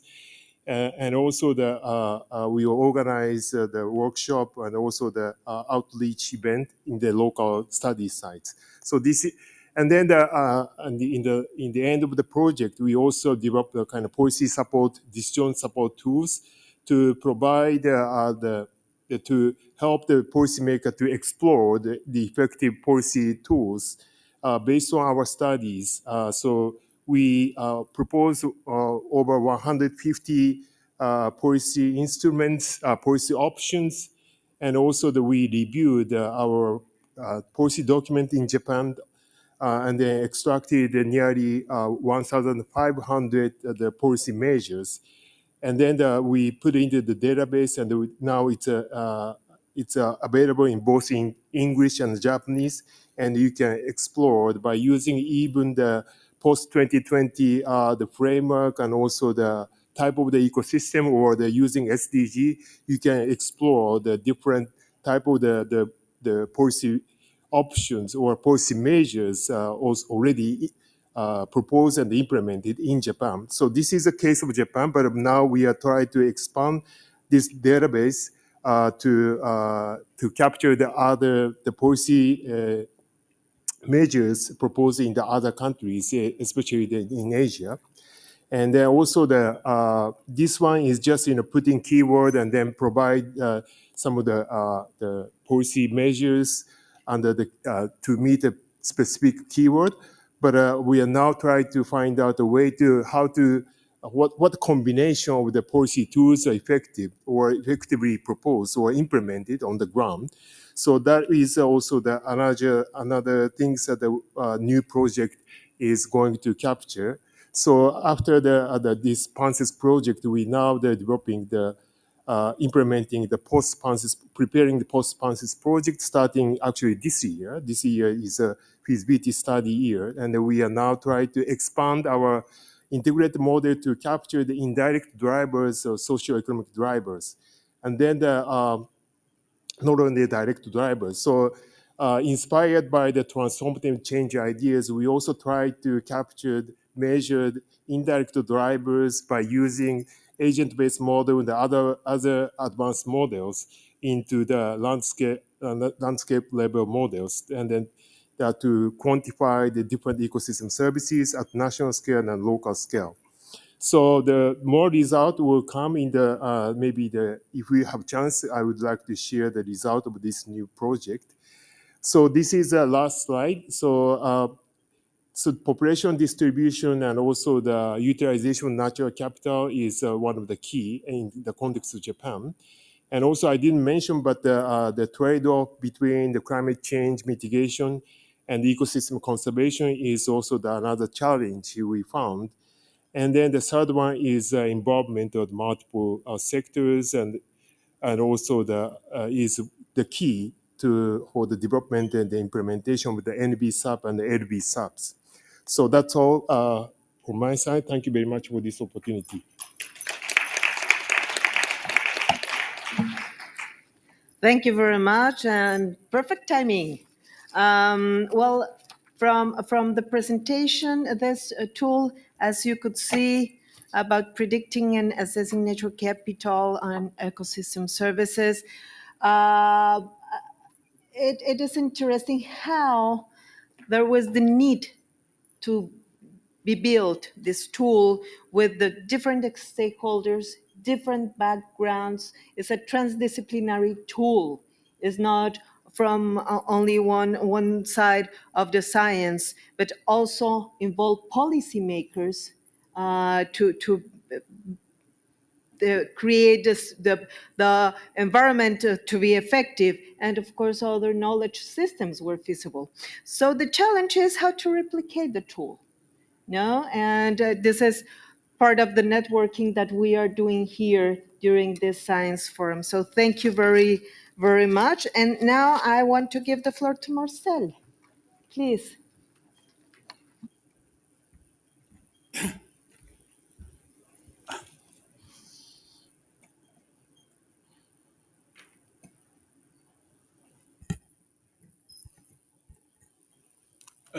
Good evening, everybody. My pleasure to be here. Thanks for the invitation. Can you hear me? I'm not so good with microphones. What I want to do is actually picking up on some of the things that Sunita started talking about when saying that a sort of a next step in after the value assessment is to engage with new actors on the valuation of biodiversity. So I'm going to present to you suppose in academic terms you could say a relatively simple case study, our work that we have done with the Dutch National Bank, but actually one that I feel has been very influential and transformative, exactly for the reasons that we try to work with an actor in the financial system that has the capacities to really sort of switch the directions on a very, very basic level of how the financial sector is working. So the presentation I'm giving is a sort of a reflection on the work that I've been doing. I really want to acknowledge the work from Alexandra Marques, Mark van Oorschot, colleagues at PBL with whom we have done this work, and colleagues at Dutch Central Bank, Julia, Joris, and Juan. So this has really been a collaborative exercise, actually for a large part also during the pandemic, so it's been challenging a bit as well. So I'm not going to start with ecosystems. I'm going to start with what does a central bank or a supervisor. You've seen that here for the first time, actually, the financial sector has become quite present at the COP. I think that it's really a positive sign that they are starting to look to these kinds of issues. And within the financial sector, and this is all learnings we've been doing in the last couple of years, also to understand when we were working with them, what they're actually doing and how we could be of help in the work that we were doing, is that they basically safeguard financial stability to contribute to sustainable prosperity. This is literally taken from the mission statements from the Dutch Central Bank. And I suppose the central banks in your countries also have similar statements. So they have to do things as price stability, balanced macroeconomic development, shock-resilient financial system. And quite interestingly, they have to work on a sound and ethical financial institutions that fulfill the obligations and commitments basically to the public, because these are public institutions. So we felt that this is really has been really a huge opportunity when we found out that after they started to address the climate change risks in their analysis, that they want to think about biodiversity. And the work we have been doing has been part of a sort of a two-track process. And some of this work you can also see at the Financial Summit, for example, later this week. So with one part of the track was that the central bank started a kind of a learning process, building on the efforts of two financial frontrunners in the Dutch financial system that really had started to have experience with how to include the risk of biodiversity, but also the opportunity side of biodiversity and ecosystem services in their financial operations. So they were sort of getting ahead with how they could include biodiversity. And at some point they were like, okay, now it's time that we as sort of frontrunners are going to work with the big system banks, with the pension funds and the insurance companies. So they started the process to work with these banks to further think about, okay, what are the risks of biodiversity loss and what are the opportunities? And the work we have been doing with DNB is to explore more of the systemic risks of biodiversity loss and ecosystem services loss for the Dutch financial system. So we were a bit of a different, we could say, more on the macro level compared to the other track of work. Well, sort of a surprise to us was that these people at the bank were quite okay to have a Dutch title quite differently from the English title. We thought it was a bit inconsistent, but the Dutch title is actually quite interesting. It's biodiversity and financial sector cross-pollination ? So there was this idea: can we learn from each other in working together? The English title, Indebted to Nature, was a bit more straightforward, perhaps, for the financial sector. So the first thing that we had to do was, what are actually the sort of risks? Because the banks, they think in terms of risks. That's what the supervisor does. So we looked at what are the physical risks of the loss of biodiversity and ecosystem services. So that is the dependencies that businesses, all kinds of sectors have on biodiversity. If they have less chances of making a profit, then that also started to pose a risk to the financial system. So that is the physical risk that they wanted to try to understand. The second thing is that they want to understand what are the transition risks. So it's like also with the climate change, we know, for perhaps also a bit of an easier example in many discussions, we know actually the whole fossil fuel economy is becoming a liability, it's becoming a risk for the financial system. And they know that they have to move towards renewables. But that transition can be an orderly process, but it can also be a very messy process. And if it's a messy process, and we're making it messy because we don't take enough action, then it's getting much more expensive. And then the third dimension is the reputational risks. For example, in biodiversity, it's the recognition that many of the efforts of businesses outside of the Netherlands are making investments in that are a real risk to the local people living there. And these kinds of things are often not taken into account in the financial system, and they should be taken into account. And reputational risks make that clear to them. So these different dimensions, maybe in a way, to try to answer also Anna Maria's question of how different values of nature come in, is that for these different risks, we try to look with different tools that we're having at our agency and with partners we collaborate with, is to see can we apply them and can we put a financial number to it. But as a first step in this analysis, we had to really try to understand what are, in the financial terms, the risk transmission channels. So how do you get from a loss of biodiversity to a financial risk as they look at the financial system? So finally, here is your first sort of ecological figure. This is the data from the Encore database that was developed by WCMC, in which we go from ecosystem services on the right-hand side to the business process, then into what they call financial asset classes, and then the different financial institutions. So this has been a way to start getting a grip of what are the exposures of the Dutch financial system to the loss of biodiversity.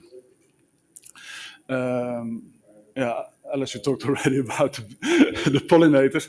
We took also, because it's such a nice example, a deeper dive in animal pollination, especially looking at the cacao sector. And yes, Koos, there you go.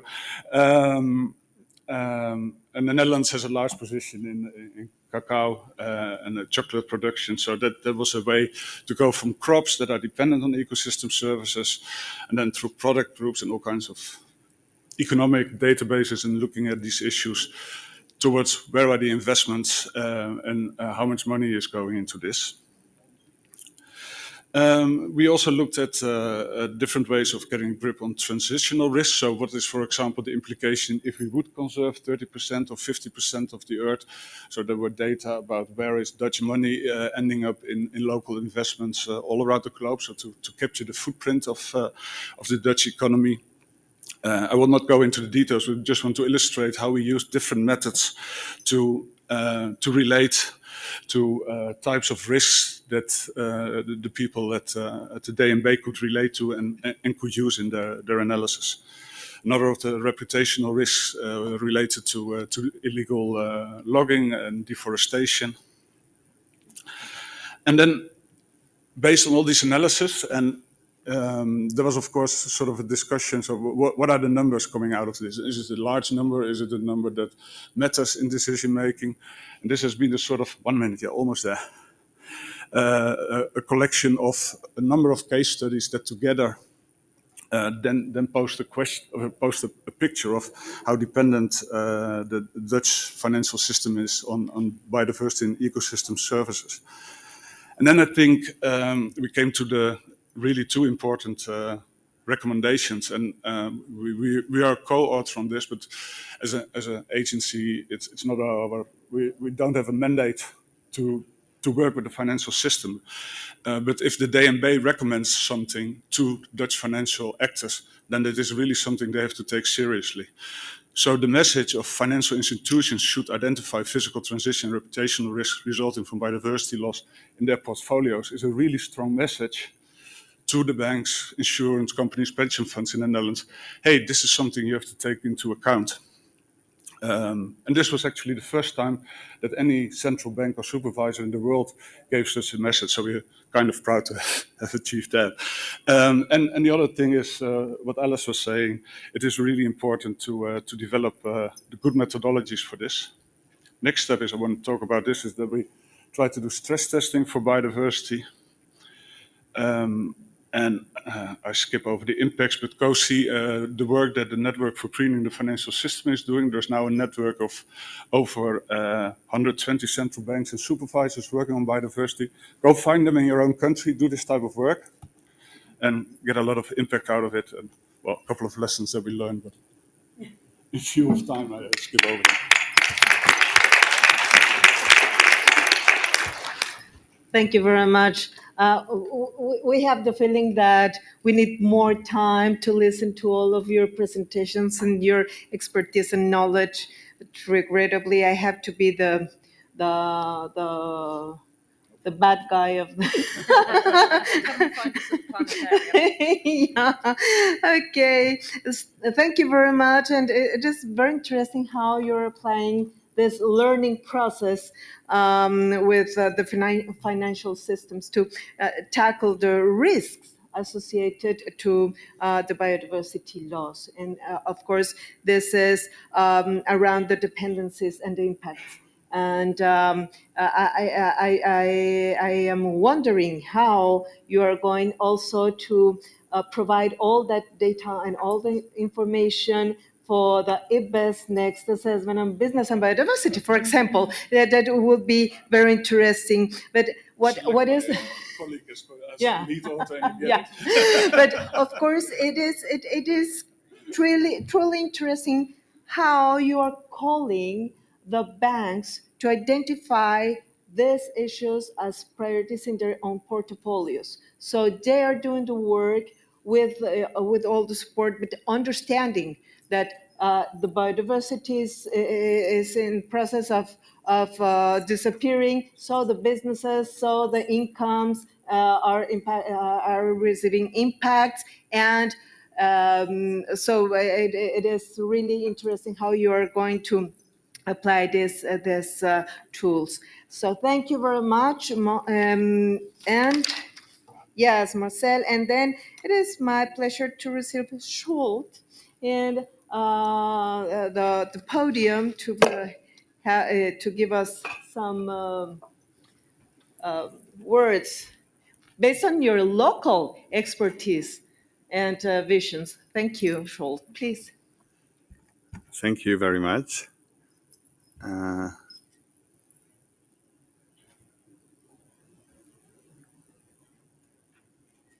I really enjoy the diversity of the presentation. So what do multiple values means? You can see listening to this presentation.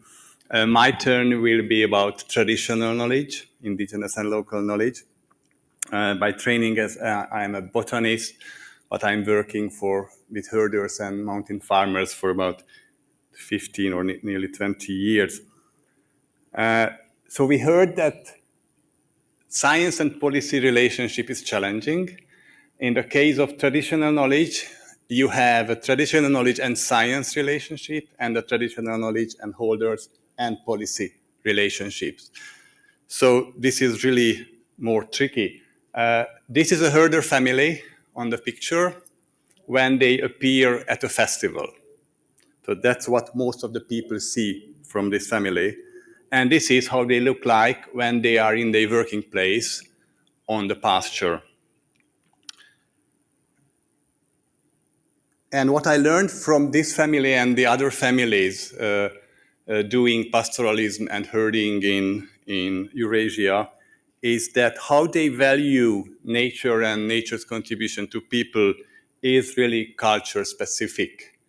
So even if we try to work with multiple values, our own culture impacts how we understand other cultures, valuing, monitoring, and reporting of nature's contribution to people or ecosystem services.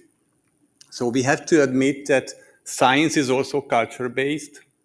It is based on a Judeo-Christian worldview and values, and also the role of humans in nature. And however hard, I'm a natural scientist by training, so however hard we try to be objective, we do a lot of subjective decisions in science and in our conclusions, and we have to keep it in mind.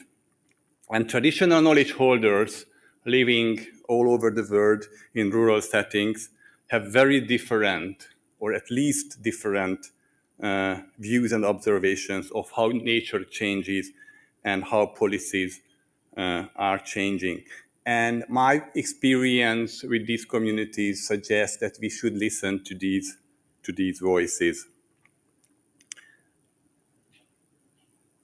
Not giving a theoretical framework, I would jump into a concrete example which shows what I'm speaking about. If you ask a herder about plants, they always answer, whether let it be in Hungary, Mongolia, or Kenya, or Iran, that they see the grass through the mouth of the animals. So they are learning about plants through the animals, and that's a totally different understanding of forages and pastures and the dynamics and how policies impact pastures than what a scientist can do, who is mostly directly observing and studying plants. And the other sentence I learned from a herder, that it does matter who leans on the stick, because herders usually have a stick and they lean on it and they seem to do nothing. And I'm very much interested in what a herder is doing when doing nothing. And actually, he's monitoring. A herder usually has 300, 400 animals, and he knows them one by one. So he monitors the behavior of the animals. And if one animal or several behaves differently as yesterday or last week, there is something going on, so he has to respond to this. So this is a sort of monitoring they are doing every day. So actually the main job of a herder is monitoring nature and the behavior of animals. Many people argue, and it is true, that landscapes and cultures are really diverse. And if you want to compare them, it's really sometimes very difficult. We made a study on what herders know about the pasture, the plants, and the relationship of plants, animals, and the herder themselves.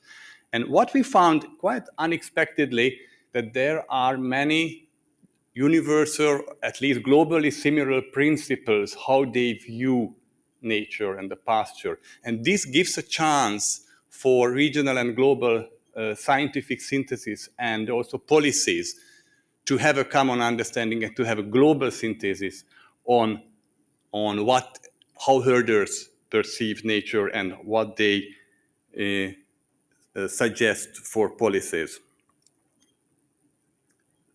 Another issue what I met in many cases that those people who work with indigenous peoples and local communities are social scientists or sometimes natural scientists, and actually they don't know what these people know.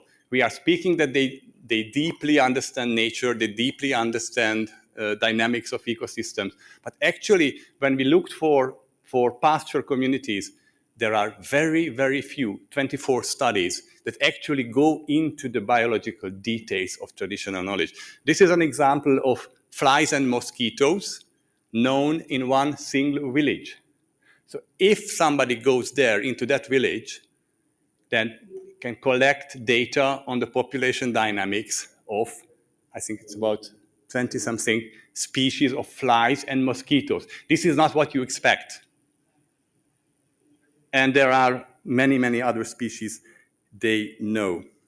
So I would suggest that people who can bridge between traditional knowledge and science could help delving deeper into understanding traditional knowledge. The other issue is that whether 1 minute. Sorry. 2 minutes. No. One? One. 1 minute, okay, that's that. Many people argue that indicators of indigenous peoples and local communities are very special, and that's why it's difficult to compare with scientific indicators. So we made an analysis of IPLC developed and used indicators, 1,500 indicators from 300 publications all over the world. And what we could find that those indicators that monitor change in nature are quite compatible with scientific indicators. What is culture specific is the selection of indicators to have a local indicator set, and also how they prioritize these indicators. So again, there's a much bigger opportunity to work with these local indicators than what we do today. And I don't know whether you all know and read these local biodiversity outlooks that were produced by indigenous peoples and local communities in the last years. These are very good summaries and synthesis of how they monitor, understand the environment they live in, and what they suggest for policies. And my last message is that there are hundreds of millions of people who are actually monitoring nature. And we can work with them, and they do their best to adapt. And we saw this orangutan presentation, I think it was in the morning, how these people can be involved in improving our situation. Thank you very much.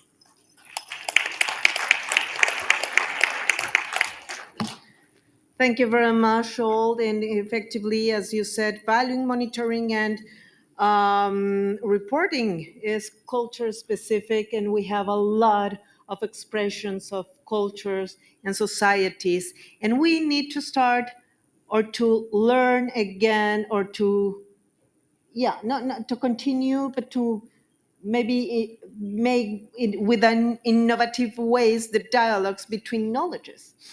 Because no knowledge, a single knowledge has not all the truth. But when we gather together between knowledges, we can present a very more robust scope of the realities. So not only the science, the natural science or the social sciences can do monitoring indicators, but also the different cultures that are in their land. So thank you very much, all. And now I give the floor to Isimemen, please. You have 8 minutes, please.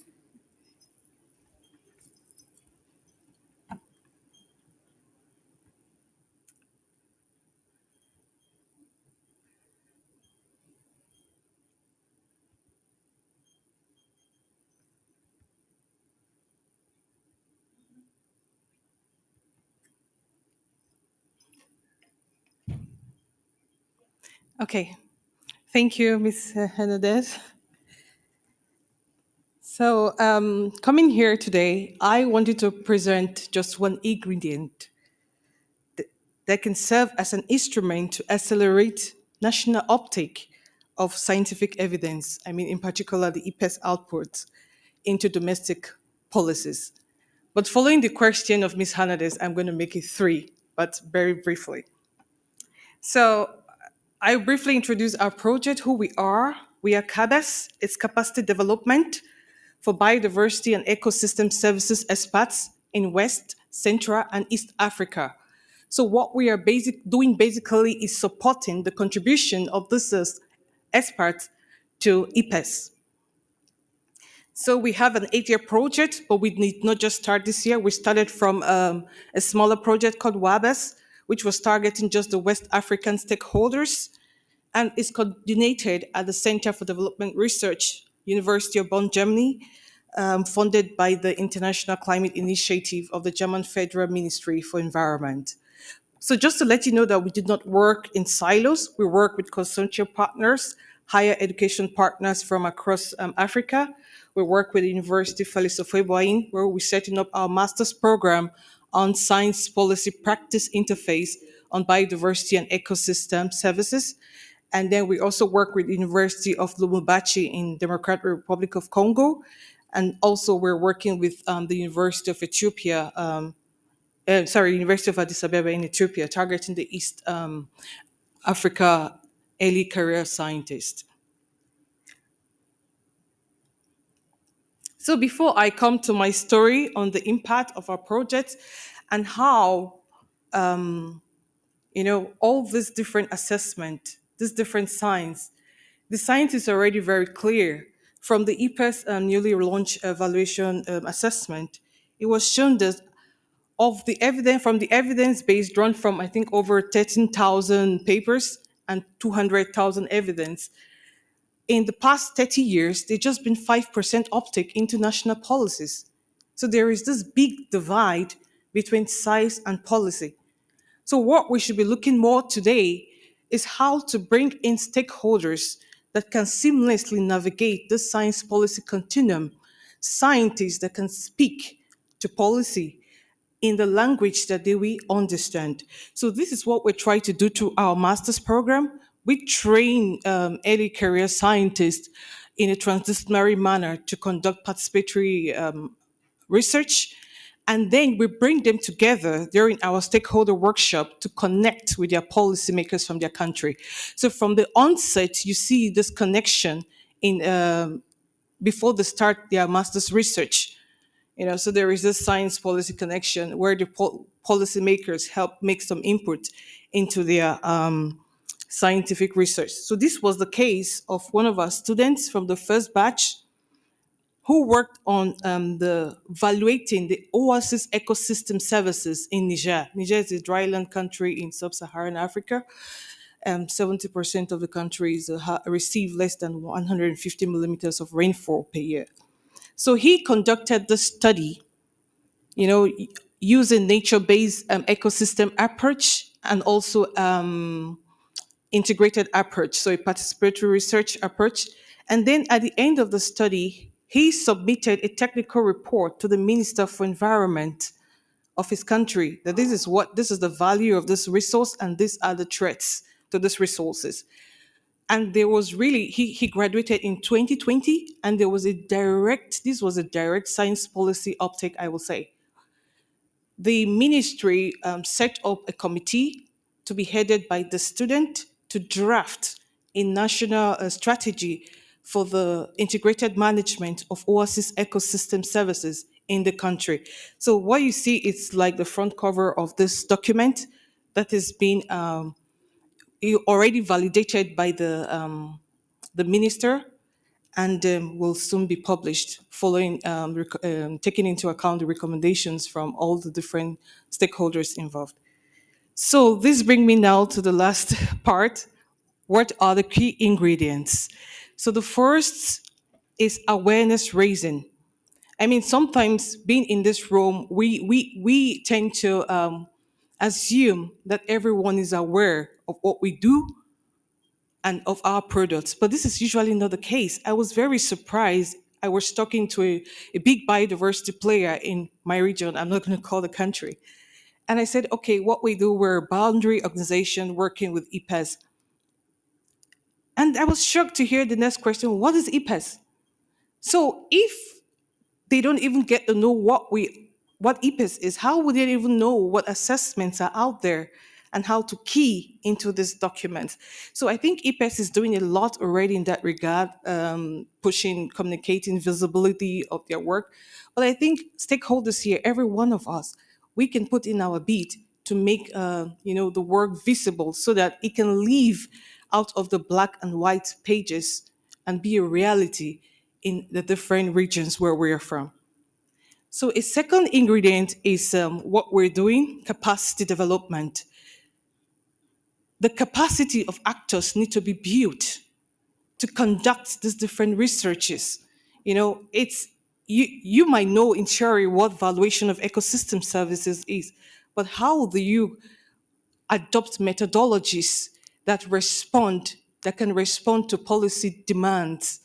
So these are skill sets that needs to be built of young people, and I think even of all different stakeholder groups in order to participate in this valuation process. So a last one is science communication. I think we've heard a lot of it since morning. The reporting. When you have the science, it has to be reported in a way that it does not promote resource exploitation and undermine biodiversity conservation. Because depending on how your reporting is framed, the policymakers might just be seeing all the dollars attached to these resources and not necessarily conserving it. So there is an act of reporting that promotes conservation and not undermine conservation efforts. So yes, to respond to your question, it is very possible. If we take into account these different ingredients, we can push forward the target 14 of the GBF, which touches on mainstreaming biodiversity into national policies, and even the Goal B that touches on the sustainable use of biodiversity. And of course, the EPES values assessment, whose main expected impact is to contribute to a shared vision of prosperity for nature and people. Thank you.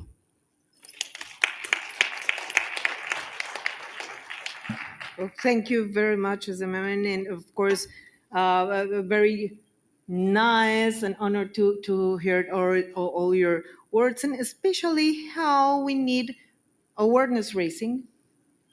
And it's interesting to note that delegates participating here does not know what IPES or other science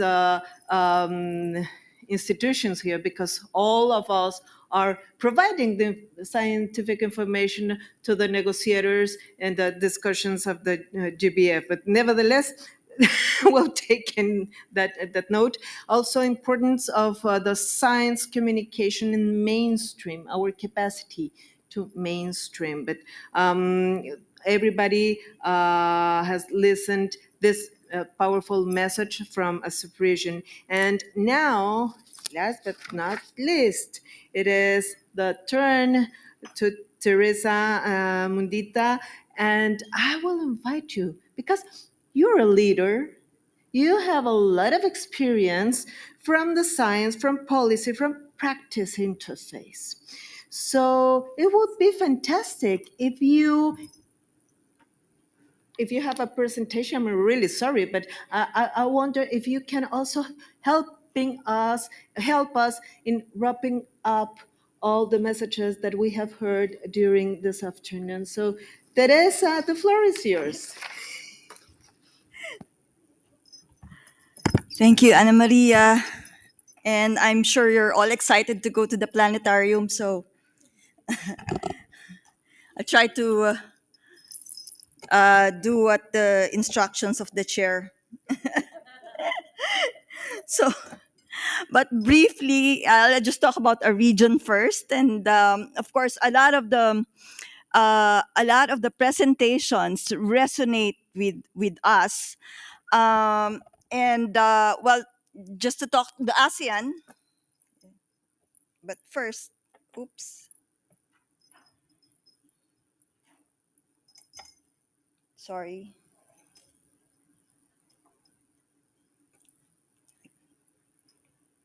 how do you go back to?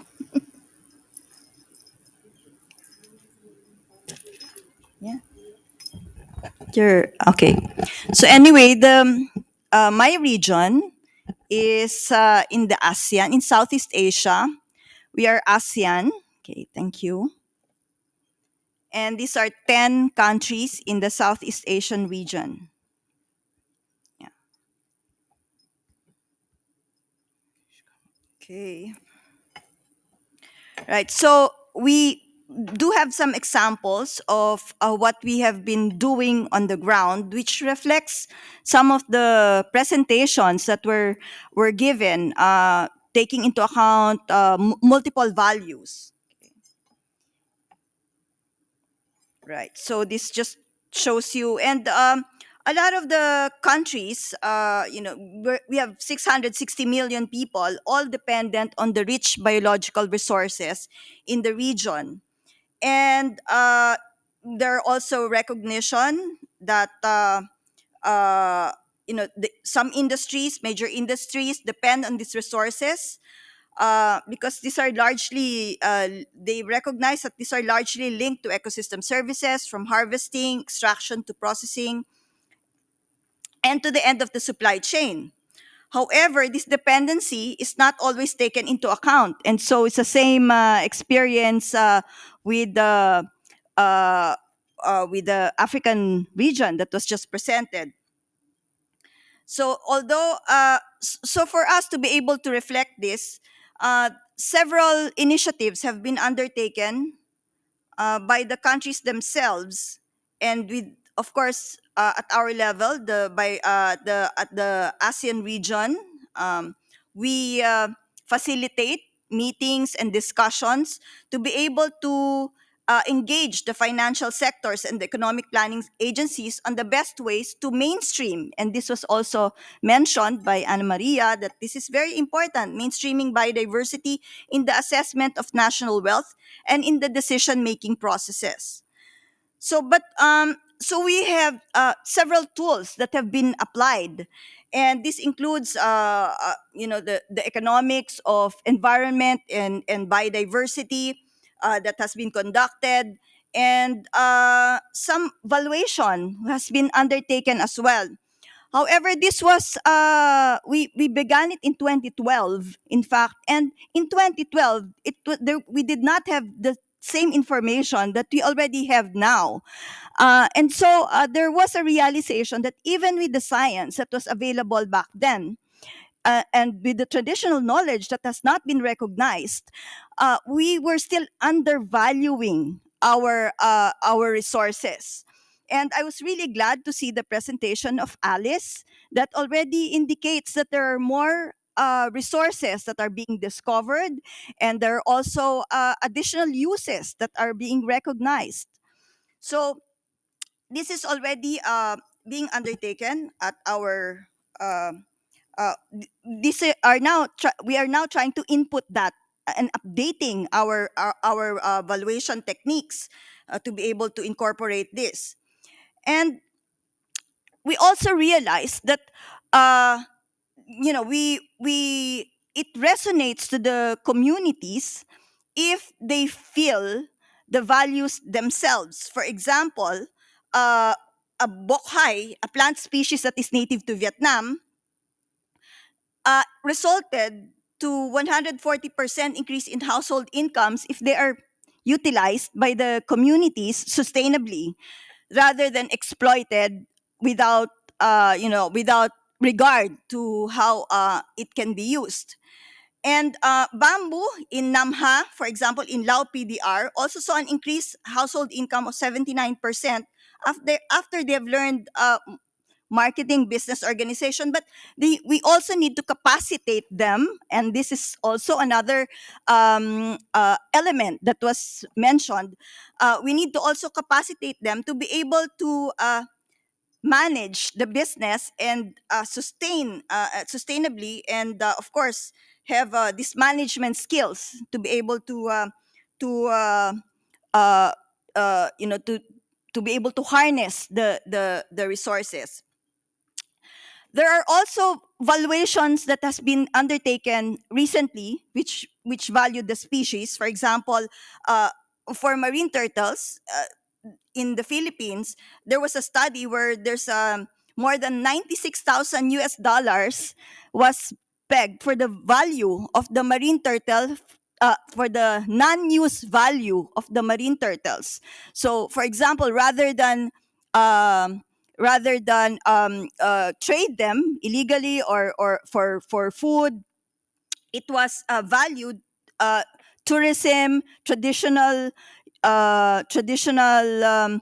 use were incorporated in that, so that it increased to more than 96,000 US dollars for the 57 years of life span of the marine turtles. So the results of this valuation and economic analysis and financing studies, although they're already there, we still have to fully integrate them into policy making and decision making processes across the region.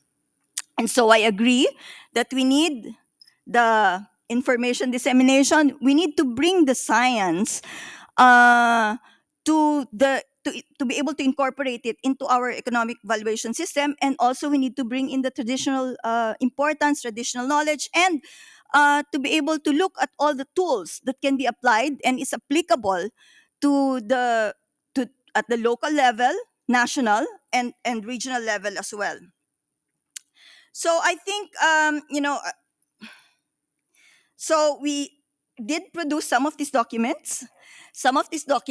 We did produce this. These are policy papers where we translated some of these the studies on valuation, and of course we cannot do it by themselves. So another element that's important, and that's what I saw from all of the presenters, that we need to partner with each other. So I think partnership is also the key. No one institution can be able to apply effectively the valuation techniques and eventually mainstream biodiversity into the economic sector, into the financial sector, without us discussing this, talking together, and looking at opportunities for partnership. So thank you very much, Madam Chair. I hope I was able to summarize. Thank you very much. Lily, I think that the next time we will need more space to discuss this very interesting issue. Well, Teresa, thank you very much for putting the case of ASEAN and how you're doing this effort to produce valuation of biodiversity from this economic perspective to the region and with the stakeholders.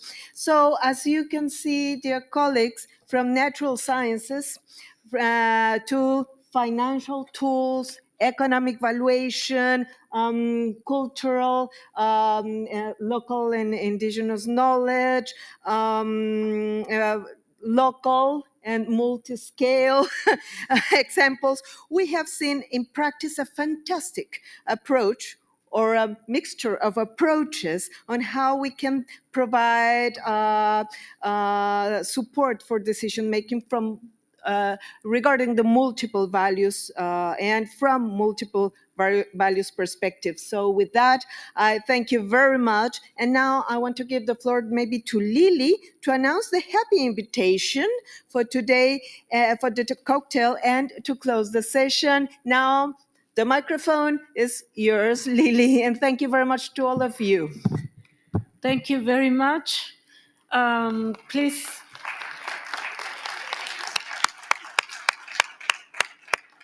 That was a fantastic marathon of beautiful cases.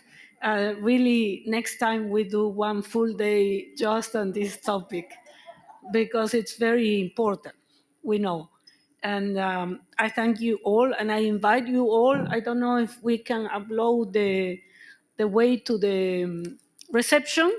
We are going to meet outside, and we can walk together to the metro and go together to the reception. It's going to start at 7, and it's going to be on until 9:30, I was told. So please come along and bring your friends. So happy days. Let's go. Thank you. And we meet tomorrow at 9. There's one mouse on this table if you left it here. A cat will find it.